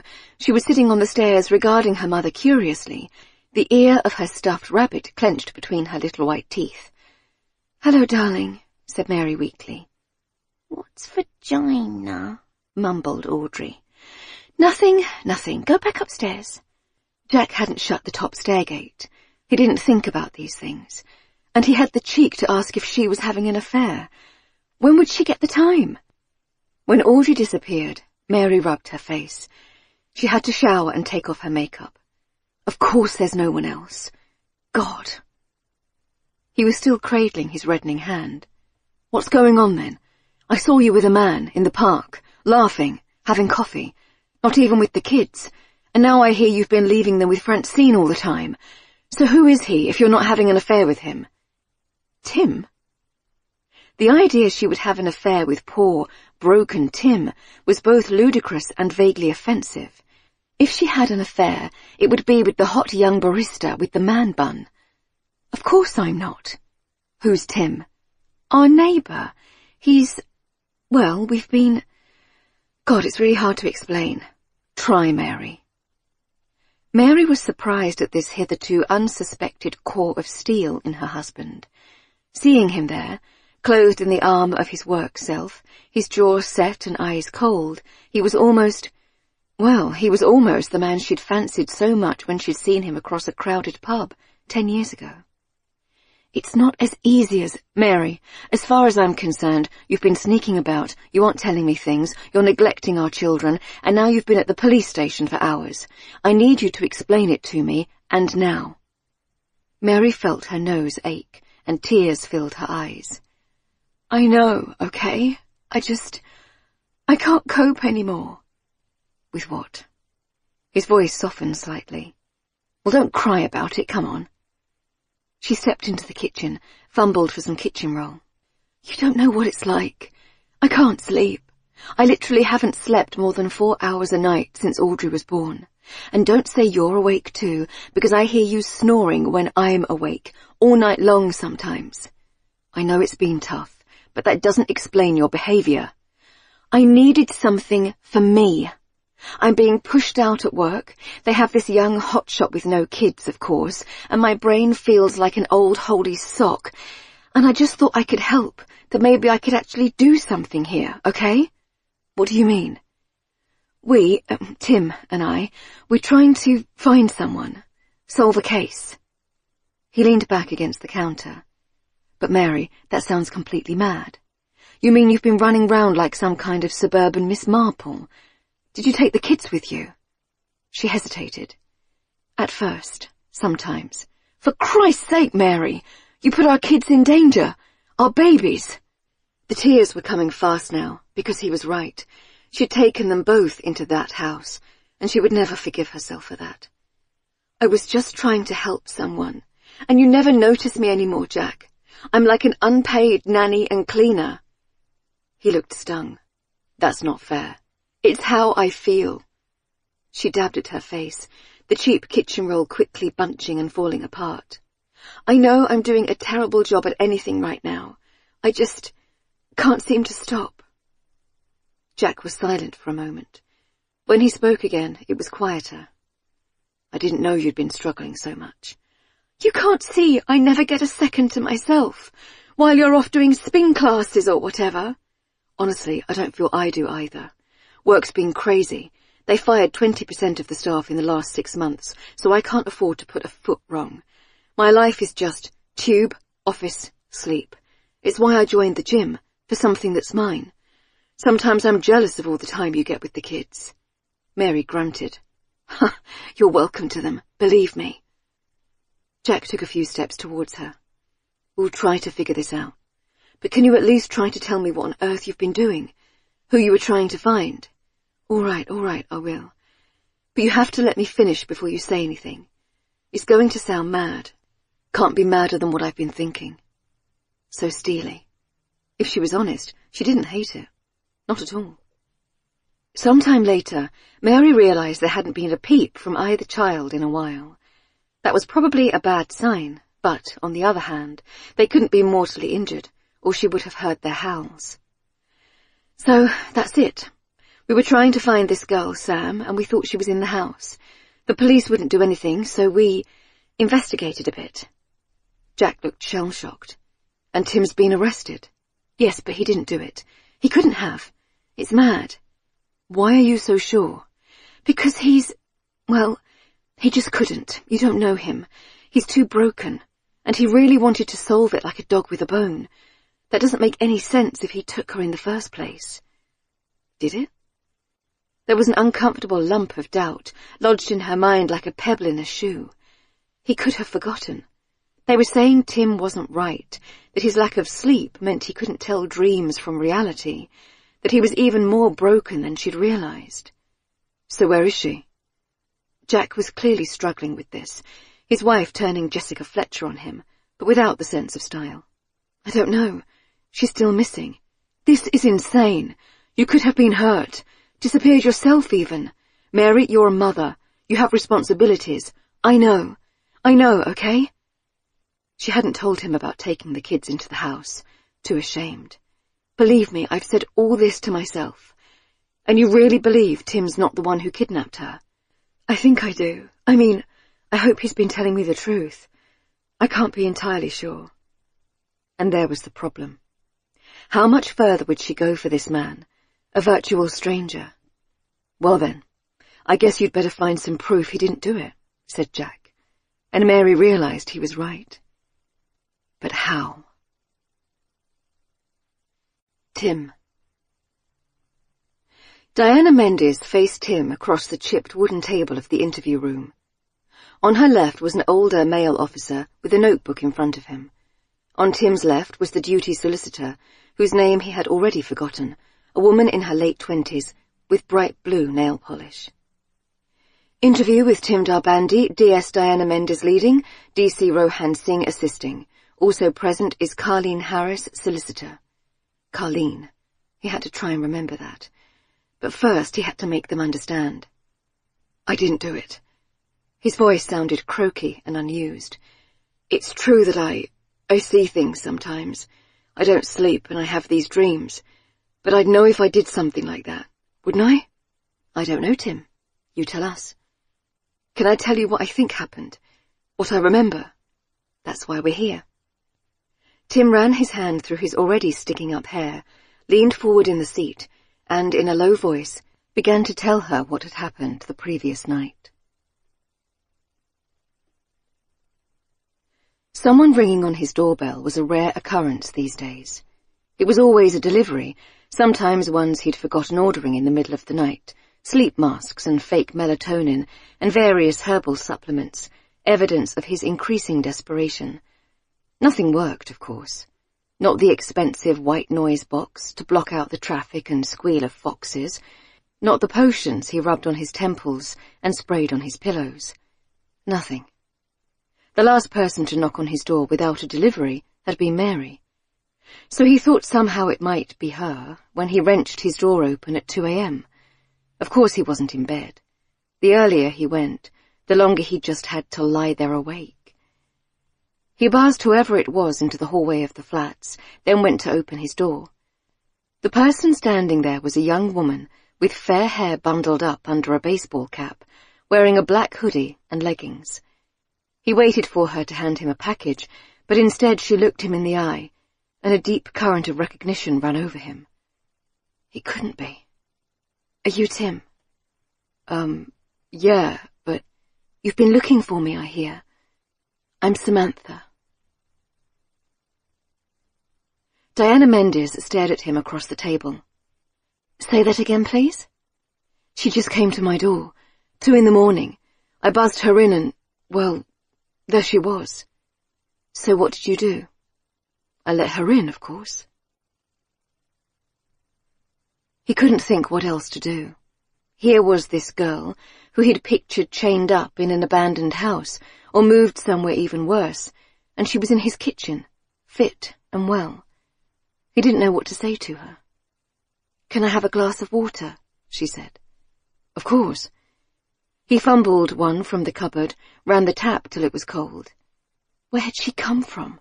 Where had she been? He wasn't even sure he was awake, that this wasn't some twisted insomnia dream. "I guessed this was your flat, watching you come in and out." She had been watching him, but she was missing, abducted. His head hurt. "Oh, thought it was time to come out and say I'm fine." "You're fine," he repeated stupidly. "Well, yeah, I was never actually missing. The whole misunderstanding is so dumb." The detective's mouth was hanging open, and the bushy eyebrows of the other officer were almost at his hairline. "A misunderstanding?" That's what she said. She wasn't missing at all. She wasn't in any danger. "I just wanted to lie low for a while," Samantha said. "I had this job offer, loads of money for a few days' work, but I didn't exactly want people to know about it. I told Mum I was staying with Shell, and told Shell I was at home. How was I to know they'd check up with each other and go to the police? Like, bloody hell, I'm 19. Am I not allowed to do my own thing for a few days? And then you, sniffing about. I thought it was all getting out of hand, the police and that involved. So I'm here to tell you I'm all right, okay? You can see I'm all right. You can back off now." He was struggling to get his head round it. "So, you weren't in any danger?" She rolled her eyes. Her skin was very clear and pale, with the bloom of youth his own had long lost.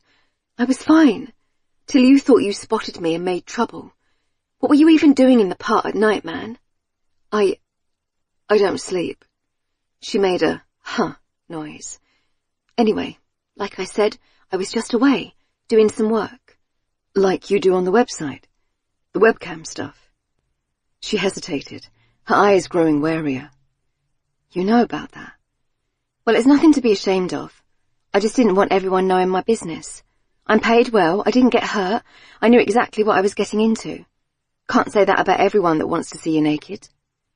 Was it Eric Johnson? Tim said baldly. Is that who paid you for the work? Who?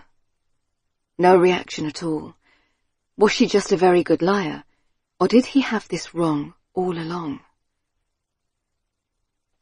So she said she was away doing sex work? Diana Mendes' tone was so sceptical, her words practically dripped onto the table. Did she say who with? She wouldn't tell me, just that it was work. Samantha drained her water and sat the glass down. Ta. So, anyway, when you got the police involved, I had to reappear. Where were you then, all this time? Was she saying she'd never been in the house at all? Who had they seen in the window then? She shrugged one shoulder. It doesn't matter. Why didn't you come forward when you saw people were looking for you? I didn't know to start with. Couldn't take my phone with me. Like a few days off grid, that was all. Then it all blew up, and I had to think how best to do it. To come back without getting anyone in trouble. Can't have scandal. There's an NDA. So she wasn't going to tell him who'd paid her. Tim tried to assimilate this. It was as if all his mental architecture had collapsed. He wasn't going to find her, because she wasn't lost. She was absolutely fine, and had only stayed away this long because of his actions in the first place. What will you do now? I'll go home to my mum, if you'll drive me. You got a car? Yeah, but we should call the police, shouldn't we? She shook her head. I have to tell my mum first. I hate the thought of her worrying, and I need to make sure it don't come back on my client. Else I'll have to pay it all back, the cash, and know why I am doing that after all this. So you can drive me, and you can keep your mouth shut till tomorrow afternoon at least. You owe me, yeah? It made a terrible sort of sense. He had tried to help her, and in doing so had caused her trouble. Not the first time he'd done that to a woman. At least this one was alive and well. You promise you'll call the police once you're home? They're out looking for you even now. Yeah. You can do it yourself if you want. Give me 12 hours, though. Deal? Tim was bewildered. Where will you say you were all this time? Staying with a mate, didn't take my phone, blah, blah. But why? I mean, they won't believe that. I was getting fired from the nursing home. You figured that out, I know. Bloody Lena. Just trying to help, I suppose. I'll say I went to look for a job, people got their wires crossed, all a misunderstanding, and I'm fine. Happens all the time that people go missing, and they turn up after a week or two. Everyone will forget about it soon enough. So you just drove her home, without telling anyone? It sounded so stupid when the detective put it like that. This supposedly missing girl, and he'd let her into his flat, leaving prints everywhere, and taken her in his car, the car he'd never even told Mary he had, because he'd been too scared to drive for months, in case he blacked out at the wheel. Yeah. The detective was staring at him. All right, Tim, but if you drove Samantha back to her home in Bexley Heath, wouldn't you go the other way? Not down Clifton Road, where the camera picked you up? This was true. She said she wanted to see the house she was supposed to be in. It sounded so stupid, but how could he refuse Samantha's request to take her home when he finally had her in his sights, in his own car, too? No wonder they'd been spotted. Really, he only had himself to blame. I dropped her off in the cul-de-sac where she lives. She said not to come to the door, but it was only a few houses away. What could have happened to her in that time? Nothing, surely. She must have got home okay. But then where was she? Or had it all been an elaborate setup? Had Samantha, or someone controlling her, meant for all this to happen to Tim? She'd come to his door on purpose, used a glass to leave her prints. It was only a matter of time before the police found her DNA in his flat. They were searching it even now, and made him drive her, in his own car, down the very street that had a door cam always recording. How could they know about that, though? It felt like a setup. But why? That was what he couldn't figure out. He was even starting to doubt himself now. So crazy did it sound. Diana Mendes sat back. Well, Tim, some of what you've said is corroborated.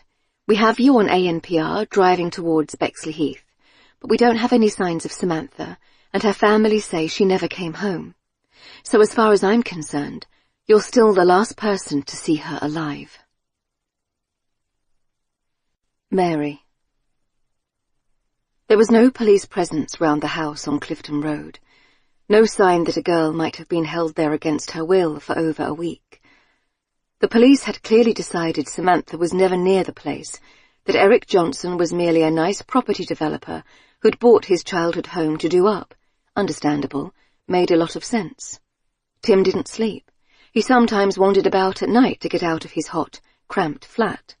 He'd seen Samantha walking home from the care home that night. He'd taken her.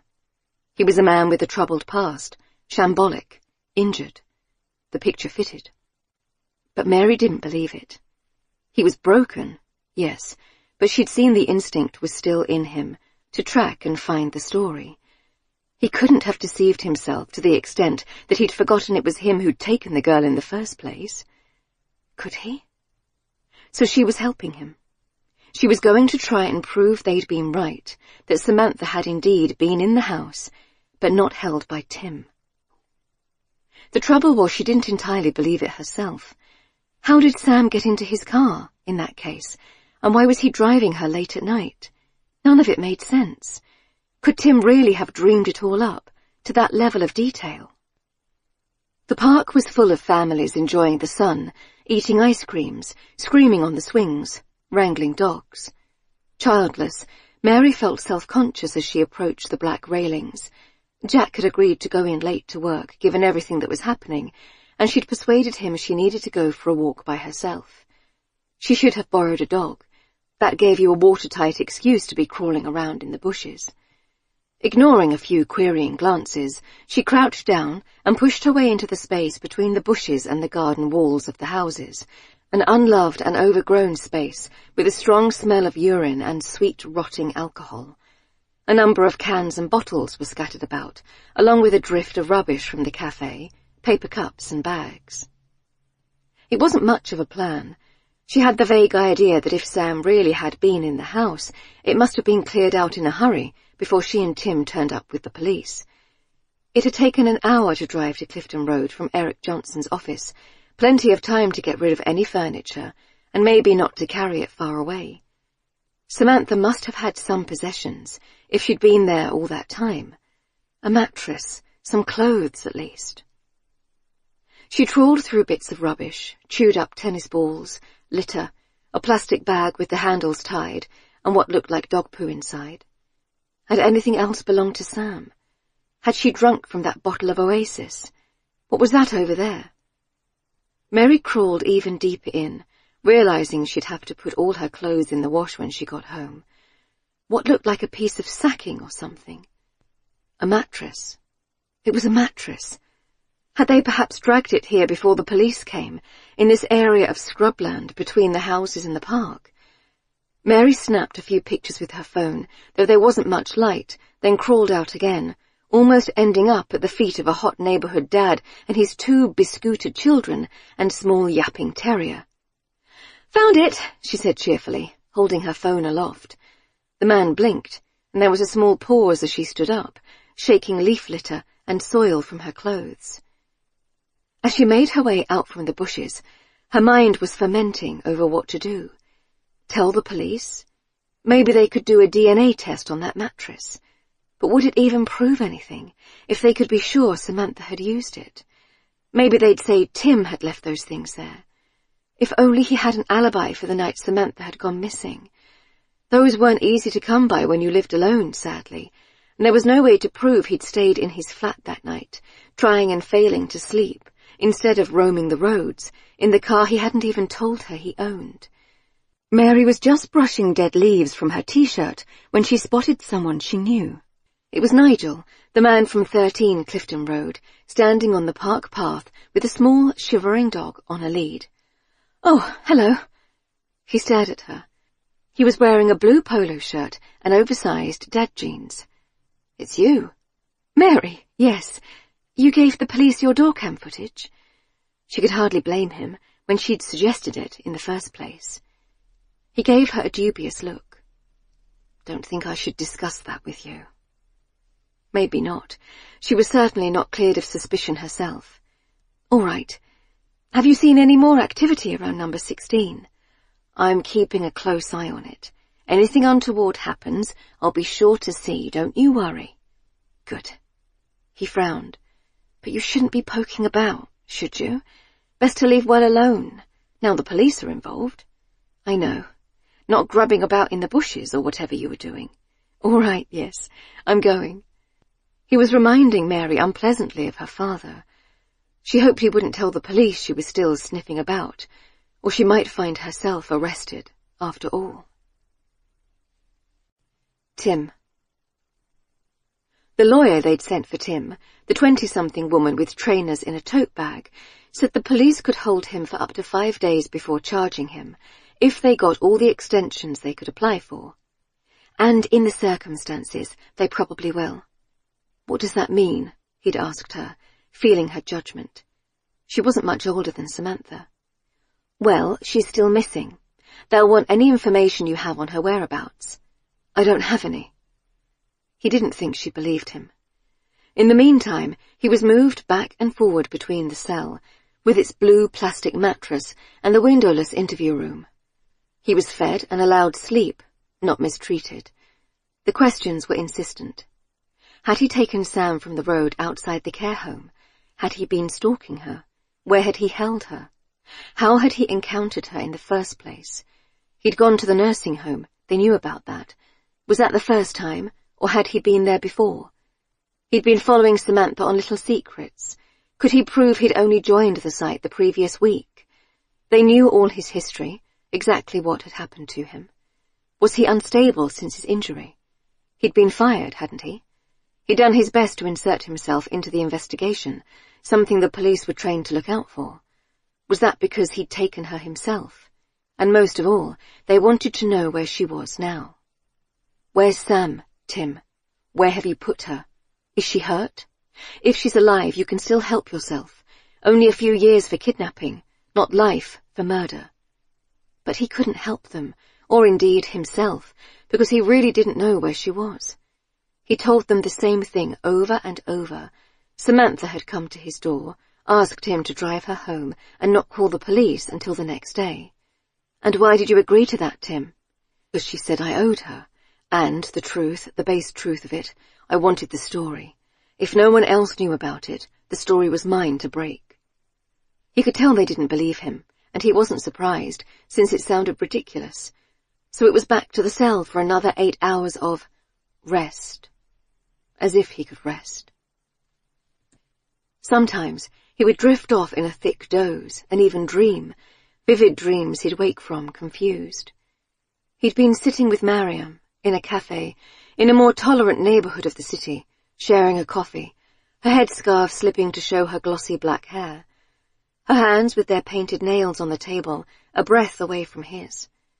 He had wanted to touch her, no matter who was watching, but couldn't. His body was rigid, his arms glued to the shiny zinc surface of the table. Or else he would dream of that day, the terrible one where he'd taken a taxi from the airport to her flat in the gated compound and been stopped by the armed guard. "Sir, you must wait. I'm here to see Mariam," he'd said, and seen the guard's expression change, and he backed away to murmur into a radio. This was the first time Tim had been arrested, and in his dream he recalled the smell of the small room at the station, tobacco and stale sweat, the brush of the fan over his face, stirring the hot air. The endless questions. When did you last see her? Do you have a key to her apartment?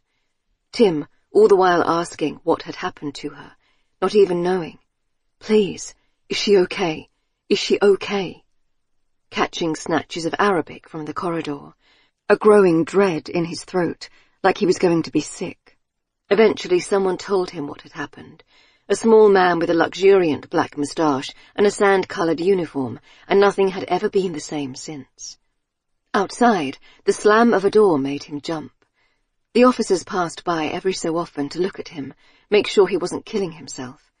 A flash of eyes through the glass insert in his door. Tim lay on the bunk, raised a half-hearted salute. He wasn't killing himself, not that he hadn't thought about it before. He had to figure out what was going on, and that alone was giving him strength. Mary. Please be careful, that's really valuable. The white-suited figure, impossible to tell if it was a man or a woman, turned its head to her, then set down the blue glass vase Mary had bought in Venice once. It wasn't actually that valuable. She was just trying to retain some control over what her life had become. The fact that at 2 p.m. on a weekday, her flat was being searched by CSI techs under the supervision of Diana Mendes, who now came through the front door. Is there a problem, Mary? It's just, I hope you won't break anything. She shot Mary a look. The search was entirely voluntary, to see whether Tim might possibly have stashed anything in their flat, but Mary got the distinct impression her servile cooperation was the only reason she hadn't been arrested yet. She'd shown them her mattress pictures, but they clearly had no interest in Clifton Road, its possible secrets. Perhaps you should wait outside, as we suggested, or go to the park? She was never out of that bloody park. All right, I'll get the kids. They were upstairs, supposedly napping, but fat chance of that with a forensics team pulling the house apart. She climbed the stairs wearily to find Leo hot and wet, and Audrey hot and grouchy. Cleaned them up in the bathroom, led them downstairs, Audrey asking over and over who these people were, Mummy. They're just looking for something, like a game. Some game. And would they find anything? Was it possible Tim actually had hidden evidence in her house?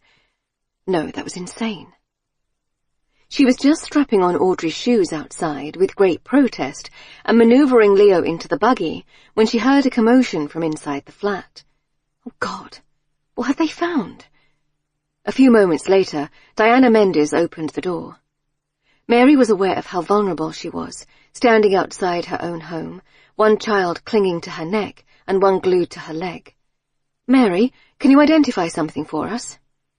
Wearing gloves, the detective then held up something Mary recognized, but which it took her a few moments to place. A bag, pink, peeling pleather. This was in your hall closet. Samantha's bag. She couldn't believe it. Tim really had brought it round, and Mary had taken his word that he'd found it at the nursing home, and he really had left it at her flat. She'd shoved it in the hall cupboard, failed to give it to the police when she should have, and a thrill of fear went through her at the realization that she had hidden evidence about the case, evidence that would surely have Samantha's DNA all over it. And the worst part was she had known full well it was there, and forgotten all about it. Jack came home many hours later, as she was forcing baked beans into the children, both coated in tomato sauce. She heard his weary tread, the way he cleared his throat as he took off his shoes. Things had been strained between them since the other day, and no wonder. His wife had been questioned by police after helping a virtual stranger, now suspected of kidnap and maybe murder. What was she doing? She'd lost her wits entirely, perhaps, after 2 years of no sleep. What's wrong? He said, coming in and putting down his man's satchel. The pictures are all askew. The police were here. They asked if they could search the place, voluntarily. I thought I'd better say yes. All right. He looked around him at the disarray she hadn't had time to tidy, trying to assimilate. But it was okay. They wouldn't have found anything. They did, actually. She couldn't meet his eyes, focusing instead on the red ring around Leo's mouth. Jack was beside her in a moment, taking the spoon from her. Your hand's shaking, you're going to hurt him. Tell me what happened. So she told him how Tim had brought the bag over and left it with her, and she'd put it into the hall cupboard. In our home. Mary nodded miserably. Well, yes, I didn't think anything of it. You knew it belonged to a missing girl, and you didn't think anything bad would come of it.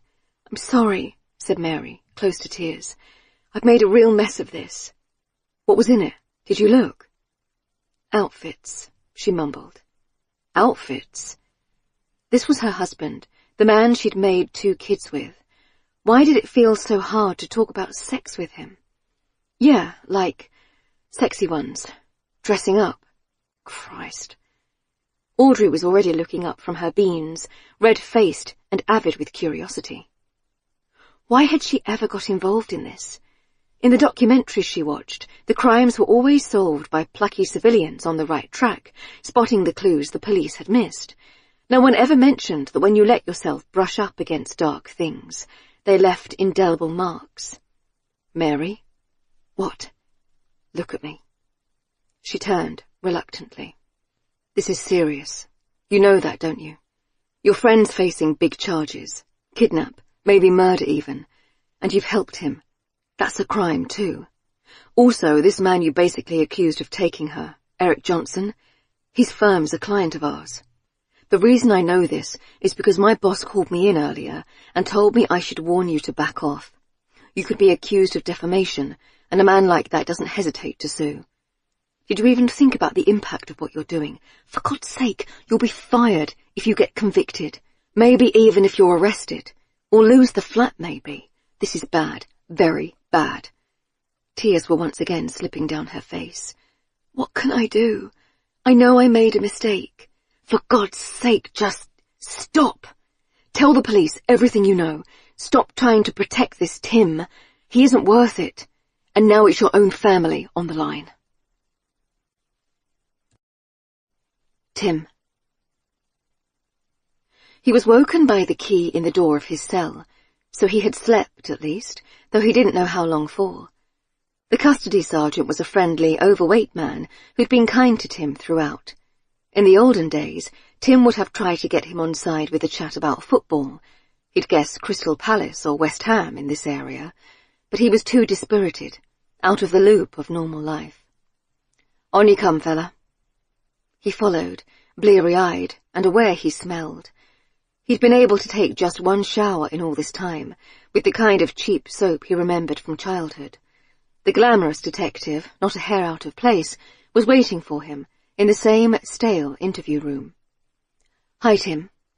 Hi. He was too exhausted to be hostile. She slid a picture across the table to him. Recognize this? Tim peered at the shot, marked with an evidence number.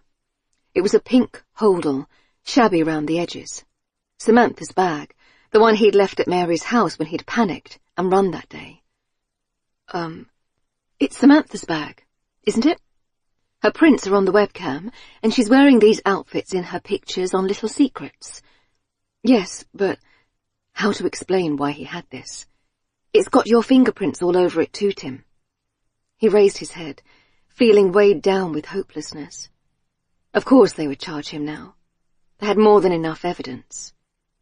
Did you get this from Mary? He mumbled. She says you left it at her flat, yes. Tim stared at the grain of the table. Mary had betrayed him.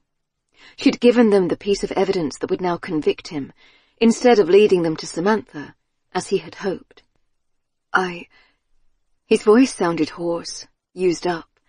How to even explain he'd been given this by Lena at the home? Would she want to give a statement? Somehow the weight of knowing Mary had given up on him made him unable to say a word in his defense. Diana Mendes moved the picture aside. Here's what's going to happen now, Tim. We're going to get your solicitor back in, and I'm going to formally interview you about this bag, how you came to have it in your possession. And you better hope that your answers make sense to me, because so far nothing else does. Tim continued to stare at the table. It was over. The interview was just a formality. He'd definitely be charged, then taken to remand. He wouldn't be back out in the air again, or in his little flat. There was no hope for him. No matter what, he would be punished, but not for the things he'd actually done. In a way, it was almost like he'd expected it. Mary. Tim had been charged. Kidnap, which was the official name of the crime. His lawyer called early the next morning as a courtesy, and Mary thanked her, standing in the kitchen, unable to feel her legs. She'd known this would likely happen when they took the bag away the day before, but it was still a shock. Is there a chance I could face charges too? She'd helped him, if he was guilty, harboured evidence. They might say she was an accomplice. It hasn't been mentioned. The young woman, who probably had a dozen cases to juggle, sounded harassed. I really have to go. Wait! Can I just ask, did Tim ever give any explanation for what happened? Her being in the car? She had to know if there was some answer, some excuse. A sigh. He says Samantha turned up at his door and asked him to drive her home. Oh, well that kind of makes sense. Did it? Mary couldn't tell anymore. But she never arrived home, so, you know. Yeah, right. Thank you. Mary hung up and stood in the kitchen for a moment. Was this it? The moment she gave up on Tim? Left him to his fate? It would be so easy to stop all this, win back Jack's trust, take care of her neglected children. But no, even as she ran through it in her mind, she knew she wasn't done yet, and was already going to her WhatsApp to once again find someone to take her kids. The house, and it was a proper house, with lavender paint on the door and window frames, a paved front garden with plants in pots and neat recycling bins, was on a road Mary knew was in the highest council tax band in the area, having fantasy searched for properties there on many a boring afternoon. So Tim had not always been the resident of a dingy basement flat. He'd once lived here. Mary girded herself to go and ring the bell. It was most unlike her, all this forcing her way into places. She'd have been outraged if someone came to her door with no warning, and yet here she was, doing it to others. She so desperately wished she could talk to Tim and find out his full explanation of having Samantha in his car. But since that wasn't possible, she was going to talk to someone she had not previously known existed, his estranged wife, Alice. Alice would give him a character witness, maybe.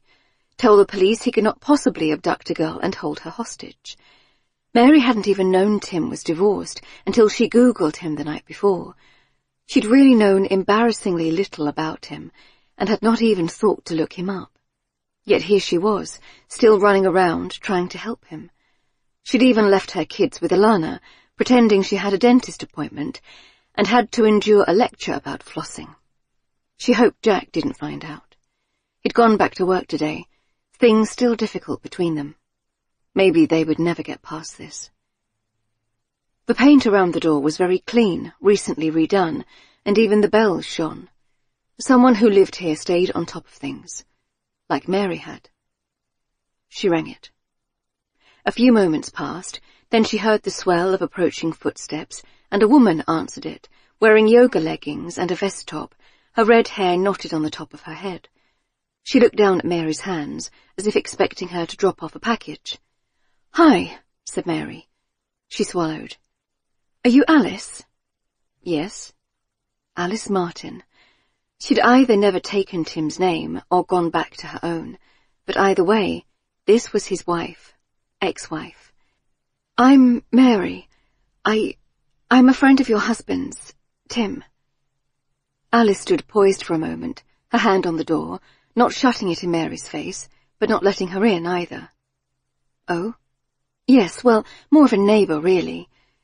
He's in trouble, Alice. He's been arrested. Charged with something, actually. Can I come in?"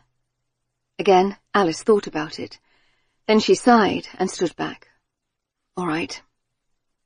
Mary was ushered into the front room of someone who clearly did not have children. It was so clean, no dust along the picture frames or smudged fingerprints on the shiny bases of the lamps.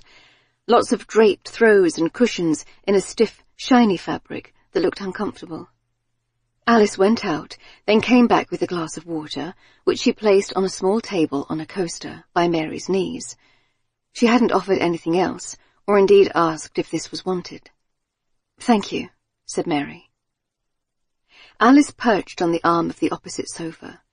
Mary wasn't sure if she'd just come back from exercise, she didn't look sweaty, or if she dressed like this all the time, ready at the drop of a hat to break into a Zumba routine or downward-facing dog. "So what's he done?" Well, nothing, I don't think. There's been a bit of a misunderstanding." As best she could, Mary explained the story so far. How they thought they'd seen Samantha in the house and started investigating it, but now this strange bit of door cam footage, Tim apparently driving the girl somewhere. Alice did not react throughout. "I thought he'd given up work," was all she said when Mary had finished. "He's off sick, I think, but it seemed to energize him. He was working on the story. Oh yes, he always did like to play the rescuer." Alice was fiddling with her nails, pushing down the cuticles. They were buffed and shiny, shaped in perfect ovals. Mary fought the urge to hide her own raggedy ones. "So what do you think I can do about it?" "Well, I know he's had some troubles in the past. He didn't tell me all of it, but I know he doesn't sleep. And the police think, I don't know, he might have done this and convinced himself he didn't, hallucinated taking her home and dropping her off. Or he's just lying, I guess." The woman met her gaze square on. "You believe he's innocent?" "Yes," Mary quailed.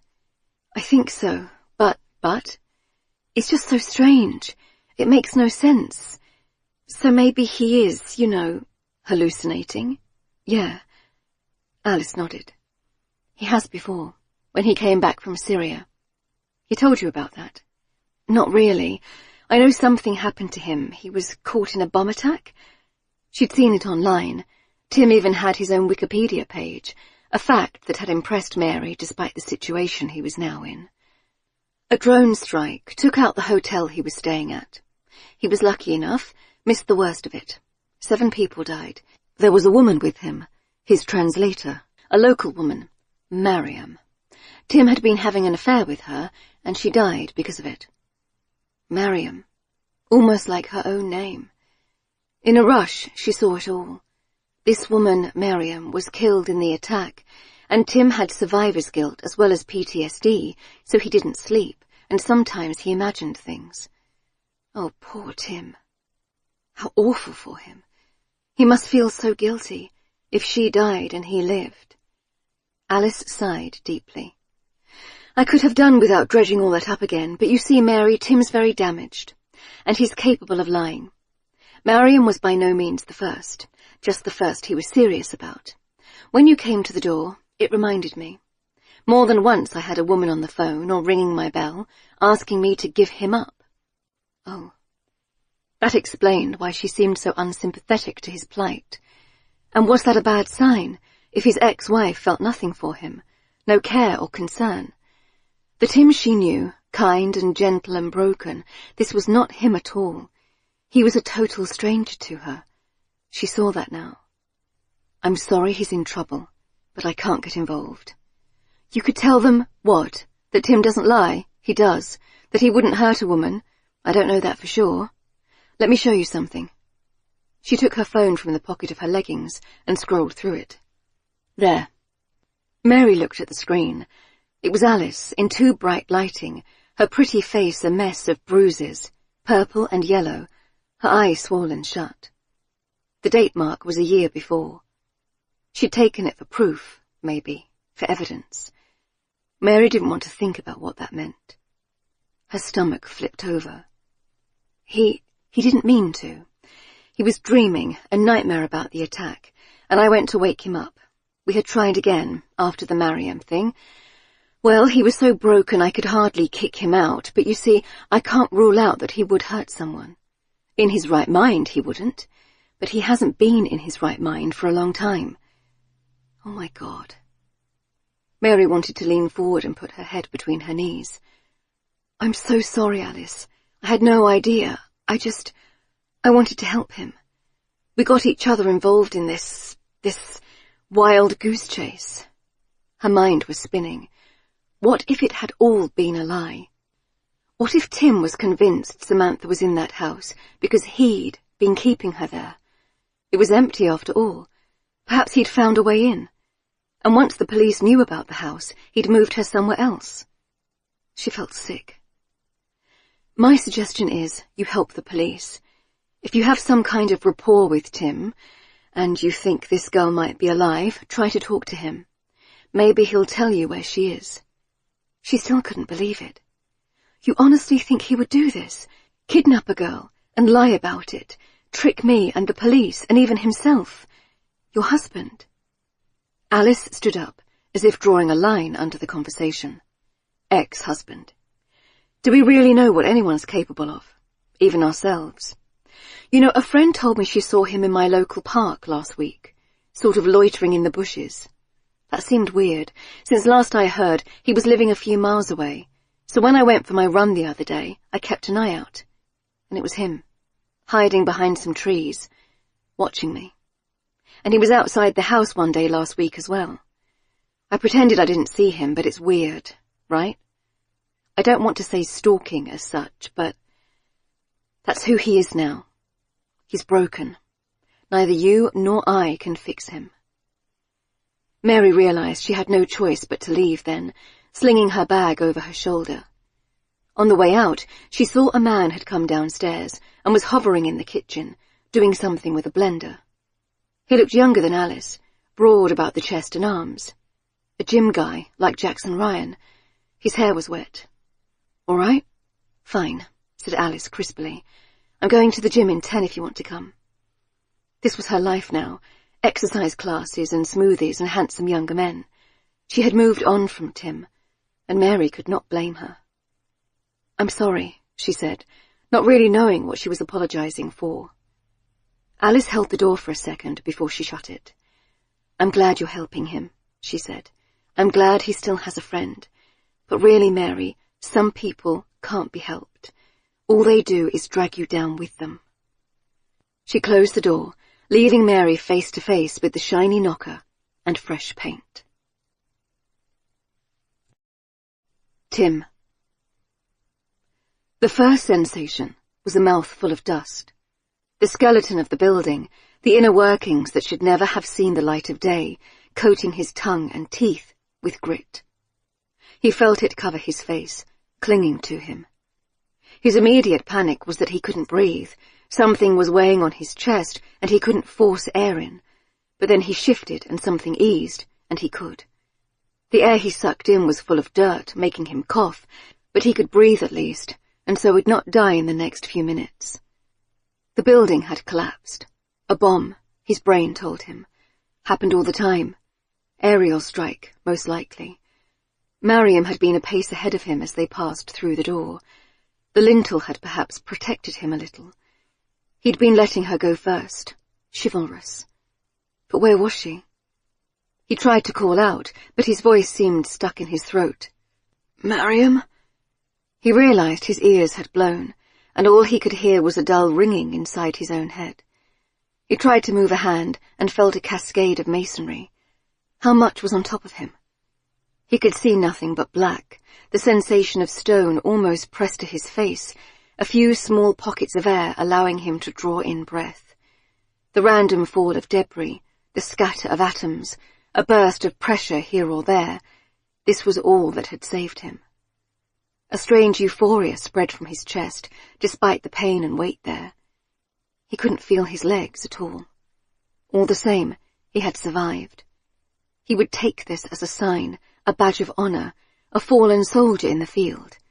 He would change his life, tell Alice they couldn't go on like this, choose one life, out here, doing the work, with Mariam, or another, back home in safe London, with coffees in the park and the occasional trip to see West End musicals and eat mediocre Chinese food. Not carry on this double existence, where no one was really happy with him, not his wife or his lover. But he had to find her first. Mariam? A small voice escaped him. Mariam? Nothing but the ringing, and in the distance, voices shouting. Men, not her. The sound of scrabbling, and soon a chink of light opened up. They were digging him out. Oh, thank God. Tim had once reported on an earthquake in Peru where people were dragged from the rubble after 3 days, 4. A frantic search, knowing the minutes were ticking away, that there would come a point where they'd look at each other and realize now they were just searching for corpses. He'd been lucky. He was alive, and they were already digging for him. Perhaps it was just this building that had fallen, not the whole street. It made sense to target a hotel.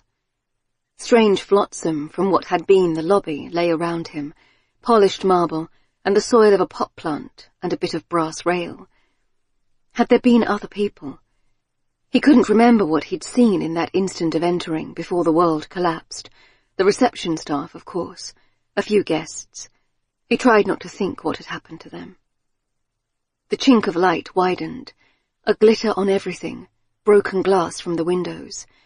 Thankfully they'd been replaced the year before with shatterproof, so disintegrated into harmless diamonds instead of chunks that flew through the air and impaled into skin, eyes, throats. He felt something brush his face, the robes of a man digging. A glimpse of his eyes and a dark beard. Tim lay helpless, unable to move his arms, his face gradually exposed to the light. The relief was almost crippling.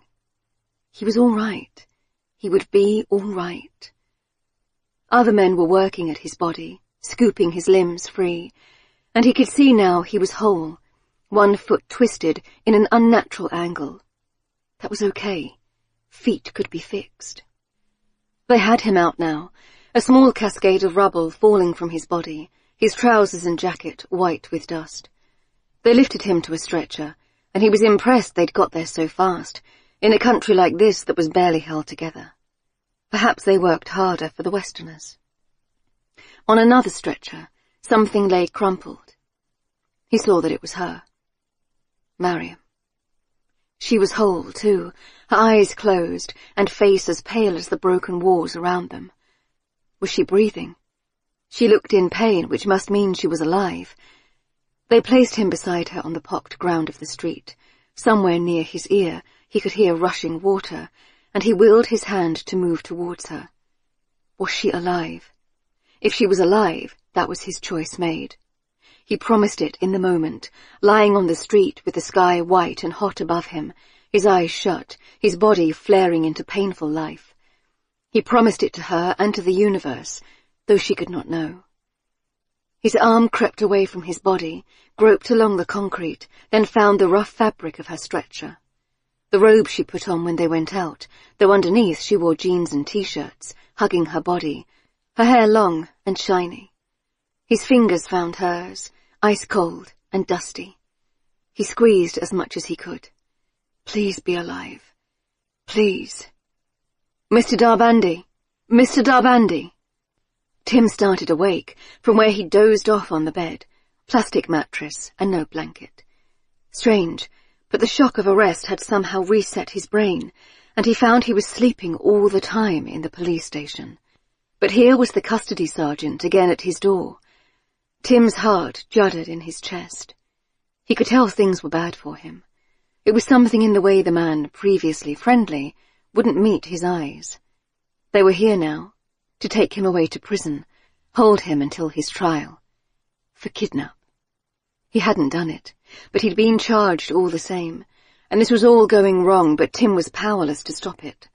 He simply had to accept his fate. They're ready for you. Come on.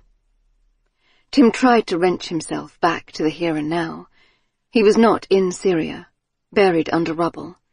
Instead, he was here, and Mariam was dead, and he was in more trouble than he'd ever been before. Samantha. Sleep. That was all there was to do in this place, and Sam had never been good at that. She didn't understand how people could just drift off, like it was so easy, like falling off something and then you woke up and you felt good. It had never been that way for her. She had a memory of being really little, 2 or 3, and standing up in her cot, howling for her mum, just because she was bored. Her mum came in, frazzled, smelling of smoke and vodka. Jesus Christ, Samantha, what is it now? Then when John arrived on the scene, and later Marley came along, it was all about what a good sleeper she was, not like this one, with a head jerk at Samantha. As if Marley would have dared do anything else, being John's daughter. Things changed when he moved in. Yes, it had been a bit chaotic before that. Dinner sometimes a cupcake in front of the TV, staying up till midnight watching Disney films, wearing party dresses to school. Her real dad flitting in and out of her life, sometimes sparkling and fun, sometimes broken and shaking in rehab, making Mum cry. But sometimes Mum was fun too, and dreamy, and if she cried at night, she was usually smiling over breakfast. With John, it was all rules and regulations, no sweets during the week, bedtime at 6. 6. Samantha had been sharing a room with Marley since she was 7, and her sister was the most silent, still sleeper in the world, to the point where Sam sometimes crept across the room to shake her, listen for her breath. But she wasn't dead, she was just peaceful. Samantha had no idea what that was like. Even if she did sleep, she'd wake up with the sheets twisted about her like a snake, hot, and then cold, and hot again. "We're not like other people," her dad had said when she last saw him, which was almost 10 years ago now. "We're night people, you and me." Not the clear-eyed, up at 7 and on with the day type. But she was forced into that life, living at home, having to work in the care home at all hours. 19 and sleeping in a single bed, nowhere to go, even if she did want to lose her virginity. She'd never told anyone she was still a virgin, even Shell. It was just too embarrassing. But Jackson lived with his mum too, and she was always banging on the door asking did they want tea, and neither of them had a car, and they couldn't afford a hotel, and she wasn't doing it behind the bushes in the park like so many of their friends, so eventually they'd split up. No, she had to get her own place. So she'd made the choices she'd made, and here she was, trapped. So far in her time here, she had tried and exhausted several escape routes. She'd tried smashing the windows by throwing things, nothing to break it with, no sharp or heavy small items in the place. The pot he'd left for heating water was too flimsy, and the cutlery was all plastic. She supposed he had thought of that. Then she'd tried the one door, which looked flimsy, but he'd closed it from the outside with padlocks. That made her even angrier. What if there was a fire? Would he just let her burn to death? So she couldn't get it open either. Next, she turned her attention to the old wooden slatted walls. Surely they couldn't be that strong. She had the idea she might be able to dig a hole, wiggle some of the boards out. But the only implements were the plastic cutlery he'd left for her to eat the cold, pre-packaged food he'd brought, and the fork had splintered and broke within seconds. It seemed crazy that she could be trapped in what appeared to be such a run-down little hut, but apparently she was. The next plan had just been the random shouting and screaming, but if no one was nearby, who would hear? She had no idea where she was. It could be miles from anywhere. She'd been racking her brains to think if he'd said anything that could give a clue. She'd found a few old leaflets in a corner, and that, combined with the sinister murals of children splashing in a pool, made her think she was in some kind of holiday park. That was bad news, because it could be miles from anywhere. It explained the noise of the sea late at night also. Who would stumble into a place like this? Teenage kids, dog walkers. But she knew enough to guess it was probably an abandoned site, locked up, with threatening signs about CCTV and dog patrols. There probably weren't any actual cameras or patrols, unfortunately for her. So what was left? She had the idea to paste up a sign on the high window, saying, "Help," or "Get me out." But of course she lacked large bits of paper, or anything to write with, or sellotape to put it up. Some of the food had come in a paper bag, so she'd saved that, and scribbled on with the ketchup he'd brought in a little packet. It went everywhere, leaving her hands red and smelly, as if she'd killed someone. The writing was so smudgy no one would be able to read it unless they came right up close. She'd stuck it with some mashed potato made with boiling water on the stove, and the smell of red sauce and starch filled the place. The water was an idea, though. She could perhaps throw it in his face as he came in, but it would take time to boil. He'd hardly wait patiently in the doorway as she put it on. Maybe she could pretend to make him a cup of tea, like she was cooperating, like she was being a nice and good girl, then throw it at him, duck out the door while he was howling in pain, or stab him in the face with the plastic cutlery, hit him with the saucepan, swing it hard. It would still hurt, enough to stop him in his tracks for a second, and that was all she'd need. Yes, that was an idea.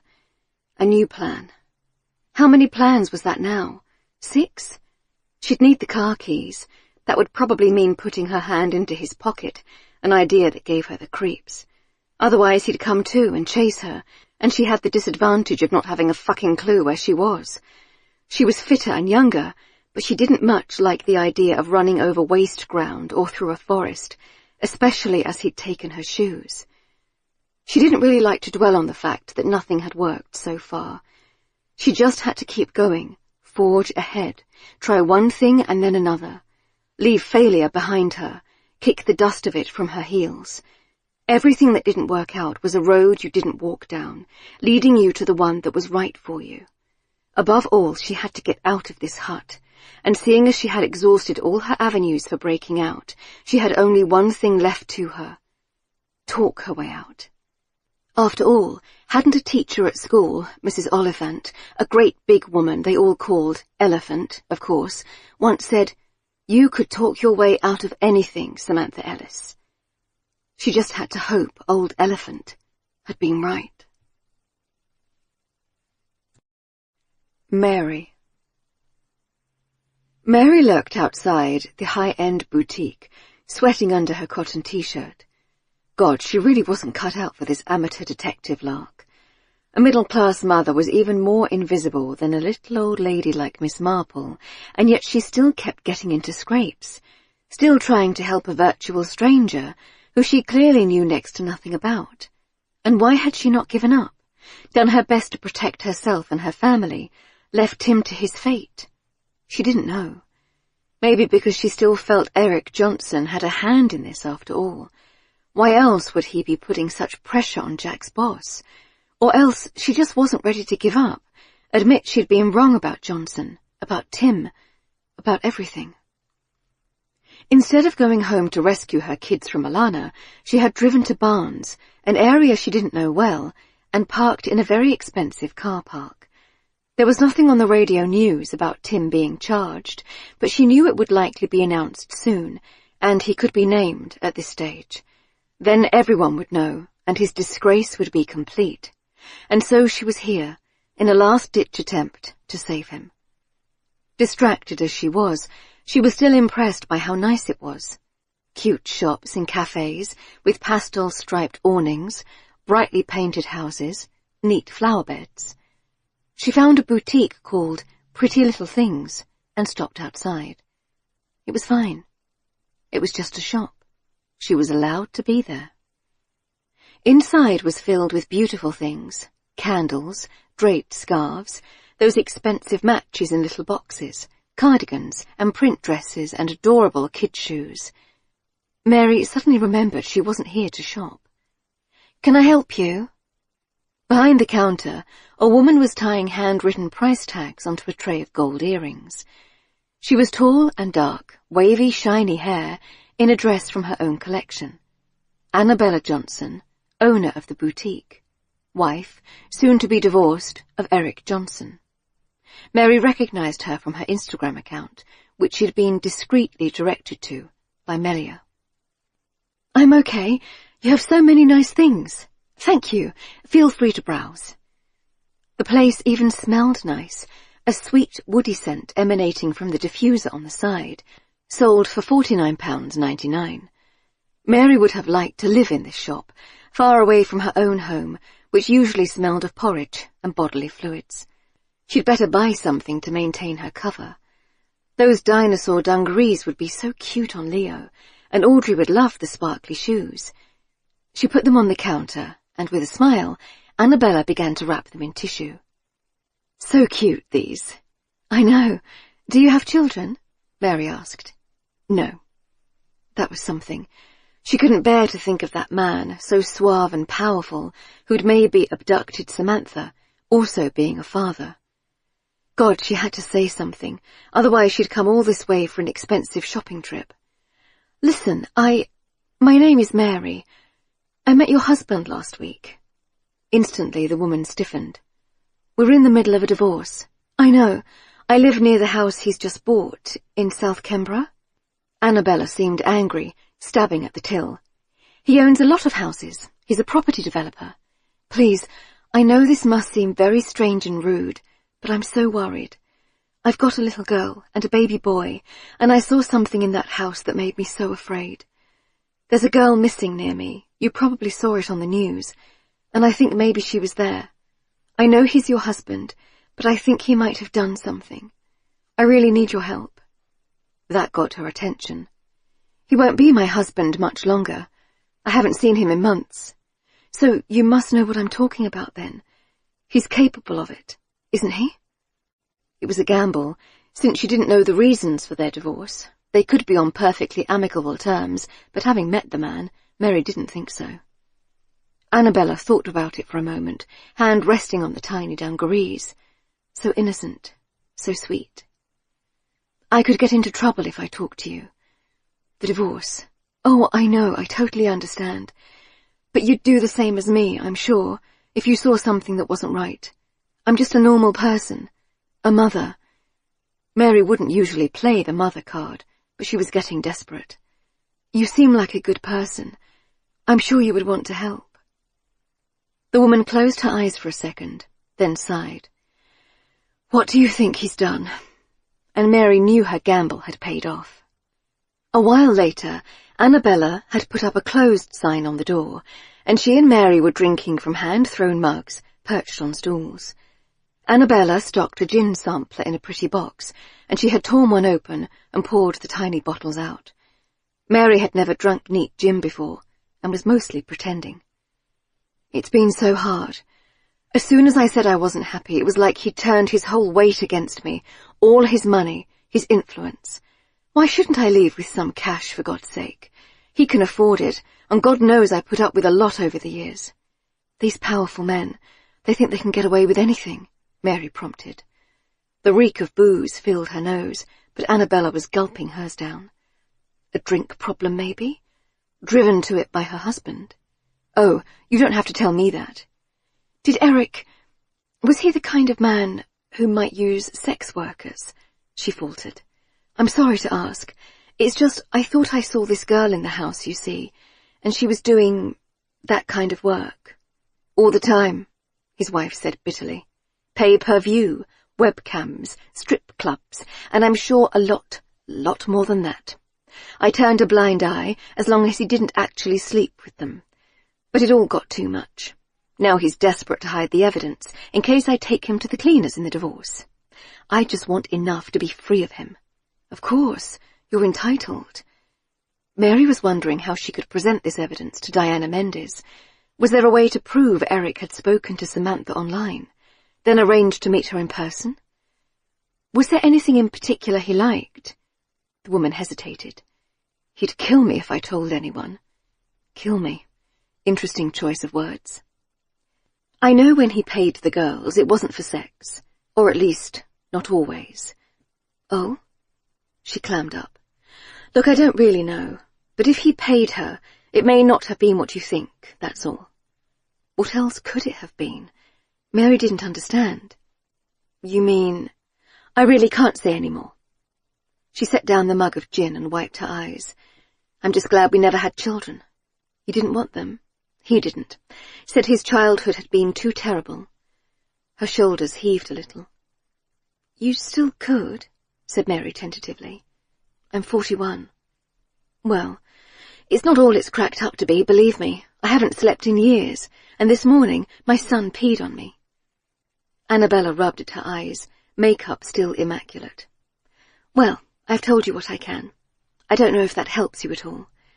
It did, and it didn't. It proved what Mary suspected about Eric Johnson, but didn't do anything towards getting Tim out. Thank you. I'm so sorry to intrude on you. I just hope she's safe, that poor girl. You've told the police you saw her there. Oh yes, they're looking into it. It was technically true. I suppose I could talk to them, if you think it would help, but I don't really know anything. That was the problem. Mary had to somehow prove a link between Eric and Samantha, and since the girl still had not turned up, how was she going to do that? Tim. When they'd said he was being charged, Tim's mind had seized up. Prison. The worst possible thing that could happen now. Utter disgrace and ruin. His tentative bridge back to work landmined. Blown up. Crazy Tim, and now he'd kidnapped a girl, and hadn't he basically killed a woman in Syria? What was the story there? No one would quite remember, but they'd know he'd done something bad. And he had, hadn't he? He didn't kill Mariam, but he'd caused her death all the same. And he'd hurt Alice, broken things between them in a way that could not be fixed. He'd been terrified when they brought him here, in a metal pod in the back of the van, stinking of sweat and fear. As he was brought in, he'd seen the eyes of the other men flick to him, and been sure that they knew. He was the supposed abductor of a young woman. He'd have a bad time in prison, wouldn't he? It was only a matter of time before the press got his name. Once it would have been him reporting it, hanging around the station, badgering the press officer for a name, some information. Now he was the story. Now he was in a cell, with a proper bed this time, though narrow and hard, a high window of bubbled glass letting in some faint light. 4 blank blue walls, a bare floor, a toilet and sink. This was it. This was his world now, maybe forever. How long did you get for kidnap? Life? Maybe they could make a murder charge stick too, even without a body. The least he could hope for was 10 years. He'd be almost 60, assuming he could survive in here. People died all the time in prison, knifed in stairwells, hanging themselves from sheer despair. And what would be the point of going on if he were convicted of kidnapping a girl? He could never come back from that, never work again, never make things right with Alice. His life was as good as over. Tim sat in the cell for hours, staring at the breakfast he'd been handed to eat in the morning. A brown banana, a stale pastry wrapped in plastic. Was this it now? He'd never enjoy a meal again. There must be a library in this place, classes of some kind. If he got convicted, maybe he could teach the other guys to read and write, find some purpose to life again. He would catch himself thinking these thoughts and try to stop. He hadn't done it. He was sure of it. Almost entirely sure. Yes, the insomnia muddled things. He'd seen things that weren't there. But the opposite wasn't true, was it? He hadn't forgotten things he really had done. Aside from the blackouts, the lost time where he'd found himself in places he didn't remember going, but wouldn't he have remembered abducting a girl? And why would he then have tried so hard to find her? Tim probed his own motivations, recalling how much he'd wanted to get inside that house and save Samantha. Was that his guilty conscience, knowing he'd taken her? Had he somehow got into the house and put her there? No, he had to believe it wasn't true. He'd dropped her off at her family's home, or at least very near, round the bend of the cul-de-sac. Where had she gone after that? A shout went up somewhere in the building, and Tim tensed, listening to the sound of running feet, jangling keys. He'd always thought he was tough, travelling to war zones, roughing it. But the truth was, he'd been soft. He could not survive in here long, and he knew it. He lay back on the uncomfortable bed and waited for a sleep that once again didn't come. Mary. When Jack came home from work that night, he found her sitting at the kitchen table, head in her hands. She'd been there for hours, surfing the internet, turning the facts over and over in her head, adding up the evidence against Eric Johnson, and finding him neither entirely innocent nor entirely guilty. There was a vigil planned for Samantha on Wimbledon Common. Various celebrities had appealed for information on the case. The mood increasingly sombre, as people concluded she must be dead. "There's no dinner before you ask," Mary said. "Okay. Anything to cook with?" "Nope." "I see." "Tim's been charged," she mumbled. "It was the stupid bag. They used it, his prints on her stuff, to trap him." It had been on the 6 o'clock news, his name and his picture, an old still of him reporting from some war zone, sand and guns in the background. Jack would see it soon, so she had to tell him. Jack gaped, putting down his satchel. "What about you? Will you be charged?" "She'd likely lose her job if so." "I don't know. They think I'm some idiot who's been duped by him. Better that than his accomplice, I guess." He said nothing for a moment. "What?" "Mary, if they've charged him, it means they're sure he did it." "I know, but no, listen. You have to stop this. Stop leaving the kids. Stop running about. Stop helping this guy. He probably took this girl, and you've been helping him. You'll be lucky if you don't get done for it yourself. And our kids, your job, our life. Is it really worth risking all that for some weirdo you met in the park?" No, it wasn't. Mary put her head in her hands. "I know, you're right. I'll stop now." Jack picked his bag up again. His burst of anger abated. "I'll take the kids to the supermarket. You need a bit of time, obviously. But when I come back, I don't want to hear another word about this bloody man." After he went, Audrey loudly protesting it wasn't time for the shops, it was time for Pepper, and Leo's bewildered eyes peeking out from a sling, probably wondering who this strange man was taking him away from his mother, she found she couldn't get up from the table. Jack would be at least an hour with the kids at the supermarket. He'd no idea of the absolute obstacle course he'd volunteered for, Audrey no doubt screaming on the ground until she got a ride in the Thomas train, Leo perhaps being sick inside his sleep suit.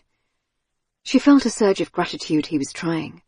He was really trying, and she had to try too, claw herself back to being a competent wife and mother.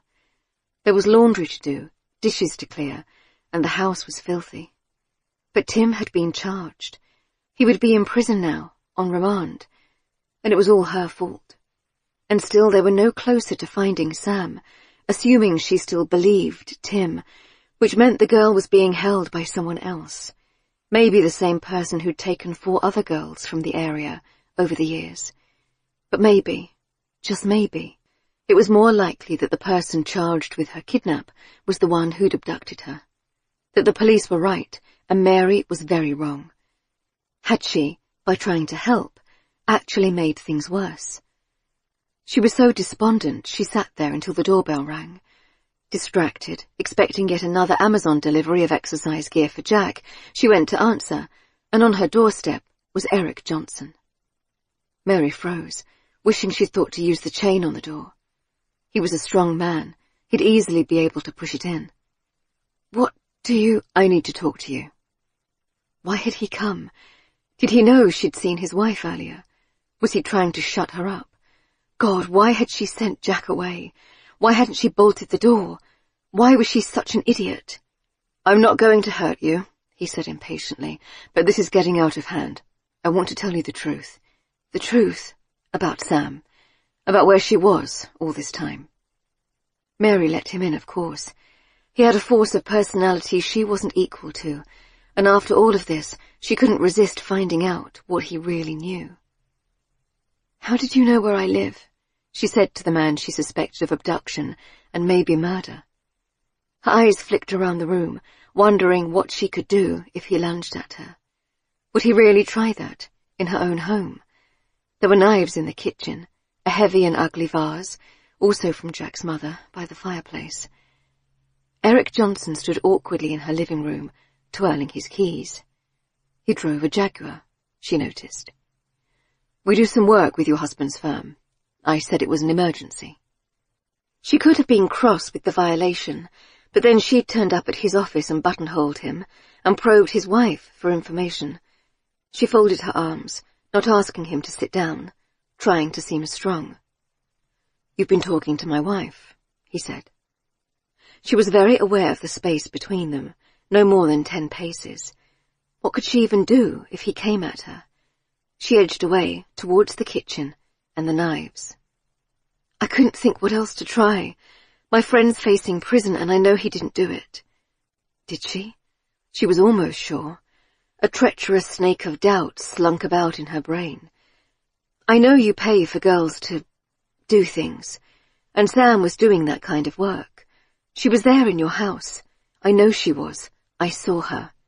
Yes, she was there. For a moment, Mary didn't believe he'd said it. "She stayed for 2 weeks nearly. But you had it all wrong. She wanted to be there. She needed a place. The money from her webcam stuff was good, but she'd nowhere to film it. Obviously, she couldn't do it at home with her family there, and she got caught at work and they fired her." That explained the bag of clothes Tim had found, and fitted with what Lena had told him. "It looked like she was being strangled. I saw it. I knew I saw it." But somehow she'd almost convinced herself she was crazy, seeing things. But that didn't mean she was wrong. Eric sighed. "My mother was killed in that room. I was 7. I came back from school to find her gasping for breath, clutching her throat. It was too late to save her, but she was still alive. She was thrashing. She'd fought him as hard as she could. There was blood everywhere, all up the walls, the floor. I couldn't save her. And the worst thing is, I saw the man leave. He brushed past me in the hallway, and I didn't remember a thing about him. He's still out there, for all I know." Mary was wrong-footed by his honesty. "Well, I'm sorry, but..." "So I bought the house where it happened, as you know. I want to solve this and catch the guy, if he's still alive. Put him behind bars at last." He caught her confused look. "I don't expect you to understand, but I hoped there might be some clue in the house, or a way to jog my memory. Let me see the man's face. When I got talking to Sam online, she said she needed a place to stay, and I saw a chance. I let her stay there in return for acting out the scene a few times." Mary was still gaping. "I didn't hurt her. She looks a bit like my mother. So we set the scene up like it happened then, the gasping, a knife left behind, me in the corridor. I just hoped maybe I'd remember. I'd been trying to buy the house for years, but the owner was a bit cracked, lived in Australia, didn't care the place was falling down. When he died, it came on the market, and I saw my chance to solve this thing. I've been pulling the place apart, looking for some kind of evidence, and then you came along, shouting about how you'd seen her in the house getting attacked. I didn't want it coming out in the press. It's perfectly legal, but you know how people are. They judge. And I'm going through a very expensive divorce. I can't afford to have it come out now." Mary felt like she was losing her mind. Sam had been there voluntarily, and what she'd seen was just the reenactment of an old murder, to try and solve it. "But I watched the door cam footage for that week, and there was no sign of her going in and out. How did you do it?" His gaze shifted. "I have a key to the back door, into the park. We only did it at night. I didn't want people seeing and talking. Well, you've proved what a risk that was." "And why are you here now? Did Samantha get in touch?" That would be a relief, Samantha turning up safe and sound, Tim cleared of all charges, life back to normal. Even though it would never be quite the same, after all this. He shook his head. "That's why I came. I haven't been able to get hold of her for days, and I'm worried. She really is missing this time, I'm sure of it. But I don't know why." "Tim didn't do it," said Mary fiercely. "He's been in a cell most of the week." I know. I never thought he did. I was just protecting myself. You understand that, don't you? So what? You set him up?" He nodded reluctantly. "That guy across the street, with the camera." "Nigel?" "Yeah, he's been making trouble since I bought the place, lodging complaint after complaint. I don't know what his problem is. I knew he had his camera on all the time, filming everything I got up to. So if your friend drove down that street with Samantha in the car, Nigel would pick it up and probably send it to the police. Classic busybody. Fury boiled in Mary's blood, so much that she caught her breath. So you made the police think Tim was some kidnapping crackpot, and me, a crazy, sleepless mother who was seeing things. I might have been charged too. I've got little kids. You threatened my husband's job even. You came to my house. And worst of all, it's delayed finding out Sam is missing for real now. He sighed again, and Mary could see he was genuinely worried. Dark circles under his piercing eyes, stubble on his chin. Look, I'm sorry about what happened. I felt threatened and I took action. She agreed to it. She was supposed to ask your friend to drive her somewhere, then we'd have it on camera, and her prints are in his car and flat, her DNA. She couldn't follow. But why? I know who he is, your friend. He's brought down several friends of mine over the years with his stories. Ministers, CEOs, powerful people. I didn't want the same to happen to me.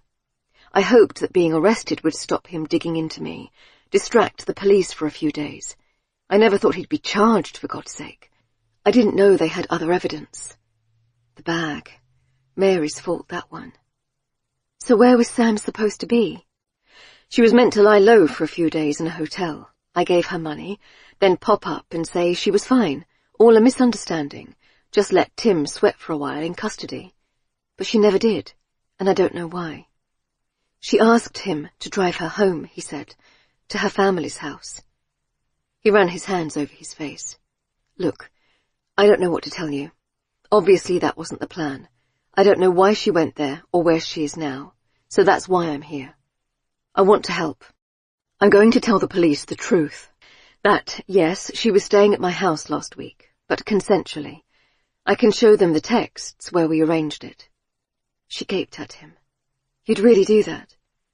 Eric rubbed his hands over his face again. She saw suddenly that he was attractive as well as rich. He could have everything, if only he could get past what had happened to him as a child.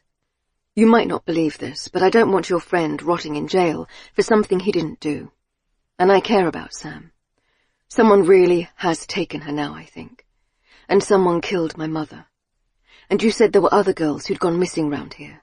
So, what if it's the same person? Taking girls, and now he's taken Sam. Mary blinked. His mother's death seemed so long ago, but if it was only 40 years, the killer could easily be living in the area. It could be anyone she passed on the street, sat beside in the park cafe, stood behind in the queue at the co-op. A murderer, hiding in plain sight for decades. Was that who had Samantha? But how did it fit with Tim driving her home? Where had she gone after that? So, what do we do? I'm going to let the police search the house, a proper forensic search this time, and they can dig up the garden if they want. I didn't get around to that yet. At this, Mary shivered. What if those missing girls were waiting beneath the grass of number 16? And Sam, she had actually been missing for 3 days now. What could have happened to her in that time? Won't you get in trouble? He'd certainly misled the police, if not outright lied to them. Surely that was a crime. Probably, but it doesn't matter. All right, she said. It might go some way to make up for what you did. Maybe if he confessed, the police would formally clear Tim. She worried it wouldn't be in time, though. He'd had so little to lose, and now even that had been taken from him. He might not survive in prison, even on remand.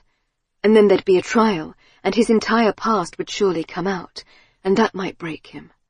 I'm sorry, I really am. I never meant for this to happen. It just spiraled. You should be sorry. You've done more damage than you know. Just then, the key turned in the front door, and with a babble of voices, Jack came in trailing both children. Leo had been sick down the back of Jack's Hugo Boss coat, and Audrey's face was coated in chocolate. Daddy! Thomas wasn't finished! He wasn't finished! From her agitated tone, a war crimes level injustice had been done. Yes, well, we couldn't stay all night, Audrey, could we? It's past your bedtime. He finally looked up and saw Mary and Eric Johnson poised in the living room. Oh. Who's that man? Said Audrey loudly, dashing in. Mary caught her arm and steered her to the wet wipes before she could touch anything. She met Jack's eyes, saw the same question there. She shrugged. Really, she had no idea what to say, or how to start explaining any of this.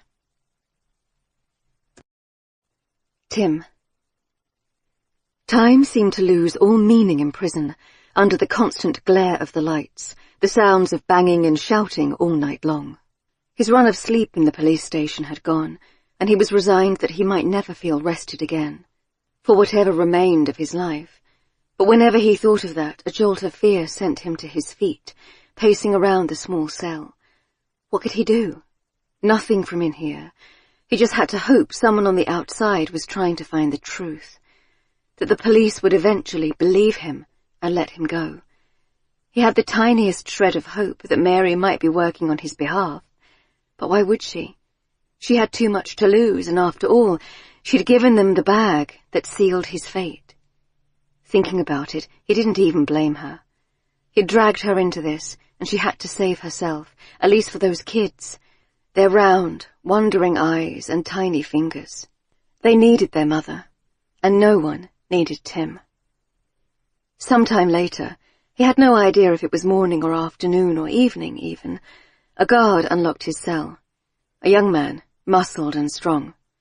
"On you come. Where am I going?" Was he being released? He hardly dared to hope. "Rec time." Of course, he wouldn't be kept in his cell round the clock, that wasn't allowed, though he'd read that some prisons were so short-staffed you could be in there 23 hours a day. Breathing your own stale air, never seeing the sky.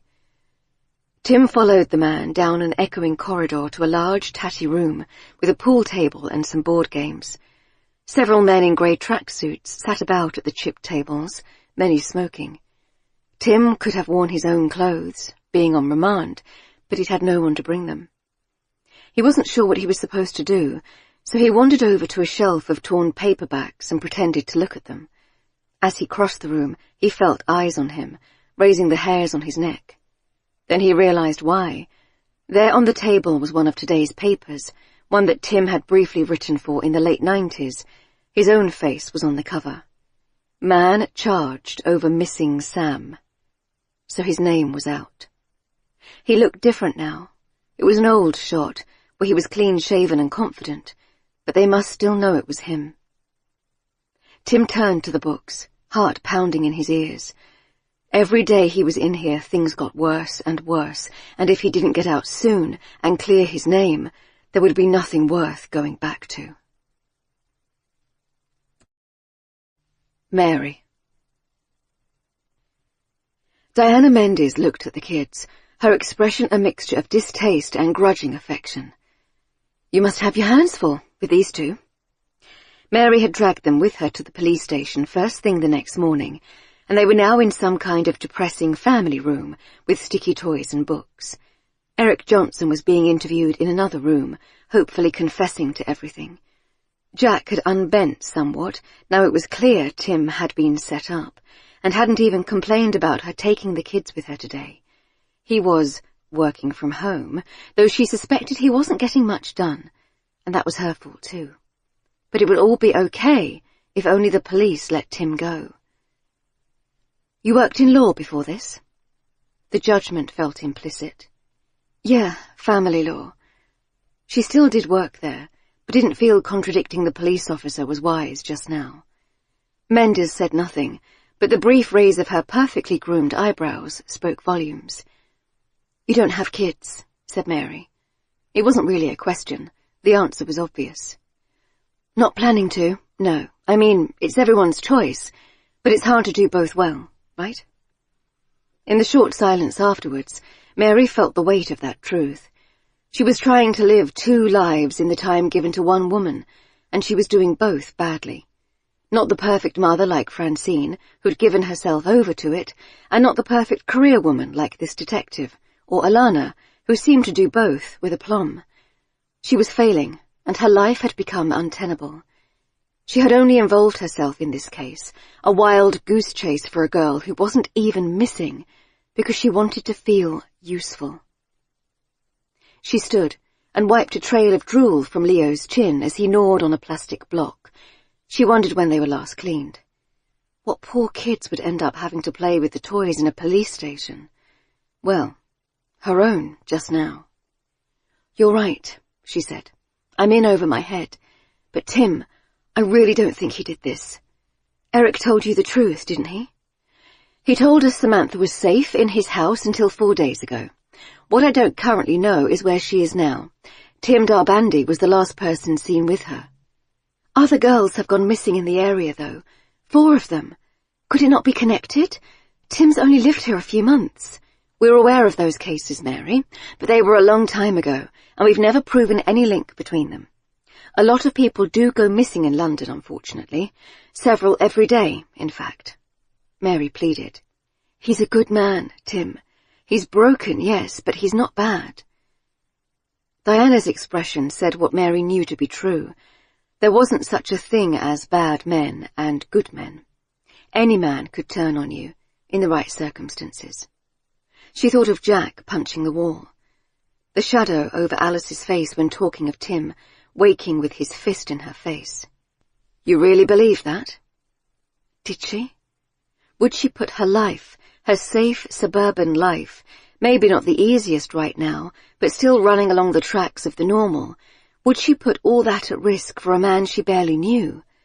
He was clearly unstable, his mind full of holes, his nerves and memory shot.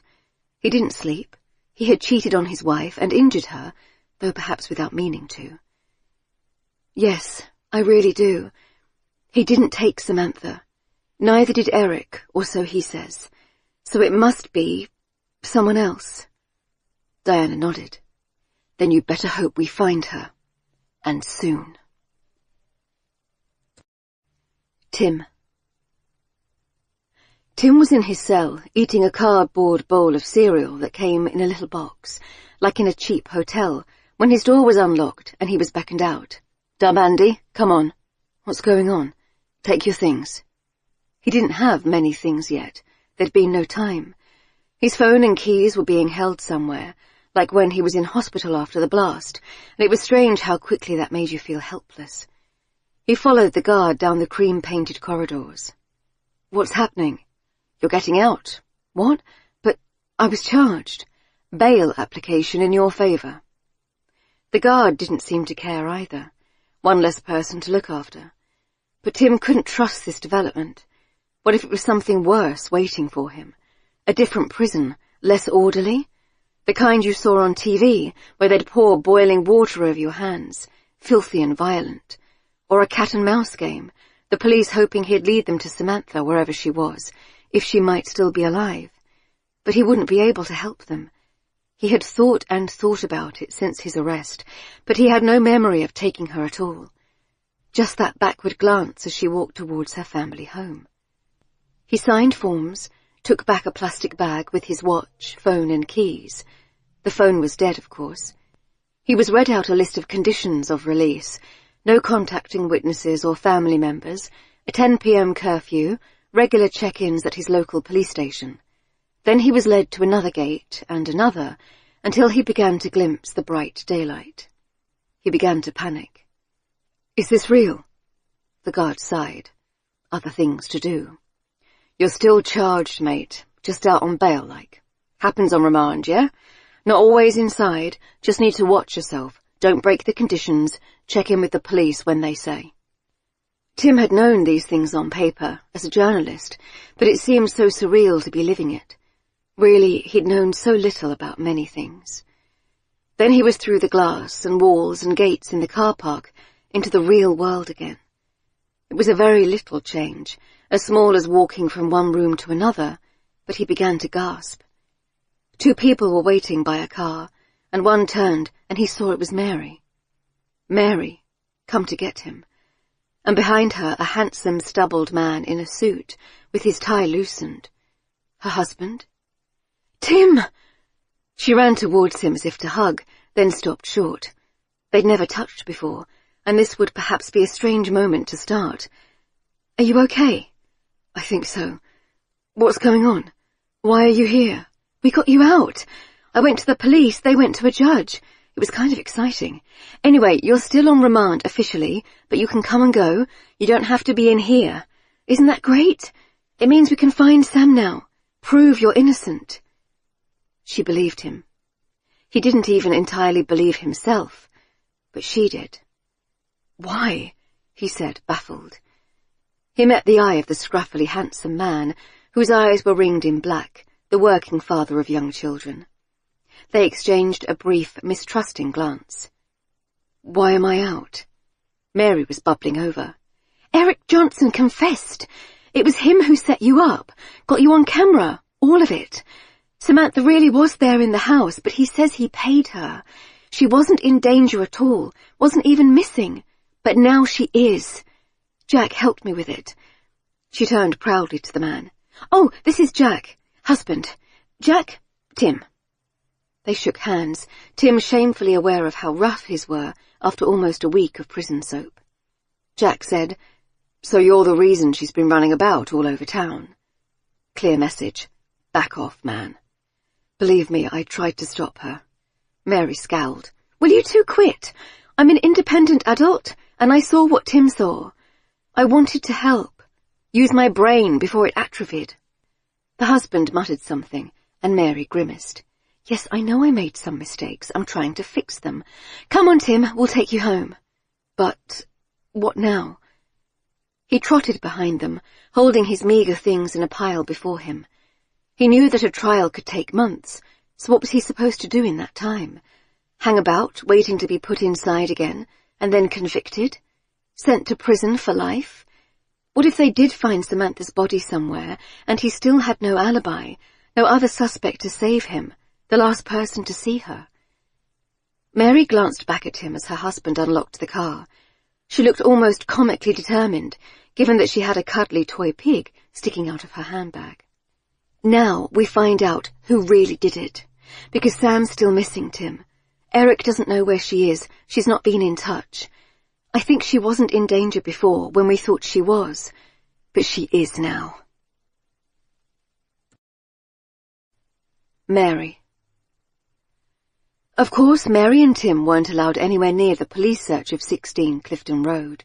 In fact, Diana Mendes specifically came to Mary's door to tell them, I don't want to see either of you anywhere near the search. Is Johnson allowed? Said Tim. He hadn't wanted to go home to his own lonely flat just yet, so he was at their kitchen table, drinking tea. Audrey had climbed onto his feet to play with her Lego, and he seemed too afraid to move. It's Mr. Johnson's house. He's entitled to be present, as he's not suspected of anything himself. Mendes said that with a slight stress. Mary ignored it.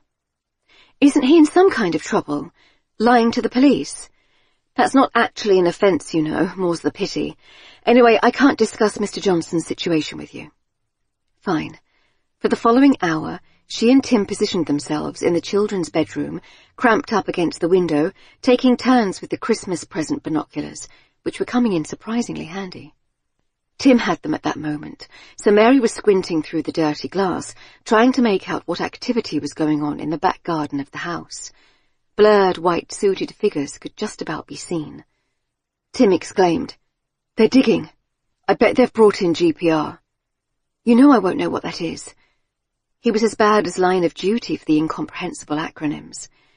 Ground-penetrating radar. It shows if the soil's been disturbed, or if things are buried there. Things. People, presumably. She shivered and reached for the binoculars. Let me see. Mary had never quite understood how to use binoculars. The blurry image wavered around for a while until she found the right spot. The big oak tree at the back of the house. The back door was open, which she'd never seen before, and there were 3 white-suited people. She could clearly see the flash of a spade, and a horrible thrill went through her. What if they were digging up bodies right now? What if the missing women were under the soil? And Sam.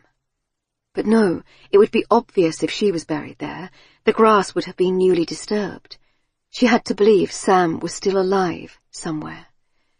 Eventually she tired of watching a blur of white in the distance and went to make dinner, but Tim stayed up there, fascinated. It was probably what made him such a good journalist. Patience and focus. Obsession, almost. but it got results. Jack and the kids were in the living room watching Pepper and playing with blocks, so Mary left them to it. She was still tiptoeing around him, aware that she had a lot to apologize for. As she put things in the oven, she set the news to play on her phone, and inevitably it switched to a report about Tim. John Stokes, Samantha's stepdad, standing outside their house again. My wife and I are extremely dismayed that the police have chosen to release on bail the man they charged with taking our daughter. What if he does it again now he's free to come and go as he pleases? It seems a shocking dereliction of duty. Mary heard a creak, turned to see Tim on the stairs. She hit pause. Ignore it. It's not true. But it's what everyone will think, unless we can find her. We'll do our best. But really, if the police couldn't manage it, what hope did they have? They were just picking over the remnants of the meal, fish fingers, oven chips and beans, which Tim ate with every sign of enjoyment and asked for seconds, when the bell went. On the doorstep, an ashen-faced Eric Johnson. Mary let him in without a word, and he sank onto the sofa. Jack put his head in from the kitchen, wearing yellow washing-up gloves, muttered something that was no doubt to do with the stream of strange men coming through his house. They found something, said Eric quietly. Mary motioned to Jack. Keep the kids out and send Tim in. He withdrew, scowling slightly, and shortly afterwards Tim emerged, standing quietly behind her. You've got some nerve coming here, said Tim, seemingly invigorated by his release from prison. Johnson couldn't look at him. I know. I'm aware of what I did to you, and I regret that. But we have to think about Sam now, and the others. Well, said Mary, what did they find? Eric drew in a long breath. Bones. They think there seems to be several bodies buried in the garden of number 16. Oh, but that's... It was horrific, if it meant what she feared it meant. That's... My God. Yes. It looks like someone had access to the house, or at least the back garden. The same person who killed my mother must have done it to these women, only he didn't have time to bury Mum. I guess because I came back. Suddenly he gripped Mary's hand. Startled, she noticed how soft his was, the nails neatly manicured. Mary, I want to thank you. I know I was angry at first that you got involved, but I wouldn't have thought to search the garden if you hadn't told me about these other missing girls. The idea that we can maybe catch this guy, the man who killed my mother, well, it's everything. It's been my whole life, wondering. If I'd come back a minute sooner, if I'd taken note of his face or been able to remember, if I could have saved her, or at least sent him to prison, stopped him doing it again. You know. She took her hand away, rattled. He smelled very nice, expensive. She had to remember he'd framed Tim, paid Samantha to do something very dubious in the first place, driven his wife to despair. Not a good man, even if he was now on their side. Well, that's something at least. It will take a while, though, won't it? Testing, finding clues, looking for suspects. It was years ago, and Samantha's missing right now. It might be too late, was what she meant. Yes, so I want to offer help. Outside of the police, they're too slow. Whatever you need. Resources, a private detective, a bodyguard, you've got it. Obviously, I can't be involved myself. I have to keep my name out of the press, but I'll do what I can. That was big of him. Mary said, I just don't get what's happened to her. Tim's so sure he dropped her near her home. How could she go missing between there and the front door? Casually, from the next room, Jack called, Maybe she didn't. What do you mean? Said Mary. Jack slammed the fridge, making all the jars rattle in the door. Shouted, Maybe she did get home after all. Most logical explanation. Which means her family might know where she is. It was so simple. Mary wondered why she hadn't told him before, why she hadn't shared any of this with her husband, her life partner. Jack had a clear, analytical mind, uncomplicated by nuance. He had legal training. He would be perfect. Then he said, Assuming you believe, Tim, that he did drop her off. Tim frowned. I did. I remember pulling up right by the road sign as soon as you turn into the street. She asked me to stop there and not go in. Jack popped his head around the door. Mary, can one of your mum mates mind the kids for an hour or two tomorrow? Mary frowned at that phrase, mum mates. I don't know. Why? I think we should go and see this girl's family. I assume you know where they live. Tim can't come, it's a breach of his bail, and I'm not letting you go alone. He ignored Eric Johnson, who presumably was not coming with them either. But what will I say to them? Asked Mary, bewildered. Jack was already moving back to the kitchen. Oh, you'll think of something. You've kept me in the dark all this time, after all. Who was this man? It was not really surprising that Tim had turned out to be different than she thought, when she hardly knew him at all. She'd known Jack for years, and here he was, still revealing hidden depths. What about me? Said Tim. I have to do something. Jack gazed back at him. I thought it was against your bail conditions to go near the girl's family.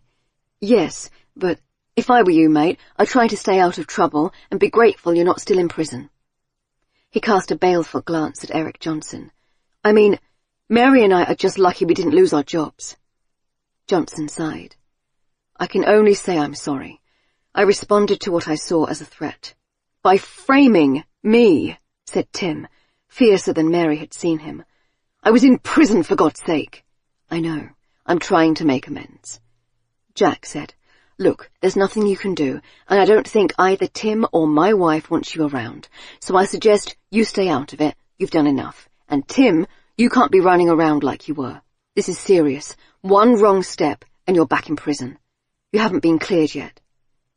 Mary marvelled at him, so firm and strong. And that, my wife, had given her a strange throwback thrill. Eric Johnson stood up. Fine. My offer stands, though. Whatever you need, I want Sam found. When he was gone, shutting the door behind him, Mary found she could breathe more easily. She hoped she would never see the man again. He's right, Tim. We have to keep you out of harm's way. Why don't you go home and rest? You must be tired. Tim stood up. You know, for once, I'm actually not. But let me know what you find out. Jack's right. Her family is the best place to start. Samantha. She'd been keeping track of the days by making little marks on the wall in the dirt. 4 so far. He'd not come at all in that time, so that meant he would perhaps come in 3 more days, once a week. She could dimly remember her maths teacher at school saying 2 data points is not enough to establish a pattern, you need 3 at least. It made her sad to think of Miss Crowley, young and hippie-ish and a bit posh, with a swinging ponytail of shiny brown hair and a smell of expensive perfume. She hadn't lasted long in their disaster area school, of course, but during that year she'd nagged Samantha constantly. You should be doing another A-level. You should apply to university. It was impossible to explain why that wasn't going to happen, why she needed enough money of her own to get up and out. The house had felt like a prison to her, which was laughable now she was in an actual prison. Except that would be better, because she would have people to talk to and regular meals and stuff. If the scratches she'd made on the wall were right, today was Friday. He'd left her mostly cold food, packaged and processed, maybe in case he couldn't get to her often. She'd been outraged at first. She didn't eat carbs at all if she could help it, let alone the kind of minging long-life bread and cakes you got in corner shops, sealed in plastic and lasting for weeks. But after the first few days, when he didn't come and hunger started to churn her stomach in loops, she found herself cramming in the sweet, stodgy food until it filled up the hole inside her. It cleared her head, made her less jittery. At least she had the camping stove to heat up water and noodles, a really old one that smelled of gas, and you had to light it with a match. She'd briefly considered setting fire to the place, but there was no guarantee anyone would see the flames in time, and she wasn't burning to death out here. There might be another use, however. It was hard to tell what time it was. All she could see was the lightening and darkening of the high, dirty window. Another thing she was totally dependent on her phone for. When the sun began to lengthen and turn orange, she finally heard it. Tires on gravel. He was here. He'd come back.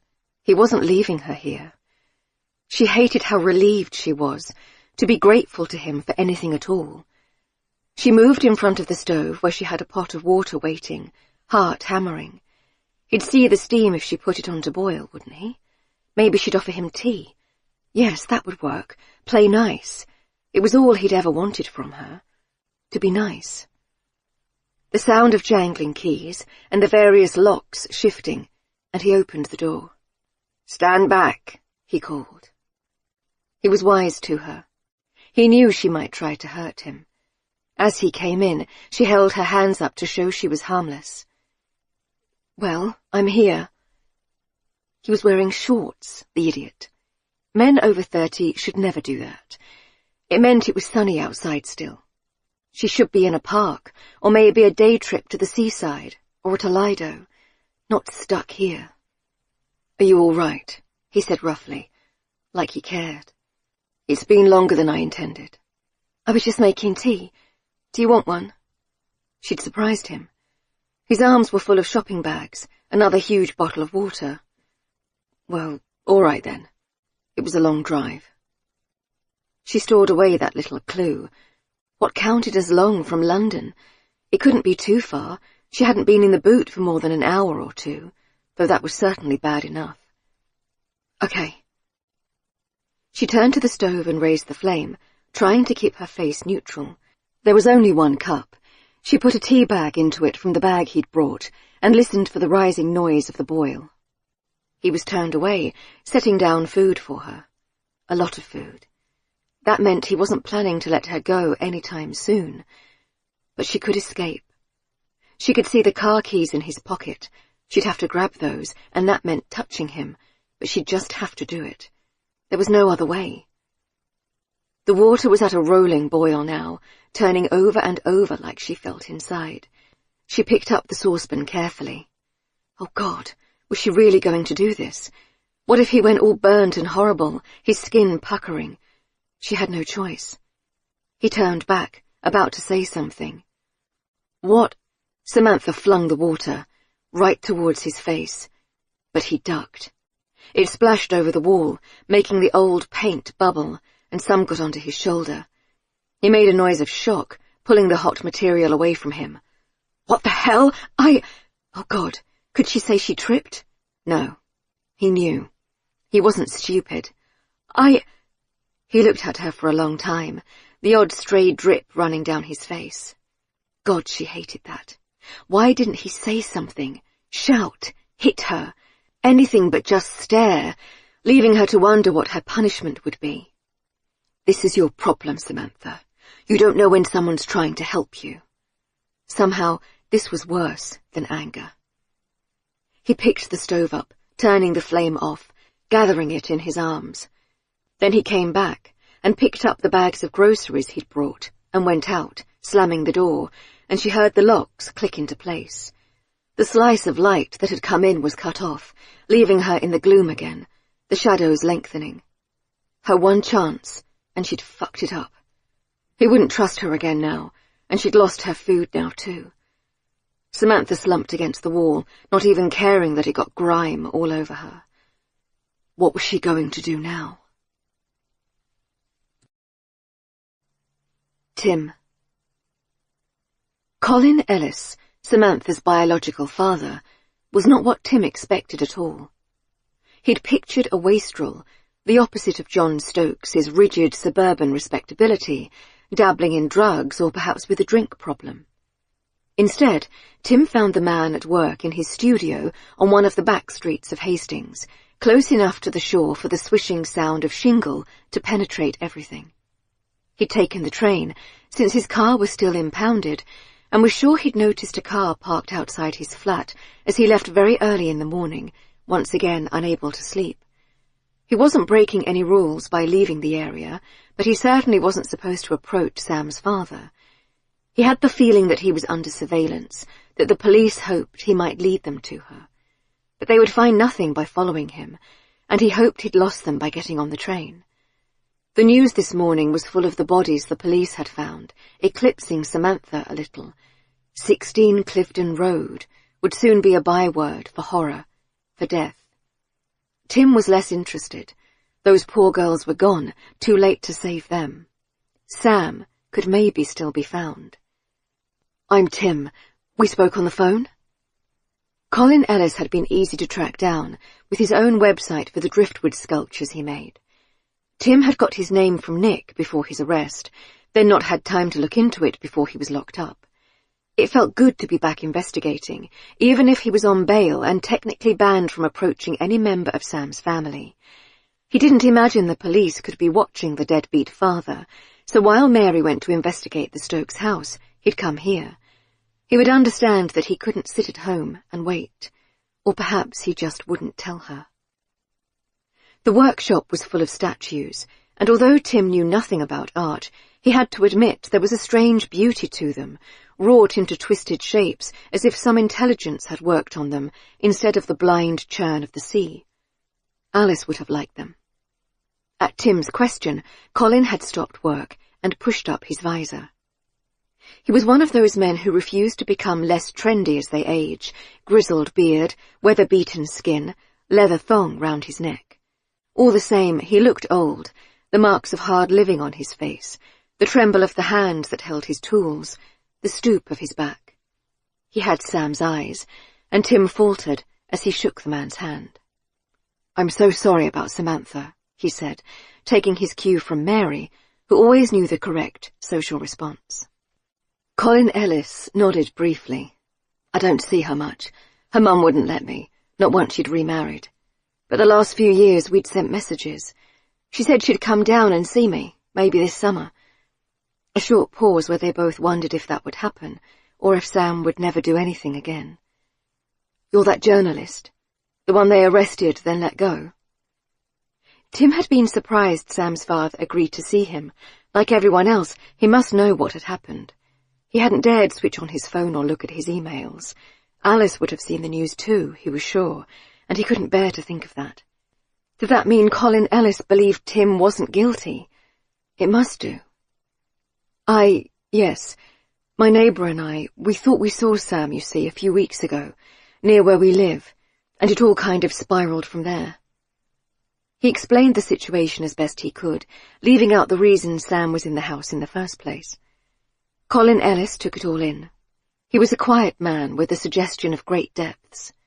Tim said, "Can I ask, Colin, why did you and Sam's mother split up? We got the impression there was bad blood." He screwed up his face. "You thought I'd taken her? Is that it?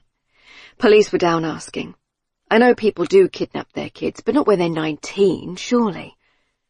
He picked up a lethal-looking saw, regarded it for a moment, then set it down again. No, said Tim hastily, although they had of course thought this formally. "I just hoped you might know something about her. If there's anyone in her life she might have clashed with. John." A dark look flashed over his face. "Her stepdad. You've met him?" "Not really." Tim had watched many videos of Stokes, giving interviews from the front of the house, begging for Sam's return, but had only seen him that one time, bringing a breath of something into the house, some kind of strain, or even fear. Real pillar of the community, isn't he? Neighbourhood watch, chair of the parish council, parent bloody governor. He's the reason Mag stopped letting me see Sam. Her and me, we weren't too good together, took too many drugs, partied too much, in and out of rehab. Well, it's just a typical story. We weren't ready to have a kid, and poor Sam, she suffered from that. I was actually glad when he came along, John. He'd his own business, enough money, proper grown-up. I thought that's what they needed, while I sorted myself out a bit. But then he wouldn't let me see her. Told her I was a waste of space, basically. And I was, I'll admit, but I'm still her dad. The bitterness coloured his voice like coffee stains. Tim couldn't relate. He had no children and likely never would. If he did, he imagined Alice would not have let them see him either, so low had he sunk. He shook himself out of self-pity. "So you think there's something off about him?" Usually the stepdad was the first person you'd look at, but Sam had disappeared on the way home from work. Or so they thought at first. Now, that picture was totally wrong. Colin made a shrug, a gesture of helplessness. Thought I was imagining it at first, blaming the bloke for taking my family, all that shit. But Maggie, she's not what she used to be, you know? I've only seen her once or twice since we split, but I follow her on Facebook, or more like I don't because she doesn't say a word these days. She's bombed out of her head most of the time. And Sam, well, she never got on with him. Right from the start he was trying to make her this perfect little girl, hair in plaits, doing her homework. That's not my Sam. She's like me. Wild. A shudder went through him, and Tim realized the man was about to cry. He stepped back, alarmed. It must be really hard. I'm sorry. Do you mean to say he hurt them? Don't know for sure.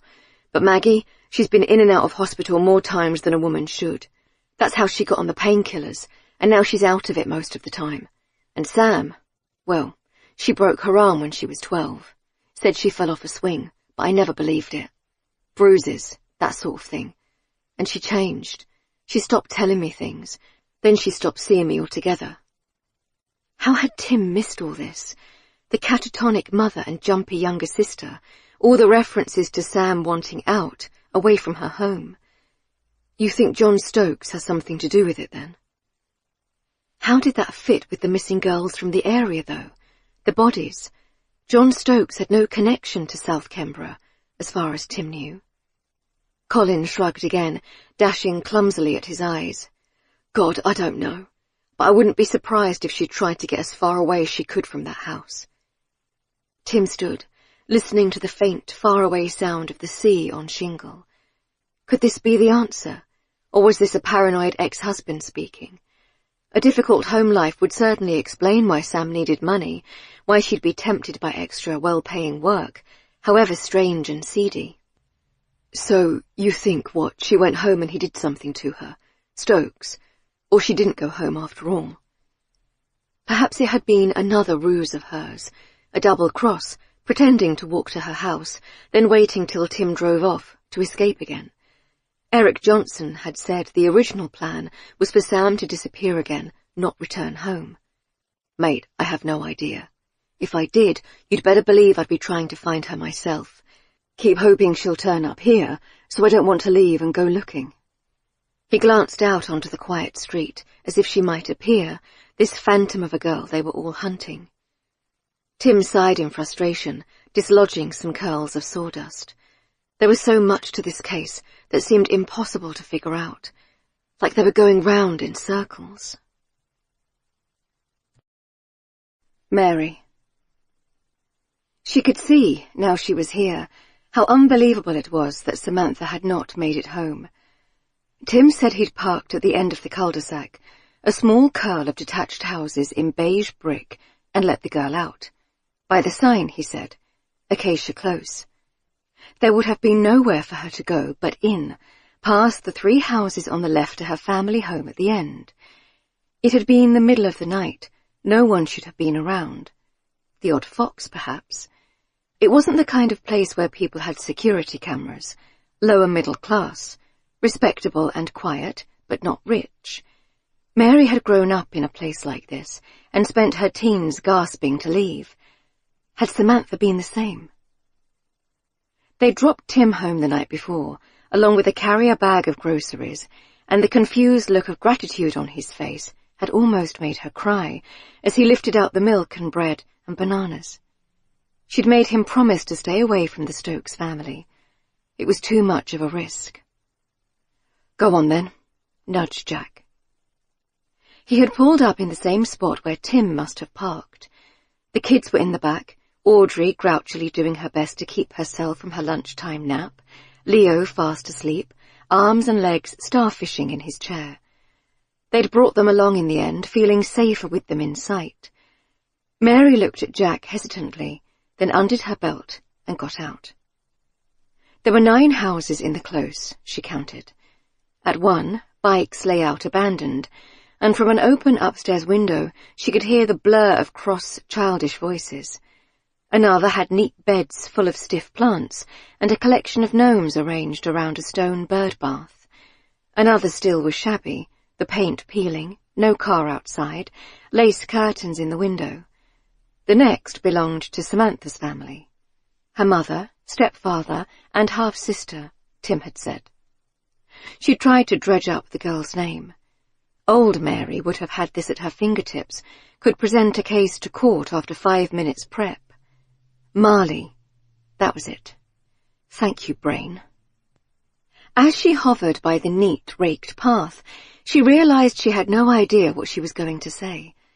I've been looking into your daughter's disappearance. No, I'm not police or press or anything official, just a busybody, basically. She glanced back to the car, her entire life inside the idling vehicle.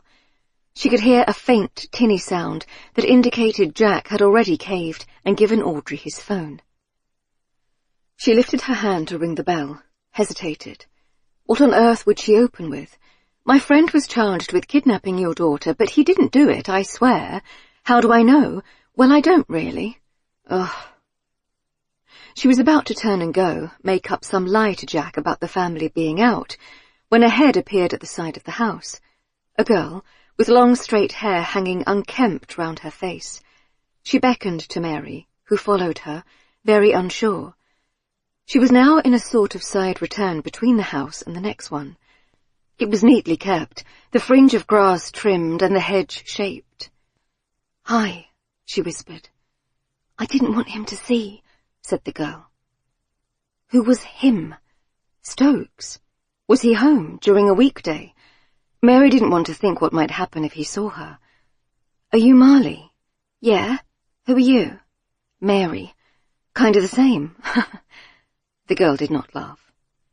"You didn't look like police or those reporters, so I thought you might know him." "Who?" Another him. There wasn't much space, and Mary was half pressed into the hedge, deeply paranoid about how she'd explain herself should a parent appear. "Tim." "Oh, yes, I do. How do you—" "He came here," said Marley impatiently. "He was trying to find her, Sam, but now they're saying he might have taken her. I know he didn't." "Right, well, that's what I'm trying to prove. How do you know?" "Because he wanted to find her. He was the only one who listened when I talked. The police, they just thought she'd gone off, I could tell." "Did you tell them Tim was here, the police?" She shook her head, making her fine hair fly. She was dressed in an oversized grey hoodie with the name of Samantha's sixth form college on it. Perhaps she was at the same one, or she was wearing her sister's jumper. She now lifted a cuff of it to her mouth and chewed. Mary resisted the urge to bat her hand away. The mothering was strong in her. "I didn't want to get him in trouble. Is he in prison now?" "He just got out, but the police still think he maybe took her, so I'm trying to find out what did happen. He said he brought Sam back here in the middle of the night last weekend, dropped her off on this street after she turned up at his flat.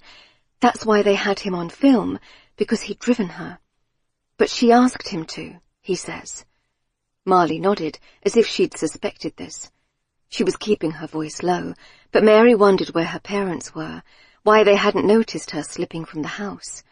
Maybe when they got to that age you couldn't be bothered, just luxuriating in not having to check every single second that they weren't drinking bleach or playing with knives. "What night was it?" "Let me see. Last Sunday." Marley counted under her breath, and suddenly she inhaled sharply and grabbed Mary's wrist. Her nails were sharp and ragged. "They were shouting one night. I got sent to bed.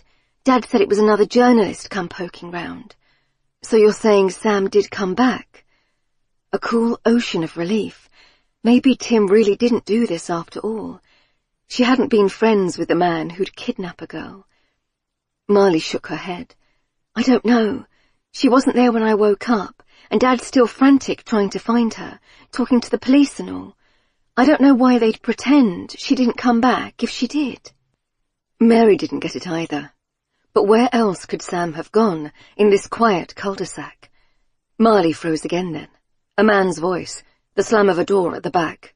"Marley, it's time for lunch. Where are you?" It must be the stepdad. Mary felt a rush of fear that surprised her, picking it up from the girl perhaps.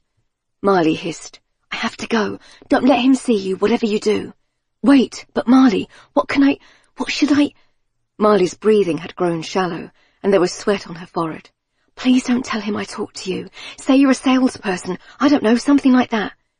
Her voice was a harsh, urgent whisper. Then a man appeared round the side of the house, 50-ish, in slacks and a polo shirt, with powerful forearms and close-cropped hair. Mary recognized him from TV, John Stokes. He gave Marley a look. That was all, not even a word.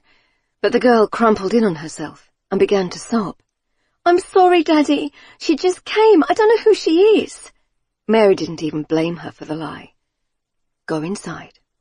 He didn't raise his voice. He was softly spoken, in fact, but somehow Mary began to sweat with fear herself. He turned to her. What are you doing here? My name's Mary. I know who you are. You're friends with that man. He spat the word. The one who took our girl. Yes, but he didn't take her. I'm sorry, this must be so hard for you all. Her head was reeling. Either this was a grieving father, and she was intruding in the worst way, or he knew where Sam was. Could it really be true? What about the other girls in that case? You have no idea. My daughter's gone, and your friend had her in his car. I know, but he said he dropped her off safely. I think someone else is behind this. How to explain without accusing him outright? Look, I know it sounds mad, but I really think the police have got the wrong end of the stick. Tim doesn't have her, so someone else must, and she might be in danger. If I could just explain. What are you doing? He'd taken his phone out and was pressing numbers on it. I'm calling the police, reporting you for harassment. No, don't do that. I'm honestly trying to help. Mary raised her hands. Look, I'm going. I'm sorry for interfering. Really, I am. He watched her scuttle away, phone in his hand, and all Mary could do was creep around the front of the house with the pulled blinds like shut eyes. Was there a chance Sam was there, inside the house, unable to shout or scream? Mary wanted to yell her name, but was too afraid. Had someone in her home done something to her, as happened to most murder victims? Standing in the deserted cul-de-sac, hearing a distant squawk that meant Leo was waking up, Mary felt the limits of her position. There was nothing more she could do. Despite her run-in with Sam's stepfather, Mary was still somewhat buoyed up by her success getting Tim out of jail, like some kind of Erin Brockovich figure. She'd been right about Eric Johnson, and surely her actions had helped force him to admit his lies. And Jack had helped too, so he must think she was right. She didn't have to hide her investigations from him anymore, and that was more of a relief than she'd realized. But now she had to figure out how to find a missing girl that so far 2 police forces had not been able to locate, and do it without childcare, while breastfeeding. Tim came round while she was doing Leo's afternoon feed, Jack having taken Audrey up for her nap, and she saw his look of panic as she opened the door with the baby clamped to her chest. Oh well, if he had a problem, that was his issue. Did you sleep in? She hadn't heard from him all day. Yeah. Good. You must need the rest. She made coffee for him while the baby sucked, pleased with her own multitasking. She could feed while being fed from. That was something, wasn't it? Even if she wasn't quite her old self, even if she couldn't complete the negotiations in the D'Amato divorce. Tim looked everywhere except at her, the ceiling, the table, the floor, which certainly didn't bear too much scrutiny. So what next? She said to distract him, once she'd filled him in on her morning's activity. Tim was making a list on a pad. We know there's been a killer in the area for decades, never caught, with a connection or some means of access to number 16. I think we need to investigate the stepdad more, don't you? Such a cliché. Did you see him when you went? Tim addressed the cabinet. Just a glimpse. Mum's totally out of it. Tranks or something. Afraid of him, maybe. So is the little sister. Marley, said Tim. Yeah. She said she never thought you did it, if that helps. It does, actually. What does she think happened? Did she say? Mary shook her head, wincing slightly as Leo grabbed her breast. No, she wouldn't say more. But she's scared, that's obvious.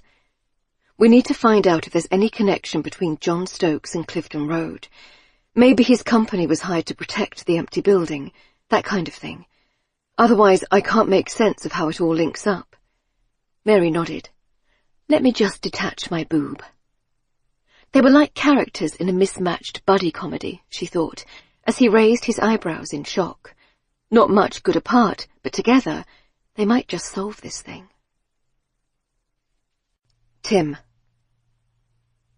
They set up a kind of ad hoc research desk at Mary's kitchen table, once it had been wiped clear of jam, and it took Tim back, the urgency and camaraderie. The in-jokes and gallows humour of reporting from a war zone, the frisson of knowing that, shielded as they were, all it took was one stray rocket or bullet, and they'd be part of the disaster. Tim's to-do list was growing. He hadn't told Mary about his trip to see Samantha's father, knowing she would disapprove, but she also seemed to think the stepdad was dodgy.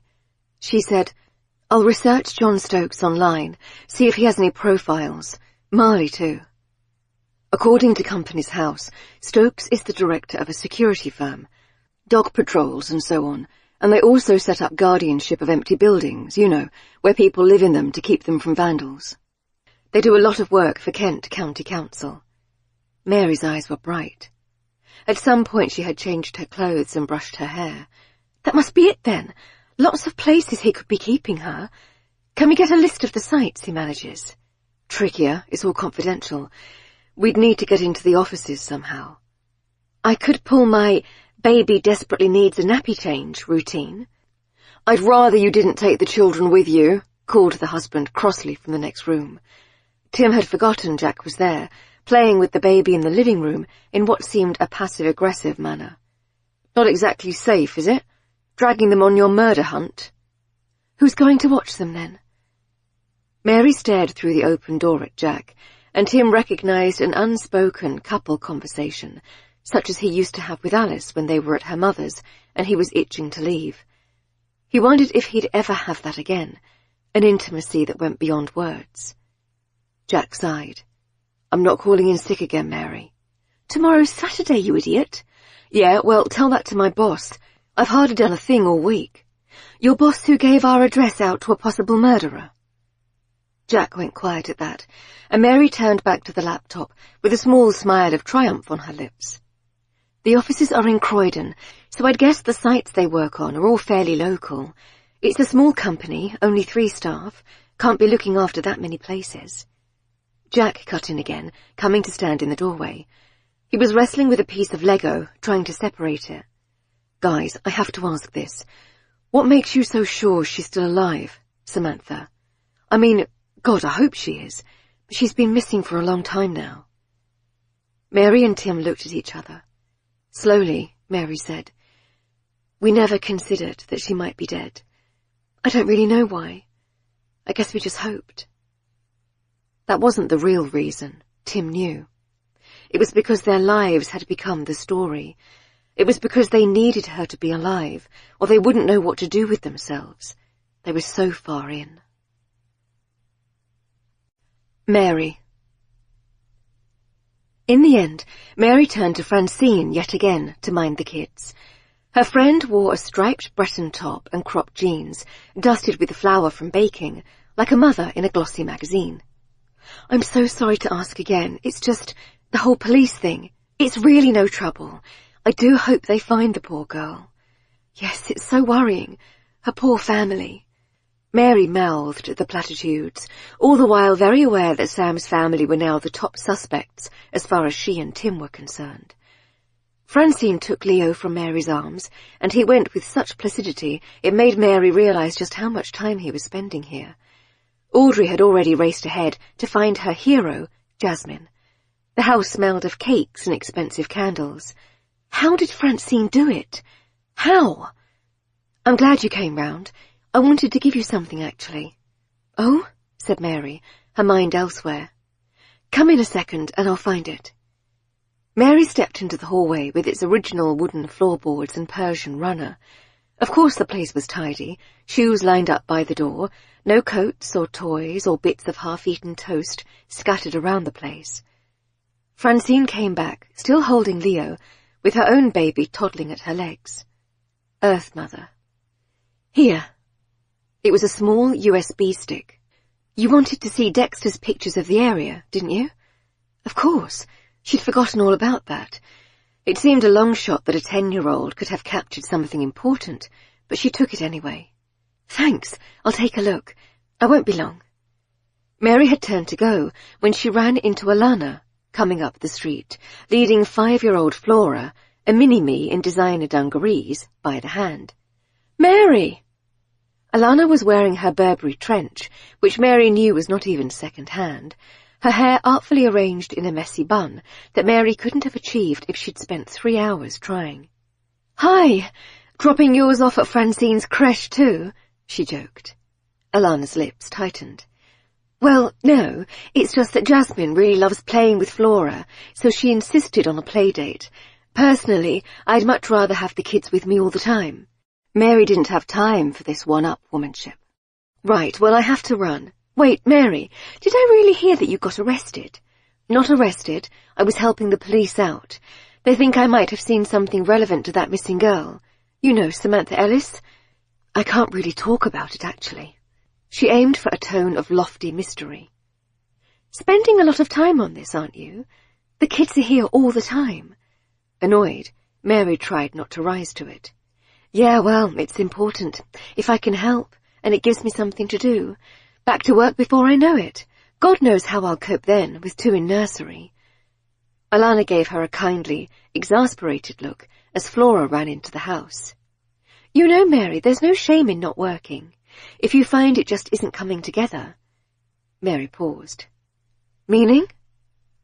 She wouldn't even have responded to the dig a few weeks ago. My kids aren't happy? Alana blinked but rallied. Of course they're happy, Mary. But you're not. Are you? Remember how it was before you went off with Leo? Always running between childcare and the office and catching pick-up favours. She laid a manicured hand on Mary's chapped one. I'm trying to help. I'm just saying it isn't always possible to do the mother thing and the corporate thing. There aren't enough hours in the day. To Mary's annoyance, hot tears came to her eyes. The spies in the films never cried during their assignations. You manage it? Oh. Alana dismissed this. I have Kevin. You know he's hardly worked since his company downsized. Consulting, he calls it. More of a hobby than a job based on what he brings in. So I have no choice. And you know I have the most wonderful nanny. Of course, Alana had snagged the best nanny in the area, a fresh-faced Colombian girl named Florita, who had 7 brothers and sisters back in Bogotá and absolutely loved children. I couldn't do it with a full-time working husband like Jack. He earns enough for you both, doesn't he? Not if we ever want the kids to have their own rooms. She felt the impossibility of the London property market weigh her down like an anchor. Alana shrugged. So, you move. It's what people do. But Mary didn't want to move. She wanted to be a chic London mum with a 4-bed house, running about clutching 3-pound lattes, like Alana. Yet suddenly she realized, in a flash of understanding so clear it almost dazzled her, there was no other solution. This was the reality of it. Either she and Jack both worked full-time, or they had to leave the city. The acceptance of this truth was like falling down, then realizing you were quite happy there on the ground. You'd actually needed a rest. She burst out. I just don't see why it has to be me. I never wanted to be a non-working mother like my own. Alana brushed this off too. It's not forever. What are you, 40? 37, said Mary, a little stung. Exactly. You'll go back when they don't need you so much. 4, 5 years tops. They'll both be at school. It sounded like a long time, put like that. Mary sighed. Thank you. I do appreciate it. Alana suddenly grew sombre. I hope you catch the bastard and find that poor girl. I was assaulted when I was 16, you know, walking home from school. Police did absolutely nothing about it. I really thought this shit would be over by now. And with that bombshell and a clink of her diamond tennis bracelet, she was gone into the house. Tim. Tim had never driven to Croydon before, and was surprised to find it something of a nightmare of one-way streets, bus lanes, and complicated roundabouts that Mary nonetheless navigated with ease, chatting the entire time about the case, her kids, and some revelation she seemed to have come to that maybe they should move out of London after all. Finally, she found the entrance to a multi-story car park, reeking of tyre rubber and wee, like they all seemed to. We'll have to walk the next bit, I'm afraid. Tim's car was still being processed for evidence, even though he'd admitted Samantha was in it. Probably they were still looking for her blood. They hadn't dropped the charges on him yet, and he'd had to sign in at the police station that morning. He knew they must be watching him, which made what he and Mary were doing today all the more stupid. So far they'd found no connection between John Stokes and 16 Clifton Road. Perhaps his company had once protected it, given it had stood empty for years. The offices of Stokes' security firm were in a faceless glass-fronted building near the cinema. According to the internet, they opened for a half-day on Saturdays, so here they were, him and Mary, still trying to solve a case that had already almost broken them both. Mary rang the bell on the intercom, and without anyone speaking, it opened. She panicked again. What are we going to say? What if John's here? He's not here. Tim held the door open for her. How do you know? He's just on another press conference. He took out his phone to show her, sound off. John Stokes was standing outside his house again, in a sweatshirt and jeans, a grim, worried expression on his face. Find Sam, pleads family, read the Chiron. He's always on the news. Does that mean... Mary still looked worried. I mean, would he do that if he had her? Sure he would. Happens all the time that families give interviews, press conferences even, and they know fine well where the missing person is because they've killed them. In fact, it's something the police are trained to look for. God, he hoped that wasn't the case. It would be unbearable to rake over all they'd done and wonder if a different decision or a quicker action could have saved Sam. If they were right, she had in fact been safe most of the time she was supposedly missing, and Tim had instead delivered her to her fate. The irony was too painful. Mary said, "He wouldn't have hurt her, would he, her stepdad? If he's got her, maybe he's just trying to teach her a lesson?" Tim shrugged. He had no idea. The whole situation was not what they'd thought, like picking up an object and turning it on its head. When Sam had seemed to be in danger, she was safe. When she seemed to be home, free and found, she was perhaps in danger. So what's our cover story? You have a property and you're looking for guardians. Then you distract the receptionist, Zoe, and I'll see what I can find in the office. It made it a bit too easy when they had staff pictures on the website. 9 times out of 10, if you pretended to know someone, they'd be too polite not to respond. All right. God, I'm a hopeless actress too. What kind of property do I have? You inherited a house with a shop underneath it. I don't know, improvise. Even more nervous now, Mary got into the lift behind him, and they ascended to the 3rd floor, catching glimpses of Croydon's towers out of the grubby windows. She was muttering to herself, "Hi, I have a property, and I'm looking for guardians. You do that, don't you?" It was like every office he'd ever been to. Wilting ferns in pots, chrome and leather chairs, wall art so inoffensive it was practically blank. He recognized the girl behind reception with a little lurch, having seen her picture on the staff list and knowing from LinkedIn that she'd previously worked at an alarm response company. Really, there was too much online nowadays. It made it frighteningly easy to get to people. "Zoe, hi." Tim strode towards the reception desk, channeling the kind of bluff businessman he'd spent his early career trying to call out. Behind it was a sullen girl with bleached hair, filing her nails. She looked up, puzzled. "Lovely to see you again. Brought you a client." He ushered Mary forward, and she gave the girl a fixed smile. Really, Mary was no good at all this cloak and dagger stuff. She was pathologically honest. "Lady here's inherited a large commercial property in Purley. Needs someone to take care of it prior to sale. Might be a while in this market, but I don't have to tell you that. I said you'd sort her out." Zoe frowned. Yeah. You have to fill in some forms." "John here." Tim jerked his thumb towards the back office. Thought I'd just say hello. No, he's not in today. Family trouble. Oh, well, sorry to hear that. Tim had decided it would be suspicious if he appeared too familiar with Samantha being missing. Mary tapped the form Zoe had given her on a battered pleather clipboard. Could you talk me through this? I've never done it before. The place belonged to my late uncle, you see. He didn't get on with my father, so I was really surprised to be left it, to be honest. Tim shot her a look. She was overdoing the improv, as a reluctant Zoe stood up and leaned over the reception desk. While she was distracted, Tim muttered something about using the loo and sidled away. The rest of the office had that stultifying torpor he remembered from temp jobs before he'd broken into journalism, as if everyone's brains had slowed down from the recycled air and overhead lights. There were at least windows with a view over grey Croydon. No one seemed to be about, maybe because it was Saturday, but one computer had, as he'd hoped, been left unlocked, the chair pushed back as if the occupant had just popped out. A few metres away was a door marked with the unisex loo symbol, and behind it he could hear a fan whirring. He didn't have much time. He seized the mouse and found the email inbox. The person who sat here was apparently called Julie Okonowo. He searched for John Stokes, and sure enough, hundreds of emails came back. He scrolled to the latest. Admin, parking reminders, meeting alerts, and then one with the subject header, disturbance at Golden Sands site. I'll handle this myself, Julie, he'd said.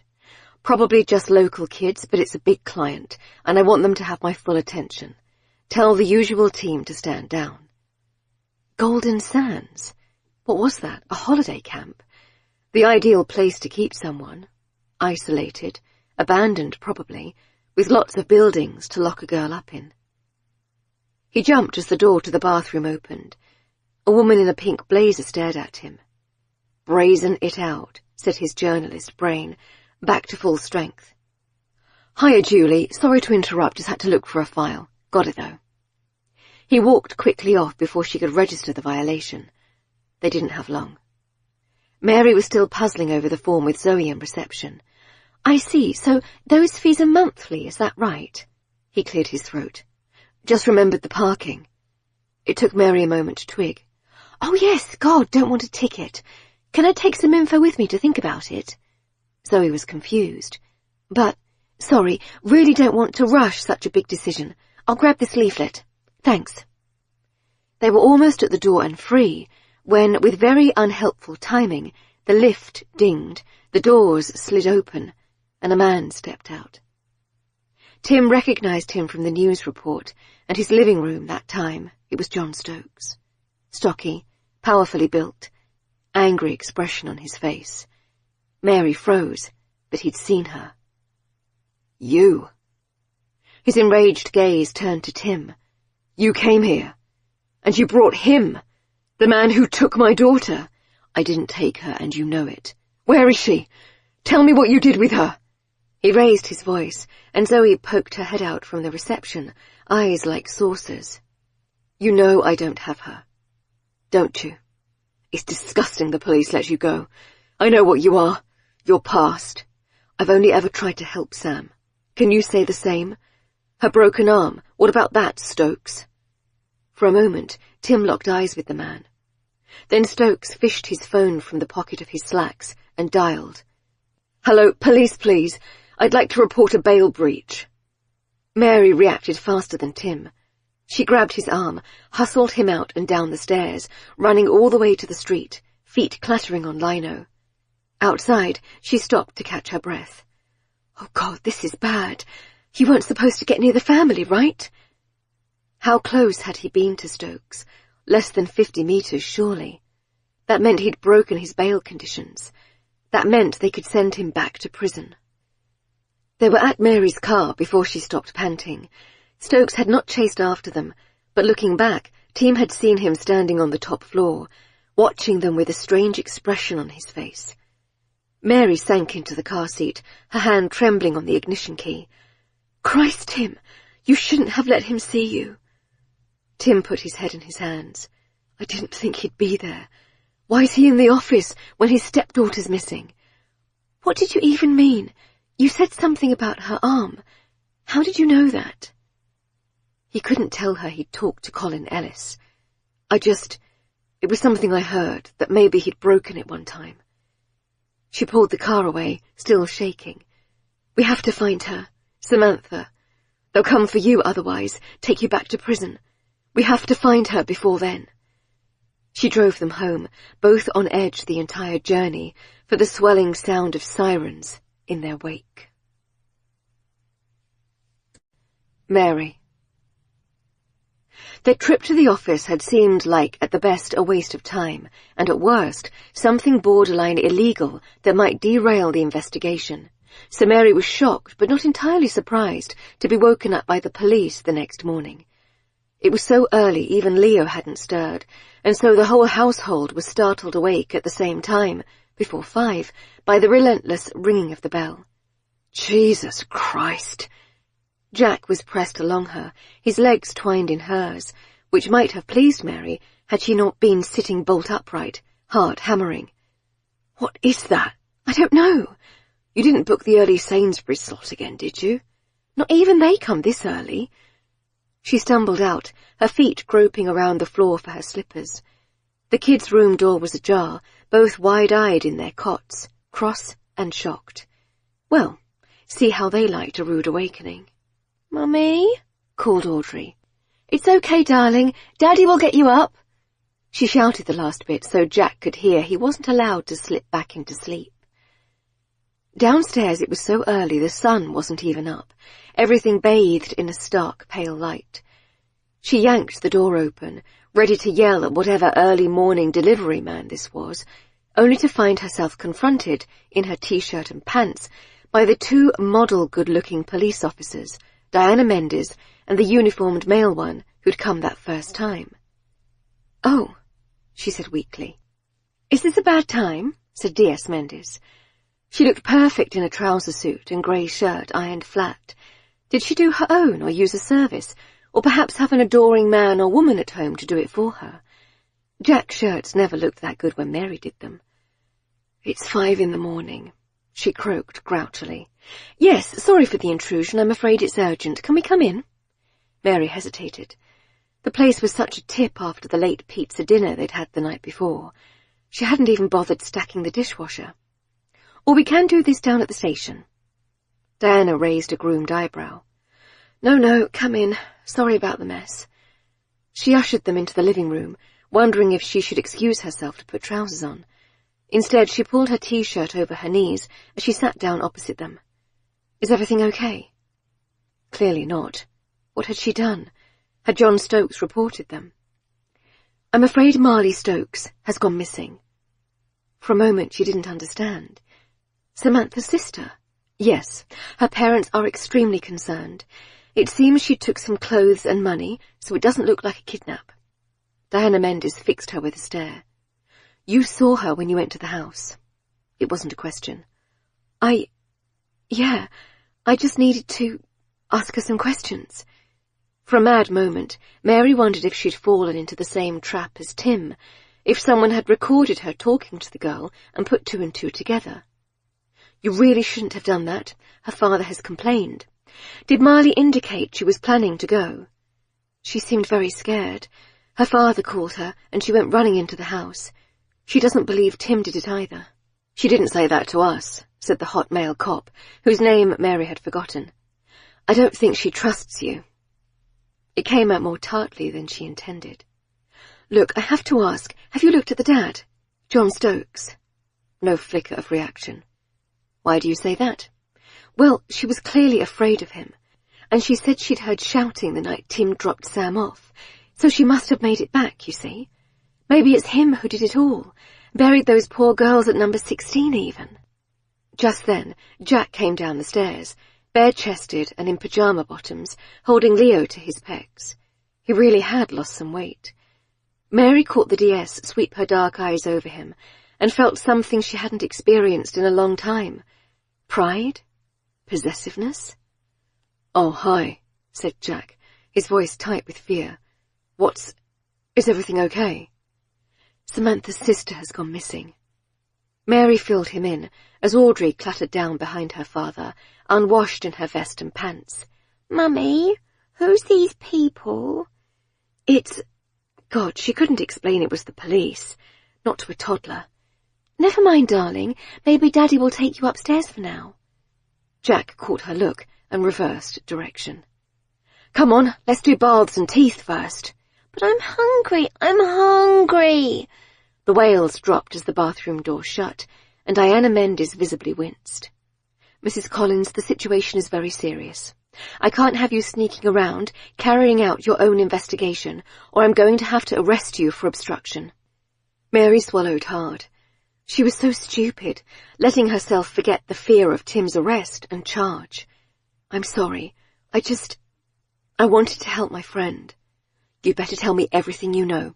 Right now, you and your friend Tim are the last two people to see a couple of missing sisters, and let me tell you, that doesn't look good.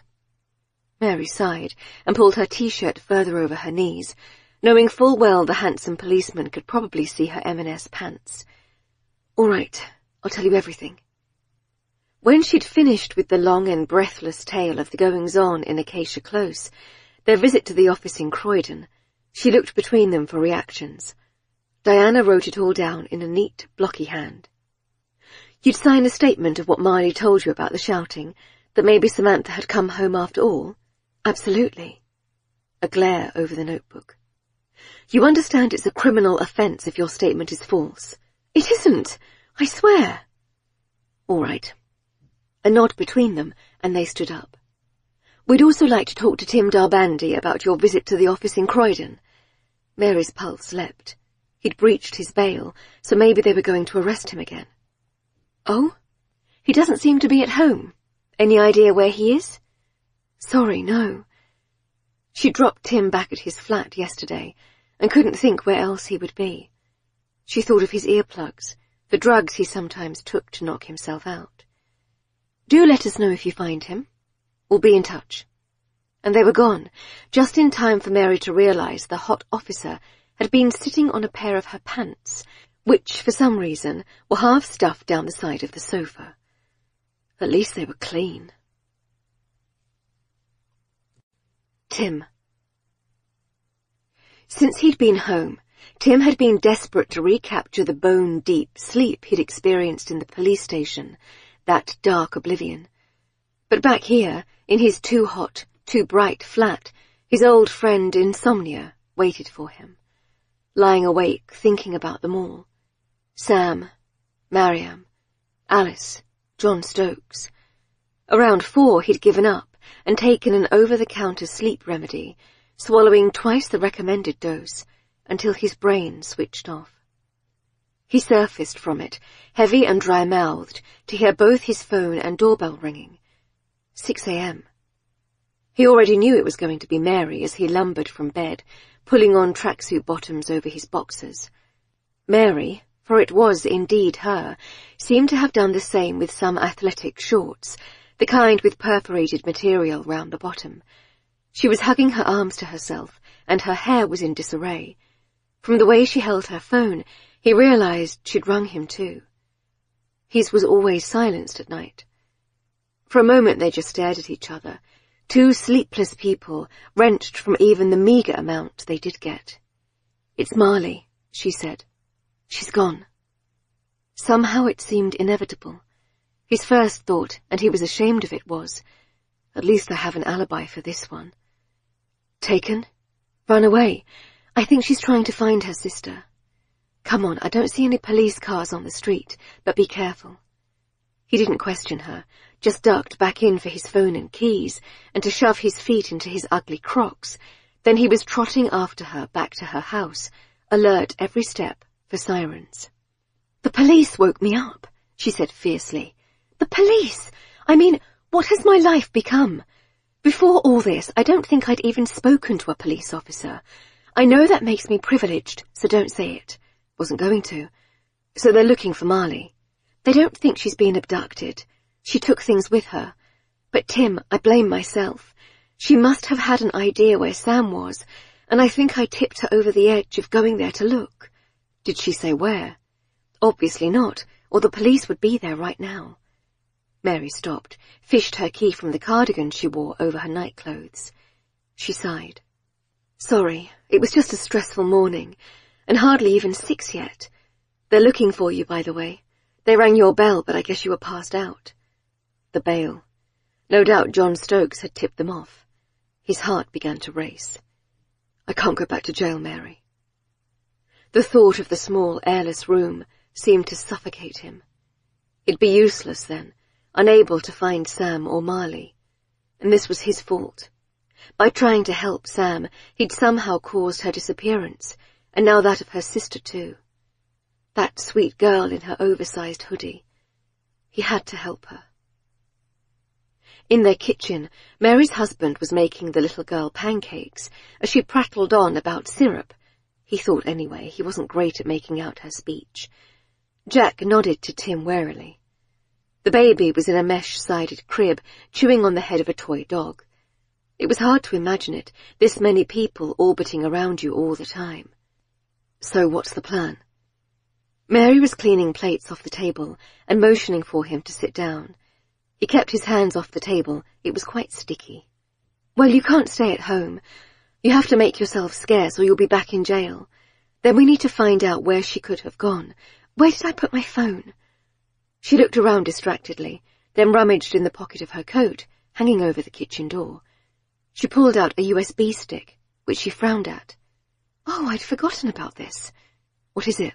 Photos my friend's kid took them. He's always snapping away in the local area. I thought he might have seen something useful, so I asked for copies. Well, let's take a look. Can't hurt. We need to work through things methodically. His mind was running ahead. Where could he go? A hotel? Would the police find him there? He just needed time. They were so close to finding Samantha, he could sense it. And the holiday camp, Golden Sands, he felt in his gut that was the place. He hadn't told Mary about it. Another thing to keep to himself, and for good reason. Mary plugged the USB into the side of her laptop, booted it up, and scrolled through. Tim peered over her shoulder, aware of her smell of shampoo and maple syrup. There were a lot of pictures, mostly of small children and a smiling, dishevelled woman he thought must be Mary's friend. Football in the park, various blurred ones of squirrels and dogs. He was just about to say this was a waste of time when Mary paused. Look, isn't that the garden of number 16? The picture had been taken out of a window, presumably the child's room.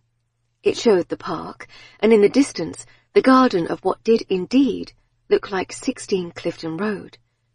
Where do they live? Harris Street, other side of the park. So you can see the back gardens of Clifton Road from there, I'd guess.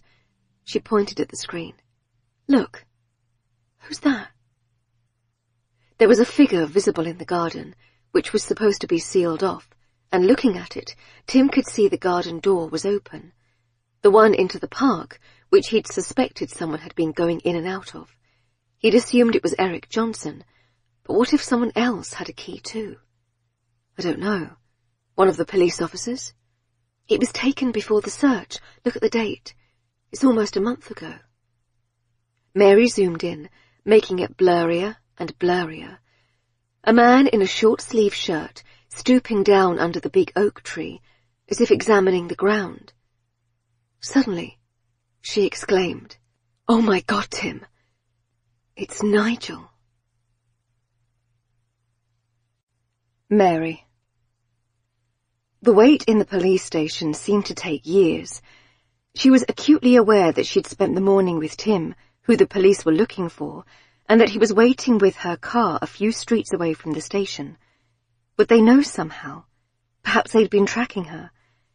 The drive over had shredded her nerves, alert for any sign they were being followed. The plan was that she would talk to Mendes, and hopefully, with this new evidence, Tim could finally be cleared. She handed the USB in to the desk sergeant, a woman with dyed red hair and bleeding lipstick, who could not have been less interested. Mary tried again. "You'll make sure it gets to DS Mendes. It's really important." The sergeant didn't look up from her computer screen. "She has it." So why hadn't she come out? Mary had just handed over proof, or near enough proof, that Nigel from number 13 was the killer. He'd lived in the area for decades, during the time when all the girls had gone missing. He was a gardener and handyman, someone with the tools to bury bodies, and he appeared to have a key for the back door of number 16. She wondered why. Maybe in the way that neighbours used to give each other keys when they went on holiday, to water plants or in case they locked themselves out. Did people still do that? Her own downstairs neighbours were a young couple in their 30s, who she'd never spoken to even once, but sometimes heard their music on a weekend night, far too late, and she'd nag at Jack to go and have a word, but he always pretended to be asleep. But she couldn't think badly of Jack any more. He had the kids again today. She couldn't do this without him. Finally, after what seemed like forever, the door into the station opened, and Diana Mendes came out. Her hair was loose and shiny today. It was Sunday, and Mary wondered if she ever took time off. "Mary, do come with me." It was Mary again today, not Mrs. Collins. Was that a good sign? Mary followed her down a long carpeted corridor, irrationally worried that she'd never be allowed out again. They reached a small interview room, and Mary was ushered inside without a word, the door closing after them, muffling sound. Diana sat opposite and waved Mary to the chair. The USB stick was on the table in a plastic bag. "Where did you get this, Mary?" "A friend's little boy took the pictures. He's 10, always snapping all kinds of random things. I looked through them and recognized the man. You're referring to the image from June 24th, I believe. Right, it's Nigel, the man from number 13. I don't know his surname." "It's quite blurry, Mary." "Yeah, but I'm sure it's him. He must have a key to the garden of number 16. He's lived there years. He could have got it at any point, to water the plants or something." Diana looked confused. "Have you any other reason to suspect this man?" "He lives right across the street, and he's been there for years, like I said. And he didn't want Eric to buy the house, had a petition against the renovation. Maybe he was worried they'd dig up the garden and find something there. It was his door cam that recorded Tim, right? Don't you think it a bit weird he has a camera trained on the house all the time? Like he's keeping an eye on it?" She didn't seem convinced. "We'll look into this, but I have to tell you, Mary, we're still searching for your friend Tim as a matter of urgency. I'll ask you again, have you any idea where he is?" "Outside in my car." No." She couldn't risk it. If they arrested Nigel, searched his house maybe, they might find something that proved he was behind the murders. Doesn't this sort of exonerate Tim, though? Hardly, and I don't see the connection to Samantha or Marley. Is there no sign of them? We're looking. So if you have any information, I suggest you give it to me now. I don't. That was also a lie, but what could she say? It's probably their dad, and we think he's hiding Sam at one of the sites he manages. She tried. I really think she made it home that night, when Tim dropped her off. Her family say she didn't, but they might be lying. Diana sighed. Mary, I know you believe your friend is innocent, and certainly the evidence against him is shaky, but equally there's no evidence anyone else is involved in Samantha's disappearance. Tim is the only person we have on camera in her company. Him breaching his bail and now absconding is also not a favourable sign, nor is the fact that he's been stalking his ex-wife for some time now. Come on, stalking's a bit much. Following her and peering in her windows and obsessively reading her social media sounds like stalking to me. Mary bit her lip. All right. Can I go? My kids need me. You're free to go, but do come to me straight away if you hear from Tim or learn any new information. Mary wanted to mutter that there was no point, since every time she went to the police, they didn't seem to believe her. Instead, she thanked the woman and let herself be led back to reception. Out on the grimy streets of Lewisham, she breathed fresh air with relief. She began the short walk back to the car, thoughts churning frantically. All they could do now, without risking Tim going back to prison, was go and check out the sites John Stokes managed. And there were dozens. Where would they even start? She turned into the street where she'd parked the car. looked up and down for her familiar red Fiat. Nothing. There was nothing there. Tim and the car had vanished. Tim.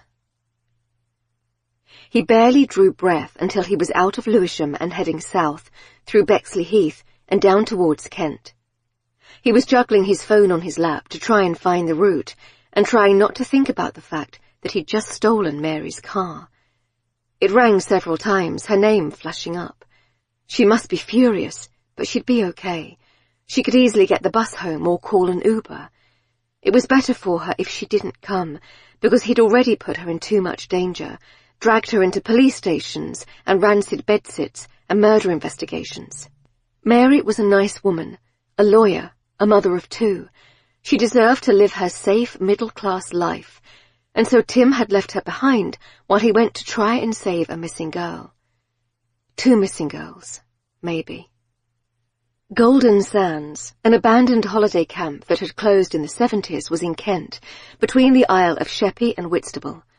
The weather had turned, an uneasy grey wind whipping the trees as he sped the car to the coast. There would perhaps be a storm to break the run of hot, oppressive days. He slowed down to under 70. The last thing he needed was to be pulled over and sent back to prison. He couldn't think about what might happen if he didn't find Samantha. A trial, which he'd probably lose, then prison for him, maybe for a very long time. The loss of everything he had left, which had seemed so little, but all the same he could not bear to let go. After an hour, the suburbs of London had given way to motorways and McDonald's drive-thrus. He saw a turn-off for Ralston Beach, where the holiday camp had once attracted thousands of holidaymakers, who now likely flew to Mallorca or Tenerife instead. He almost missed the turning, which took him onto a narrowing dirt road to the gates of the camp, a rusty chain fence across the drive. He parked Mary's car by the side of the track and got out. A restless wind whistled past his ears, blowing sand and dust. The only sound was the distant roar of the M2, and the wind blowing an old metal sign, faded away with age and missing letters, Golden Sands.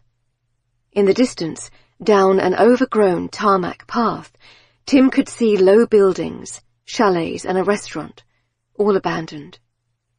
If Samantha was here, she would be in one of those. He began to walk towards it, feet crunching on the sandy ground. Samantha. He wasn't coming. It had been 3 days now. She'd even checked and rechecked the smudges she'd made in the dirt on the wall, and it was definitely 3 days. Yet no sign of him. All she had left to eat was one packet of instant noodles, and after she'd tried to throw boiling water at him, he'd taken the stove away, so she'd have to eat them dry, crumbling them with her fingers. What happened when that was gone? Her large water bottle was almost empty too. At the beginning, she'd struggled to even lift it, pouring some onto the floor instead of the flimsy cup he'd left her. Now it was just a trickle, and she could easily bring the huge container to her mouth. You need to sort this out, Sam. He wouldn't just leave her here, would he? He was just punishing her, showing her who was in charge. Surely his plan was not to actually hurt her, let her slowly starve, or not to slowly die of thirst. They said you had 3 days without water, didn't they? She had visions of being found when this place was finally knocked down and redeveloped, perhaps years in the future, a shriveled corpse pressed up against the door she couldn't get through. No, this was an old shack. There had to be a way to escape. She was young, she was strong, if a bit weak from hunger. And she was angry, with the strength that gave. She would find a way. First, she scoured the dirty building from top to bottom. She was already so filthy it made no difference. Stupid, to have wasted so much precious water washing her hands and face. To think she'd been worried about skipping her usual skincare regime. Even at Eric's, although the place was half-built and the attic gross, there was a proper bathroom, brand new, so she'd been able to shower. He'd insisted on it, in fact. He was fastidious. Showers before and after, even though he wasn't touching her in that way. She had to leave no trace of herself, bring nothing with her, even her phones. But this place was coated in the dust and grease of decades, and she hadn't felt clean since she'd been here. Her nails that she'd once been so fussy about ringed in black, and her clothes stained and sweaty. She had no mirror, but knew her face would also be grimy, and her hair dark with oil. She could smell herself, a rank, sweet stink. What if she never got out of here, and just kept getting dirtier and smellier until she died? At first she dreamed of hot showers and posh gels. Now she dreamed of water, a tall and overflowing glass of it, beads of condensation on the side. A plate of roast dinner like her mum used to make, while she still could, swimming in gravy and crunchy potatoes, fatty meat. God, she was hungry, and soon she would be thirsty. She'd been sipping the lukewarm, plasticky water slowly, but it was almost all gone. If only she hadn't gone home that night, instead of hiding out in a hotel like Eric wanted. Stupid, to worry about her mother, to want to know she was all right. Her mother had been too out of it to care for years now. If only Shell hadn't posted that bitchy comment on Facebook, deleted quickly, but not before he'd seen it. If only she hadn't underestimated him, believed she could explain it all away. If only, if only. Pointless to think that way. So what resources did she have in her grimy prison? Shards of plaster and masonry, potentially able to cut something. Her sleeping bag, which could maybe be ripped up to make a rope. But she was on the ground floor, so what use would that be? The plastic from her bottles, and cups and cutlery, which could also be ripped into sharp pieces. But if he wasn't coming back, she couldn't attack him again. Anyway, he'd be wary of her now. He wouldn't let her. Where was he, though? If he hadn't just left her here without food or water to teach her a lesson, then there was an even worse scenario. What if something had happened to him? He'd had an accident in his stupid car, despite his anal driving, and he couldn't tell anyone where she was, or there'd been an emergency and he couldn't get away, or even more likely, he'd been arrested. Perhaps they knew what he'd done and had taken him in, but he wouldn't tell them where he was holding her. Either way, only one person knew where she was, and if he didn't come, she was screwed. Samantha lay down on the dirty floorboards, her face pressed right against all the gritty grime. She had no idea what to do. Mary. She should have gone home. That would have been the logical move when she realized Tim had stolen her car. Go home to her children, take care of them, give up her amateur sleuthing. But instead, she'd ordered an Uber to Alice's house, formerly Tim's house. He wasn't answering his phone, of course. It just rang out. Once again, Alice was in gym clothes, slim and toned, her red hair in a bun, her makeupless skin glowing. She sighed when she saw Mary at her door. "Look, I really can't help you. You told the police he'd been following you?" "I had to. I had no idea what he's capable of, Mary. Neither do you. He's taken my car." She digested this. Mary was still on the doorstep, and Alice had not stood back to let her in. "That just proves my point. Do you know where he might have gone?" "How would I? I think he's trying to find her. Samantha. Her sister's run away now as well. I think Tim's in danger, Alice." Her face was crossed by a complicated look, anger, and a hint of guilt. "He's been putting himself in danger since I've known him. Probably he's missed it, the thrill of running from bombs and bullets." Was that what this was about?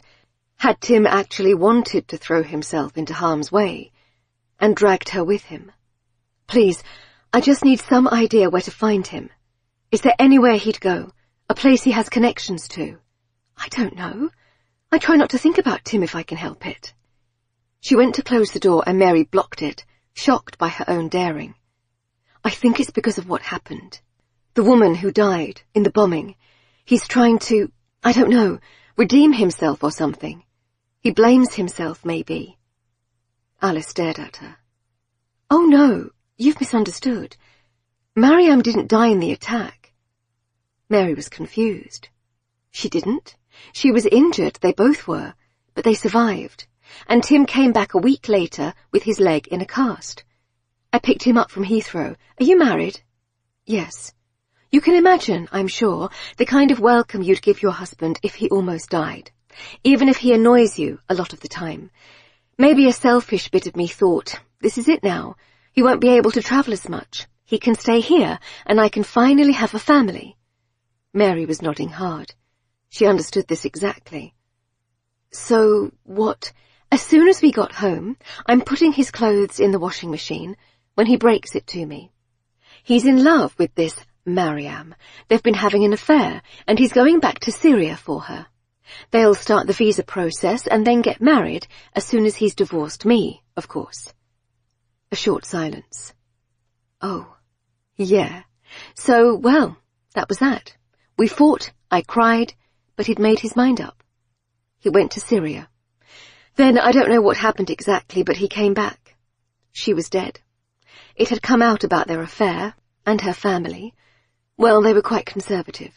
Didn't mind her working or going to university, but the shame of this, an affair with a married Westerner, I suppose it was too much, how public it was.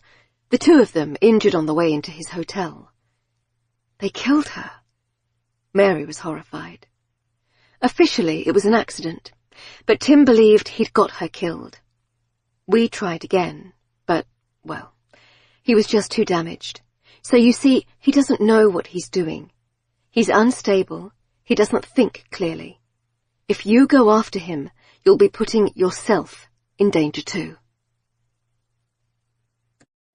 Tim. Tim felt he'd been walking forever, and yet he didn't seem to be getting any closer to Samantha. The sun burned high through the clouds, crushing down like on that day, death coming out of the white sky. He was sweating and panting, less fit than he'd been then, just less. A shadow of himself in all ways. The site was enormous, half-derelict chalets here and there, the paths cracked with weeds and the paint peeling, as if the wood had some scrofulous disease. How could he ever find someone here? He tried shouting, "Hello!" His voice croaked. He had forgotten to take any water with him, and he'd been walking for almost an hour already, seeming to make no progress. Alice would have thought of that. How stupid he'd been, to hurt her like he had. Even though he'd loved Mariam, he had loved Alice too, and could have been happy with her. Instead, he'd been selfish and stupid, and it had resulted in disaster. Both women lost to him. Mariam came to his mind, the way she often did, a smiling ghost, her heavy dark hair only he was allowed to see, her soft lips. The reserve between them if they ever went out in public, the forbidden touch that Tim found so very erotic. The way he'd last seen her, at the hospital that time, lying in bed with her eyes closed but awake, her hand resting in his. His own leg broken and serious lung issues. Dust turning her dark hair white, so he could see how she'd look when she was old. And it was that which made up his mind. He could not lose her again.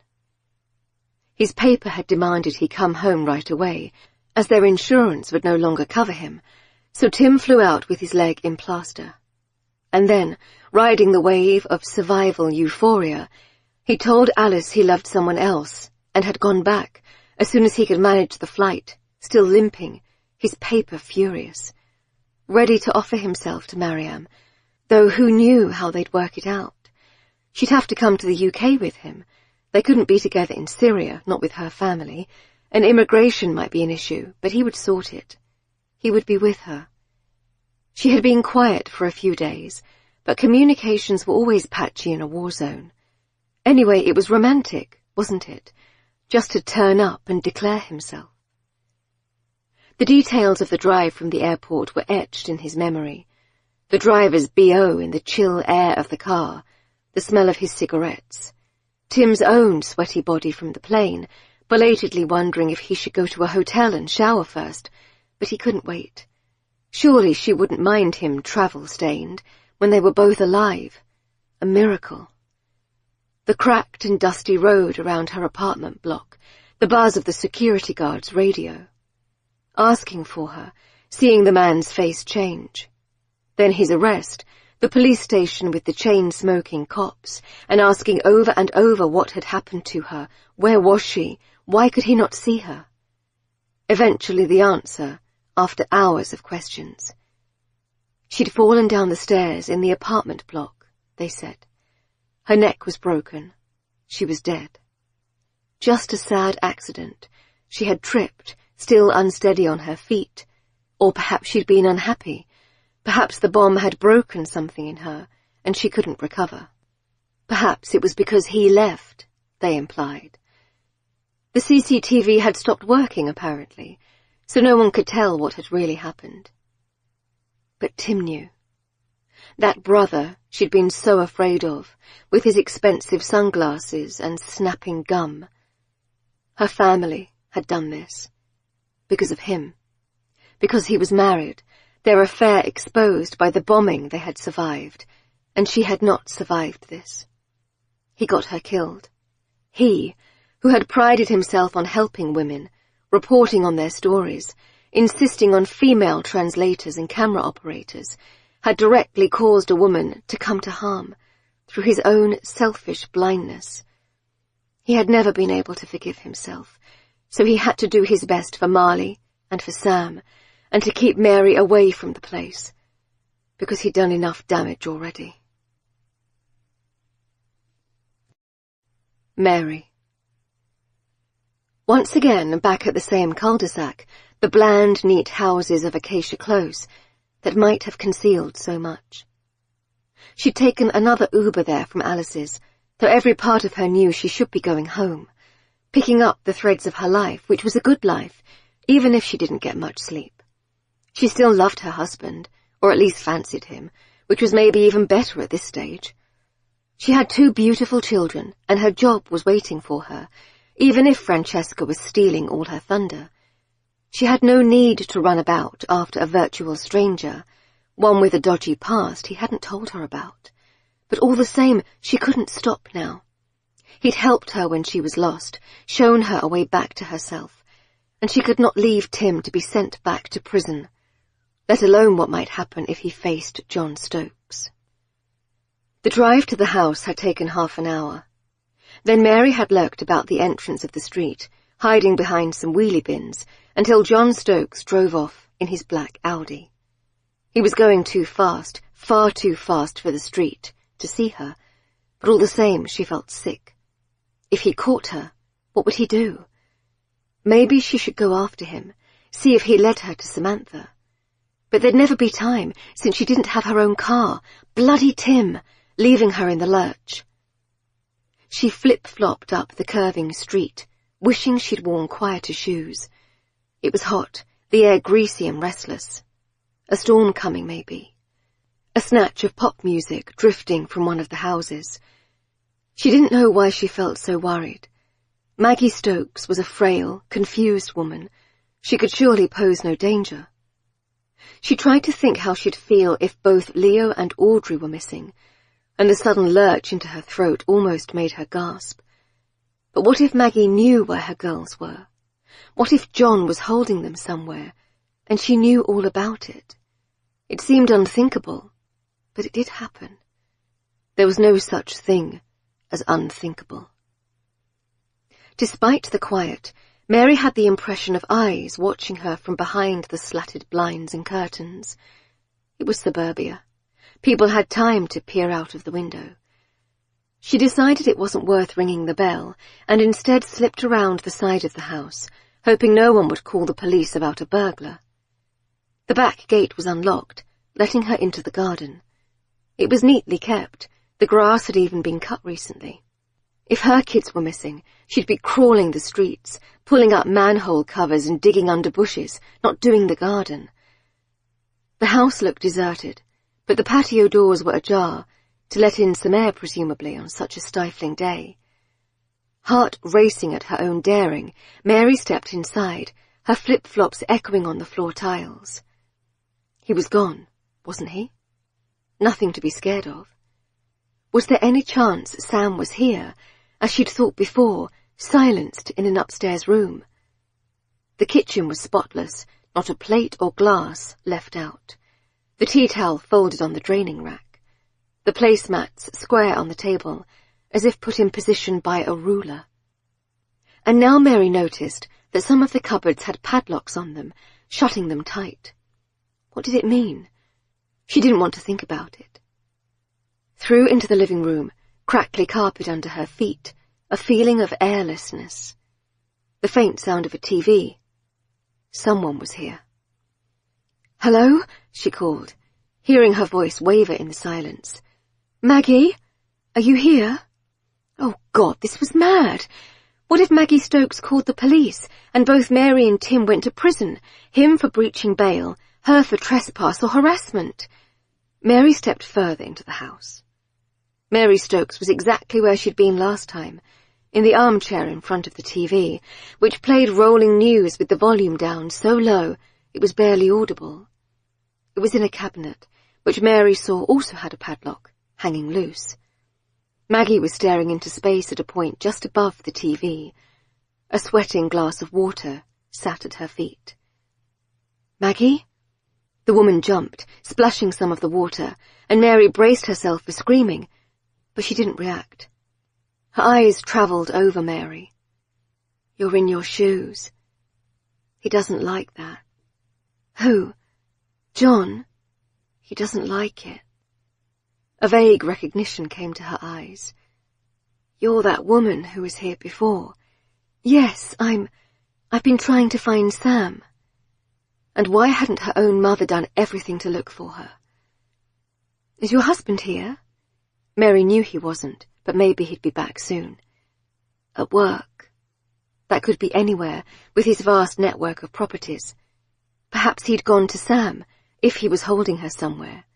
Or perhaps Sam was long dead, and this was all for nothing. "And Marley, she's missing too."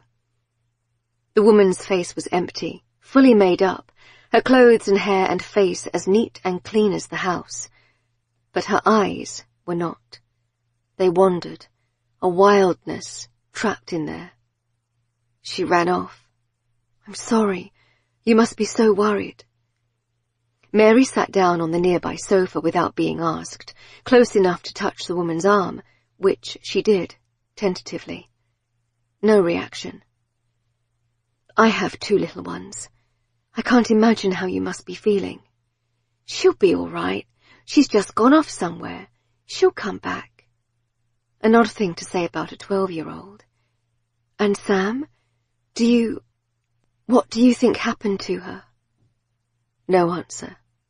The eyes moved again, and she groped for her glass of water. It was empty, but she drank from it anyway, though nothing remained. She was always a handful. He only wanted to help her. Marley, she was a good girl, but she's been led astray. "Maggie, I know this must be hard, but you know where Sam is, don't you? Does he have her, your husband? I know Sam came home a week ago." Did she know that? She was 90% sure she could trust him, but doubt remained. He only wanted to help her. She was so wild. "John, you mean? Was he harsh on Sam?" "Only for her own good." Her voice was buttoned up, as if she was swallowing it down. Mary thought hard. How was she going to break this woman, who seemed to have shrunk from fear into a small, compact version of herself? There must be some love for her children in there. She had to learn what life's really like, not these dreams of money and glamour. She needed to knuckle down and get a real job, earn some money. It sounded like she was parroting someone else's words. Mary took out her phone. "Can I show you this?" A video of Audrey dancing round Leo's bouncy chair, making him laugh, following his big sister with his eyes. A trill of joyful laughter. Reluctantly, Maggie Stokes's eyes turned to it, This is my daughter and her brother. Sam was like that once, wasn't she? I know she's grown up now, and she fights you on a lot of things, I'm sure. My daughter fights me on everything, and she's 2, for goodness sake. But she's still your little girl. The woman's mouth moved slightly. Please, Maggie, I know he's your husband and you need him, but Sam needs you more now. And Marley, she's gone to find Sam, hasn't she? She might be in danger, so please, tell me what you know. A few seconds of silence ticked by, and Mary thought Maggie wasn't going to break, that she'd retreated so far into a chemical fug, or perhaps one of fear and coercion, that she didn't care what happened to her daughters. Then she said, eyes back towards the TV, I don't know for sure. Mary grabbed at it. But he's got her somewhere. She came home, about a week ago. Wasn't missing at all before that. She'd left a note, you know, saying not to worry, she'd be back. He was just trying to find her. That's what it was all about, going on TV and that. He was ever so angry she'd gone. So they had never been really worried. The emotion she'd witnessed racking John Stokes during his TV interviews and press conferences, it wasn't fear at all. It was rage, that Samantha had gone off, dared to live her own life. He wanted to track her down? It was something she'd heard of at work, women's husbands reporting them missing when they finally got the courage to flee domestic violence. So well-meaning people might report sightings of them, and the police would get involved to bring them back. Alana had once lectured her on this point, that you weren't actually supposed to repost missing person appeals, yet another risk in the minefield that was social media. He was angry. Maggie's voice was flat, unaffected. Then Sam turned up at the door, safe and sound. He went ballistic. He'd found her outfits, her shoes and things. He knew what she'd been up to, getting paid for it. Dirty. He was so angry. So, he punished her? He took her somewhere? Just to sort her out, that's what he said, just for a little while. Her eyes shifted to Mary, and some real feeling seemed to burn through. She will be okay, won't she? I don't want her hurt. She just needs to learn. Yes, I'm sure she will, if we find her soon. Where is she, Maggie? Have you any idea? Has he gone to see her since? He must have been bringing her food, surely, wherever she was. She hesitated, as if slow wheels were turning in her brain. I think it's not far. Kent, maybe. Within an hour. It's like some big old abandoned place, near the beach. A holiday park. Brilliant, that's brilliant, Maggie. Not that many sites near the coast in Kent, surely. She'd be able to narrow it down fast. She stood up. Thank you, you've been very brave. Then she remembered this woman had sat beside her husband and asked the country to help find a daughter she knew very well had left of her own free will. Still, fear could override love sometimes. You know, there are people who can help. I can give you some information if you want. You don't have to live like this. The eyes shifted to Mary again, slightly baffled, then back to the TV. That was it. The interview was clearly over. Mary hustled to the door, phone out to search for old holiday parks. Too late, she realized she should have taped the confession. Would it stand up in court? Would the police even believe her after all their dealings? She didn't know, but at least she might be able to find Sam. Samantha. She was having trouble staying awake. That was a bad sign, she knew, because she was someone who rarely fell asleep. It was always a big effort, as if fighting to trick her brain into looking the other way, so the back part of it would blank out. She wished there was a button you could hold down to force quit your brain, like on a computer. But the last day or so, she wasn't even sure anymore what was day and what was night. Things had been hazy. The growling in her stomach had dulled, somehow, and all she could think about was water. She dreamed of it, of gulping down salt seas and still being thirsty. Her skin was dry and flaky, the tips of her fingers wrinkled as if she'd been in water, ironically. She had a trickle of warm plastic liquid in the bottom of her big jug, and nothing else. He hadn't come. He was leaving her here to die, or else something had happened to him. Maybe it wasn't true that he wouldn't hurt her. He'd broken her arm that time, hadn't he? Furious that she'd touched his computer. But after that, he'd been more careful. Nothing that showed. Usually nothing physical, but you didn't need that if you had your family terrified into doing everything you wanted. He'd had a tracker on her phone, Eric said, a Find My Family app. He'd taken the phones away while she was at his, even the cheap one he'd given her, so she couldn't be found. But she'd been found out anyway. She'd had the phone back for only a few hours before it was taken away again. Maybe she'd just pushed him too far this time. Either way, she didn't have much time left. A day, maybe less. Her brain was shutting down non-essential systems. She hadn't needed to pee in the horrible back room for ages now. Just didn't feel the urge. Her vision was going round the edges, flashing lights and everything greying. She found herself thinking of her family.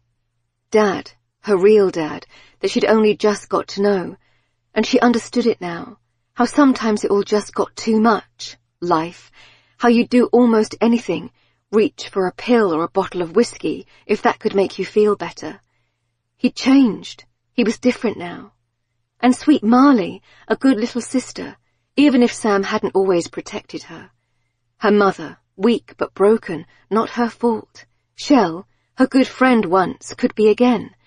Jackson even, he was a twat, but they'd had some good times. She'd do anything right now to listen to him drone on about how he made his protein shakes. But that was liquid, and thinking about liquid drove her a little more crazy each time. Okay, Sam, so what are you going to do? Just lie down and die here? She tried it all, prying open the shutters till her nails bled, smashing up the padlock with a wooden slat she'd pried from the wall until she bashed her own thumb and cried at the pain. Her hands, once always manicured, were a mess now, bleeding and torn. Shell would be horrified. But she might never see Shell again, dumb cow that she was, so bitchy the last few times they'd seen each other. Her snipey little Facebook comments giving Sam away. Of course, he was friends with her on there. He'd insisted. He saw everything. What did that mean, Samantha? I just wonder why someone would say that as a joke. I think I better have a look in your room.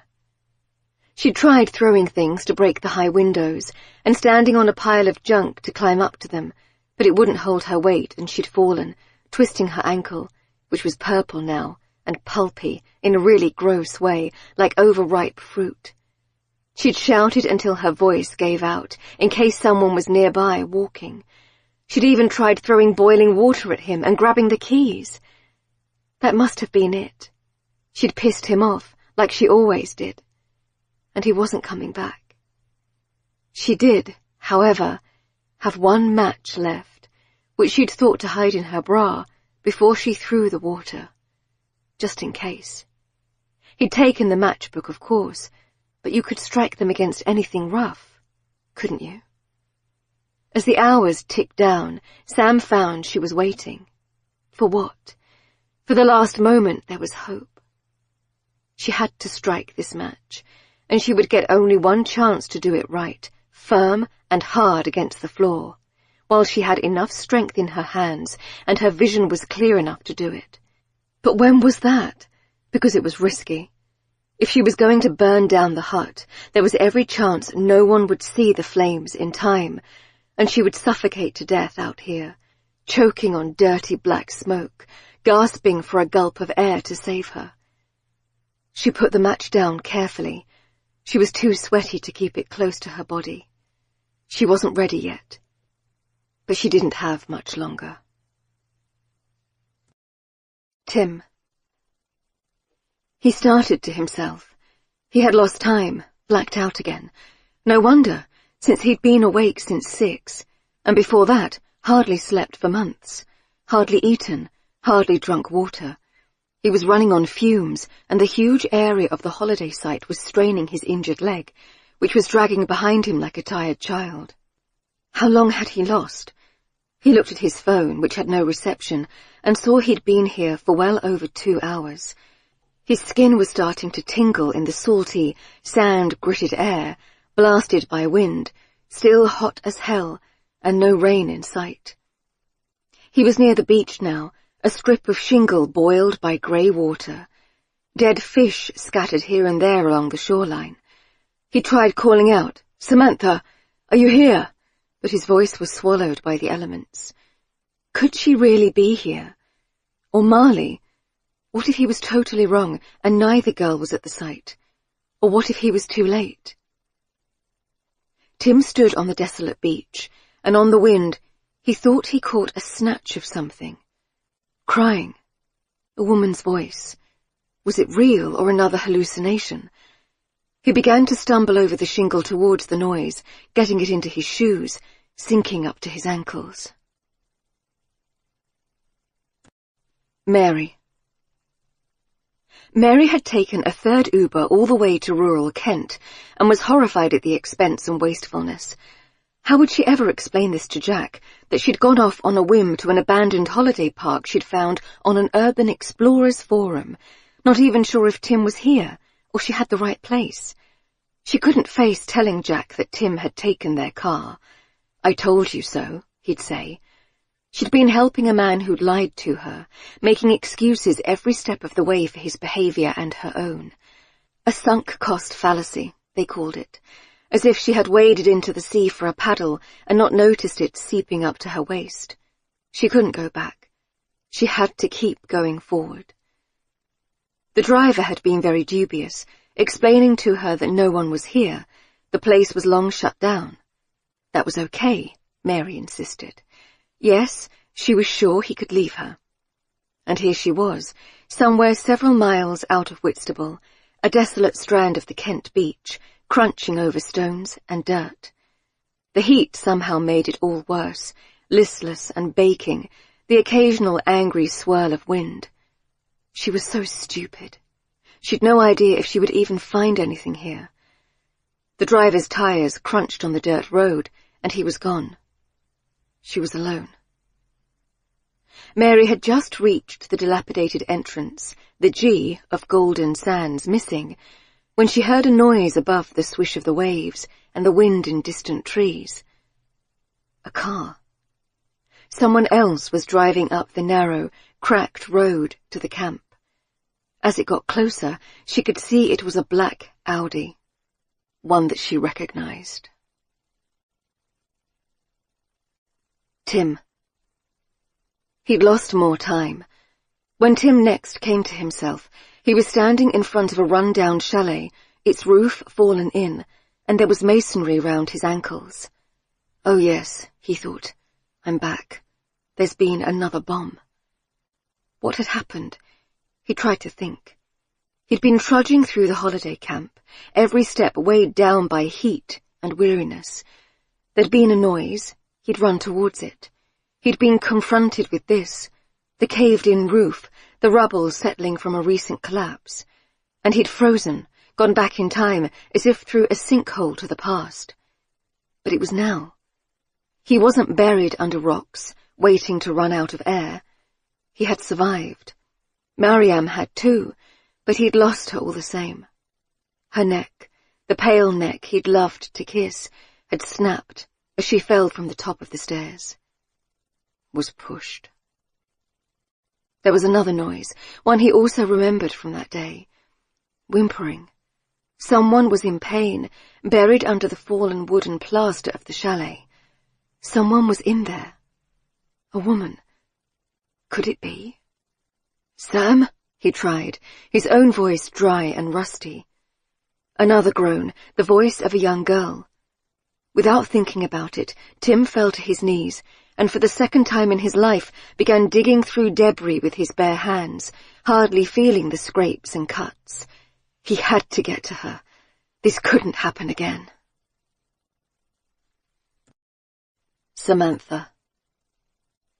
She had been dreaming. She was back in Eric's house, a place where she'd somehow felt safe, despite its horrors.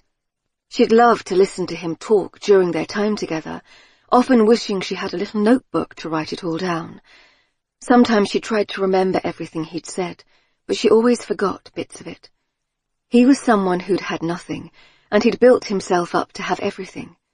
That could be her too. She would live in a penthouse apartment on the river, like his, and bring Marley with her, have Shell over to stay.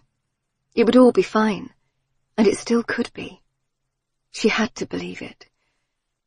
It was strange how she'd been happy in Eric's house, despite having nothing to do, and none of her stuff.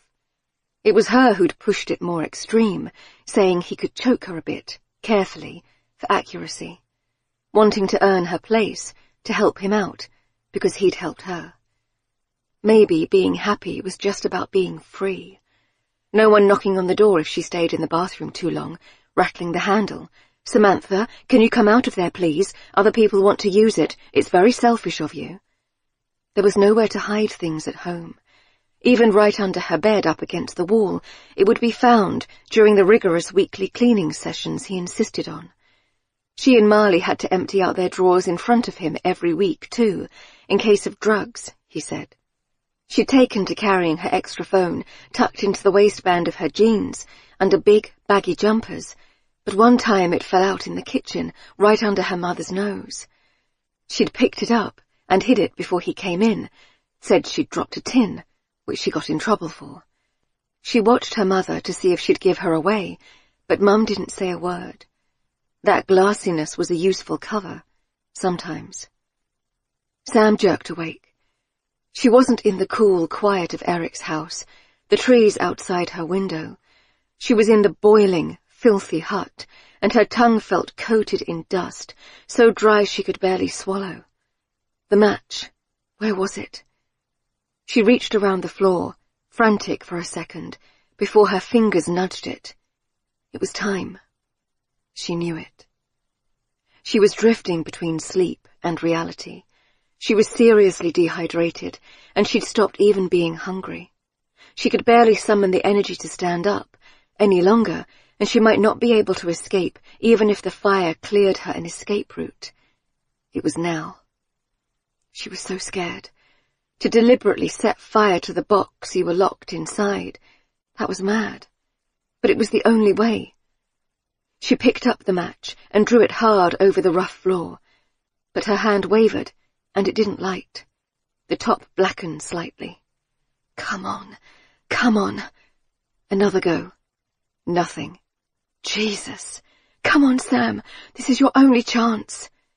Holding on to her own wrist, she struck hard and firm, and the match flared, a small golden light, a smell that took her back to bonfire night. Quick, light something. She held the match to her sleeping bag, dirty and ragged as it was. A tongue of flame licked along it, and Sam jumped back, shocked at the sudden heat in her face. It had worked. Now, she just had to get out, before the place burned down. Mary. She didn't understand what had happened. As the black Audi approached, dust kicked up under its wheels. She'd started to run. Where to, she had no idea, and there was no point, because he'd reached her in seconds and was out of the car, and then he had her by the arms. She didn't black out, the way people always seemed to on TV or in books. Instead, it was more like her body and mind had frozen the minute he laid hands on her. Mary had not been touched by a man with violence, not ever. She knew she was lucky. At work she sometimes heard stories of horrific abuse in marriages, saw the clinical time-stamped images of black eyes and bloodied noses, arms in slings, bruises in the shape of a hand. But when it happened to her, when John Stokes got out of his car and punched her hard in the face, then tightened his arm across her throat so she couldn't breathe, dragged her into the passenger seat, she was so shocked and frightened she wasn't able to do a thing. Then he had sped off over the rough paths of the holiday park, with her bumping around beside him. She could not speak. There was no air in her lungs, and she heard herself making little animal noises of pain and fear. Her nose felt blocked, crunching on her face. "Shut up," he'd said, and he punched her again, this time on the side of her jaw. Mary had gasped. Shooting stars in front of her eyes, teeth rattling, her mouth filled with blood. Had he knocked one out? Oh God, she'd be toothless. For some reason, her thoughts were all of vanity as he had stopped again, in front of an abandoned building, this time with stone pebble-dashed walls. He dragged her out, and she was as limp as a doll in his grasp, and she didn't understand why she couldn't fight back. He was pressing on her windpipe, and as panic rose, she thought of those women who'd been strangled during rough sex, their killers serving only a few years or no time at all. This was how they must have felt, the rising terror. Oh God, I can't breathe. This isn't happening. It can't be. But it was. Now she was lying on the ground of a small room in that building. It looked as if it had once been a kitchen and dining room, and she was in what she thought was a kind of freezer, a sort of walk-in meat locker thing. The walls were metal, and there was no light, and a faint smell of meat lingered. The floor was filthy with dirt and debris, but she couldn't seem to pick herself up off it.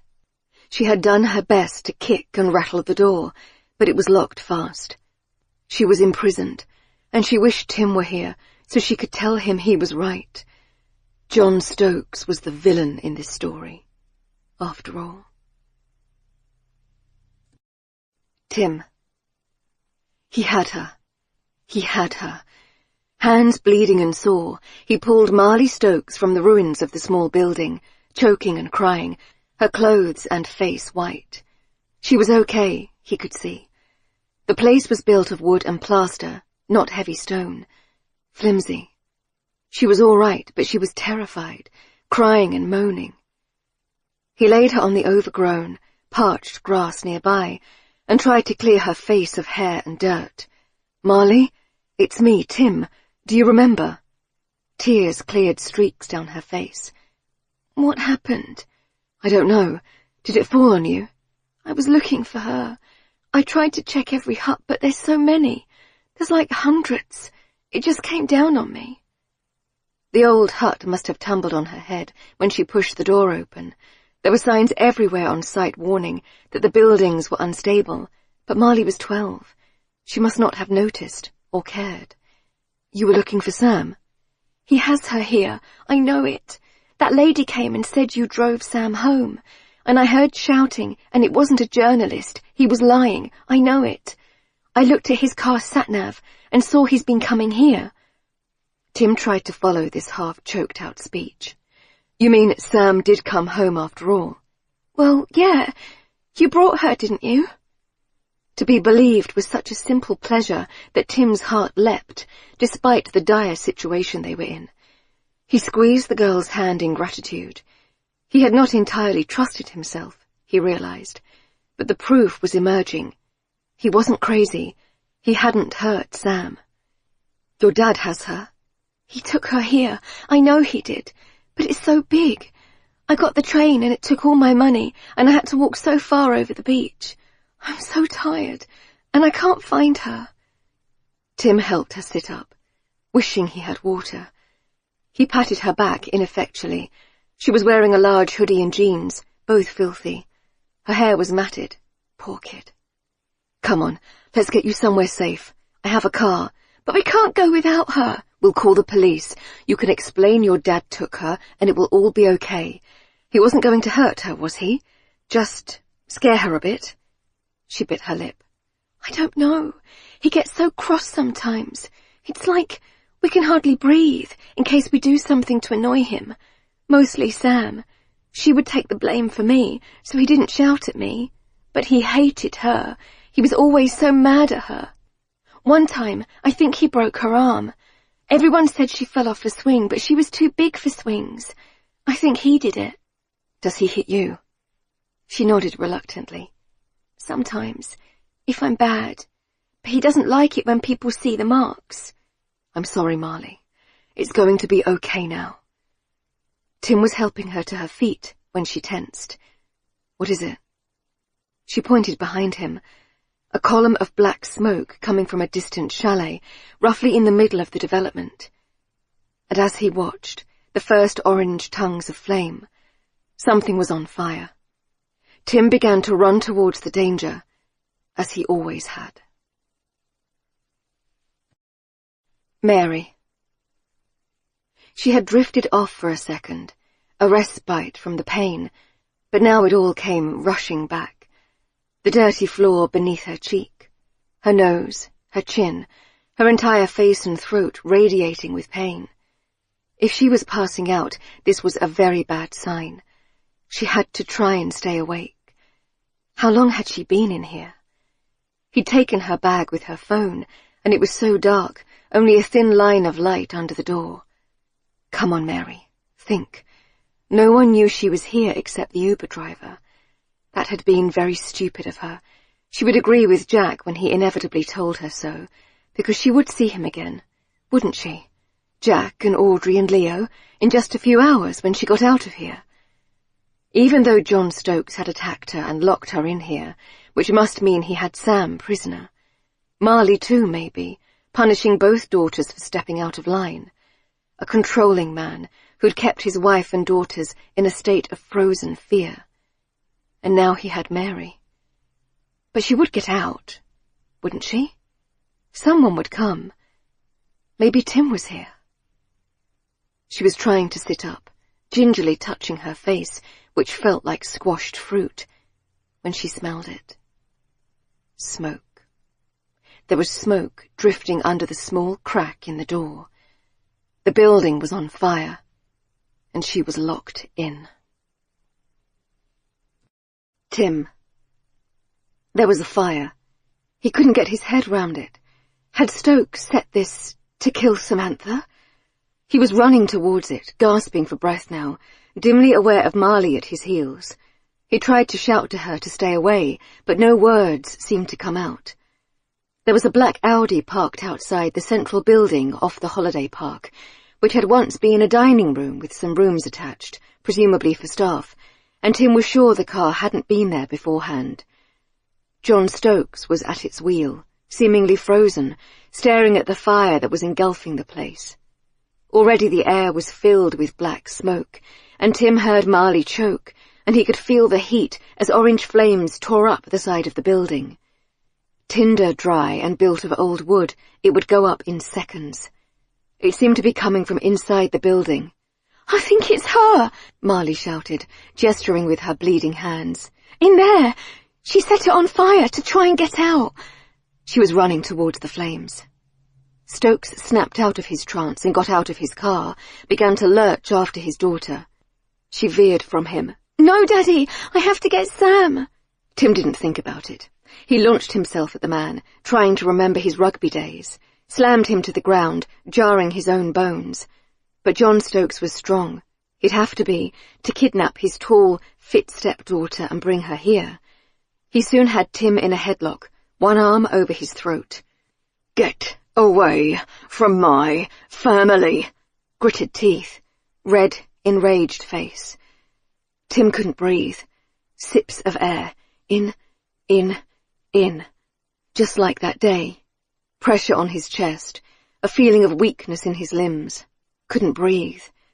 A strange fatalism took over. He had tried and got close, but the man was furious, his eyes popping, and he was strangling Tim. There was nothing he could do. He wished he could have said sorry to Alice. Then it stopped suddenly, and he could breathe again. His vision cleared, and he saw Stokes was on his back, scrabbling like an overturned beetle.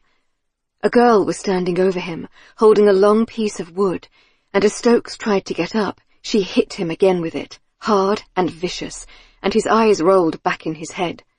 Knocked out. The girl was dirty and smoke-stained, her fair hair almost black with soot. Then Marley was hugging her, and sobbing, and Tim realized it was Samantha. Samantha had saved him. What? How? She was strangely calm, I set it on fire. I burned the wall down and climbed out. She'd set fire to a building with herself in it. Tim gaped at such bravery, clawing his way to sit up, still gasping in air, his throat raw and compressed. He had a brief moment of thinking it was all okay. He had found the girls, both safe, they were all fine, when he heard the screaming. A woman's voice, from inside the burning building. "Help me! God, please help! I'm locked in here!" It was Marley who recognized the voice before Tim. "It's her! The woman who came to the house! It's Mary!" Mary. Every breath hurt, burning her lungs from the inside out. She had crawled to the door and put her mouth to the gap at the bottom, trying to suck in air, but the smoke was coming in that way too. The door rattled in its frame, but didn't budge an inch. There was no way out, and the building was on fire. She didn't understand how this had all happened so quickly, how so short a while ago, barely half an hour, surely, she'd been standing by the side of the road, safe, free, not dying of smoke inhalation. It took so little to end a life, snuff it out. All of her, her colleagues, her friends, Audrey, Leo, Jack, and how she now regretted the time wasted with him, being annoyed or resentful. Maybe they'd never find her body, and he'd think she just vanished, left her kids and him. Or they'd find her blackened corpse, and he'd always wonder why she'd come here, why she hadn't told him where she was going. Chasing after Tim, and who knew where he was? Perhaps Stokes had got him too. Perhaps he was dead, and Samantha also. All gone, and she'd wasted her life coming here to this desolate place. Leo would not remember her at all. Audrey might for a short while, but she would fade, and they'd always know their mother had given her life for a ridiculous chase, to find a girl who wasn't missing, with a man she shouldn't have trusted. That their mother had not been content to simply love them and care for them, to stay at home safe with them. This was all her fault, and now her chest was too heavy, and the smoke too thick, and it was over. There was a moment of fear, then a slackening. There was nothing she could do. She was lost. Forum, mystreet.com, 31st August, 2019. For sale. Spacious two-bed maisonette flat in lively community area, close to Ofsted-rated outstanding schools, 2 minutes from park. 1 bath, good-sized master bed and second bedroom, recently refurbed to a high standard. 600k ONO. Tim. 3 months later. Tim peered from the bushes. His target was jogging slowly along the path, attired in a stretchy orange top and black leggings, panting and sweating.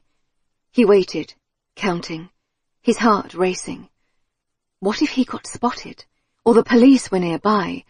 1, 2, 3, then he stepped out onto the path. Minister?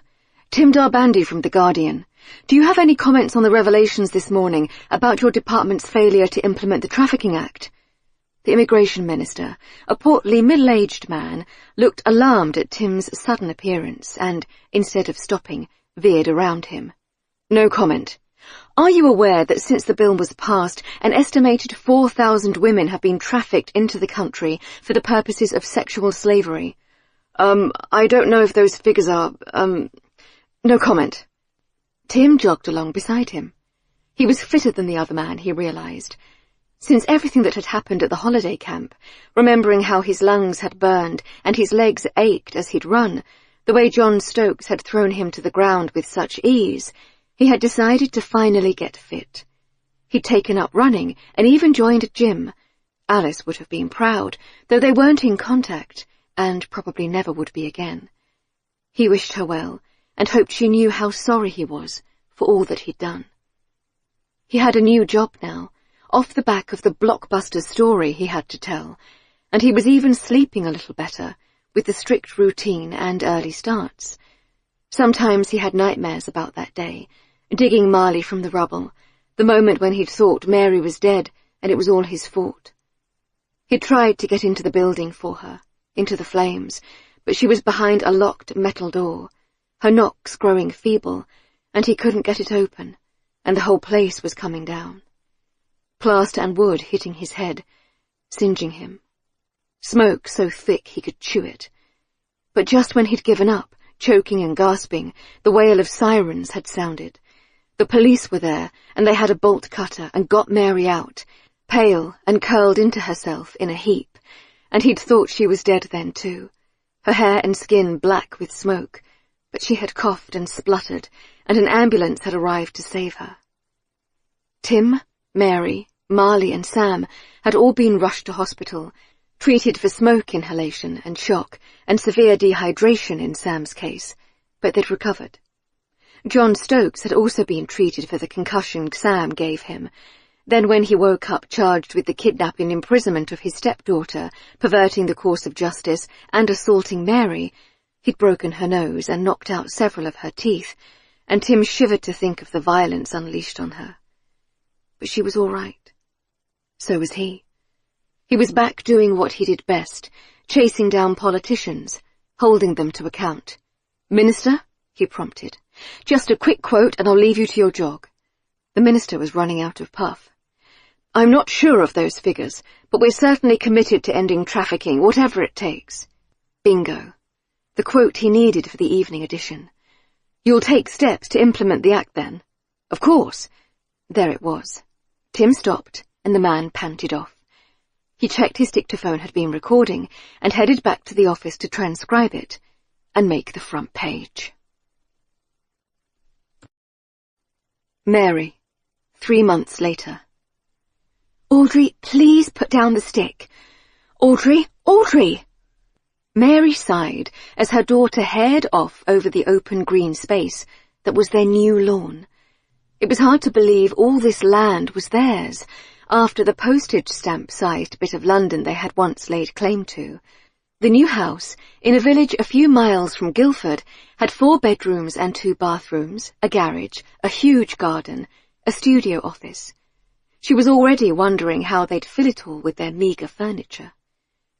Jack was pretending to direct the removals men, who clearly had their own system and just ignored him, while Mary undid Leo from his car seat and followed Audrey into the garden. She didn't rush, as the lawn was totally safe, and there was no traffic nearby that the toddler could dash into. It was so quiet, the only sound the cheep of birds. She'd done it. She'd moved to the country, and although part of her was sad to have left London, given up, withdrawn, another part of her had relaxed so much she felt she could finally draw breath. The kids could have their own rooms and stop keeping each other awake, so maybe Mary could get some sleep too. Work had given her some extra time off to get over the trauma of her near-death experience, but she'd go back in a few months, taking the train as a commuter and putting both kids into the new nursery they'd found with ease, it not being as cutthroat here as the London scene. It hadn't been an easy time. She'd needed extensive dental work on the teeth John Stokes had knocked out, and a small operation to reset her broken nose. Leo had cried when he saw her, all black eyes and bruised, pulpy face. But it could have been worse. There'd been a time, locked in that old kitchen, smoke pouring in, and feeling the heat of the floor sear her skin, when Mary had truly thought she was dying, that her children would grow up motherless, through her own stupidity and recklessness. But then there'd been a loud cracking noise cutting through her fog, and someone was pounding on her chest. A vague impression of uniforms and lights and chattering radios, speeding inside a rocking ambulance, trying hard not to be sick, sucking oxygen into her scorched lungs. When she came round in hospital, she was told Jack had become worried when he got 3 trip notifications in a row from their shared Uber account. She hadn't even remembered it was shared. It was so long since she'd gone anywhere, and called the police. They'd arrived just in time, because Mary hadn't had long left. She still got coughing fits now, and wouldn't be joining a gym any time soon, But she could at least run about after Audrey, and Leo, who'd started to crawl the week before. His face was round and swollen now, too, a first tooth poking through, growing up in front of her eyes. "This is our new house," she said, as he gazed at her with saucer eyes. "We're going to live here. All of us." It was a fresh start. She knew Tim was doing well, had a new job, and that Samantha and Marley were back home with their mother, who was being weaned off her medications and would have to learn how to be a parent again. Mary had also been told in hospital, struggling for each breath through her shattered nose, with her damaged lungs, that Nigel Harper had been charged with the murders of 5 women between 1977 and 2007, including Eric Johnson's mother, Colette, who'd given him a set of her house keys, thinking him simply a kindly neighbour who'd offered to cut the grass. Possessions from the missing women had been discovered in Nigel's shed, and his neighbours and wife of 30 years and 4 children were all shocked that such a pillar of the community was in fact a serial murderer. The families of the 4 missing girls now had their bodies back, their bones to be reburied, and whatever small comfort that might bring. Eric Johnson had received a suspended sentence for obstructing an investigation, and perhaps unsurprisingly, nothing had come out in the press. He had been in touch, again promising Mary anything she wanted, a new job, a promotion for Jack. But she was done with all that. She couldn't forget how ruthlessly he'd set Tim up, and hoped she would never cross paths with Eric Johnson, or anyone connected with 16 Clifton Road again. As Mary passed into her new, enormous garden, her eyes couldn't help drifting to that of their new neighbours. She frowned, squinting. There was something odd about it. A shed with a keypad lock on the door, and what looked like a ventilation system on the wall outside. Who'd need a shed with ventilation, and such a sophisticated alarm? Was it a bit odd? It looked like the kind of place you could keep someone, and— "Stop it, Mary," she told herself firmly, and holding Leo tighter, went to stop her daughter eating pebbles. We hope you have enjoyed our presentation of Are You Awake by Claire McGowan, performed by Elizabeth Nolden. Performance copyright 2022 by Brilliance Publishing, Inc., all rights reserved. For further information concerning this program or other Brilliance audio titles, please visit our website at www.brilliancepublishing.com. No part of this recording may be played for an audience or reproduced in any form. It may not be streamed, downloaded, broadcast, or copied without written permission. Address all inquiries to Brilliance Audio, P.O. Box 887, Grand Haven, Michigan 49417.